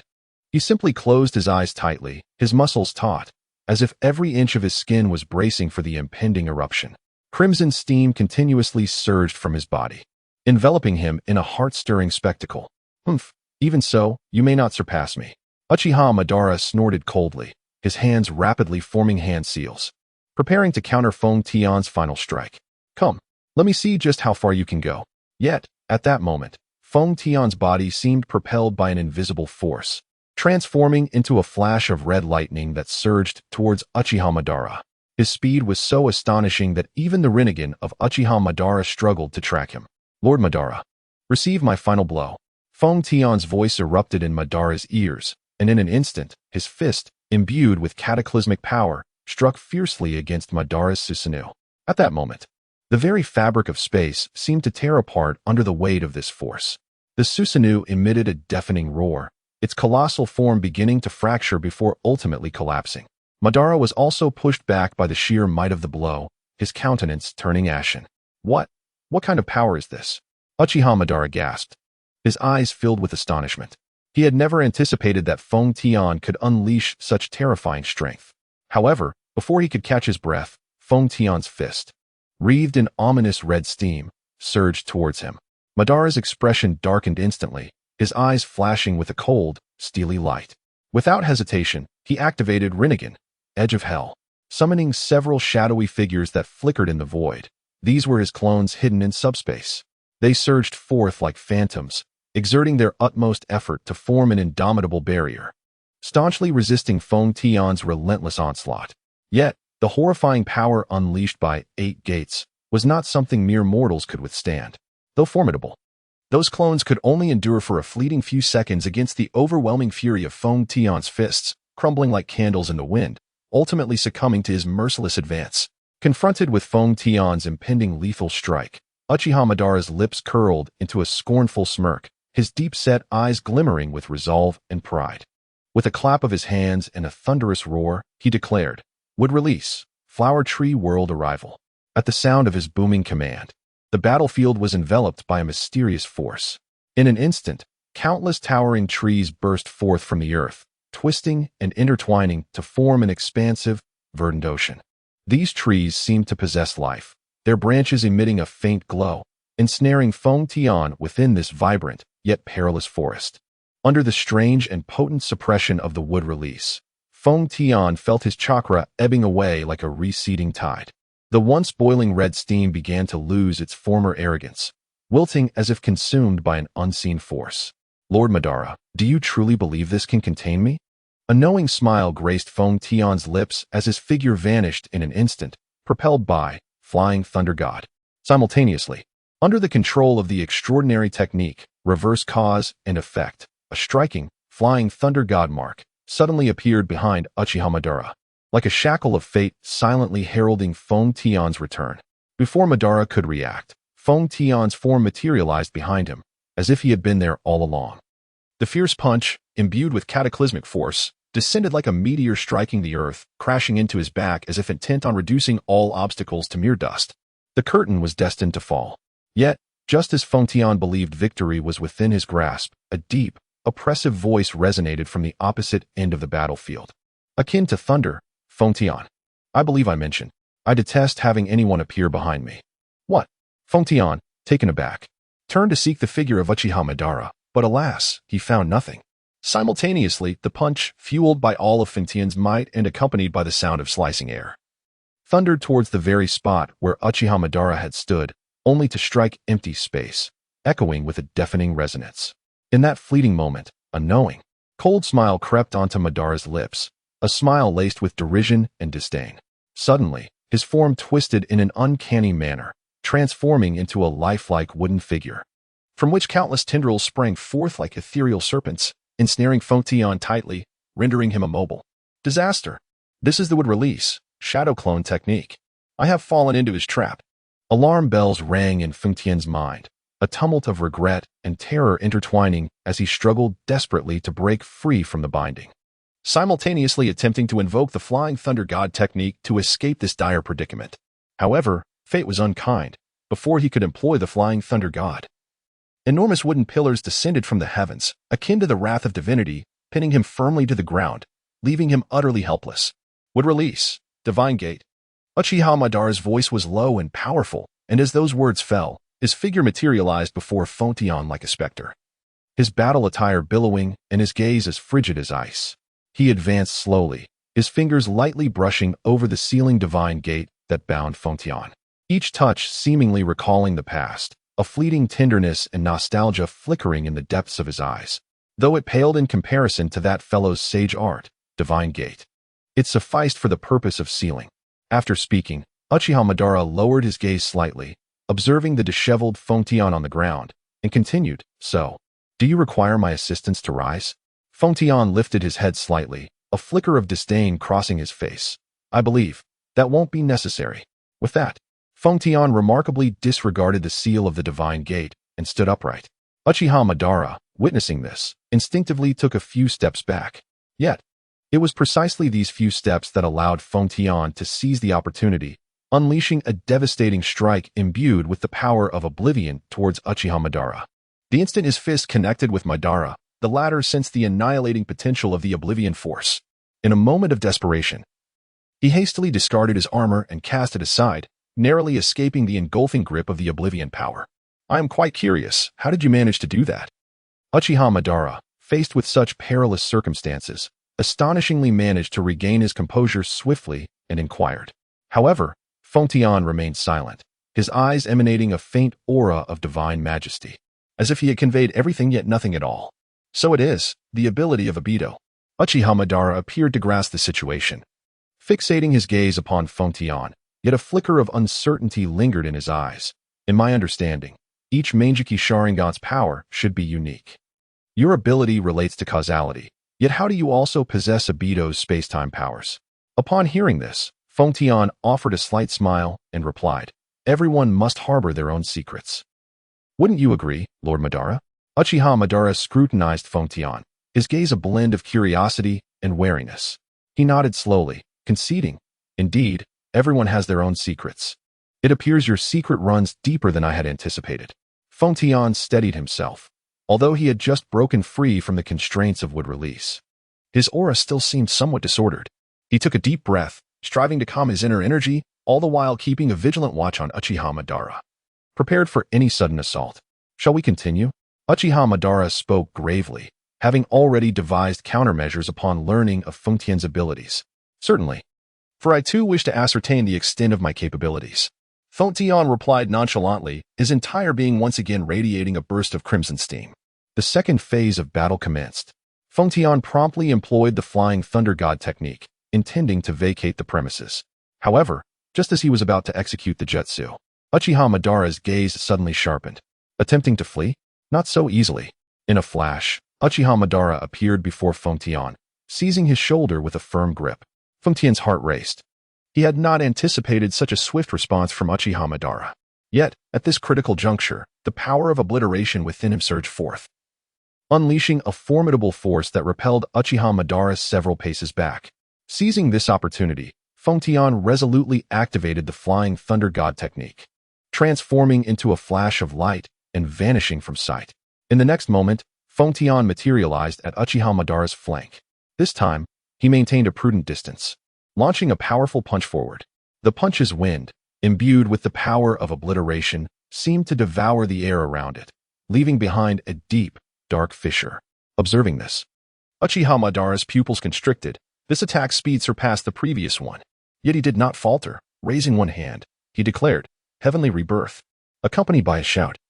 An invisible force erupted around him, as if the very fabric of space were being violently repelled. At the moment Fontian's punch wind made contact with this force, it was abruptly deflected, unable to advance even a fraction further, while the dark fissure swiftly healed under the influence of this power, as though it had never existed. Rather intriguing. Fontian performed a somersault in midair and landed steadily, his eyes reflecting both astonishment and excitement. He was acutely aware that the Shinra Tensei was a unique ability of the Rinnegan, capable of repelling all matter and energy. He never anticipated that Uchiha Madara would employ such a technique to counter his onslaught. Madara slowly retracted his raised hand, a faint smile gracing his lips. It appears that while your power is formidable, it is still insufficient to breach my defenses. Now, it is my turn to strike.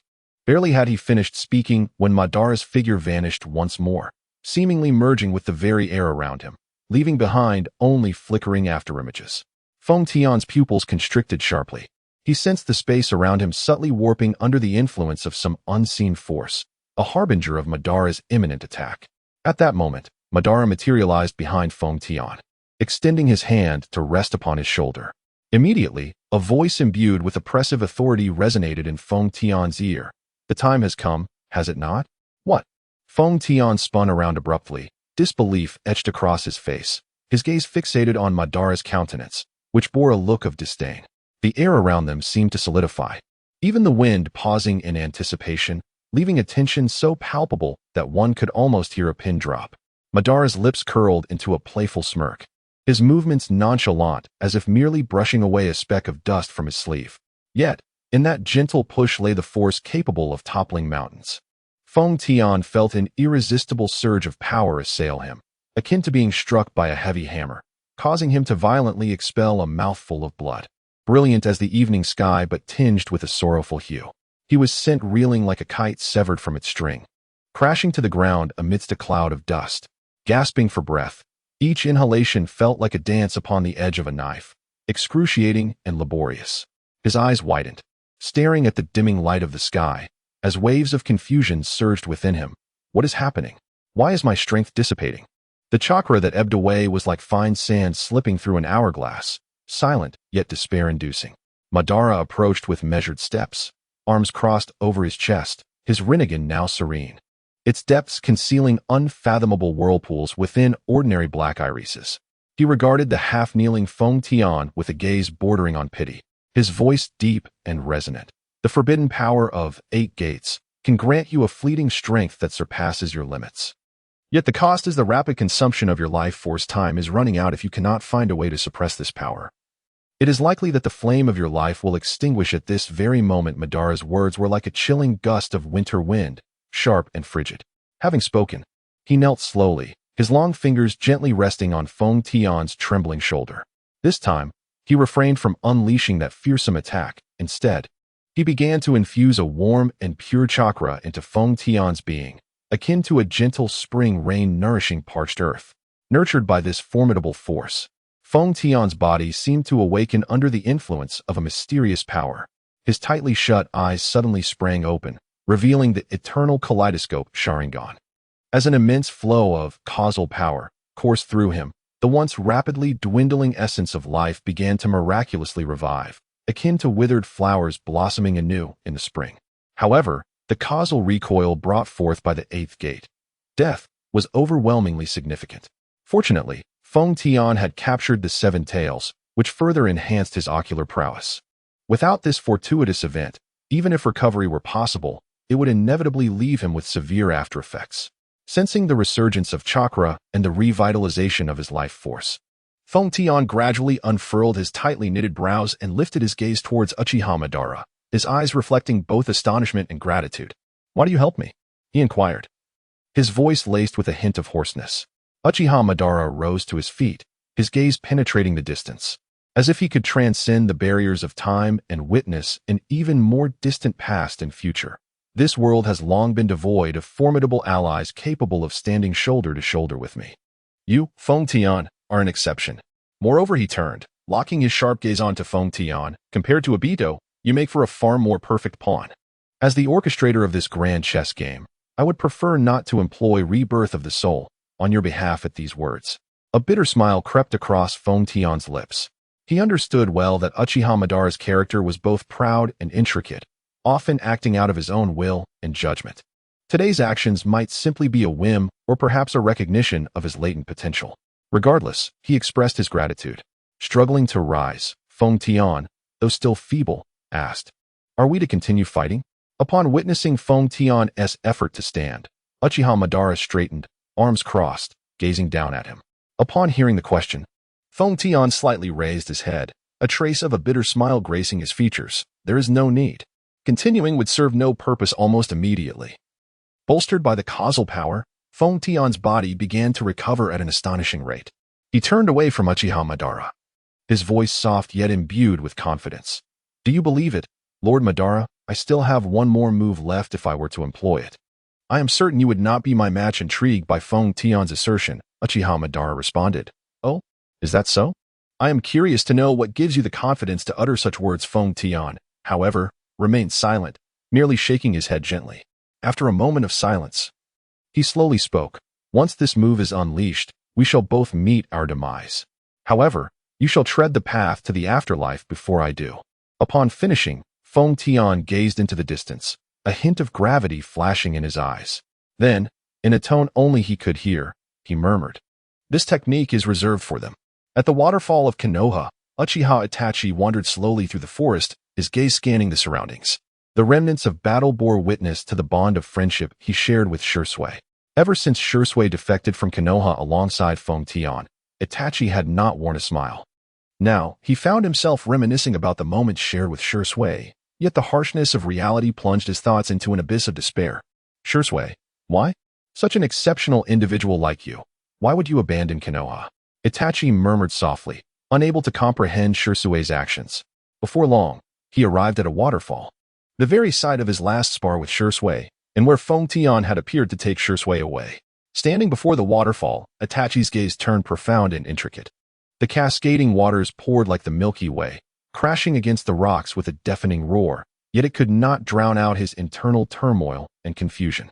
He closed his eyes, and the image of Shisui's gentle yet resolute gaze, along with the memory of their final training session, surfaced in his mind. At that time, Shisui had mastered his swordsmanship, and under his guidance, Itachi had made continuous progress. Yet, all this beauty was ruthlessly shattered by Feng Tian's arrival. Shisui, what did you see? What led you to decide to leave Konoha, to leave us? Itachi pondered softly, as if hoping to hear Shisui's distant answer amidst the roaring waterfall. He gradually sat upon a rock beside the waterfall, allowing the droplets to splash upon his face, soaking his hair and clothing. In this moment, he felt as though he were isolated from the world, lost in his own thoughts. Shisui, I have never blamed you. I only wish to understand if your choice was truly the right one. Is Konoha, our shared home, really unworthy of attachment? A glimmer of confusion flickered in Itachi's eyes, quickly replaced by determination. He rose, his gaze resolutely fixed on the horizon, the direction in which Feng Tian had taken Shisui.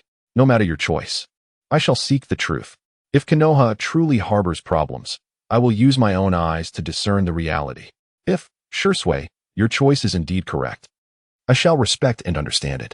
Taking a deep breath, Itachi turned away from the waterfall, preparing to return to Konoha. He knew there were many tasks awaiting him, numerous mysteries to unravel. All of this required his own investigation, experience, and judgment. Yet, unbeknownst to Itachi, Shisui stood on a nearby branch, silently witnessing everything. His face was a tapestry of intricate emotions, imbued with reluctance, entanglement, yet predominantly marked by a resolute determination. Itachi, I am truly sorry. There are many matters I must attend to on my own. At this moment, it is not fitting for us to meet again. As a peculiar spectacle unfolded, with space gently distorting like the surface of water, the figures of Feng Tian and Uchiha Madara emerged from the void, gradually revealing themselves to the onlookers. The fluctuations in the fabric of space began to subside, restoring tranquility. So, who triumphed in your contest? Obito inquired, stepping forward almost instinctively, his urgency palpable. His gaze flitted between the two, seeking any trace of conflict beneath their composed exteriors. Yet, both Feng Tian and Uchiha Madara appeared impeccably pristine, their auras having returned to their zenith through that mysterious reversal of causality, rendering any judgment of victory or defeat impossible based solely on appearances. Just as Feng Tian was about to speak, a hint of a smile gracing his lips, he was interrupted by Madara's deep, resonant voice. The outcome of that battle was but an illusion. What truly matters is how we shall strategize and proceed from here. There was an air of detached nonchalance in Madara's words, as if the recent skirmish had merely been an inconsequential game. The crowd nodded in agreement, their expressions varying. Feng Tian turned to Madara, a complex array of emotions flickering in his eyes, admiration, caution, and a hint of unspoken kinship. Where's Shisui? After a brief scan of his surroundings, Feng Tian was taken aback to discover Shui had vanished. Unable to contain his curiosity, he voiced his concern. Upon hearing this, Obito was momentarily stunned, then began surveying the area, only to confirm that Shui was indeed missing. That's odd. He was right beside me just a moment ago. How could he suddenly disappear? Obito scratched his head in bewilderment. His gaze then shifted to Scorpion and Jae-nin, seeking answers from them. However, Scorpion's icy demeanor and Jae-nin's silence left him feeling somewhat helpless. At that moment, a subtle disturbance in the air heralded Shusui's return. As he reappeared before them with an elusive swiftness akin to a specter, his eyes locked with Feng Tian's, and an eerie atmosphere enveloped the air. Finally, after a brief pause, Feng Tian spoke with a stormy expression, his words laced with authority. Where have you been? Did I not make it clear that no one is permitted to venture out without my consent? Shusui's form trembled slightly, yet he quickly regained his composure. Facing Feng Tian's imposing gaze, a hint of apology flickered in his eyes. Forgive me, Feng Tian. There are matters I must attend to alone. Shusui's voice was calm and resolute, devoid of any hint of retreat. Feng Tian furrowed his brow, sensing an unusual aura emanating from Shui, an intertwining of resoluteness and secrecy. He understood that Shusui's actions bore significant implications.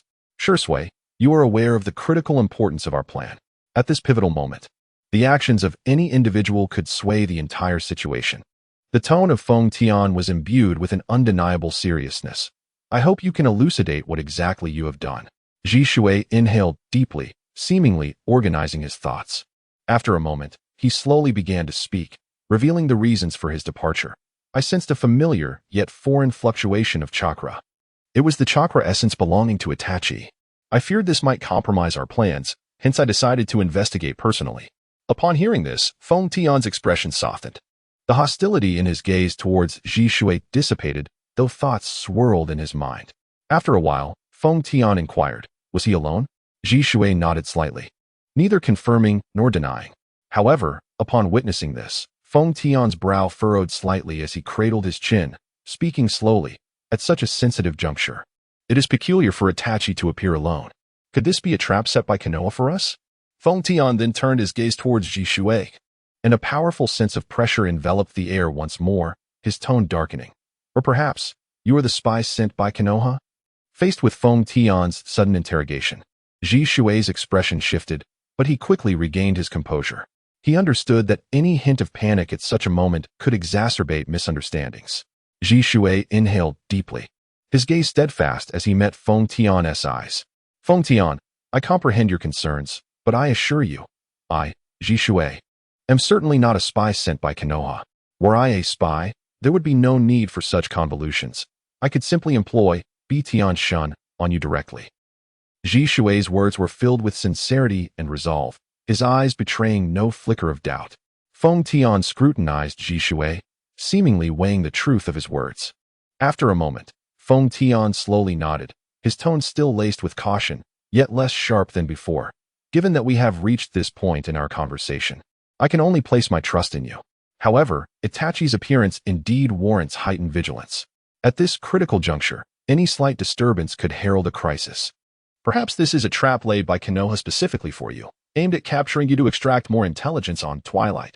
Shui nodded slightly in understanding. I comprehend.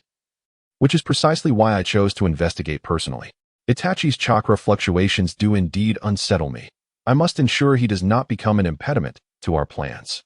So, what were the results of your investigation? Feng Tian pressed, urgency evident in his gaze. Shui remained silent for a moment, seemingly gathering his thoughts. Then slowly spoke. Itachi was indeed alone. I did not sense any other presence around him.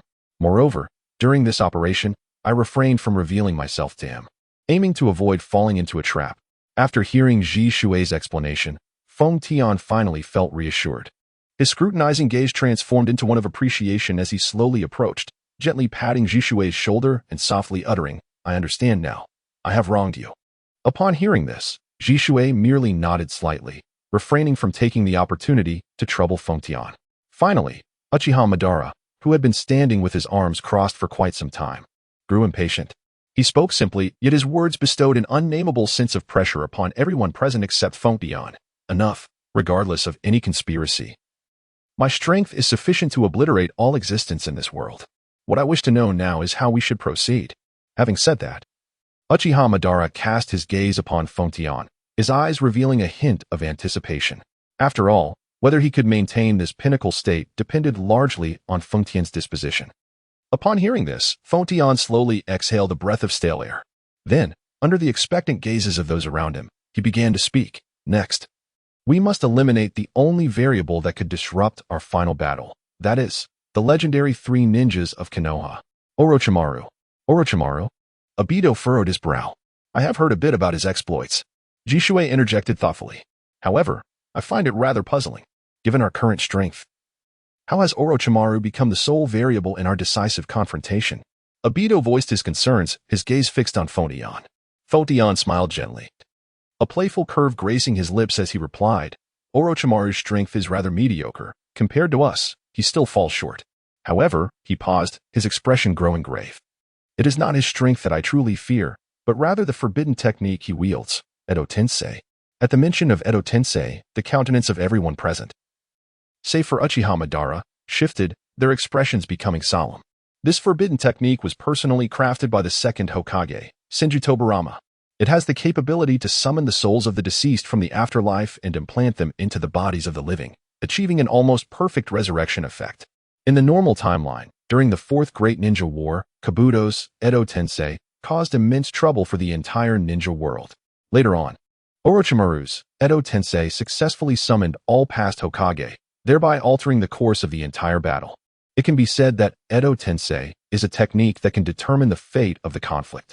Of course, this is contingent upon having sufficient sacrifices. Edo Tensei? Obito repeated the name, clearly having some knowledge of this forbidden technique. Are you suggesting that Orochimaru might employ this technique against us? Fengtian nodded, his demeanor serious. There is such a possibility, but it is not certain. Orochimaru has always pursued immortality and power. His research into forbidden techniques has reached an apex. If, at the critical moment, he truly employs the technique of Edo Tensei to summon formidable deceased warriors to battle, our plans would face severe disruption. We cannot afford to overlook such a possibility. What shall we do? After Fengtian's words fell, Jiaodu could not help but inquire. Although he possessed great strength, he found this supernatural forbidden technique rather daunting. Fengtian pondered for a moment before responding. We must first locate Orochimaru to ascertain his current condition. If he harbors hostility towards us, we must devise a means to thwart him. Moreover, if necessary, we could opt to seal him away, or rather, completely eradicate him. As he spoke, a glint of murderous intent flickered in Fengtian's eyes. Although the later Orochimaru had managed to redeem himself, the earlier version had committed heinous acts driven by selfish desires, including the slaughter of many innocents, even his own mentor, Hiruzen Sarutobi. Such actions undoubtedly marked him as a villain. To Fengtian, even though the current Orochimaru had yet to take action, he had already secured a place on his blacklist. However, Orochimaru's whereabouts are unpredictable. How can we find him? Obito continued, voicing his concerns. Upon hearing this, Fengtian smiled gently and shook his head, as his eternal Manjikyu Sharingan began to activate. Countless fine lines emerged before the eyes of the assembly. This was a newfound ability acquired through the enhancement of his ocular prowess, causality lines. Witnessing Fengtian activate the eternal Manjikyu Sharingan and display the ability of causality lines, the onlookers were awestruck. They had never encountered such a wondrous power, capable of discerning the causal connections of all things in the world. What is this? Obito exclaimed, his eyes widening in curiosity. Fengtian offered a slight smile, explaining, this is the causality lines, a new ability I obtained after enhancing my ocular prowess. It reveals the causal relationships of all things, through which we can trace Orochimaru's movements. As he spoke, Fengtian gestured toward the delicate lines, noting that one of them was subtly pointing into the distance. He then continued, look, that line signifies Orochimaru's causality line. It guides us to his location. Upon hearing this, the crowd displayed expressions of enlightenment. They had not anticipated that Fengtian possessed such a miraculous ability, one that could track Orochimaru's whereabouts. Excellent. With this power, we can easily locate Orochimaru. Obito exclaimed with enthusiasm. Fengtian nodded and added, indeed, but we must not let our guard down. After all, Orochimaru is a cunning individual, and when engaging him in battle, We must remain vigilant to his every move. That man is one who cannot be defeated, yet possesses 1,000 ways to evade capture. He is not easily vanquished. Upon hearing this, Uchiha Madara raised an eyebrow and spoke in a low, measured tone. Do you require my personal intervention? Feng Tian gently shook his head, his gaze resolute. Lord Madara, you are the greatest trump card of our organization, Twilight. Unless absolutely necessary, it would be prudent for you to remain concealed. He paused, his tone imbued with an undeniable conviction. As for Orochimaru, I shall personally handle the matter. Seeing this, Uchiha Madara refrained from further objections. He slowly paced towards the imposing wooden throne, each step resonating with the weight of gravity. His words, though light, exuded an oppressive aura. Should the need arise, summon me. His gaze bore into Feng Tian's, infused with a subtle hint of melancholy. Feng Tian, my time is running short. Upon hearing Madara's lamentation of his dwindling time, Feng Tian suddenly grasped the gravity of the situation. Indeed, in his relentless pursuit of capturing tailed beasts, he had overlooked a critical issue. Uchiha Madara's life, in this timeline, was perilously scarce, especially after restoring him to peak condition. He had engaged in 2 fierce battles. Though Madara remained silent, Feng Tian was acutely aware that each use of chakra was a strain on his already ailing body. Perhaps, at this very moment, his physique was riddled with injuries. And even the formidable regenerative capabilities of the Hashirama cells in the outer path golem that sustained his life could not salvage his condition. I understand, Lord Madara. Feng Tian responded, his eyes reflecting a myriad of emotions, his voice subdued. I will swiftly eliminate Orochimaru, this unpredictable variable, and ensure nothing obstructs our plans.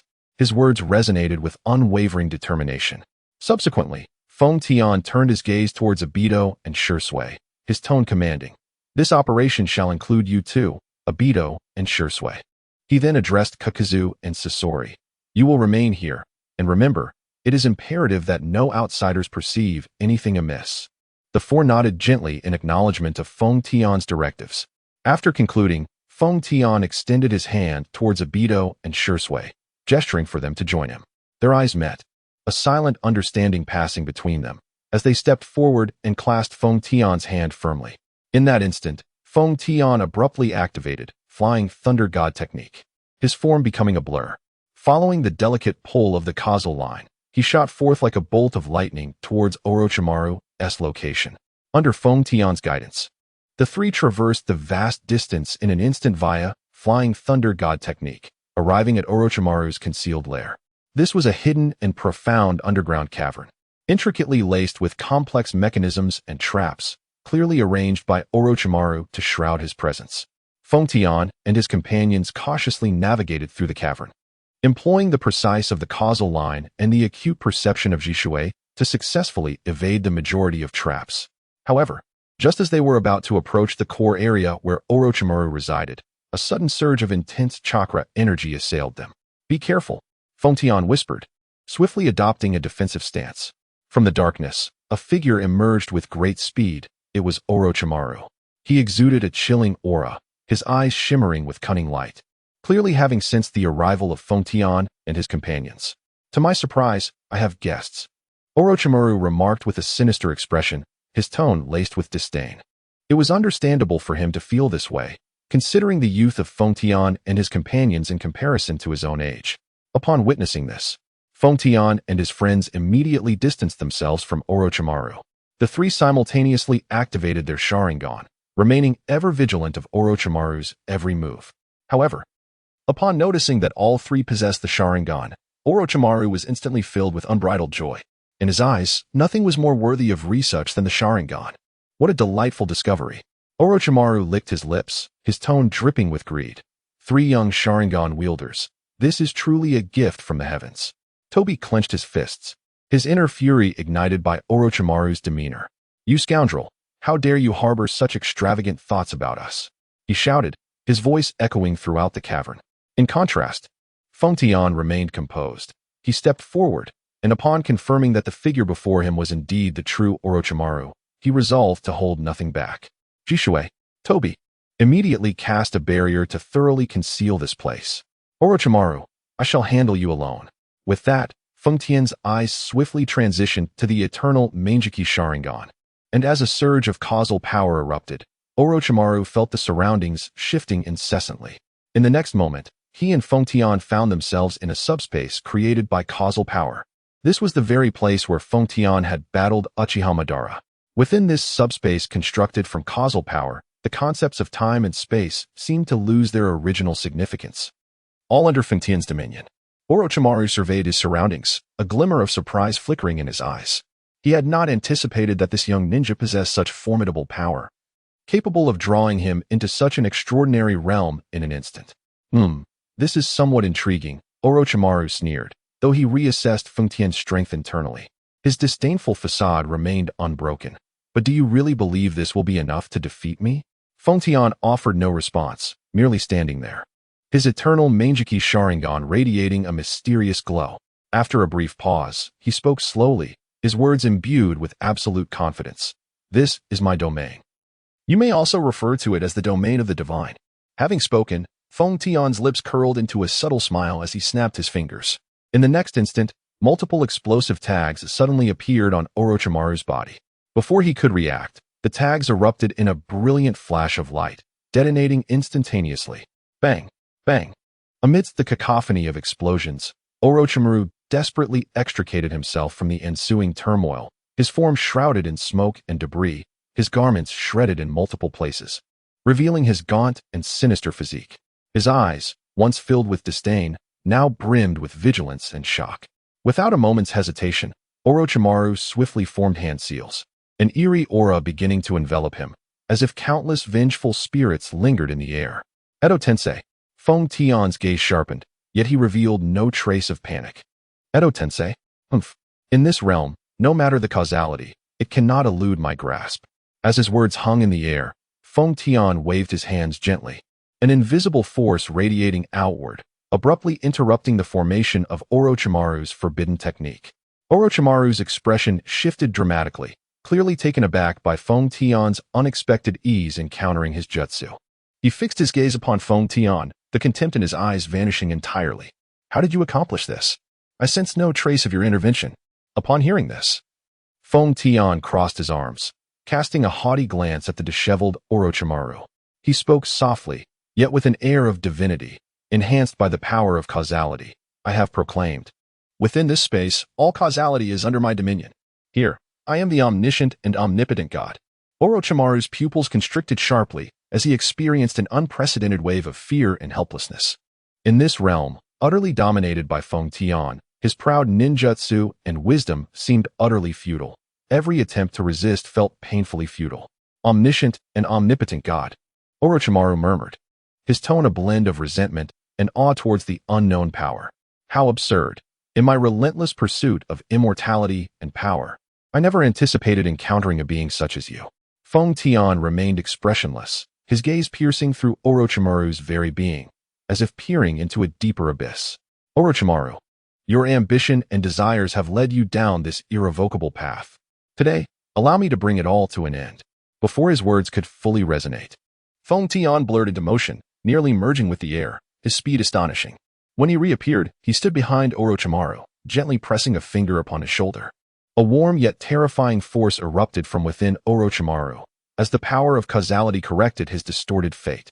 Orochimaru felt an irresistible force ravaging his being, his body trembling uncontrollably as a myriad of memories and failed attempts flashed through his mind like a kaleidoscope. Those were the answers he had sought throughout his life, now rendered utterly meaningless in this moment. No, it's impossible, Orochimaru roared, attempting to resist this formidable force with sheer willpower. But his voice was swiftly consumed by an inexplicable power, leaving no echo in its wake. Just as Feng Tian believed that everything had settled, a deep growl suddenly emerged from Orochimaru's mouth, and his body began to swell, as if on the verge of bursting. This was the eight-headed serpent technique. Feng Tian was taken aback. He had not anticipated that Orochimaru would resort to such a formidable forbidden technique at this moment. In an instant, Orochimaru transformed into 8 colossal white serpents, each radiating immense chakra fluctuations, as if capable of annihilating everything in their path. Feng Tian merely shook his head slightly. In the face of such a monstrous form, his heart stirred not even a ripple. Complete body, Susanoo. He spoke calmly, and the next moment, a towering black giant, several meters tall, materialized around him. This giant, clad in black armor, with eyes aflame, exuded a chilling aura. Indeed, it was Feng Tian's complete body, Susanoo. The judgment blade in the giant's hand flicked through the air, conjuring a tempest that seemed to cleave space itself asunder. How could this be? The 8 white serpents, transformed from Orochimaru, appeared utterly insignificant before Susanoo, releasing cries of defiance as if unwilling to be crushed so easily. Within the embrace of Susanoo, Feng Tian's gaze was piercing, coldly observing the struggling Orochimaru below.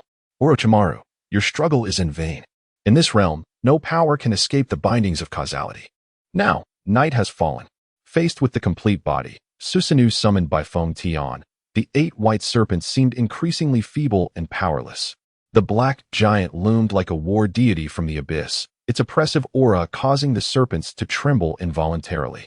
What is this power? Orochimaru's voice echoed in the minds of the white serpents, imbued with disbelief and terror. He had never encountered such a potent and fearsome adversary, even throughout his long wars. He had never felt this profound sense of helplessness. The judgment blade in Susanoo's grasp traced a brilliant arc through the air. The winds it stirred tearing apart the surrounding atmosphere, as if time itself had come to a halt in that moment. Then, in a sudden motion, the massive blade descended, targeting one of the 8 white serpents. Boom! Accompanied by a deafening roar, the serpent struck by the blade instantly erupted into a shower of blood mist. The remaining 7 serpents, witnessing this, emitted terrified howls, scattering in a frantic attempt to flee from the terrifying giant. However, the speed of Susanoo far exceeded their imagination. The giant strode forward, as if trampling ants, swiftly crushing the remaining 7 serpents. Blood mist enveloped the entire subspace, the air thick with a pungent scent of blood. As the last trace of the white serpent dissipated into nothingness, Feng Tian spoke softly. Orochimaru, your Orochi technique is but a mere illusion. With the utterance of these words, Susanoo gradually faded, revealing Feng Tian's calm and profound gaze. He directed his attention to the spot where Orochimaru once stood. He was now in a state of utter disarray, his hands destroyed by the force of annihilation, rendering him incapable of utilizing any ninjutsu. Who are you? Orochimaru's voice trembled in the vast emptiness, saturated with bitterness and fear, akin to the last flicker of a candle being consumed by the night, wavering and faint. He had never anticipated such a crushing defeat. Left with no room for retaliation, much like a chick with its throat grasped tightly by an eagle, powerless to struggle. Feng Tian's gaze was as frigid as winter ice, devoid of warmth. He slowly parted his lips, his voice cold and clear. We are Twilight, or you may refer to us as God. Before the echoes of his words faded, Feng Tian merely raised a hand. An invisible force descended upon Orochimaru like a mountain, compelling him to bend his knee and kneel upon the ground, dust swirling around him. Before Orochimaru could catch his breath, Feng Tian's indifferent words pierced through his eardrums like a chilling wind.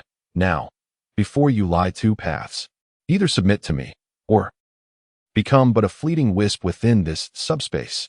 Orochimaru's pupils constricted suddenly, as if gripped by an unseen giant hand. He felt an unprecedented sense of suffocation and despair. The air around him seemingly solidified, making even the act of breathing an arduous task. Once, he had wielded his wisdom and power to manipulate the ninja world, returning from the brink of death countless times. But in this moment, he truly understood the meaning of helplessness. Submit. Orochimaru's voice was low and hoarse. Each word rasped out as if ground by sandpaper, carrying a barely perceptible hint of mockery. To me, it is merely an absurd joke. A cold smile curled at the corners of Feng Tian's lips, devoid of any warmth, resembling the biting winter wind that pierced the heart, involuntarily sending shivers down one's spine. Then, your answer is all too evident. As Feng Tian's words gently fell, the oppressive force surged like a tidal wave, instantly magnified to its utmost, as if intent on shattering the very fabric of space. In the blink of an eye, Orochimaru's battered form twisted and crumbled beneath the horrific pressure, ultimately transforming into a dazzling yet mournful mist of blood, slowly dissipating within this dim and mysterious subspace, leaving behind a faint metallic taste in the air that lingered long after. Having completed this act, Feng Tian did not hasten to withdraw from the subspace. He merely stood there quietly, his gaze unwavering, fixated on some ethereal direction. From his perspective, the causal link, that had once connected him to Orochimaru was gradually fading away. Just when Feng Tian believed that all had settled and was ready to breathe a sigh of relief, his head was suddenly struck by an invisible hammer. A violent pang of pain nearly causing him to faint. Accompanying this sudden agony was a familiar yet strange whisper echoing in his ears. Reminiscent of an ancient incantation or perhaps a prophecy from the future. Recognize thyself. Resolve causality. Reclaim thyself. At that moment, Feng Tian was driven to staggering by this unforeseen force, nearly losing his grip on subspace. He clutched his head tightly with both hands, his eyes shut. His face as pale as parchment, beads of sweat forming on his forehead, as he endeavored to resist the deep-seated pain and the intrusive whispers that assailed his soul. What on earth is happening? Feng Tian was filled with terror. He had never encountered such an enigmatic circumstance. As if the entire world had become disordered in that instant. The whispers called to him across time and space, reverberating in his mind. Each echo like a sharp blade carving deep marks upon his soul. He felt his consciousness being torn apart by this force, as if he were about to plunge into an abyss of endless darkness. As the pain intensified, blurred and bizarre images began to manifest before his eyes, like shattered fragments of a mirror that failed to coalesce into any coherent meaning. He exerted every ounce of strength to discern these images. But even with the enhancement of the eternal kaleidoscope Sharingan, they remained elusive, shrouded in a haze of uncertainty. Recognize thyself. Sever causality. The whispers grew increasingly clear, as if an invisible force was guiding him to examine his past, present, and future. He sensed his soul being drawn by this power, as if secrets hidden deep within were about to be unveiled. Enduring the excruciating pain in his mind, Feng Tian clenched his teeth, his fists tightly balled, struggling to maintain consciousness. Yet this pain was far more intense and enduring than before. He felt as though he were caught in an endless vortex, unable to escape. Ultimately, as time elapsed, Feng Tian's willpower began to crumble. He could no longer withstand the overwhelming pain, his body collapsing weakly to the ground. In an instant, the subspace he had constructed shattered like fragile bubbles, dissipating rapidly into the void. The next moment, he was thrust back into the reality of the world. Feng Tian. Both Obito and Shui shouted in unison, their expressions filled with concern and urgency. Upon seeing Feng Tian's anguished visage come into view, they rushed toward him without hesitation. Don't come near me. With every ounce of strength he could muster, Feng Tian managed to squeeze out those words, his voice faint and trembling, each syllable seeming to drain him of immense energy. His gaze was filled with warning and struggle, as if he were enduring unparalleled torment and suffering. Upon hearing the words of Dato and Shui, their steps involuntarily faltered. They exchanged glances, their eyes filled with confusion and uncertainty. Yet, upon witnessing the agonized and contorted visage of Feng Tian, they understood that this was not the moment for inquiries. Feng Tian, what has happened to you? Have you sustained any injuries? Dato inquired anxiously, his voice imbued with concern. Shui, too, furrowed his brow, his gaze fixed intently on Feng Tian, poised to react at any moment. However, Feng Tian remained silent, his countenance twisted in torment, drenched in sweat as he half knelt upon the ground. The excruciating pain that seemed capable of tearing his very soul apart intensifying relentlessly.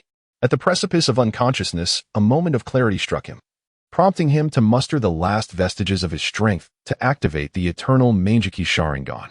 In the next instant, an aura of causal power emanated, swirling around him and incessantly altering the nature of his suffering. Gradually, under the influence of this causal force, the soul-rending agony began to subside, and Feng Tian's pallid complexion regained a hint of color. He gasped for breath, sweat cascading down his cheeks, falling to the ground with a faint sound. Seeing this, Dato and Shui rushed forward, supporting Feng Tian on either side. Feng Tian, are you all right? Dato asked, his eyes brimming with worry. Shui remained vigilant, fearful of any further complications. Feng Tian slowly shook his head, his voice still somewhat feeble. I am fine. For now, I am not dead. He took a deep breath, striving to regain his composure. The ordeal had left him shaken, the sudden onset of pain felt as though it were intent on rending his very essence. Had he not resorted to the eternal Mangekyou Sharingan at the last moment, harnessing the causal power to alter the nature of his suffering, he feared he would have succumbed to unconsciousness, perhaps never to awaken again. What on earth is happening? Shui asked, his brow furrowed. Sensing that the situation was far from simple, Feng Tian remained silent for a moment, as if weighing how much to disclose. Finally, he spoke slowly, a hint of resignation in his tone. It is merely a backlash of ocular power. As my ocular strength has continued to rise, this backlash has begun to manifest unpredictably, bringing forth unbearable pain. Moreover, I have even begun to hear strange auditory hallucinations. Upon hearing the term auditory hallucinations, a complex emotion flickered in Shurshui's eyes. He fixed his gaze on Feng Tian, his voice tinged with evident perplexity. Hallucinations? Feng Tian, what have you heard? Yet, Feng Tian merely shook his head gently, opting for silence. He understood well that some secrets, once spoken, could trigger a cascade of repercussions, leading to unnecessary troubles and dangers. Thus, he chose to bury this heavy burden deep within his heart. Observing Feng Tian's demeanor, Shurshui, though still rife with questions, recognized that there must be deeper reasons behind Feng Tian's reluctance to speak. He sighed softly, refraining from pressing further. After a brief moment of silence, Feng Tian's physical condition appeared to have gradually recovered to about 70 or 80%, and his complexion had softened considerably, no longer bearing the previous signs of anguish. At this juncture, Shimizu spoke again, his tone tinged with urgency and curiosity. What of Orochimaru? How is he? Why have you returned alone? Just as Shimizu's question lingered in the air, Obito could no longer contain himself and interjected with unassailable confidence. Orochimaru must be dead. Who, besides Lord Madara, could possibly defeat him? Is that even a question? Before Obito's words had fully settled, Feng Tian gently shook his head, his gaze deepening as if he were peering through the present scene, reflecting on the battles and encounters he had faced. At this moment, he could barely activate the eternal Manjiki Sharingan, his eyes shimmering with a complex light. With an air of elegance and mystery, Feng Tian lifted his hand slightly, as if an indescribable force was swirling in the atmosphere. This was the power of causality. Under its influence, ethereal and delicate threads of causality quietly manifested before Shimizu and Obito. They wove together into a complex web, each strand representing the connections and fates of all things in the world. Feng Tian delicately manipulated these threads, his gaze focused and profound, as if he were in search of a specific answer. After a moment, he let out a soft sigh, his fingers deftly grasping one of the threads of causality, while the remaining threads gradually dissipated before the two men as if drawn away by an invisible force. What is this? Obito inquired, curiosity evident in his eyes as he followed the thread selected by Feng Tian. This is Orochimaru's thread of causality, Feng Tian replied slowly, a subtle weight in his voice. Look, as Feng Tian's words fell, he gently released the thread he had held. The thread, which should have begun to fade, underwent a startling transformation at the last moment. It sprouted an extraordinarily slender offshoot, the life force emanating from it faint to the point of imminent dissolution. However, this tenuous essence struck Shimizu and Obito like a bolt of lightning, affirming that Orochimaru had not truly perished. He continued to exist in this world, albeit in an extraordinarily peculiar manner, hidden in some corner. How is that possible? Obito murmured in disbelief, his eyes filled with shock and confusion. Feng Tian's expression remained as placid as water. He exhibited no surprise at the fact that Orochimaru had not genuinely died. After all, he had long recognized that this opponent was no ordinary foe, notorious in the world of shinobi for his cunning and treachery. As you can see, he is not dead. Feng Tian remarked lightly, his gaze profound, as if he had already discerned the trajectory of the future. However, his words paused slightly, and a faintly cold smile curved his lips. For me, it is merely a matter of killing once more. In the depths of the underground laboratory of Orochimaru. 10 minutes prior, Orochimaru suddenly sensed several surges of intense chakra fluctuations. In a flurry, he departed the laboratory, leaving Yakushi Kabuto alone to guard. Kabuto watched Orochimaru's hasty retreat, his heart unperturbed. Orochimaru's eccentric nature had long accustomed him to such occurrences, and he felt no surprise at his actions. Kabuto was entirely focused on the potion in his hands, meticulously adjusting it, as if the commotion outside bore no relevance to him. Not even the silent efforts of Shursui and Obito, who were quietly setting up a sealing barrier outside, registered in his awareness. The ratio this time is quite satisfactory. It marks a promising beginning for the next phase of research. Kabuto gently shook the vial, noting the remarkable perfection of his results, a hint of pride creeping onto his lips. Just then, an unusual sensation surged from the cursed seal on his body, as if an inexplicable force was stirring within him. Yet before he could react, the laboratory door was violently shattered open by an overwhelming force. Following this, a powerful and mysterious causal power surged in, rendering Yakushi Kabuto immobile. Indeed, it was true. Orochimaru was cunning, hiding the final, cursed seal within you. A deep and resonant voice echoed in Kabuto's ear. As the voice faded, three figures gradually materialized before his eyes. Who are you? Where is Lord Orochimaru? A flicker of astonishment crossed Kabuto's gaze. He could hardly believe that someone had managed to locate this concealed laboratory. Even more shocking was that he could no longer sense Orochimaru's presence. Could it be that Orochimaru had been? A chill crept into Kabuto's heart as he pondered this. Feng Tian observed the astonishment on Kabuto's face and smiled slightly before speaking. Who we are is not important. What matters is, he deliberately elongated his words, causing Kabuto's heart to leap into his throat. I need you to cooperate. The tone of Feng Tian's voice bore an undeniable authority. As soon as he finished speaking, that causal power surged once more, akin to roaring waves, forcefully erasing the cursed seal from Kabuto's body. After completing this, Feng Tian nodded in satisfaction. In his gaze, the causal thread that had once connected to Orochimaru had entirely dissipated into the void. You bastards! What have you done? At this moment, Kabuto finally grasped the true intentions of Feng Tian and the others. His face twisted into a visage reminiscent of a demon from hell as he roared in fury. The disappearance of this cursed seal meant that Orochimaru could no longer be resurrected through the malevolent technique of impure world reincarnation. This signifies that Orochimaru, the formidable figure who once instilled fear across the entire shinobi world, has now utterly fallen. The roar of Kabuto reverberated through the vast laboratory. Yet the trio remained as unmoving as cold, lifeless statues. Their gazes were resolute and indifferent, as if executing an unalterable task that had long been predetermined. Humph. Merely eliminating some unknown obstacles. Feng Tian's words dropped icily, his expression betraying no emotion, as though he had merely accomplished a trivial task. Unknown obstacles? You dare to use such a ludicrous excuse to justify the murder of Lord Orochimaru. Kabuto gritted his teeth, his eyes nearly ablaze with fury, unable to accept this harsh reality. Heh. Feng Tian's voice turned sinister, laden with an oppressive aura, as if a mountain pressed heavily upon Kabuto's heart. Justification? Feng Tian scoffed. In this world, the strong reign supreme. Only the powerful can secure their own existence. The so-called justification is merely a pretext for the weak.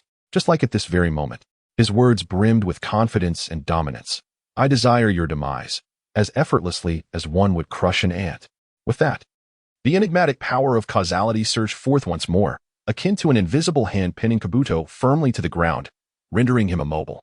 Kabuto struggled with all his might to lift his head and gaze at Feng Tian, yet he felt as if every ounce of strength had been siphoned away, leaving him incapable of even this simple action. Humph, at present, my mood is rather pleasant, so I shall grant you a temporary reprieve. Feng Tian's voice dripped with mockery and derision. However, this is a path to survival shackled in captivity. As his words fell, his eyes suddenly radiated a brilliant light. The aura of divine might enveloping the space. The surrounding area began to warp and distort, as if under the control of a mysterious force. Then, Feng Tian bent down, placing his hand upon Kabuto's shoulder. In the next instant, Kabuto's figure began to blur, as though being consumed by an unseen force.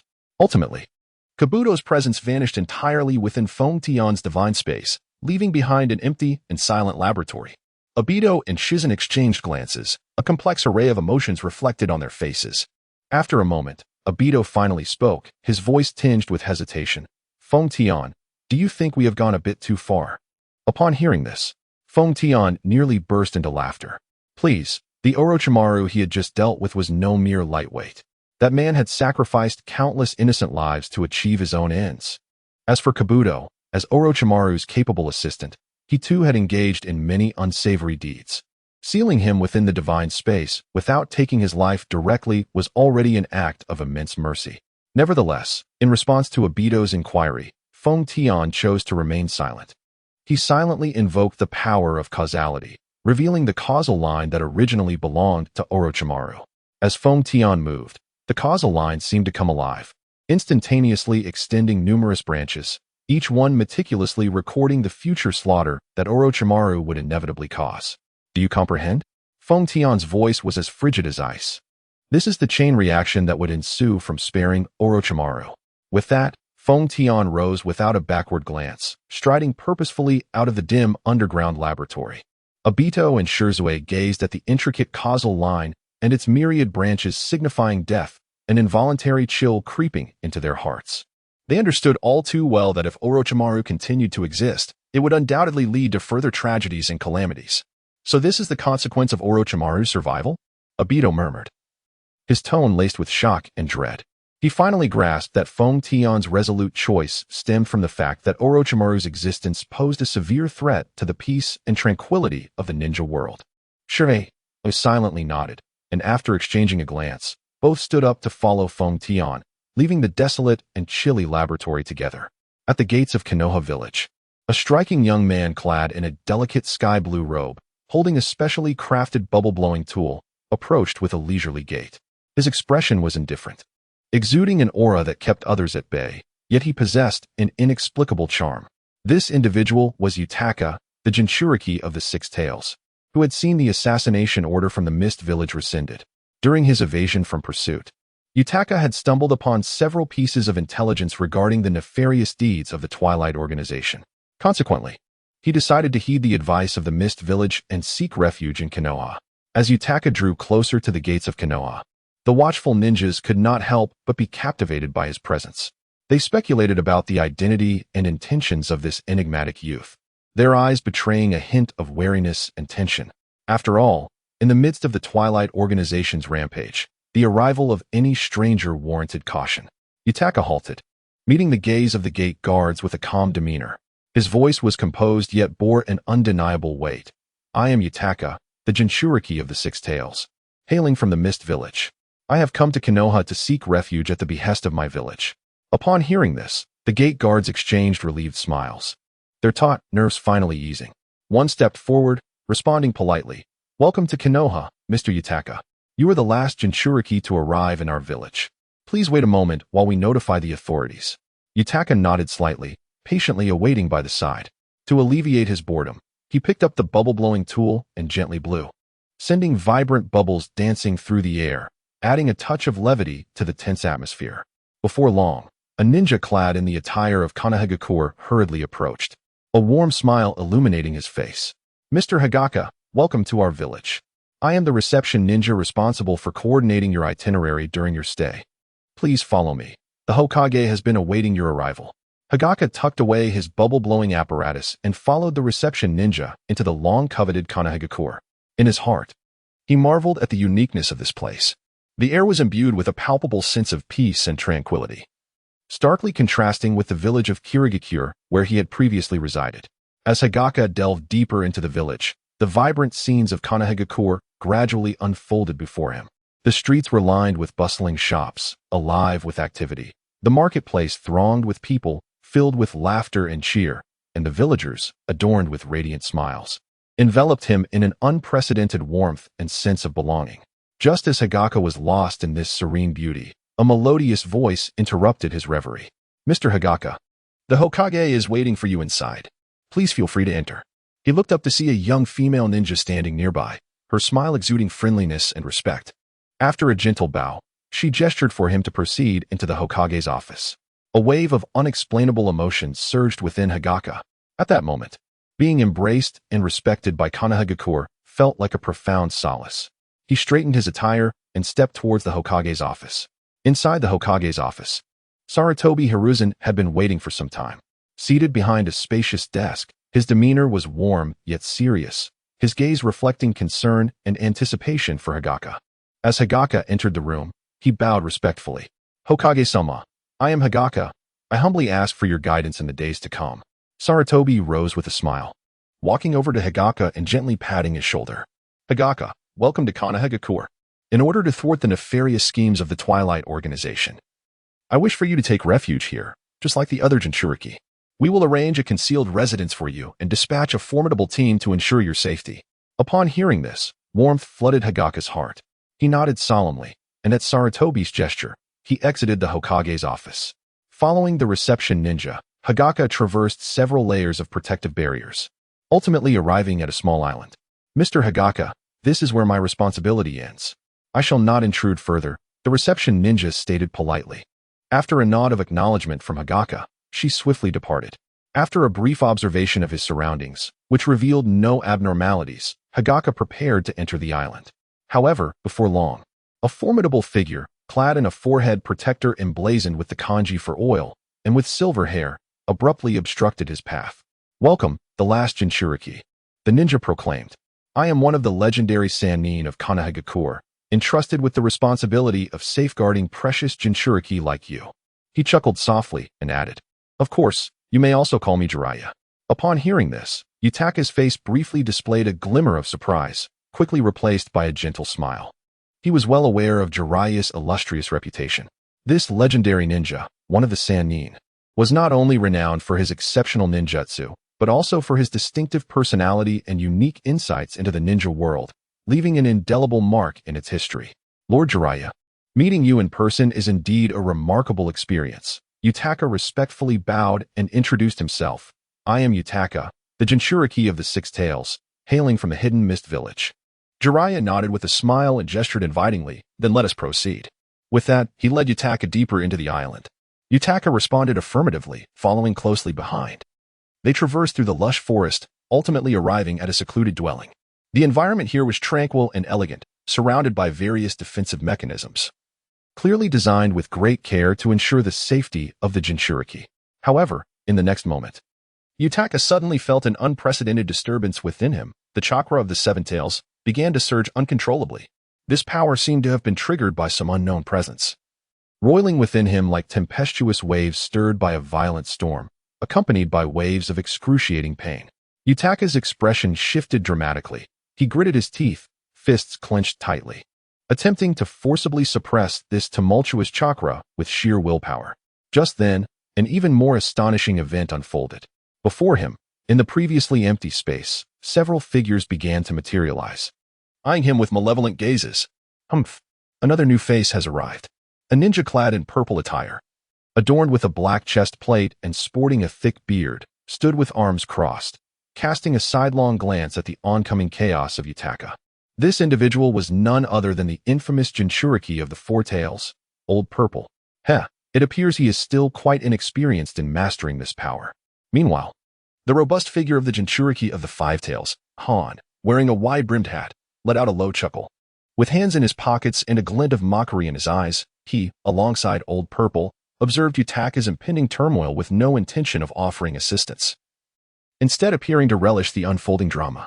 Just as the situation teetered on the brink, several chains shimmering with a golden hue suddenly shot forth from the other side of the arena, exuding a potent sealing aura.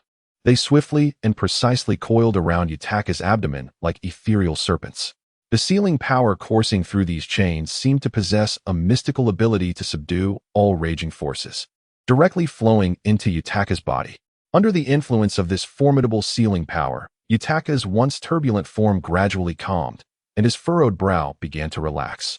Within the confines of his being, the tumultuous upheaval of the Six Tails chakra was forcefully subdued by a powerful sealing technique, akin to a once mighty beast now tamed. Unable to stir the waters any longer, Yugao lifted his gaze, following the direction of the iron chains, and soon beheld a fiery-haired female ninja standing not far away. The very person who had just come to his aid was none other than Kushina, the wife of Minato and the Jinchuriki of the Nine Tails from Konoha. Kushina's eyes radiated a blend of determination and warmth as she gently retracted the chains, the symbols of the sealing technique flickering momentarily in her palm before dissipating into nothingness. "This newcomer must be the final Jinchuriki of the Six Tails, I suppose. Are you feeling better now?" she asked with genuine concern, her voice imbued with a reassuring strength. She approached slowly, her gaze reflecting her worry for Yu Gao's condition. Taking a deep breath, Yu Gao endeavored to calm his erratic breath, beads of sweat cascading down his cheeks. He shook his head slightly, his voice hoarse yet resolute.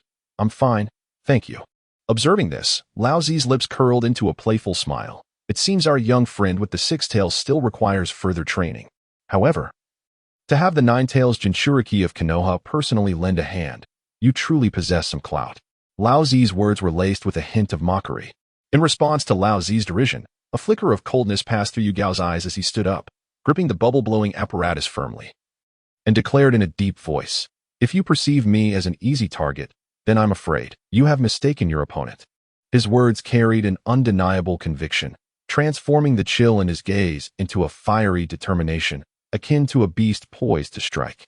Lao Zi's laughter abruptly ceased, and he squinted, scrutinizing Yu Gao with both surprise and intrigue. Oh, how interesting. It appears you are not one to be underestimated so easily. His tone bore a trace of admiration, yet was predominantly inquisitive. Han Tu abandoned his previous levity, stepping forward to position himself between Lao Zi and Yu Gao. His deep voice resonating. Now is not the time for infighting. Six-Tails Jinchuriki, we understand you have recently become a Jinchuriki and are still in the adaptation phase. Lao Zi was merely jesting. Do not take it to heart. Yu Gao turned to Han, the icy demeanor in his eyes gradually thawing, yet he remained vigilant. I understand. I just do not wish to be viewed as inferior. A note of bitterness tinged his words, for as a Jinchuriki, he bore not only the weight of the tailed beast's power, but also the fear and misunderstanding from others. At that moment, Jiraiya stepped forward, embracing both Lao Zi and Yu Gao, and exclaimed with joviality, Ha! Now that we are here, we are all family. As fellow Jinchuriki, you should cherish and support one another.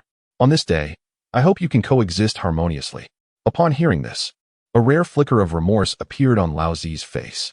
Upon the release of Jiraiya, he gradually approached Yutaka, extending his hand and speaking softly, I apologize.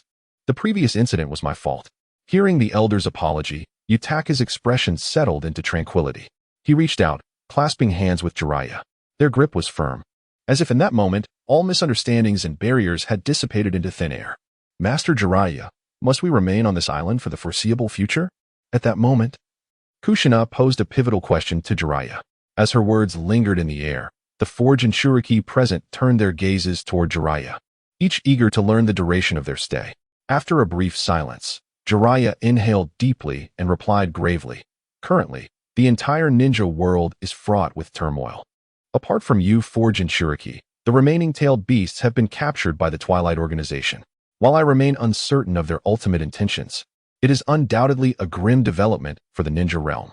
Therefore, until the Twilight Organization is thoroughly eradicated, you must remain on this island. This location not only boasts formidable defensive barriers, but also numerous illusionary and sensory barriers. In essence, it is currently the safest haven within the ninja world. There is even a mysterious barrier that, should the Twilight Organization locate this place, will prevent your capture once activated. Jiraiya's words exuded confidence. Yet a subtle hint of concern flickered in his gaze. He surveyed the surroundings, ensuring that everyone was attentively listening to his every word. I understand that as Jinchuriki, each of you bears a heavy fate. However, please trust that this is not confinement, but rather a means of safeguarding you and the entire ninja world. Jiraiya's tone softened yet remained resolute. Here, you will undergo special training, learning to better harness the power of the tailed beasts. Kushina nodded, then spoke, I comprehend, Master Jiraiya. As long as it serves Konoha and the peace of the ninja world, I am willing to train here, regardless of the duration. Yutaka also silently nodded. Although he still felt a sense of reluctance and isolation, he recognized that he was no longer fighting alone. He glanced at Jiraiya and Han, their eyes reflecting determination and trust. Then let us not delay, let us commence our training. Jiraiya rose, his gaze sharp and focused. Each of you must push your limits, not only to control the tailed beasts, but to surpass yourselves, becoming true warriors. However, at that moment, Kushina spoke again, her words causing the usually composed Jiraiya to momentarily lose his calm. I have one more question, Master Jiraiya. Where has Minato gone? Upon hearing this, Jiraiya was momentarily taken aback, but quickly regained his composure. He gazed into Kushina's eyes and spoke. Minato has gone on a mission and has yet to return. Despite Jiraiya's careful concealment, the perceptive Kushina discerned the underlying tension. Taking a deep breath, she endeavored to maintain her composure and continued, Teacher Jiraiya, you cannot deceive me. Although you disguise it well, my intuition suggests that Minato, has he met with misfortune? As one of Konoha's legendary Sannin, Jiraiya undoubtedly understood Minato's circumstances. In truth, the most suitable protector for the Jinchuriki was not Jiraiya, but Minato himself. With Minato's flying Raijin technique, he could instantly transport the Jinchuriki away should any anomalies arise. However, due to Minato's disappearance, Konoha's higher-ups had no choice but to entrust this vital task to Jiraiya. Upon hearing Kushina's words, Jiraiya fell into deep contemplation. Finally, He sighed and resolved to reveal the truth to her. Kushina, promise me. Regardless of what you hear next, you must remain calm. Kushina nodded firmly, indicating her resilience. Jiraiya then continued. Not long ago, Minato was sent to Takigakure on a mission to retrieve the Seven Tails Jinchuriki, but they encountered the organization known as Twilight. According to intelligence from the front lines, Minato's team has gone completely missing, and their current whereabouts are unknown. Upon hearing this, Kushina's complexion instantly paled.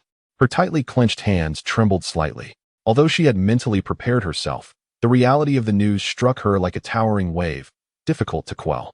A glimmer of disbelief flickered in her eyes, soon replaced by profound worry and unease. Everyone is missing, whereabouts unknown, she murmured, as if to engrave those words into her soul. She lifted her gaze to Jiraiya, her eyes shimmering with unshed tears, yet she fought to hold them back. Is there still a chance he could return? Minato, he is so strong. He must have a way to come back, right? Jiraiya's expression grew complex and heavy. He slowly shook his head, his voice low yet resolute. Kushina, I understand your feelings, but we must confront reality.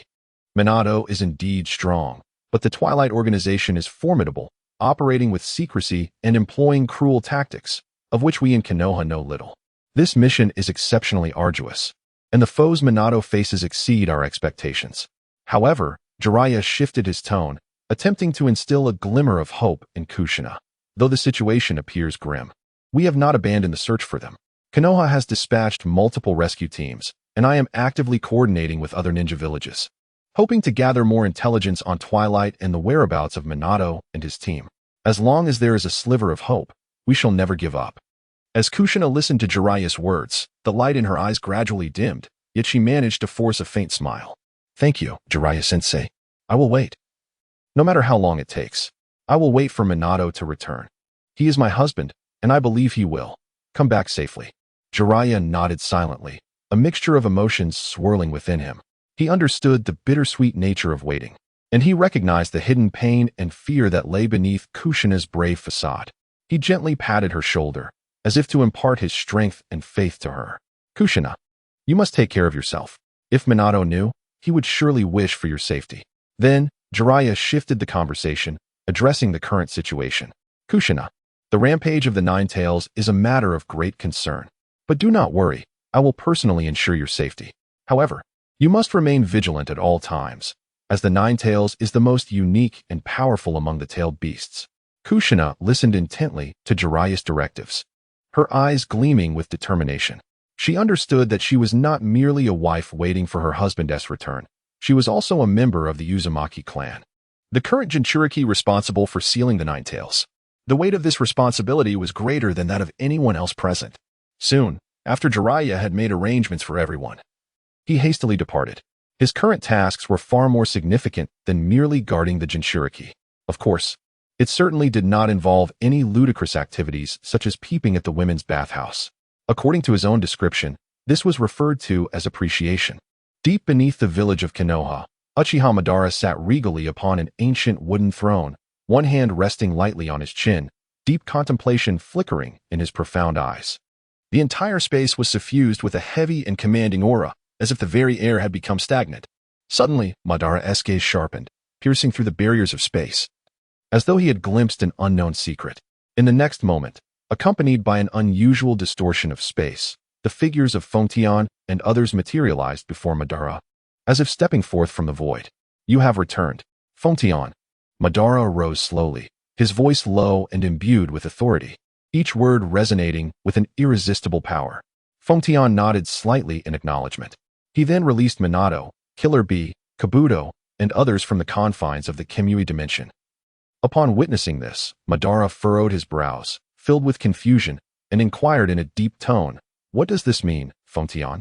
Fontian, unfazed, replied calmly, "These individuals have been thoroughly sealed by me. Their chakra is no longer usable and is completely under my control."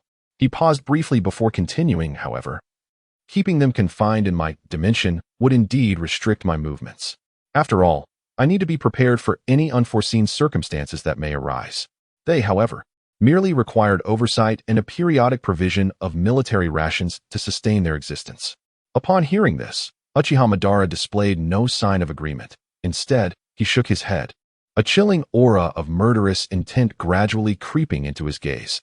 Such a cumbersome approach is decidedly incongruent with my style. It would be far more efficient to eliminate them all, thereby eradicating any future threats.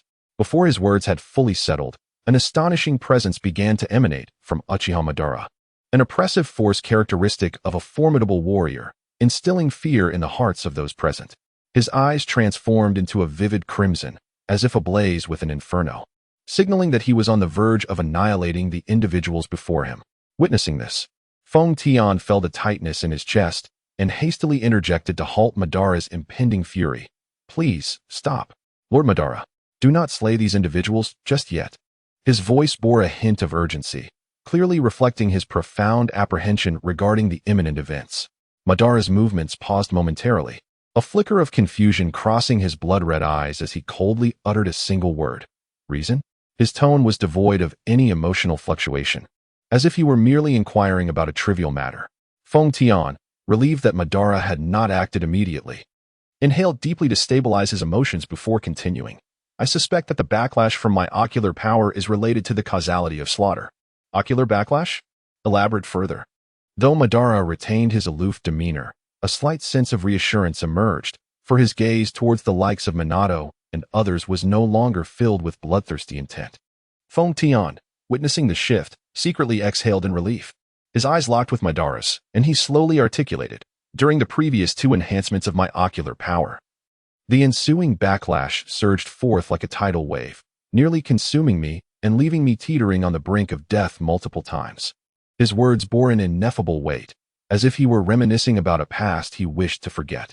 Yet, upon further reflection, I recalled that when I initially absorbed the 3 tails and the 1 tail, while the power was formidable, it had not inflicted any backlash upon me. In those moments, my heart remained pure, my hands untainted by blood, and my conscience clear. Feng Tian's gaze grew profound, as if traversing through time and space, returning to that distant past. It was only after absorbing the 2 tails and the 8 tails that I shattered my own moral code, slaying the illustrious third Raikage. His voice lowered, imbued with a tinge of regret. At that moment, I felt as though I had breached a certain taboo, and from then on, the backlash followed me like a shadow. Particularly during the incident in Takigakure, where I suffered unprecedented devastation. Ironically, during the battle to seize the 7 tails, my hands were stained with the blood of innocent shinobi. Feng Tian's eyes became vacant, as if the weight of those memories was too burdensome to bear. This directly led to me experiencing an unparalleled severity of backlash during my confrontation with Orochimaru. That time, my life hung by a thread, suspended between existence and oblivion. At this juncture, Feng Tian's tone grew resolute. As if he were making a significant decision, I began to realize that the backlash of this ocular power may not solely be related to its enhancement, but rather intricately linked to the murderous intent within my heart and the sins of slaughter I have committed. Each act of killing seems to augment the weight of this double-edged sword, ultimately binding me tightly with the force of retribution. There was a heaviness in Feng Tian's words, yet they also bore a hint of liberation. It was as if he were confessing everything to Uchiha Madara, or perhaps seeking self-redemption, laying bare the secrets and anguish of his innermost self before the other. Uchiha Madara's brows furrowed slightly. He had never contemplated that the backlash of ocular power could be so profoundly intertwined with the user's state of mind. "Are you suggesting that your ocular power, after being tainted by excessive bloodshed, began to impose some form of punishment upon you?" His voice, though cold, betrayed a trace of curiosity. Indeed, Feng Tian nodded, continuing, "In my understanding, someone like me, who wields the most enigmatic, causal power, perhaps bears certain laws or wills that constrain the user's actions. When I succumbed to the influence of my killing intent and commenced indiscriminate slaughter, that power began to retaliate, attempting to correct my path."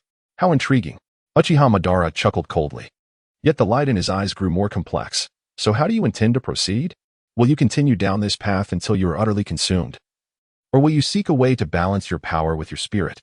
Feng Tian paused momentarily, seemingly weighing his options, and finally inhaled deeply, declaring, "I choose the latter. To wield causality is no trivial matter, and as my ocular power intensifies, that killing intent will increasingly affect me. I must suppress the killing intent within my heart. To achieve my goals, I absolutely cannot be devoured by this retaliatory force. It was only at this moment that Feng Tian realized why he felt so benevolent at the onset of this new cycle. Everything stemmed from the experiences accumulated in previous iterations. These experiences were subtly influencing his thoughts in this cycle, shaping him to minimize bloodshed as much as possible, which explained why he initially appeared so altruistic. Uchiha Madara quietly listened to Feng Tian's resolve, a playful smile curling at the corners of his mouth. Suppressing the inner, killing intent is no trivial endeavor. However, since you possess such awareness, I can indeed illuminate a path for you. A clear path? Feng Tian momentarily faltered, a glimmer of anticipation flashing in his eyes. Precisely, an opportunity that can both enhance your strength and assist you in restraining your killing intent. Uchiha Madara slowly rose, his thoughts drifting far afield, as the image of that man gradually surfaced in his mind. After a brief moment, Uchiha Madara spoke again, his voice flowing slowly, sage mode. I've never held it in high regard, but for you, it might just be quite suitable at this moment. Upon hearing this, Feng Tian instinctively supported his chin with his hand, lost in contemplation. Madara was indeed correct, given the current circumstances. Sage mode was truly the most appropriate power for him to cultivate. The essence of sage mode lies in the absorption and utilization of the natural energy present in the world. During the absorption process, one must maintain absolute stillness, allowing the mind to calm and attune itself to the sensations. This not only hones and enhances willpower, but also significantly weakens the influence of the killing intent upon him while in sage mode. However, at present, Feng Tian had little time to devote to cultivation. Sage mode, you say? It's not a bad idea, he mused softly, soon solidifying his resolve. With a ripple of spatial distortion, Feng Tian gradually stepped into the Kemui space. Almost immediately, with a mere thought, a massive wheel appeared before him. This was the extraction ability Will gained from devouring the chakra of the seven tails, which Feng Tian had sealed within his Kemui space using special means for long-term preservation. Below are all the abilities he had acquired thus far. 3 Tails Chakra, Flying Thunder God Technique, 1 Tail Chakra, Kemui, 2 Tails Chakra, 8 Gates, 8 Tails Chakra. I hope this will resonate deeply. Feng Tian murmured, then slowly extended his hand, gently manipulating the wheel before him. Each subtle movement betrayed his inner tension and anticipation. The wheel began to turn slowly. Each tick of the pointer seemed to synchronize with the rhythm of Feng Tian's heartbeat, intertwining with the sound of the wheel's rotation to compose a symphony of fate.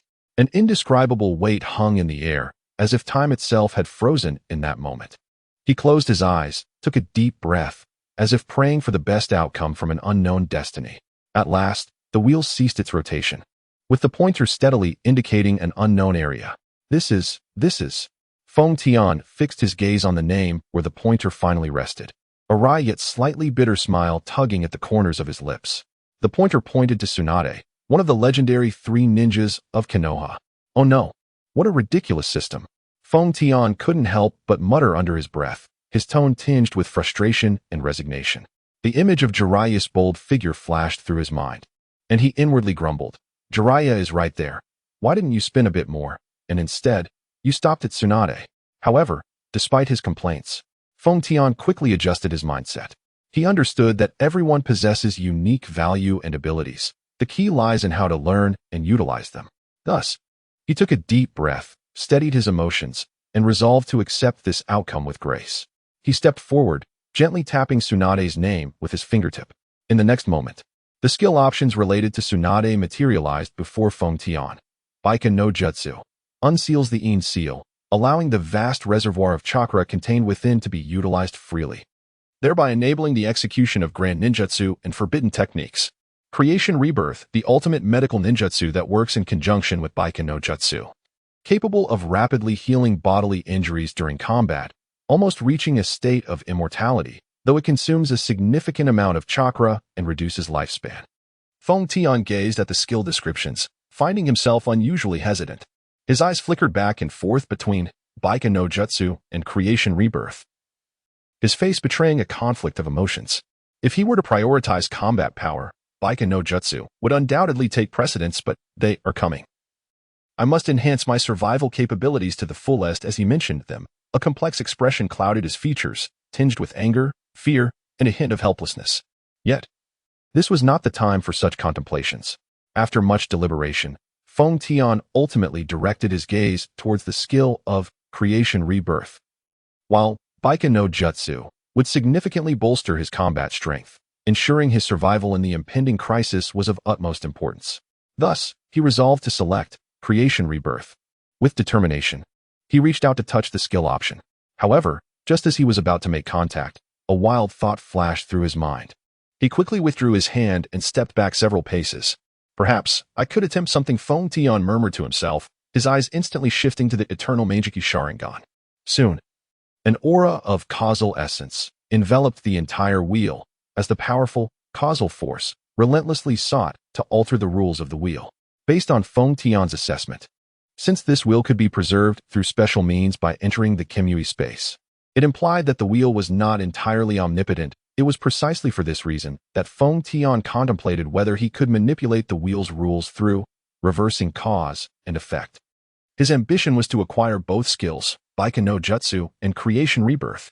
His eyes shimmered with the distinctive light of the eternal Meijiki Sharingan. As he concentrated intently on wielding the causal force, attempting to influence the wheel's rules with his will, the entire space seemed shrouded in a mysterious power, the air thick with a tense and oppressive atmosphere. As the causal force surged, the light on the wheel began to flicker erratically, and the pointer appeared to lose its original pattern, starting to jump chaotically. Feng Tian gritted his teeth, his hands swiftly forming seals, tightly merging his chakra with the causal force, pouring all his effort into guiding this power to realize his extraordinary intention. At long last, through relentless effort, the radiant light on the roulette wheel suddenly contracted, and miraculously, the pointer simultaneously indicated both mastery of the 100 treasures and creation and rebirth. In that moment, an indescribable surge of excitement and joy flooded Feng Tian's heart. He realized he had succeeded in breaking the rules of the wheel, simultaneously acquiring both skills. Haha, it truly works. Feng Tian laughed heartily, then reached out to touch the two skill options. Instantly, two powerful forces surged into his body, and he felt as though his chakra had experienced a qualitative leap, his vitality becoming more resilient than ever before. Just as Feng Tian reveled in his triumph, a voice echoed in his ears. The owner of that voice was someone Feng Tian never wished to encounter. I have finally found you, Feng Tian. Trust me, we shall meet again soon. With that, the voice vanished completely. Upon hearing it, the joy on Feng Tian's face darkened significantly. The owner of that voice was them. The ability to transmit their voice across endless space and time indicated that they were indeed approaching. Time was running short for Feng Tian. Taking a deep breath, he endeavored to calm the tumult within his heart. He understood that in the face of the imminent threat, any sense of panic or fear would be futile. The only viable strategy was to enhance his strength and prepare thoroughly. He closed his eyes, beginning to carefully sense the immense chakra surging within him, a result of acquiring mastery of the 100 treasures and creation and rebirth. These two skills complemented each other, not only significantly boosting his combat prowess, but also bestowing upon him an almost immortal regenerative capability. Feng Tian pondered to himself, with such power, perhaps he could secure a glimmer of hope in his confrontation with them. However, now was not the time for such thoughts. The ever-volatile will of slaughter was his current greatest concern. Since he had not drawn Sage Mode from this round of the roulette, he had only one path left to tread, to cultivate Sage Mode himself. At this realization, Feng Tian could not help but grimace. He never imagined that someone with his nearly indomitable nature would one day earnestly engage in cultivation. Then, the figure of Jiraiya appeared in his mind. If he were to teach him, Feng Tian believed he could master Sage Mode in no time. With this thought, he unhesitatingly summoned the power of causality within him. Fine strands of causal threads danced before his eyes, intertwining and moving as if alive, as though the fate of the entire world rested in his hands. Taking a deep breath, his gaze became intensely focused as he cautiously began to manipulate these delicate threads, seeking the one that connected him to Jiraiya. However, as time passed, a grave expression gradually settled upon Feng Tian's face. To his astonishment, he discovered that the once clearly visible causal thread belonging to Jiraiya had vanished entirely amidst the intricate web of causality. Feng Tian furrowed his brow, his eyes filled with perplexity and confusion, as if shrouded in a veil of mist. He meticulously searched once more, yet the outcome remained disappointingly elusive. akin to seeking an illusion that did not exist. He murmured softly to himself, disbelief lacing his voice. How could this be? How could Jiraiya's causal thread simply disappear into thin air? Could it be? Feng Tian gently cradled his chin, his fingers slowly caressing his cheek. As he plunged into profound contemplation, a myriad of possibilities swirling in his mind. The disappearance of the causal thread could stem from two primary reasons. One possibility was that the individual was no longer in this world, much like Orochimaru. Thus, the causal thread would naturally dissipate, akin to a kite severed from its strings, leaving no trace behind. The other possibility was that the individual was ensnared within a labyrinth of complex barriers or sealed within a powerful array. These formations possessed the remarkable ability to disrupt causal threads, rendering Feng Tian incapable of pinpointing their location. Judging by the current signs, it was highly likely that Jiraiya had entered some form of seclusion or sealing formation, concealed by a mysterious force. With this thought in mind, Feng Tian conceived an idea and cautiously began to manipulate the causal threads, attempting to validate his hypothesis. As time passed, Feng Tian's furrowed brow gradually relaxed, a glimmer of enlightenment passing through his eyes. Moments later, he seemed to awaken to a profound realization as all the mysteries unraveled before him. Indeed, Jiraiya's causal thread, along with those of the remaining Jinchuriki, had vanished, indicating that they had indeed been hidden away. Feng Tian murmured to himself, his voice imbued with a sense of certainty and relief. He then took a deep breath, closed his eyes once more, and concentrated, endeavoring to uncover more clues about them through the eternal kaleidoscope Sharingan and the power of causality. However, no matter how hard he tried, he could not capture any further useful information. It seemed he would have to take things one step at a time. With a resigned shake of his head, Feng Tian mentally prepared himself. He then departed from the Kimui space, returning underground. Upon witnessing Feng Tian's return, Uchiha Madara keenly perceived the vibrant life force emanating from him. As if he had undergone a profound transformation, rejuvenated. Curiously, he inquired, Feng Tian, you seem remarkably different from before. Feng Tian nodded gently, a faint smile gracing his lips, before responding candidly. It appears I cannot escape your discerning gaze, Lord Madara. However, I remain utterly perplexed about that sage mode. With not a single clue in sight, Uchiha Madara shook his head in resignation, indicating that he too was at a loss to assist. However, moments later, as if struck by a sudden insight, he continued, Feng Tian, did you not claim to wield the power of causality? Might you not attempt to alter causality, and thereby directly acquire the sage mode? Upon hearing Uchiha Madara's words, Feng Tian was involuntarily plunged into profound contemplation. His gaze became exceptionally profound, akin to the most distant stars in the night sky, as he began to meticulously scrutinize this unprecedented and audacious notion. Yet, this reverie did not endure for long. He gently shook his head, a trace of helplessness and a wry smile flickering across his face, and he replied slowly, Lord Madara, your proposal is indeed feasible, yet to forcibly alter such a transcendent causality would exact a price too great for me to bear. You may not be aware, but the backlash from the causality I can modify is entirely contingent upon the complexity of its impact on reality. Just as in our previous battle, Lord Madara. The reason I refrained from employing the technique of reversing cause and effect against you is precisely because the alteration of your causality would have far-reaching consequences in the real world. In other words, the backlash from such a modification would be unprecedentedly immense, rendering it an unwise gamble for me. Upon hearing this, Uchiha Madara's expression subtly shifted, a glimmer of understanding and relief appearing in his profound eyes. I see. It seems I have been overly hasty. Feng Tian nodded slightly and continued. Lord Madara, although I cannot learn sage mode through altering causality, I shall persist in seeking alternative methods. At that moment, however, Kakuzu interjected. There is no need for such complications. Simply locate someone who can utilize sage mode, forcibly extract their chakra, and, through the power of causality, claim it as your own. Much like my demonic illusion, seizing another's heart to master their chakra. As Kakuzu's words settled in, Feng Tian suddenly came to a realization. Indeed. How had he not considered this approach? All he needed was to find someone proficient in sage mode, and then appropriate it through causality. Moreover, this method would significantly mitigate the backlash, greatly diminishing its effect on Feng Tian. Fortuitously, besides Jiraiya, there was another individual who possessed the legendary sage mode. and he was acutely aware of this. Furthermore, that individual was currently under Feng Tian's firm control. Feng Tian gently turned his head, his gaze landing upon the unconscious Minato Namikaze.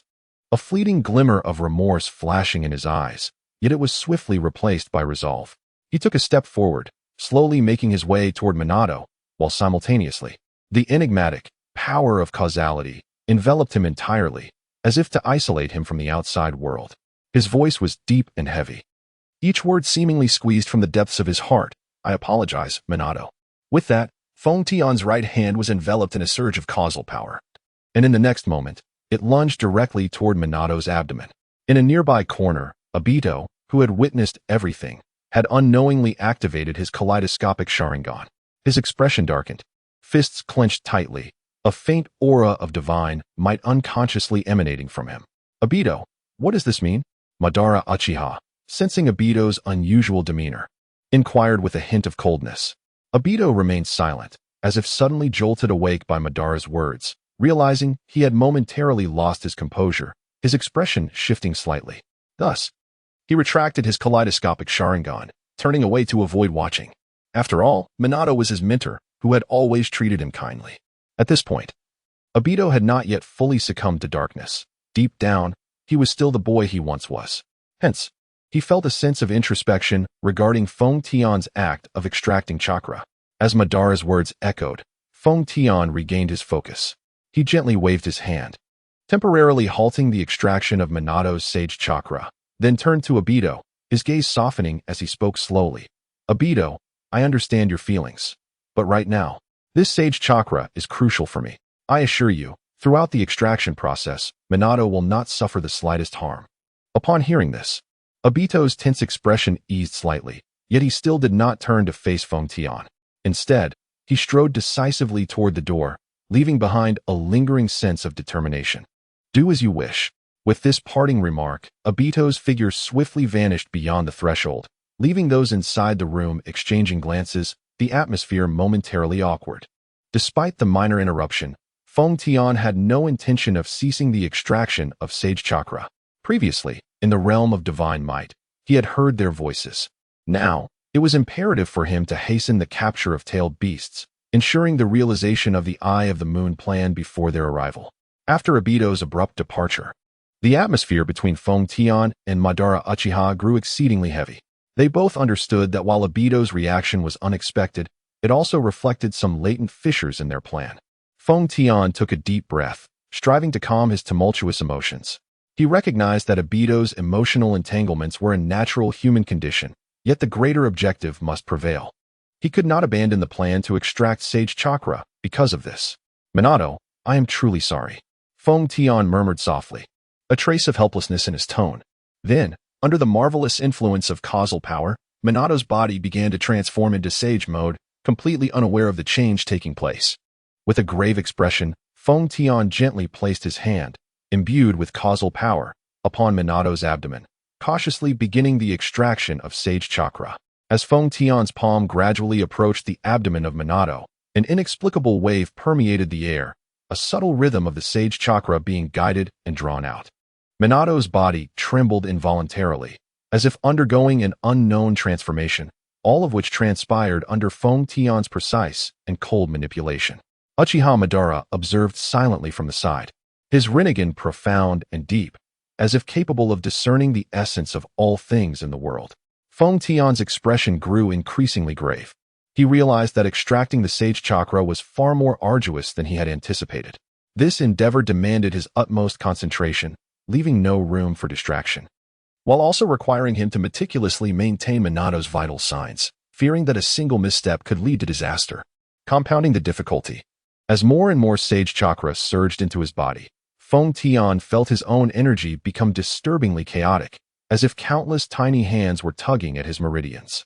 Lacking professional training, he found himself unable to harness this overwhelming power, and his body began to exhibit uncontrollable signs of transformation.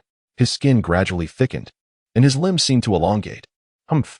With a cold snort, Feng Tian summoned the power of causality to restore his body to its normal state, while simultaneously extracting a portion of this power to balance the turmoil within. At last, as time passed, Feng Tian ceased the extraction of the Sage Chakra.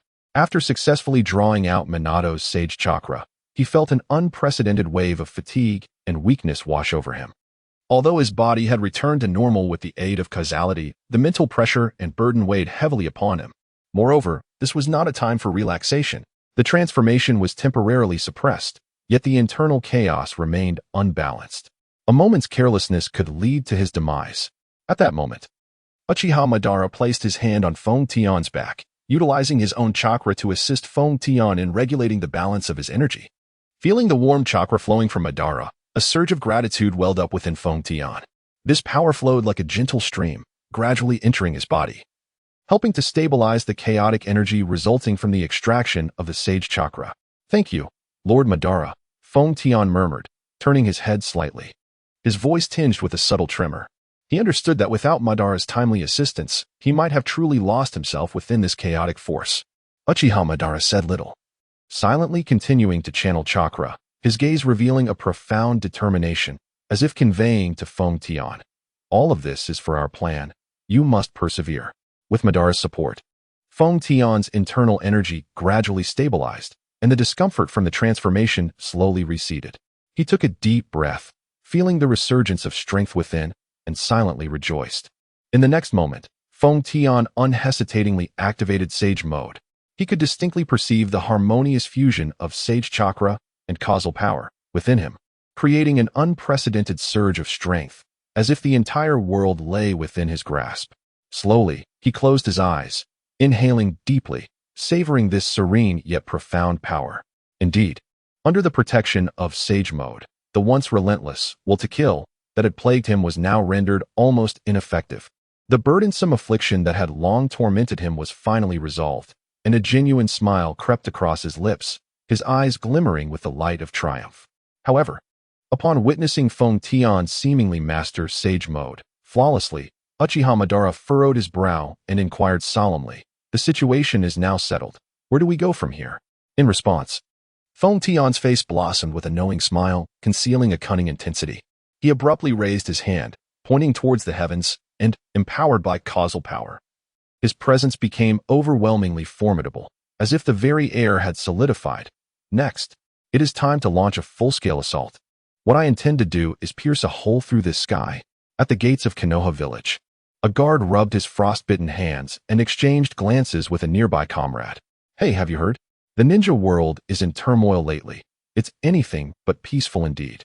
I've heard that several other villages have been thrown into chaos by a mysterious organization called Twilight. I even heard that Minato has gone missing due to this matter," another guard whispered, his brow furrowed in concern. "Shoo, keep your voice down. Such words cannot be spoken lightly. If they reach the higher-ups, we'll be in deep trouble." An older guard suddenly turned, scanning the surroundings with a tense expression. At the ancient and solemn gates of Konoha, several guards huddled together, whispering anxiously, their eyes filled with worry and unease. Their discussions invariably centered around the fearsome organization known as Twilight. The cold wind rustled a few fallen leaves, as if lamenting the unrest in the ninja world. It was evident that Feng Tian and his companions had cast a terrifying shadow over the entire realm of ninjas. As they continued their hushed discourse, a figure cloaked entirely in black approached the gates of Konoha with ghostly grace. "Who goes there?" A sharp voice pierced the night's stillness, prompting all the guards to instantly adopt a combative stance, their hands instinctively reaching for their weapons. The cloaked man appeared unfazed, continuing his slow and deliberate advance. The guards' gazes sharpened, their nerves taut with tension. Meanwhile, several agile ninjas stealthily retreated a few steps, silently assessing the situation, prepared to rush back into the village to summon reinforcements at the first sign of danger. The night wind howled, carrying a chill that intensified the atmosphere of unease and foreboding surrounding the scene. The figure cloaked in black merely let out a soft, disdainful snort, then slowly raised a hand. His movements appeared languid, yet seemed to carry the weight of 1,000 forces. In the next instant, a chilling aura of terror surged forth from beneath the cloak, overwhelming all the guards at the entrance, rendering them immobile as if ensnared by an invisible giant's hand. Their bodies struggled to breathe, let alone speak. They could only widen their eyes in abject fear as they gazed upon this cloaked stranger. This enigmatic figure was none other than Feng Tian. This time, he chose to enter Konoha village not by ingratiating himself with the guards, but by confronting them head-on. "Foolish, struggling ants," Feng Tian coldly uttered these words before boldly stepping into Konoha village. As he passed through the sensory barrier, he employed cause and effect to alter reality, thus evading detection. Upon entering Konoha, Feng Tian's objective was singular and clear: to directly confront the third Hokage, Sarutobi Hiruzen. He had pressing matters to discuss with him. Before the Hokage's office, the night was as dark as ink, illuminated only by a few flickering street lamps casting mottled shadows in the wind. Feng Tian walked with a steady gait across the empty plaza, each step seemingly imbued with an ineffable power. The ninjas along the way felt the oppressive aura and cast puzzled glances, yet none dared to intervene. Upon reaching the Hokage's office, Feng Tian did not hesitate. He reached out to push open the heavy wooden door. The creaking of the door hinges resonated clearly in the silent night, as if even the air trembled in response. The door swung open slowly, revealing the dim light within and the vast emptiness of the hall. "Who goes there?" A wary voice called from the second floor, followed by the appearance of a middle-aged man clad in Hokage robes at the staircase. The third Hokage, Sarutobi Hiruzen. His gaze was sharp as an eagle-ass, fixed intently upon the unexpected visitor below. "I am Feng Tian, the creator of the Twilight Organization." His voice was calm and resolute as he ascended the stairs, each step seemingly showcasing his formidable presence. Upon hearing this, Sarutobi furrowed his brow, a complex emotion flickering in his eyes. "Twilight Organization. Feng Tian, you dare to invade Konoha alone? Do you not realize you are courting death?" "Courting death?" A cold smile crept upon Feng Tian's lips. "I think you have misunderstood the true nature of the situation. My presence here alone signifies that in my eyes. You are nothing more than ants." Sarutobi's expression darkened at these words. He looked up at Feng Tian, his voice heavy with authority. "What is your true intention? Are Minato and the others in your custody?" As Sarutobi Hiruzen's words echoed in the air, Feng Tian merely cast a profound glance at him before responding. "Let me address your second question first. Indeed, Minato and Karabi are in my possession. However, I regret to inform you that I have no intention of returning them. At least, not at this moment." As he spoke, Feng Tian approached the desk in the Hokage's office and sat down with a flourish. He slightly turned his head to gaze at the moonlight outside, continuing, "As for my purpose, I prefer to keep it under wraps for now. Furthermore, I did not come here merely for a casual chat." With that, Feng Tian's eyes suddenly shifted to the eternal Manjiki Sharingan, and a wave of overwhelming, causal power surged through the Hokage's office. Under this terrifying pressure, Sarutobi Hiruzen remained steadfast, though a flicker of seriousness crossed his eyes as he regarded Feng Tian. "What exactly do you intend to do?" His voice was steady and commanding as he took a deliberate step forward, forming hand seals, clearly prepared for battle. Observing this, Feng Tian smiled faintly, and with a gentle wave of his hand, the oppressive, causal power receded like a tide. His gaze remained fixed on the luminous moon as he spoke softly, yet with an undeniable authority. "I wish for the 5 Kage to convene within 3 days. The location shall be the Hidden Leaf Village." A resolute glimmer shone in Feng Tian's eyes. "Of course, I will also attend this meeting. We shall have a thorough discussion then." Upon finishing his words, his form trembled slightly, and with a subtle distortion of space, he gradually vanished, leaving behind a resonant declaration filled with menace. "If you wish to detain me now, Sarutobi Hiruzen, feel free to try. However, the consequences will be yours to bear." Witnessing all of this, Sarutobi Hiruzen's expression grew increasingly grim as he pondered his next course of action. Just then, the door of the Hokage's office was thrust open, revealing Danzo's figure before Sarutobi Hiruzen. "What has transpired, monkey?" In response to Danzo's inquiry, Sarutobi Hiruzen remained silent, but eventually exhaled a deep breath, solemnly stating, "Contact the other 4 Kage and inform them that in 3 days, we shall reconvene in the Hidden Leaf Village for the 5 Kage Summit." In the conference room of the Hidden Leaf Village, the atmosphere was tense. "What is the meaning of this, Hokage-sama?" The fourth Raikage slammed his hand on the table, causing the teacups to rattle. His brow furrowed as he stared intently at Sarutobi Hiruzen, his tone laden with accusation. By this time, the conference room was filled to capacity, with the fourth Raikage and the leaders of the other major ninja villages gathered around the long table, engaged in a crucial 5 Kage Summit. Before Sarutobi Hiruzen could explain, the fourth Raikage, unable to contain himself, initiated the confrontation. "How long has it been since our last meeting?" "Nearly a few months. Once again, we have been summoned unexpectedly. What could this possibly signify?" His voice thundered, reverberating throughout the conference room. In the face of the relentless inquiries from the fourth Reikage, the other leaders, Tsuchikage Inoki, Mizukage Chjr, and Kazekage Gaara, remained conspicuously silent. They either bowed their heads in contemplation or exchanged furtive glances, seemingly weighing their thoughts. The atmosphere in the room was dominated solely by the furious breaths of the fourth Reikage. They too were eager to discern the true purpose behind Sarutobi Hiruzen's urgent summons for this Kage summit. Sarutobi Hiruzen adjusted his Hokage hood with a gentle motion. His eyes, having weathered countless storms, now sharp as an eagle's, fixed intently upon the fourth Reikage. He spoke slowly, his voice steady and powerful. "We have gathered some leads regarding the whereabouts of Killer B." He paused deliberately, seemingly gauging the reactions of those present. "Indeed, as we have analyzed, they have fallen into the hands of the Twilight Organization and are currently under the control of a man named Feng Tian." As Sarutobi's words hung in the air, the atmosphere in the conference room became instantly charged, as if the very air itself had ceased to flow. Each leader's expression grew gravely serious, their brows furrowed as they contemplated how to tackle this sudden crisis. The fourth Reikage surged to his feet, fists clenched tightly, his knuckles whitening from the force, his voice low yet laden with menace. "The Twilight Organization? Feng Tian? Truly, they are a rabble." Inoki, the third Tsuchikage, aged yet with eyes still keen, tapped lightly on his cane, producing a rhythmic sound, before speaking slowly. "If this were merely a trivial matter, the Hokage would not have convened a Kage summit. I wish to know the truth behind this assembly." In response to Inoki's direct approach, Sarutobi Hiruzen exhibited no signs of panic. He lightly tapped the table, allowing his gaze to traverse the faces before him, and then spoke, his voice imbued with a barely perceptible weight. 3 days prior, in the Hokage's office, I unexpectedly encountered the founder of the Twilight Organization, Feng Tian. At that moment, a singular thought consumed me: to ensure he remained in the Hidden Leaf Village. However, when I truly faced him, my reason informed me that this man, regardless of my utmost efforts, could not be swayed in the slightest. He emanated a peculiar aura, a force that instilled an unsettling dread. In the blink of an eye, he could incapacitate the faint-hearted ninja.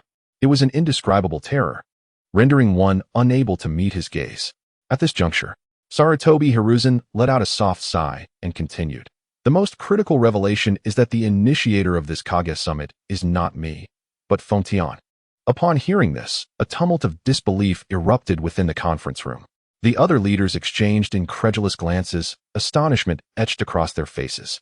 The fourth Reikage, in sheer disbelief, shouted, "What did you just say? The Five Shadows Conference initiated by Feng Tian? What qualifies him for such a position?" Sarutobi Hiruzen shook his head helplessly and continued, "Initially, I intended to decline, but considering that Minato and Killer B are still under the grasp of the Twilight Organization, I wish to seize this opportunity to understand their true intentions." At this moment, Rasha interjected, "Lord Hokage, your considerations are indeed thorough, but with only us present. Can mere discussion uncover the objectives of Twilight?" Upon hearing this, Sarutobi Hiruzen gently shook his head and replied, "Feng Tian has stated he would attend this meeting. However, given the situation, it seems he is indeed about to make his entrance." Just as Sarutobi's words concluded, the door to the conference room was thrust open, a gust of cold air sweeping in, accompanied by the soft rustling of papers. The attendees' gazes were irresistibly drawn to the figure that stepped in, Feng Tian, the frequently mentioned founder of the Twilight Organization. Draped in a meticulously tailored black robe that fluttered gently with the breeze, he exuded an imposing presence. His countenance was stern, seemingly perpetually shrouded in a layer of frost, and his deep-set eyes radiated an undeniable authority that deterred direct gazes. He surveyed the room with a piercing glance, as if capable of penetrating the innermost thoughts of each individual present. Then, a subtle smile crept across his lips, imbued with confidence and a hint of mockery, as if everything lay within his control, with the others merely pawns upon his chessboard. "Hello." At this, the fourth Reikage was instantly incensed, ready to erupt, but was gently restrained by Sarutobi Hiruzen's hand on his shoulder. Sarutobi nodded at Feng Tian, gesturing for him to take a seat. Feng Tian, unceremoniously, approached an empty table and sat down, crossing his legs, his eyes gleaming with a provocative spark. "Ladies and gentlemen, now that we are all gathered, let us delve directly into the matter at hand." Feng Tian broke the silence, his voice deep and resonant, as if capable of piercing through the hearts of those present. I am aware that you harbor many questions and grievances regarding the Twilight Organization. However, today, I am not here to engage in quarrels. I am here to discuss collaboration. A subtle cunning edged his words. Collaboration? With the Twilight Organization? The fourth Raikage scoffed, his tone dripping with disdain. Do you believe we would trust your fabrications? Feng Tian smiled slightly, seemingly unfazed by the Raikage's derision. He continued, I understand your concerns, but I assure you, as long as you are willing to collaborate with the Twilight Organization, I can guarantee the safety of Minato and Killer Bee. Furthermore, we could also take a step towards redeeming this corrupt shinobi world. Collaboration? What exactly does that entail?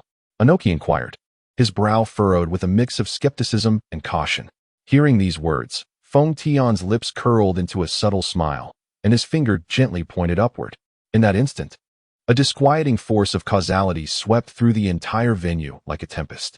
Among those present, only Shui Ingshirtsong, due to his relatively lesser strength, showed a slight change in expression, seemingly affected by this overwhelming power. The other four, Tsuchikage Yuki, Inkage Rasha, Hokage Saratobi Hizashi, and Raikage remained seated, their faces betraying no sign of disruption, clearly possessing the strength to withstand this force. Then, Feng Tian spoke again, his voice soft yet imbued with an undeniable authority. I require from you the remaining, all-tailed beasts. His words crashed like a boulder into the still waters of a lake, sending ripples of tension throughout the meeting room. The atmosphere became charged and stifling, each person's breath seemingly growing heavier. All-tailed beasts. Saratobi Hizashi echoed, his brow furrowed and gaze piercing as he fixed his eyes on Feng Tian. Are you jesting? The tailed beasts are treasures of the great ninja villages, the keystones of balance in the ninja world. By what right do you assume we would relinquish them so readily? Feng Tian smiled faintly, his expression seemingly concealing profound depth. Hokage, we both understand that the misuse of the tailed beast's power could unleash tremendous calamities upon this world, and I am here to prevent such occurrences. How eloquent, snorted the fourth Raikage, his face a mask of disdain. Who do you think you are? A savior? Why should we place our trust in you?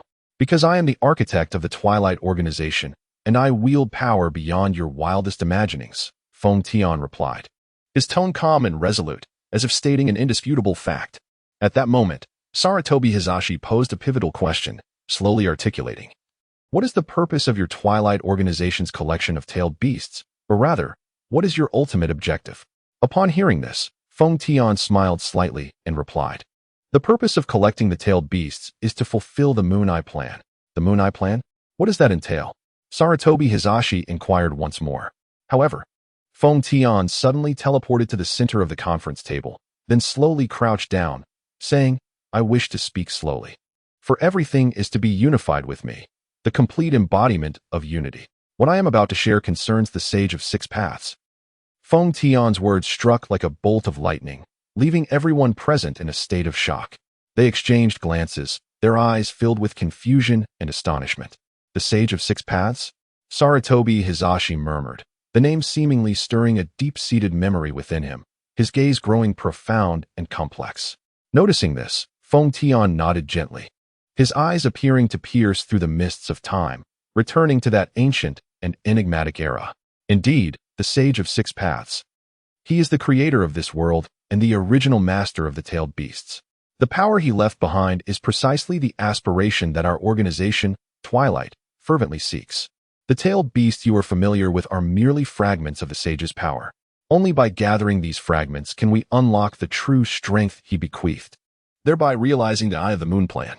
This will herald a new world, a realm under our dominion. At this juncture, Feng Tian's voice brimmed with palpable fervor and anticipation. He paused momentarily before continuing. Furthermore, with my abilities, I can assure you that after extracting the tailed beast chakra, the Jinchuriki will remain unharmed. I believe you too, Kazekage Raza and Raikage, are well aware of this method. With that, Feng Tian turned his gaze towards Raza and the fourth Raikage, his eyes gleaming with provocation and confidence, as if awaiting their response. He spoke truthfully. Previously, when chakra was extracted from the one tail in Sunagakure and the two tails and 8 tails in Kumogakure, the Jinchuriki did not lose their lives. What will transpire after the Eye of the Moon Plan is realized? Anoki's voice quivered slightly, betraying his profound fear and unease regarding this scheme. Upon hearing this, a mysterious smile graced Feng Tian's face, his tone infused with an indescribable fervor and anticipation. The realization of the Eye of the Moon plan will signify the dawn of a new era, one that I shall lead and dominate. In this era, war, suffering, and sorrow, all negative aspects, will be eternally erased, replaced by a new world brimming with peace and happiness. Humph. Do you truly believe your plan can save this world? The fourth Reikage glared fiercely, his tone laced with disdain and anger. You are nothing but an ambitious madman. For your own selfish desires, you dare to jeopardize the peace and tranquility of the entire world. Feng Tian chuckled lightly, his gaze turning cold and sharp. Perhaps that is how it appears to you. But to me, this is an endeavor for a grander purpose. For this goal, I am willing to bear all risks and costs, even if it means being misunderstood and reviled by the world. His voice was resolute and powerful, as if he were ready to confront any challenge that lay ahead. Enough. Sarutobi Hiruzen slammed his hand on the table, the sound reverberating like thunder through the conference room, interrupting Feng Tian's fervent discourse. His eyes bore into Feng Tian with unwavering determination. Your plan is far too reckless. We cannot collaborate with you. The tailed beasts are the invaluable treasures of the great ninja villages, and they are the key to maintaining balance in the ninja world. We shall never hand them over to a dangerous individual like you. Feng Tian rose to his feet, his silhouette elongated by the light, exuding an air of arrogance and superiority. His gaze, sharp as a blade, swept across every individual present, a smirk of derision and confidence gracing his lips. You will cooperate. He spoke slowly, his voice deep and laced with menace, for you have no choice. This world is rife with decay, engulfed in war, suffering, and despair. Only I, Feng Tian, can usher in true transformation, breathing new life into this realm. You must either choose to walk alongside me and share in the glory of the future, or oppose me and face the fate of annihilation. As his words echoed, the atmosphere in the conference room grew palpably tense. Sarutobi Hizashi, Yuki, and Rasha fixed their vigilant and hostile gazes upon Feng Tian, who stood as if a sovereign poised to claim dominion, patiently awaiting their response. In the next moment, the fourth Reikage could no longer restrain himself, entering the lightning armor, state, and launching a fierce strike at Feng Tian. Enough of your arrogant boasts. Return Karabi to me. Faced with the Reikage's sudden assault, Feng Tian exhibited no sign of panic. He merely shifted his stance slightly, effortlessly evading the Reikage's powerful blow. A futile endeavor, Feng Tian remarked coolly, his tone imbued with confidence and composure. The Reikage did not relent in his attack. He flashed forward once more, yet Feng Tian seemed to anticipate his every movement, deftly sidestepping each time. Enough. Sarutobi Hizashi bellowed, rising to position himself between the Reikage and Feng Tian. Reikage, you cannot rescue Karabi this way. Only then did the fourth Reikage regain a semblance of composure, returning to his seat with an expression of dissatisfaction. Had it not been for Karabi, he would have relished the opportunity to overturn the entire venue without a second thought. Upon witnessing the Reikage's return to his place, Sarutobi Hizashi let out an inward sigh of relief.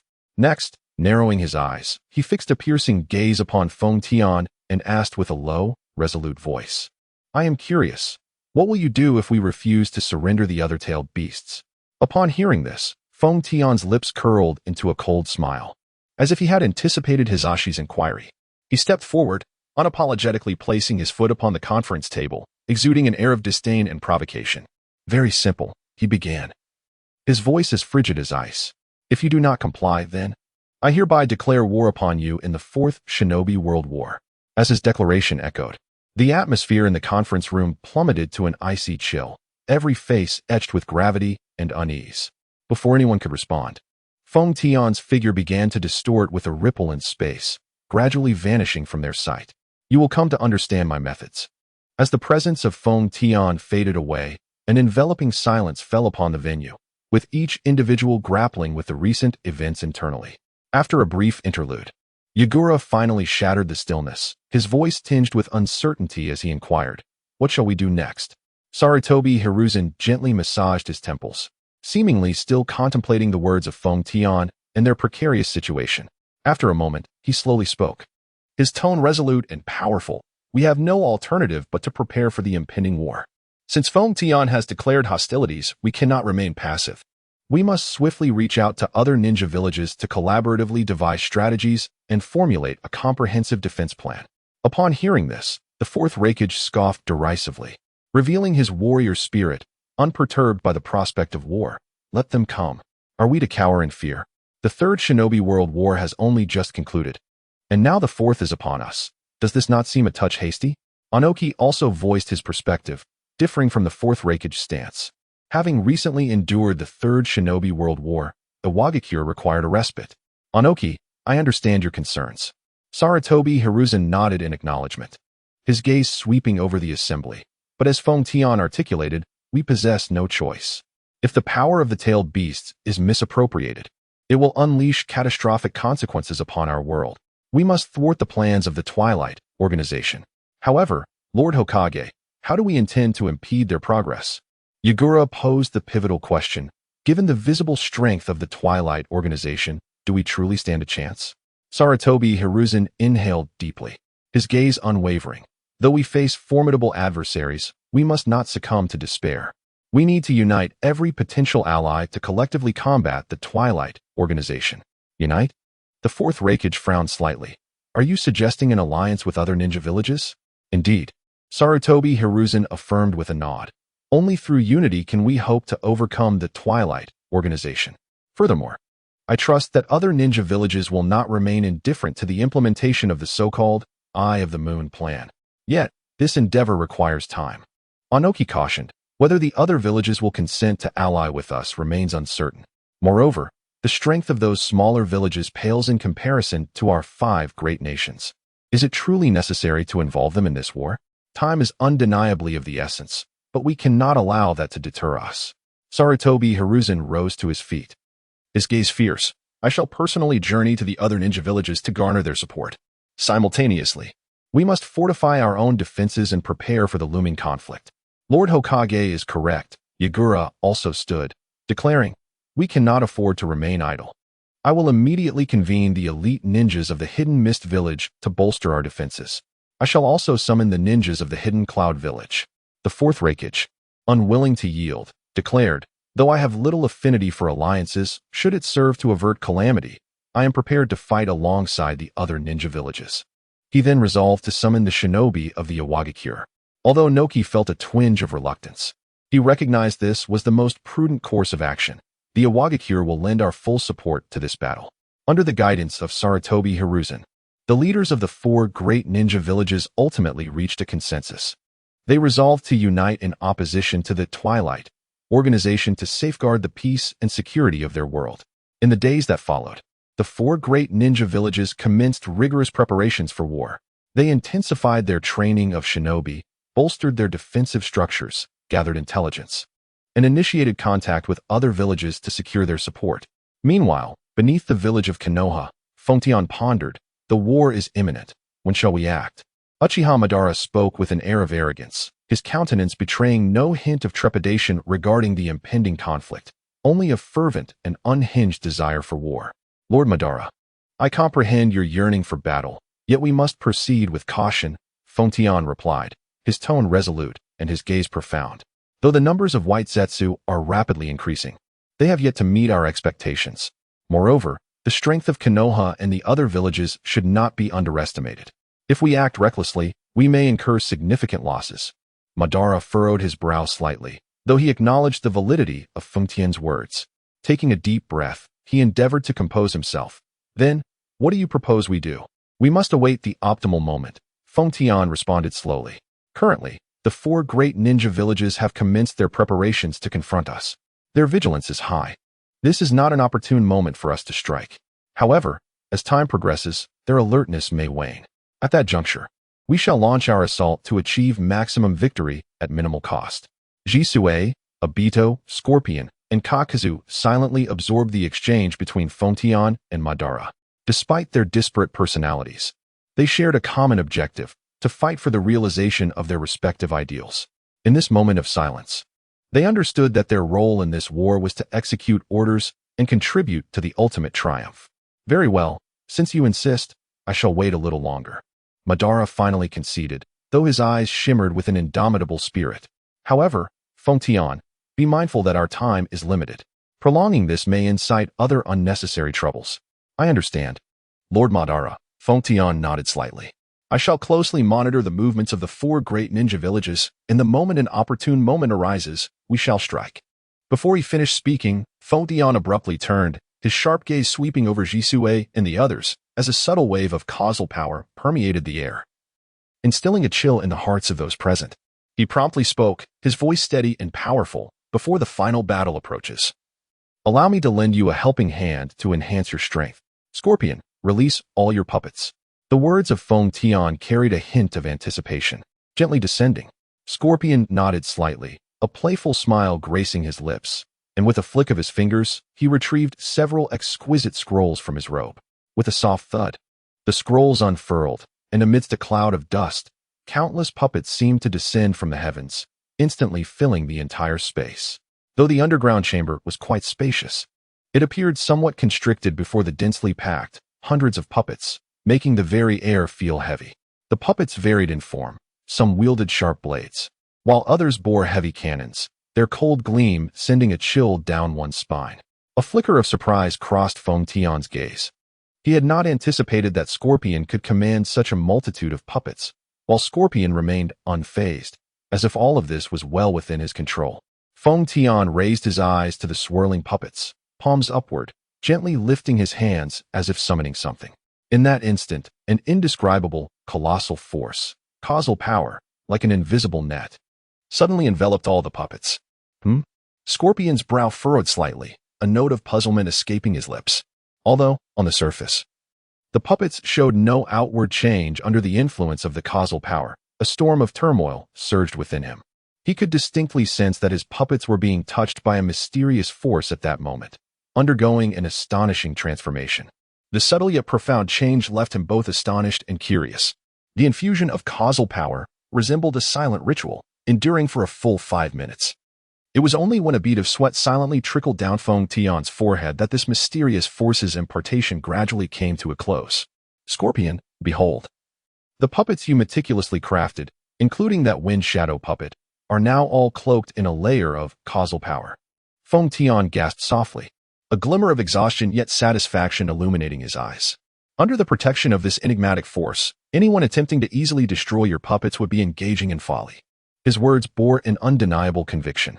In other words, your current puppets are practically indestructible. A note of pride tinged Feng Tian's tone, as if he were showcasing his proud masterpiece to Scorpion. A spark of disbelief flickered in Scorpion's eyes as he slowly approached one of the puppets, his fingertips gently caressing its surface, sensing an unprecedented resilience and a strange energy flowing within. This was not merely a material enhancement. It transcended the constraints of physical laws, making each puppet seem eternal. What an astonishing power, causal power, capable of achieving this level of prowess. Scorpion murmured softly, his tone imbued with both awe and reverence for the unknown force. He lifted his gaze towards Feng Tian, a myriad of complex emotions shimmering in his eyes. Thus, my artistry shall know no bounds. Feng Tian smiled faintly, a hint of weariness mingling with profound satisfaction in his expression. Your art ought never to be easily constrained by this world. This is the least I can do for you. I hope it aids you in traversing this path further. Before taking a moment to breathe, Feng Tian shifted his focus towards Jiaodu now. It is your turn. Feng Tian's voice was deep and resonant, and upon uttering these words, he wielded the mysterious, causal power, like an invisible chain, swiftly enveloping Jiaodu in an instant. Jiaodu found himself ensconced by this peculiar and formidable energy, his form flickering in and out of visibility amidst the radiance. As time progressed, bizarre bulges suddenly emerged from Jiaodu's back, pulsating with unfathomable power and continuously writhing, expanding. The next moment, these bulges could no longer withstand the internal pressure and erupted violently, manifesting 4 grotesque black monsters that surged forth with a foul wind, instantly detaching from Jiaodu's body. This was Jiaodu's signature secret technique, Earth Grudge Fear. However, under the enhancement of the causal power, these entities had ballooned several times in size.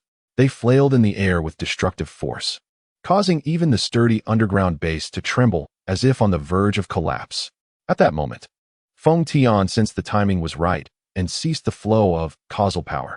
This halted the relentless expansion of the Earth Grudge Fear. Your Earth Grudge fears, under the influence of my causal power, have had their chakra attacks amplified several-fold. Moreover, their physical structure has been reinforced, while not as robust as Scorpion's puppets. They are certainly formidable. Jiao Du's eyes widened as he beheld the colossal, Earth Grudge fears behind him, disbelief etched across his face. He could sense that these already powerful appendages now harbored a more terrifying force, as if a mere flick could raze any obstacle before him to the ground. Is this truly my Earth Grudge fear? Jiao Du's voice trembled, laced with both astonishment and trepidation towards the unknown power. Feng Tian nodded solemnly, his demeanor serious. Indeed, this is your Earth Grudge fear, yet they are no longer mere chakra creations. With the enhancement of causal power, their offensive capabilities have been significantly amplified, and their defenses and endurance have likewise been fortified. You, Jiao Du, shall henceforth wield a more formidable power. Jiao Du inhaled deeply, striving to calm the tumult within him. He slowly approached one of the Earth Grudge fears, gently touching its resilient exterior, feeling the immense power contained within. Feng Tian, your gift is indeed substantial, Jiao Du murmured, his tone a blend of gratitude and anticipation for the future. In this tumultuous era, we both understand that power is the sole means of self-preservation. Feng Tian spoke softly. I merely hope that you will wield this power to accomplish something meaningful, rather than squander it in ceaseless slaughter and conflict. Jiao Du nodded, his expression resolute. Rest assured, Feng Tian, I am acutely aware of my purpose and the means to realize it. After twice exhausting the vast reserves of causal power, without reservation, even Feng Tian appeared somewhat strained. He gradually moved his steps and settled into a slightly aged wooden chair, gazing deeply at Jiao Du and Xie before him.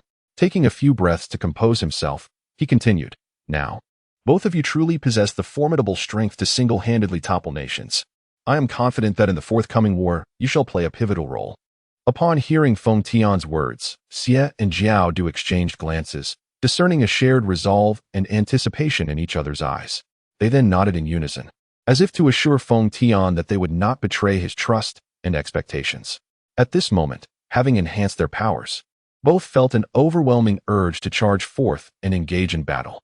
Yet, restrained by Feng Tian's silence, they managed to suppress their impulses. After a brief pause, as Feng Tian sensed the restoration of his ocular strength, he rose and turned to Ji Shui, speaking in a solemn tone. Your situation is somewhat unique. I cannot directly augment your strength as I have with them. However, I have contemplated alternative methods. What methods? Ji Shui inquired, his interest piqued, though he did not seem overly concerned about the enhancement of his power.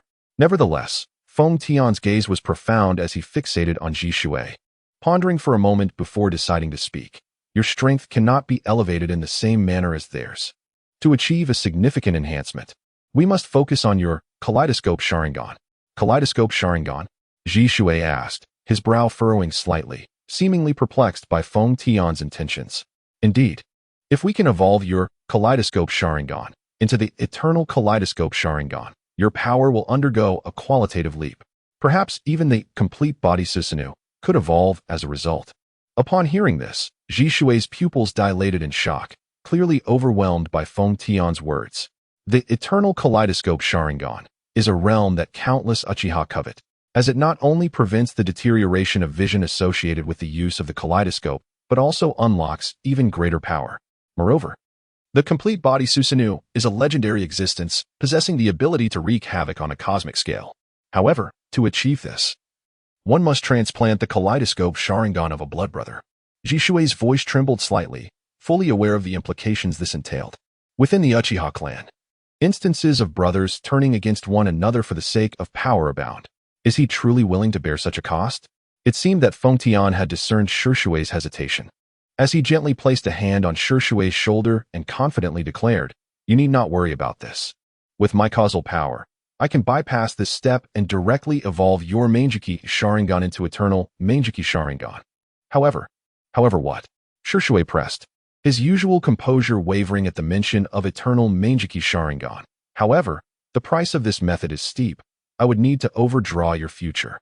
Upon saying this, Feng Tian's gaze sharpened, fixated intently on Shi Shui, awaiting his response. Feng Tian's approach was straightforward. to extract Shui's power from the future timeline using causal power as a tether. This would impose minimal backlash on Feng Tian, yet it would irrevocably sever Shui's path ahead. After all, for someone like him, who prematurely overdraws their powers, the causal line becomes utterly chaotic. Even Feng Tian, who wields causal power, could not foresee what Shui's future would entail. Have you made your decision? Feng Tian inquired once more. At his words, Shui's body trembled slightly. His gaze lingering on Feng Tian's face for an extended moment, seemingly weighing the pros and cons of this decision. His heart roiled like a turbulent sea, surging with conflicting emotions. On one hand, the allure of the eternal Meijiki Sharingan was overwhelming, promising unprecedented power capable of safeguarding all he cherished. On the other, the cost of overextending his future loomed heavy, potentially robbing him of unknown possibilities and avenues for growth. Feng Tian, are you presenting me with a choice? Shui's voice was low and intricate as he gradually lifted his head, gazing directly into Feng Tian's eyes, seeking answers within their depths. Feng Tian did not shy away from Shui's stare. He nodded, his tone resolute. Indeed, Shui, this is your choice. Regardless of the path you choose, I shall respect your decision. But you must understand, once a choice is made, there is no turning back. Shui fell silent, shutting his eyes as countless images flashed through his mind. And then he spoke slowly. I have grown weary of the war filled with smoke and strife. The disputes between great nations have shattered countless families. This world is not the one I desire. Feng Tian, what does it matter to stake my future for the sake of the Eye of the Moon plan? His words conveyed a sense of resolve and sacrifice, his gaze shimmering with a yearning for peace and a profound weariness of the current chaotic world. It appeared he had reached a decision, willing to shoulder the heavy cost of overextending his future for a greater purpose, ending the war and achieving peace. As Feng Tian gazed into Shui's determined eyes, a complex emotion welled within him. He felt both admiration for Shui's resolve and concern for the potential consequences of this decision. He understood that once Shui embarked on this path, there would be no turning back, and his future would be irrevocably altered. Shui, have you truly considered this? Feng Tian cautioned, this journey is fraught with challenges. You may sacrifice much, including your potential for growth and opportunity. He hoped Shui would ponder deeply, avoiding choices he might later regret. Shui smiled faintly, his gaze brimming with resolve and acceptance. Feng Tian, I have made my decision. In a world rife with war and strife, the significance of personal growth and future seems so diminutive. If my sacrifice could usher in peace, I am willing to bear this responsibility. At these words, Feng Tian let out a deep sigh, recognizing that Shui had resolved his course, impervious to persuasion. He nodded, choosing to respect Shui's decision. Very well, Shui. Since you have resolved this, I shall do all within my power to assist you in achieving your goal. However, remember, regardless of what the future holds, this is your own choice. Feng Tian spoke gravely. Let us go, Feng Tian. Shui declared, his words devoid of hesitation, his determination firm. Observing this, Feng Tian too cast aside his doubts, channeling the power of causality towards Shui. In the next moment, slender strands of causal lines emerged from Shui, connecting him to the vast river of time. Feng Tian meticulously manipulated these causal lines, seeking the temporal juncture of Shui's most potent era. As Feng Tian deftly navigated the threads of causality, the entire space seemed to freeze, and time lost its fluidity in that instant. Shui sensed a wondrous force surging within him, a power belonging to the future, being drawn here in an extraordinary manner. Found it? Feng Tian whispered, gently touching a radiant, causal line that marked a pinnacle moment in Shui's future. His eyes sparkled with an unusual brightness, as if he could perceive the essence of causality itself. Shui closed his eyes, tense yet hopeful, feeling a warm and potent energy gradually infusing his being. It was a level of power he had never known, as if the mysteries of the universe were laid bare before him at that moment. Steady, Shui, Feng Tian urged, his voice tinged with concern. As Feng Tian guided him, Shui's kaleidoscope Sharingan began to tremble violently, as if an ancient and formidable seal were on the verge of being unraveled. An indescribable pain suddenly engulfed him. He gritted his teeth, veins bulging on his forehead. Yet his gaze betrayed no hint of retreat. Shui let out a low growl, a release of suffering and a yearning for power. At that very instant, his kaleidoscope Sharingan erupted in a brilliant blaze, its patterns undergoing a cataclysmic transformation. The originally intricate patterns have been supplanted by deep, pure designs. The eternal kaleidoscope Sharingan has finally awakened in this moment. Shui abruptly opens his eyes, which seem to perceive the world's every illusion, emanating an unprecedented air of majesty and power. He feels an extraordinary force surging within him, as if the entire world trembles beneath his will. Is this power? The might of the eternal kaleidoscope Sharingan? Shui's voice is deep and resonant, his face aglow with uncontainable joy. Applause resounds as Fengtian congratulates Shui on his success. Fengtian, I think. Yes, I understand. This space is indeed too confined. Fengtian nods gently, then flicks his fingers, producing a crisp snap. Instantly, the surroundings begin to twist and transform, as if an invisible hand is gently kneading the fabric of space. In the blink of an eye, Fengtian and Shui find themselves in an expansive subspace.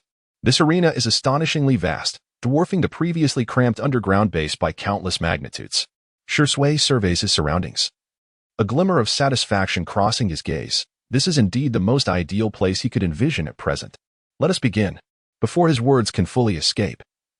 Fengtian has already morphed into a flash of lightning, retreating hundreds of meters away from Shui, their figures appearing diminutive within this vast subspace.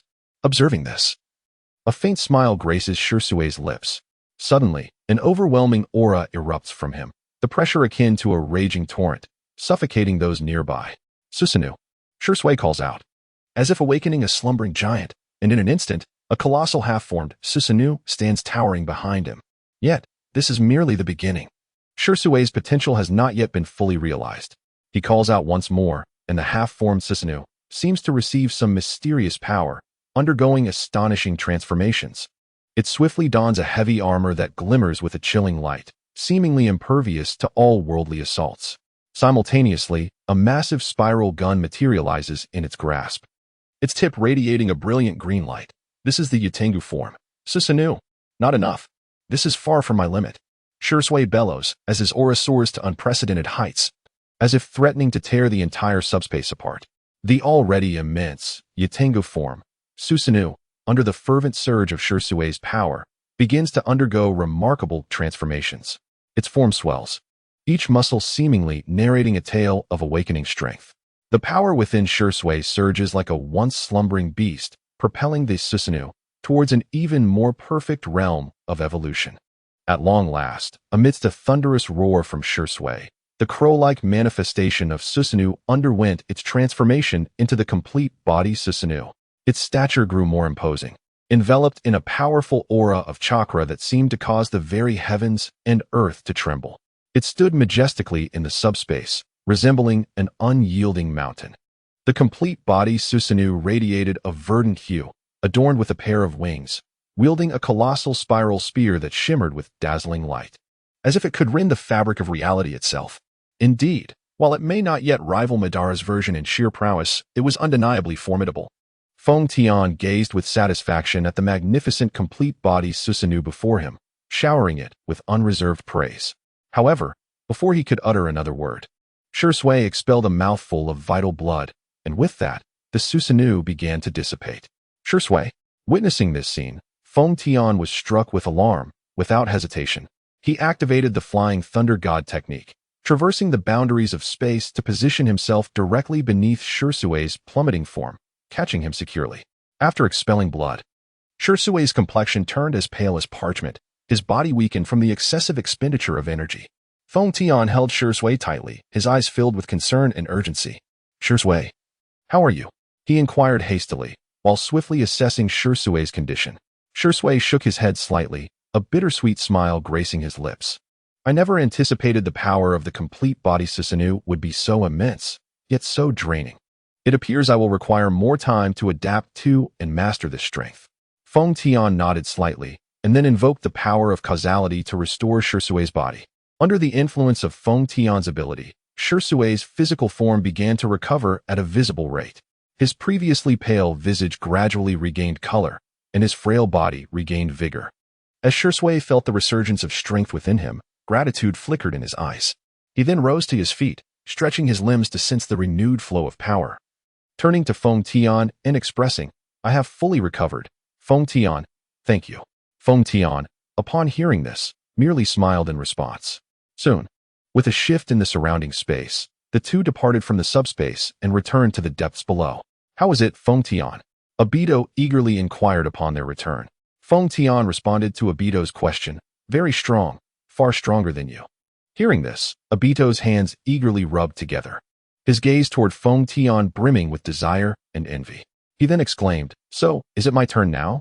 I too wish to grow stronger. Master Feng Tian. However, Feng Tian merely cast him a fleeting glance, then helplessly shrugged his shoulders and remarked, Your abilities have already reached such a formidable level that further enhancement seems unnecessary. Besides, with Shinra Tensei at your disposal, there are few in this world capable of vanquishing you. Just remain as you are. How could this be? Upon hearing Feng Tian's words, Obito's face instantly betrayed an expression of embarrassment. He inwardly muttered, What a jest. I merely possess a modicum of wood release. Alongside that seemingly overpowered Shinra Tensei. How is that strong? It is rather feeble, to be honest. He surveyed the surroundings, his gaze landing upon the three Uchiha clansmen present. Aside from himself, Madara, and Shursui, they were all capable of wielding complete body. Susanoo. He too yearned to awaken such a magnificent power. Noticing Obito's expression dimming, Feng Tian could not help but chuckle inwardly, deciding to refrain from further teasing him. He gracefully approached a wooden chair, seated himself with elegance, crossed his legs, and leisurely stated, In truth, there are indeed ways to enhance one's abilities. However, my shoulder has been rather sore of late. If someone could provide a massage, it would be much more comfortable. Upon hearing this, Obito's eyes brightened as if a drowning man had suddenly grasped a piece of driftwood. He promptly rose, hurried over to Feng Tian's side, gently placed his hands on Feng Tian's shoulders, and cautiously began to massage him while inquiring tentatively, Master Feng Tian, is that method of enhancement truly viable? Could you elaborate on it for me? Feng Tian let out a contented hum, a satisfied smile gracing his lips, clearly enjoying Obito's ministrations. He languidly replied, Of course. Seeing as you possess a modicum of intelligence, I shall reluctantly lend you my assistance. With that, Feng Tian rose from his seat, stretched his limbs, and continued. In fact, the optimal path for our Uchiha clan to augment our power is to awaken the legendary third power, known as Susanoo.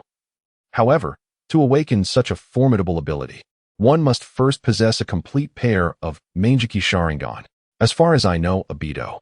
Feng Tian's tone shifted, his gaze deepening as he looked at Obito. Your other eye is currently in the possession of that Kakashi fellow. Thus, you are presently unable to wield Susanoo. But Feng Tian deliberately left a tantalizing pause, a glimmer of mystery dancing in his eyes. But what? Obito asked anxiously, his gaze brimming with longing.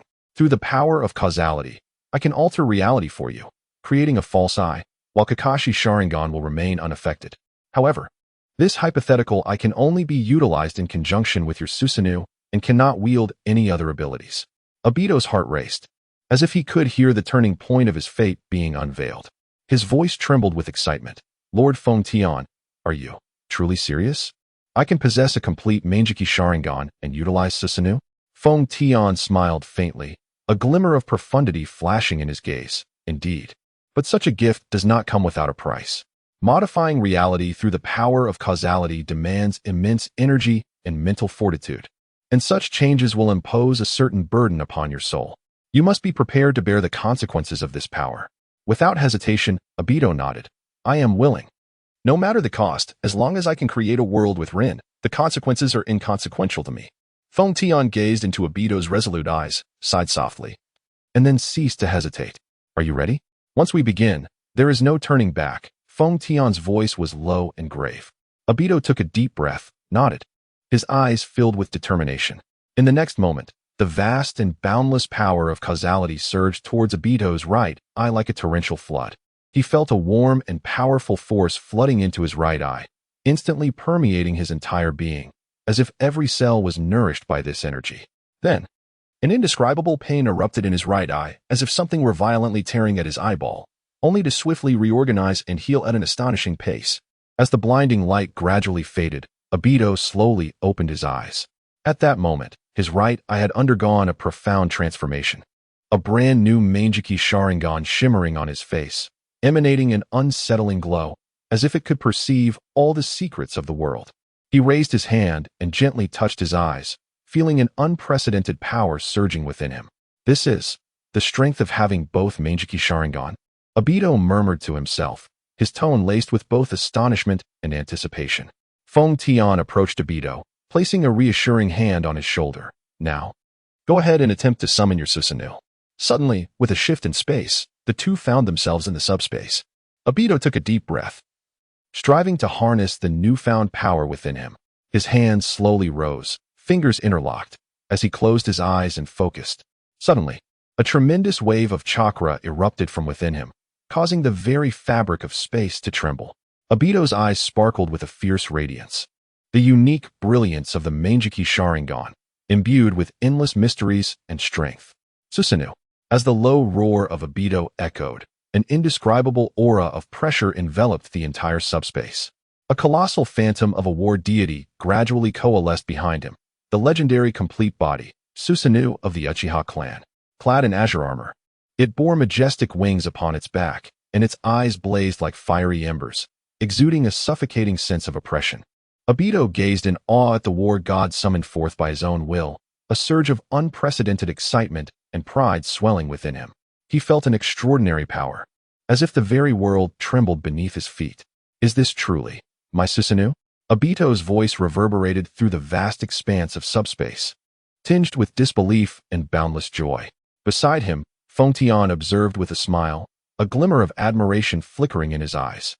He understood that, in this moment, Obito had transcended from the boy who relied solely on Kamui to evade reality, becoming a true warrior of the Uchiha clan embarking on the path of strength. Yet, Obito's elation, akin to a brilliant firework, was fleeting. Like Shursui, he soon reached the limits of his stamina. The complete body, Susanoo, crumbled and dissipated like a sandcastle swept away by the wind. This time, Feng Tian was prepared. He firmly caught the faltering Obito, gently mending his weary body with the miraculous technique of inverted cause and effect. Once he confirmed that Obito was no longer in peril, Feng Tian snapped his fingers, and the space seemed to twist gently, causing their figures to vanish in an instant. When they reappeared, they found themselves deep underground. Feng Tian, I am immensely grateful to you. This power is simply beyond imagination. Obito exclaimed, gripping Feng Tian's hand with fervor, gratitude shimmering in his eyes as he silently vowed to master this newfound strength within the limited time he had. Feng Tian smiled softly, his gaze hinting at a touch of mystery, and slowly spoke, beyond the complete body. Susanoo, you actually have further potential for enhancement. Oh, further potential? Obito raised an eyebrow, curiosity illuminating his face. Feng Tian nodded slightly, pausing as if contemplating his words, and then continued. You might consider how to cleverly incorporate the power of Kamui into your own jutsu. Integrating Kamui into my jutsu? Upon hearing Feng Tian's suggestion, a spark ignited in Obito's eyes, as though he had discovered a new avenue for exploration. He nodded thoughtfully, excitement blooming on his face. Subsequently, like a gust of wind, Obito dashed off into the distance, eager to embark on his experimentation. He understood that successfully merging Kamui with other jutsu would significantly enhance his combat prowess. Observing that everyone else's strength had nearly reached its peak, Uchiha Madara's patience had long since worn thin. He slowly rose from the wooden throne, each step exuding a sense of steadiness and strength.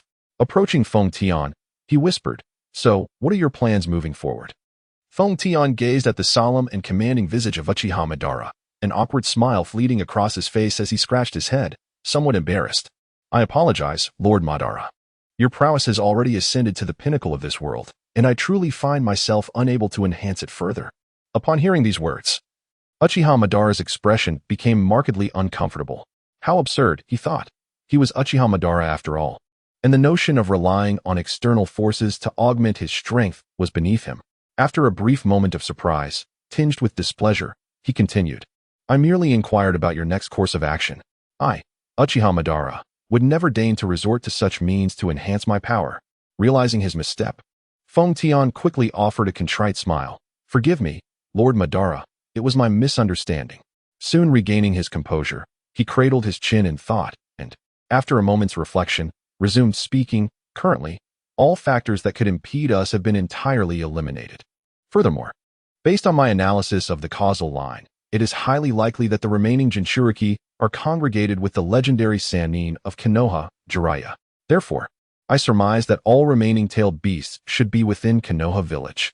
Uchiha Madara nodded slightly at Feng Tian's analysis, gesturing for him to continue. Given our current strength, toppling Konoha poses no issue whatsoever. The crux lies in the location of the Jinchuriki. Were I among the upper echelons of Konoha, I would establish a Flying Thunder God transmission seal in the vicinity of the Jinchuriki. The designated destination would be rife with illusions and defensive formations. Thus, even if I discerned the current positions of the Jinchuriki through Shursue's Kodo Amatsukami, I would remain oblivious to their next teleportation point once the Flying Thunder God transmission seal is activated. As Feng Tian's words settled, Uchiha Madara's brow furrowed slightly, evidently contemplating the viability of this strategy. After a brief pause, he spoke slowly. Your analysis is quite astute. Konoha may indeed implement such measures to safeguard the Jinchuriki. However, they are not without solutions. With a confident smile gracing his lips, Uchiha Madara proclaimed, "The Four Crimson Yang Formation." At these words, Feng Tian's understanding dawned. Lord Madara, you mean to use the Four Crimson Yang Formation to seal the space, thereby obstructing the operation of the Flying Thunder God transmission seal? His eyes sparkled with realization as he swiftly grasped Uchiha Madara's intention. Uchiha Madara nodded slightly, a glimmer of admiration flashing in his eyes. Indeed, that is correct. The Four Crimson Yang Formation is a sealing technique executed by four powerful ninjas working in unison, capable of creating a barrier that entirely isolates space-time ninjutsu. If we can establish this barrier in advance at the locations where the Jinchuriki may be concealed, then Konoha's Flying Thunder God technique will be rendered ineffective. Feng Tian pondered for a moment before agreeing. Certainly, in that case, Konoha will be unable to relocate the Jinchuriki through instantaneous movement. The execution of the Four Crimson Yang Formation requires 4 ninjas of shadow-level strength, and our current numbers suffice. However, this will impact my initial arrangements. Initial arrangements? In response to Uchiha Madara's inquiry, Feng Tian remained silent, contemplating how to execute this matter flawlessly. After a brief moment, he exhaled a breath of turbid air and quietly remarked, "It seems that a great deal of troublesome preparations must still be made." Shaking his head, Feng Tian gradually stepped into the Kamui space. He had already begun preparing for the forthcoming battle. Meanwhile, Madara stood in silence, ultimately retreating to his wooden throne with a hint of desolation, slowly closing his eyes. In the Konoha conference room, after a month of diligent effort, Sarutobi Hiruzen and his comrades finally succeeded in persuading the surrounding small nations. He entered the conference room, wearied yet resolute, where the leaders of the 5 great nations and numerous smaller nations awaited him. Confronted by the imminent threat posed by the Twilight Organization, he knew he could not afford to waste time, even in his exhausted state. Everything needed to be set in motion. Is everyone present? Let us commence discussions regarding the deployment and related arrangements for the entire Ninja World Allied forces, Sarutobi Hiruzen stated as he took his seat. Diving straight into the matter at hand, the leaders present nodded in agreement, fully aware that facing such a formidable enemy alone was unfeasible. Only through unity could they grasp a glimmer of hope. Next, I will elaborate on the deployment and related arrangements for the Allied forces, Sarutobi Hiruzen continued. Firstly, we need to clarify the command center of the Allied forces and the leaders of each contingent.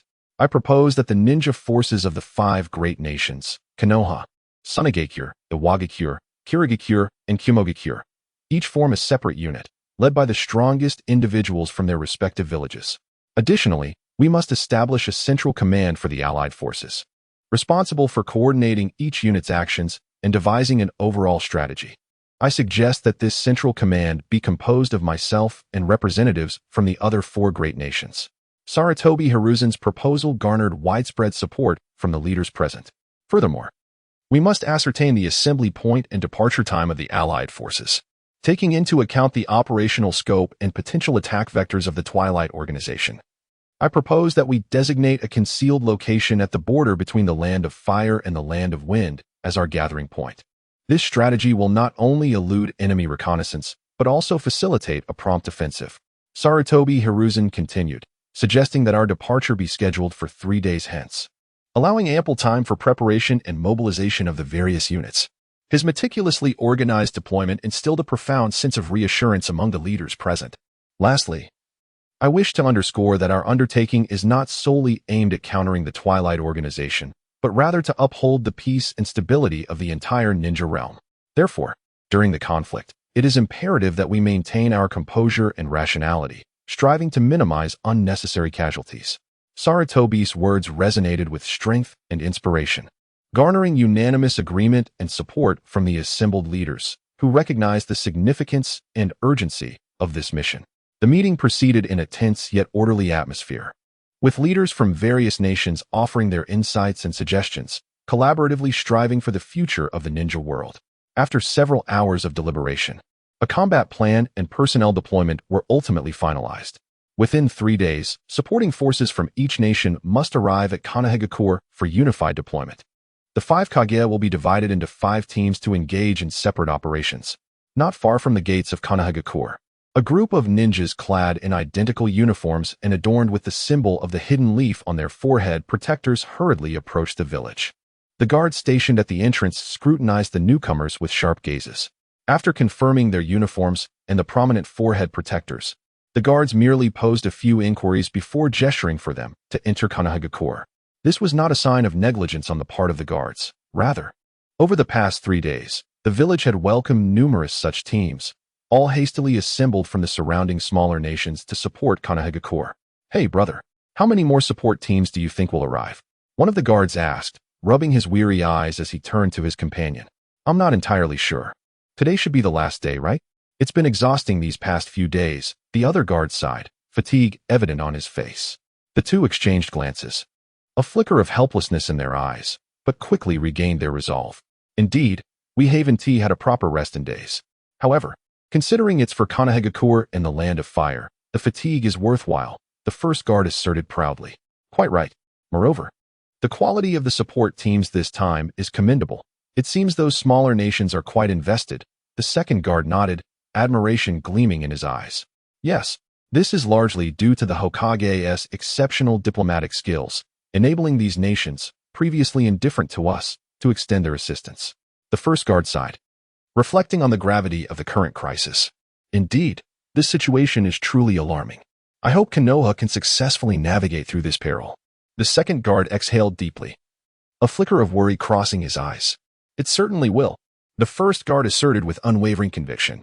"Konoha carries the legacy of the Will of Fire. No adversary can thwart our advance." As they spoke, their gazes sparkled with resolute determination, steadfastly manning their posts, awaiting the arrival of the next team of reinforcements. However, this calm was short-lived.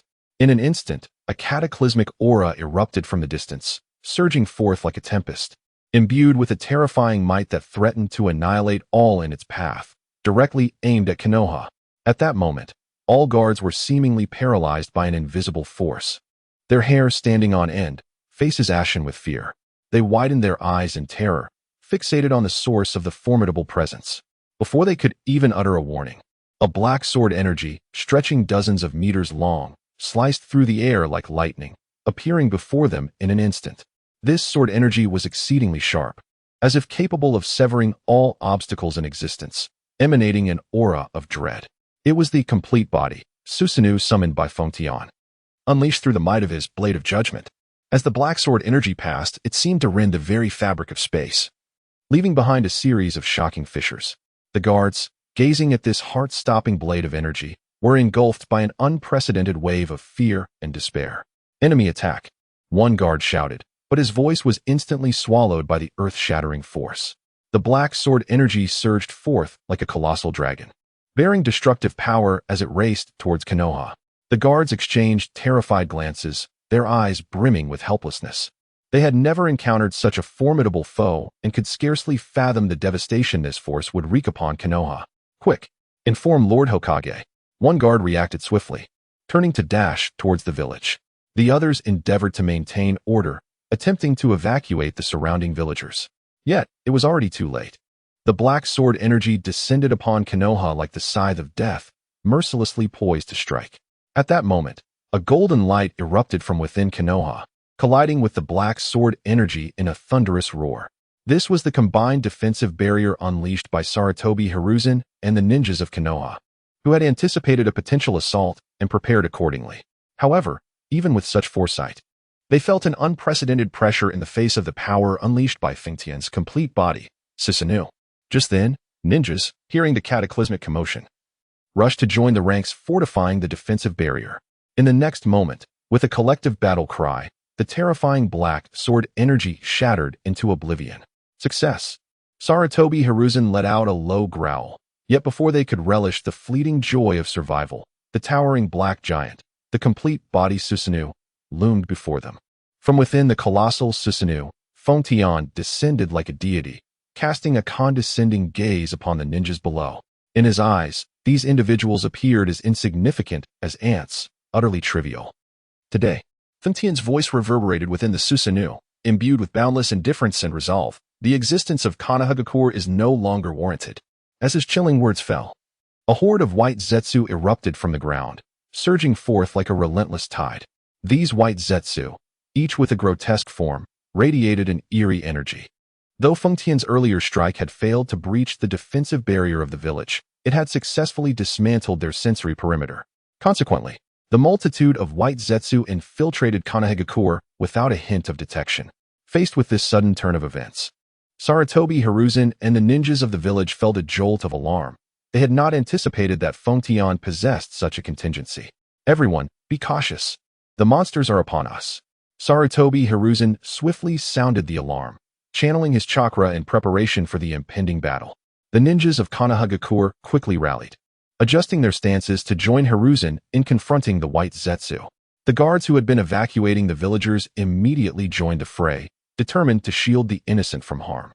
The white Zetsu surged forth like a tidal wave, their numbers vast and their combat prowess formidable. Though Sarutobi Hiruzen and the ninjas fought valiantly, they felt an overwhelming pressure. What a foolish endeavor! Feng Tian mused, shaking his head in disdain at the situation. To him, a person burdened with such numerous ties and responsibilities was acting foolishly. As a mere traveler in this animated realm, he held little emotional connection to its characters. Were it not for the potential backlash from the cycle of slaughter, his earlier strike could have easily obliterated a third of Konohagakure. Scum of the Twilight Organization, perish! A thunderous roar suddenly interrupted Feng Tian's thoughts. Following the sound, he beheld the fourth Reikage, clad in crackling lightning armor, racing towards him like a bolt of lightning. Upon his broad back sat the aged Inoki, who was utilizing the weight reduction technique to minimize his mass, granting him a fleeting semblance of flight. However, before Feng Tian's keen eternal Mangeki Sharingan, their movements appeared painfully slow, as if time itself had decelerated. A smirk of derision crept across Feng Tian's lips as he subtly sidestepped, effortlessly evading the combined assault of the fourth Reikage and Inoki. Their thunderous onslaught was, in Feng Tian's eyes, nothing more than a futile struggle. However, before either of them could utter a word, Feng Tian, with a playful glint in his eyes, remarked, "What are you two doing here? Have you forsaken Yanin Village and Yanin Village? Today, Sunagakure is enveloped by an army of puppets, while Kirigakure is submerged under torrents of devastating chakra beams. Yanin Village and Yanin Village, meanwhile, are under siege by two titanic giants, one green and one blue. What did you say? What did you say?"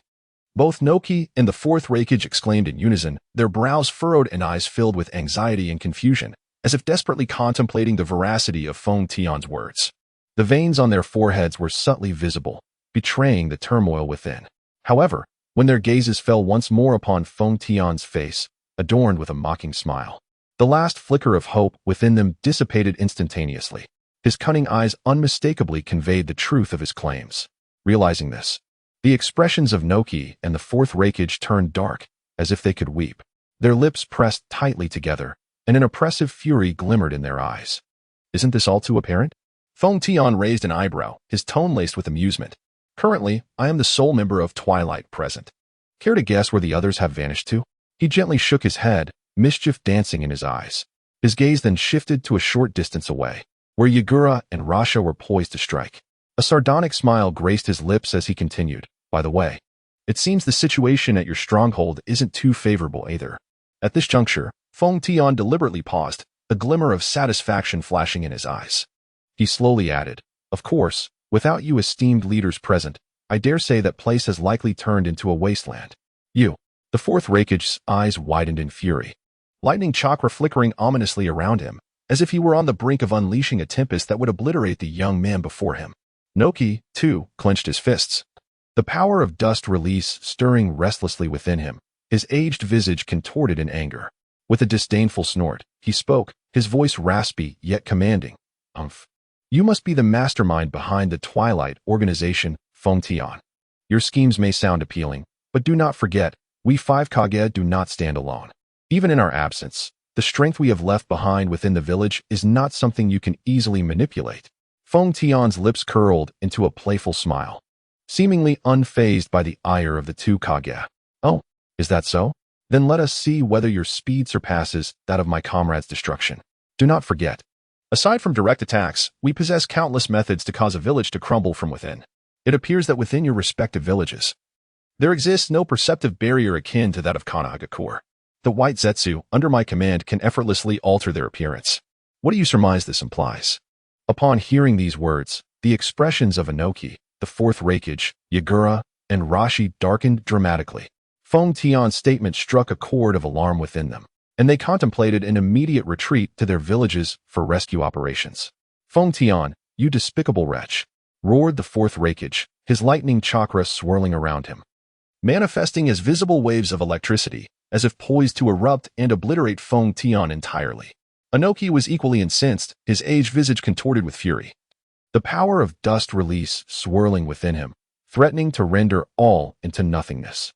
Yagura and Rashi wore grave expressions, acutely aware of the terrifying capabilities of the white Zetsu. A creature capable of changing its appearance at will, should it infiltrate their village, the consequences would be dire indeed. An insult? This is merely a facet of war.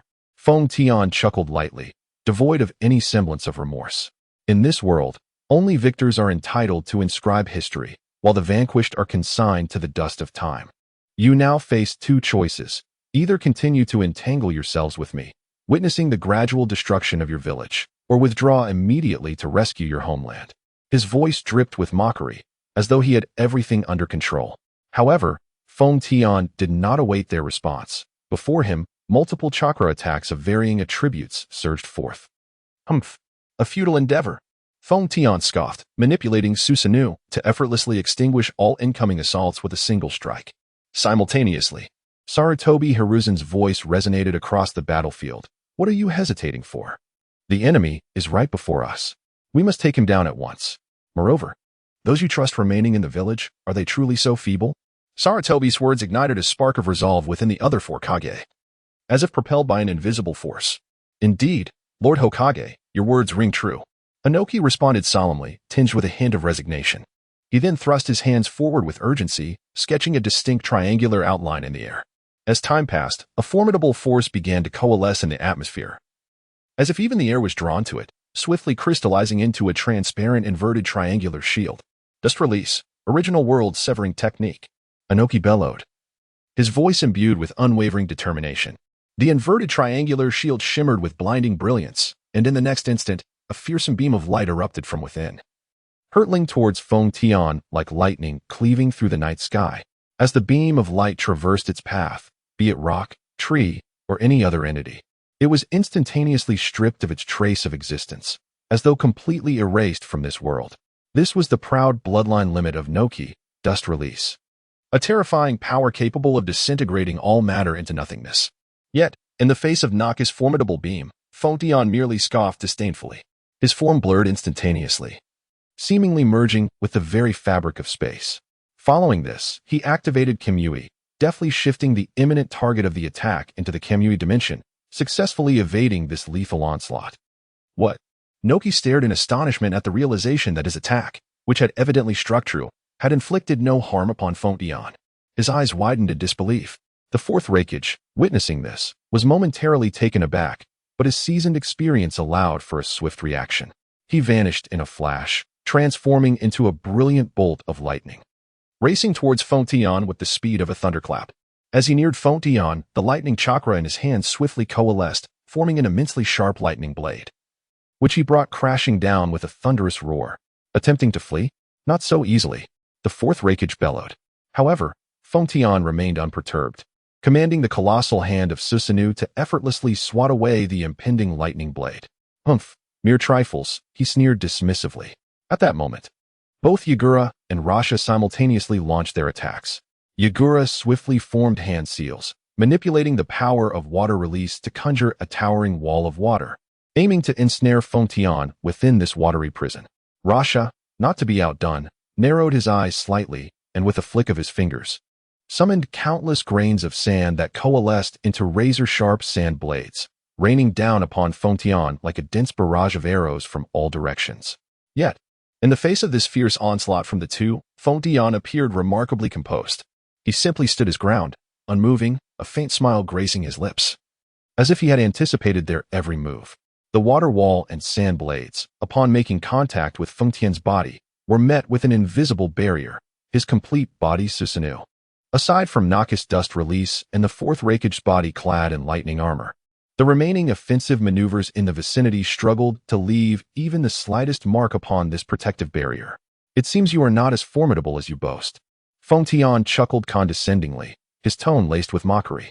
He tilted his head slightly, gazing into the distance, a glimmer of profound insight flickering in his eyes, if deduced by time. The first to succumb should be the Hidden Mist Village. Half an hour prior, at the Hidden Mist Village. To lead this throng of half-human, half-monster beings into battle, how utterly humiliating. Kakuzu grumbled to himself as he trudged forward, propelled by the tumultuous presence of the vast army of white Zetsu behind him. Only when the outline of the Hidden Mist Village became vaguely visible did he gradually slow his pace and come to a halt. Immediately, the four large packages behind him began to twist and writhe, and then, the greatly expanded Earth Grievance emerged prominently, detaching itself. The white absolute observers, witnessing this spectacle, exchanged glances filled with exasperation and murmured among themselves, "We appear neither human nor ghost. Look at those four monstrosities. That is what truly defies humanity and ghostliness." Kakuzu's gaze, sharp as that of a hawk, fixated on the village shrouded in thick mist. With a sudden, forceful motion of his arm, the colossal Earth Grievance opened its gaping maws, commencing the gathering of chakra. In an instant, several beams of chakra imbued with destructive power surged forth like enraged dragons emerging from the sea, irresistibly racing toward the unprepared Hidden Mist Village. Boom, boom, boom, boom. The sky above the Hidden Mist Village erupted with deafening explosions, the immense energy waves dispersing the surrounding fog, revealing the concealed village. Enemy attack! Enemy attack! The alarms within the village blared incessantly as ninjas rushed from their homes, hurrying toward the direction of the explosions. However, upon their arrival, they were met with devastation. Countless structures lay in ruins, flames roared, and cries for help echoed relentlessly. What is happening? A ninja from the Hidden Mist Village stared in disbelief at the scene before him, struggling to comprehend. It is the Twilight Organization. They have launched an assault against us. Another ninja shouted, his face etched with urgency and fury. Just then, a thunderous roar resonated once more from the sky, and several dark figures swept down, heading straight for the Hidden Mist Village. Kakuzu maneuvered the Earth Grievance, darting through the air, each strike landing with precision on the village's vulnerable points. Meanwhile, the white absolutes surged forth like a tide, creating chaos and destruction from all directions. This is intolerable. We must stop them. The ninjas of the Hidden Mist Village unleashed their jutsu, attempting to repel Kakuzu in the white absolute's onslaught. Yet, Kakuzu's formidable strength, coupled with the staggering power of the Earth Grievance's attacks and the overwhelming numbers of the white absolutes, quickly plunged them into a fierce struggle. Just as despair threatened to envelop them, two ninjas wielding peculiar blades appeared on the battlefield like divine messengers. These two were none other than the elite of the 7 ninja swordsmen, Kisame Hashigaki and Pakken Shizen. Alas, it seems we have stumbled into a serious predicament. This is an utter mess beyond compare. Kisame gazed at the nearly ruined Hidden Mist Village, letting out a soft sigh as he spoke slowly. Hey. This is still our territory. Such remarks are rather inconsiderate. Pakken quickly interjected, simultaneously unsheathing his decapitating sword and delicately licking the blade with his tongue, fervor gleaming in his eyes. The aura of this chakra sends shivers down my spine. Kisame chuckled, his excitement palpable. The watermelon mountain pufferfish demon removed the shark's skin from his back, a frenzied expression emerging upon his face. The shark's skin seemed to sense the surging chakra emanating from Earth's grudge fear, eagerly yearning to indulge in the feast. The two exchanged a glance and then plunged into the fray against the white Zetsu. with the addition of the Watermelon Mountain Pufferfish Demon and Pai Pa Shirzong. The battlefield of the Hidden Mist Village underwent a dramatic transformation. It appears that the Hidden Mist Village still possesses some depth. Kakuzu observed the sudden appearance of the two ninjas, a flicker of surprise crossing his eyes, but he quickly regained his composure. The Watermelon Mountain Pufferfish Demon and Pai Pa Shirzong worked in perfect harmony, simultaneously fending off the attacks from Earth's Grudge Fear while guiding the ninjas of the Hidden Mist Village to counterattack. These two truly lived up to the reputation of the 7 ninja swordsmen, as they managed to pull back the nearly collapsing situation in mere moments. Originally, the 7 ninja swordsmen comprised 7 members, but during the last Ninja World War, 4 of them were brutally eliminated by a certain green-clad leaf ninja. The remaining 3 fled back to the Hidden Mist Village in disarray, one of whom was named Kurakuchi Raya. This ninja defected shortly after returning to the village, becoming a rogue ninja, and thus did not appear on the battlefield. The taste of this chakra is simply exquisite. My shark skin hasn't felt such exhilarating delight in ages. The Watermelon Mountain Pufferfish Demon skillfully manipulated the shark skin, ravenously devouring the fierce attacks unleashed by Earth's Grudge Fear. In just a brief moment, the once slender form of the shark skin expanded rapidly, swelling to several times its original size. Kakuzu, upon witnessing this, felt a sense of alarm and understood that if this continued, the situation would grow increasingly unfavorable. Thus, he made a swift decision to take matters into his own hands, vowing to eliminate the troublesome Watermelon Mountain Pufferfish Demon first. In a flash, he appeared beside the Watermelon Mountain Pufferfish Demon, for of Earth's Grudge Fear, resembling enormous tentacles, lunging toward him. However, the Watermelon Mountain Pufferfish Demon reacted swiftly, sidestepping the attack, while simultaneously swinging the shark skin, unleashing a fierce blade of wind aimed directly at Kakuzu's head. Kakuzu snorted coldly, his body twisting unnaturally to evade the strike, while Earth's Grudge Fear quickly adjusted its course, once again targeting the Watermelon Mountain Pufferfish Demon. The two became embroiled in an intense clash, the glint of blades and the collision of chakra causing the very air around them to tremble. Meanwhile, Pai Pa Shirzong was also busy, brandishing his decapitating sword as he charged through the ranks of white Zetsu, slicing them in two wherever he went, blood splattering in all directions. His fighting style was wildly aggressive, each strike imbued with enough power to sever steel, instilling fear in the hearts of the white Zetsu. However, the sheer number of white Zetsu was overwhelming, seemingly endless, and no matter how fiercely Pai Pa Shirzong fought, he could not eradicate them entirely. At that moment, a sudden idea struck him. He shouted loudly and swung his decapitating sword down fiercely towards the ground. Accompanied by a resounding roar, the ground abruptly fissured, unleashing a torrent of earth that formed towering earthen walls, temporarily ensnaring the white absolutes. Seizing the opportunity, Pai Pa Shirzong leaped atop the earthen barrier, his gaze piercing as he scanned the surroundings in search of Kakuzu's whereabouts. At that moment, the battle between Kakuzu and the Watermelon Mountain Pufferfish Demon had escalated into a fevered intensity. Their speeds reached an extreme, leaving only fleeting afterimages that intertwined in the air. Kakuzu's Earth Grudge Fear emitted a shrill wail, attempting to ensnare the Watermelon Mountain Pufferfish Demon, while the demon, utilizing the miraculous abilities of its shark skin, repeatedly evaded peril. It seems I must employ my true abilities. Kakuzu's words carried a chilling undertone, as if they could freeze the very air around him. As his voice fell, a lightning-imbued Earth Grudge Fear seemingly heeded its master's summons, retracting into Kakuzu's body with astonishing swiftness. In that fleeting moment, Kakuzu's form began to undergo a bizarre transformation. It appeared as if something writhed beneath his skin, and his limbs, as if torn by an invisible force, revealed a network of dense black lines. These lines, akin to living entities, twisted upon his limbs, instilling a sense of dread. Furthermore, black lines perpetually slithered from Kakuzu's mouth, intertwining as if intent on devouring all in their path. At this juncture, Kakuzu had undergone a complete metamorphosis, embodying his most formidable and terrifying form, Earth Grudge Fear form. Sensing the unnatural aura surrounding him, the Watermelon Mountain Pufferfish Demon executed a swift horizontal strike, scattering several white absolutes in retreat. He abruptly turned, his gaze locking onto Kakuzu's position. Upon witnessing the scene, the expression on the Watermelon Mountain Pufferfish Demon's face shifted dramatically. Countless black lines surged forth like a torrential tide, advancing towards him with incredible velocity.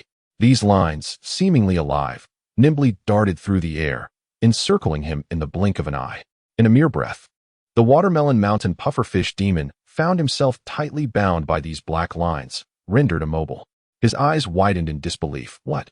Yet, before his exclamation could fully escape, a powerful current surged through the black lines, coursing throughout his body. This electric shock felt like 1,000 arrows piercing his heart, leaving him utterly paralyzed. His entire being trembling violently. It felt as though countless ants were gnawing at his nerves, an unbearable agony. Lightning release, false darkness. Kakuzu's voice was low and menacing, his figure appearing even more enigmatic beneath the grasp of the black lines. As his words echoed, the lines entwining the watermelon mountain pufferfish demon suddenly erupted with blinding radiance. The electric current rampaging like a furious dragon, tinting the surrounding space a vivid azure. The watermelon mountain pufferfish demon gritted his teeth, striving to withstand the excruciating torment that threatened to rend his very soul. But Kakuzu's black lines and lightning ninjutsu were far from easily resisted. Zhaoji wished to sever the black threads, yet lamentably lacked the sharpness necessary to accomplish such a feat, leaving it to helplessly witness the watermelon mountain puffer ghost emit anguished cries. Soon, the creature's eyes began to roll back, its body convulsing uncontrollably due to overwhelming paralysis. Its consciousness flickering like a candle in the mist, gradually dimming. At this critical moment, a powerful roar thundered forth with the force of a tempest. Do not let success cloud your judgment. As these words resonated, the figure of Pai Pa Shirzong surged forward like a wraith, armed with a beheading sword that gleamed with a chilling radiance. It seemed capable of cleaving through all obstacles in existence. With a swift and decisive motion, Pai Pa Shirzong brought down the blade, severing the black threads that bound the watermelon mountain puffer ghost with a single stroke. The threads, akin to vines sliced by a sharp blade, frayed and fell apart. Puffer ghost, you find yourself in quite the predicament. Pai Pa Shirzong's tone was imbued with an undeniable arrogance, his gaze sharp as a hawk's, seemingly able to penetrate all illusions and disguises. Upon witnessing this, Zhao Du's lips curled into a cold smirk, appearing unfazed by Pai Pa Shirzong's defiance. This is somewhat intriguing, but do you truly believe this will alter anything? Zhao Du scoffed, his voice laced with disdain. Before his words could settle, his body underwent a shocking transformation once more. The black threads severed by Pai Pa Shirzong writhed as if infused with life, quickly slithering back to heal their wounds and re-enter his body, as if they had never been harmed. Following this, Zhao Du's hands began to move rapidly, forming intricate hand seals.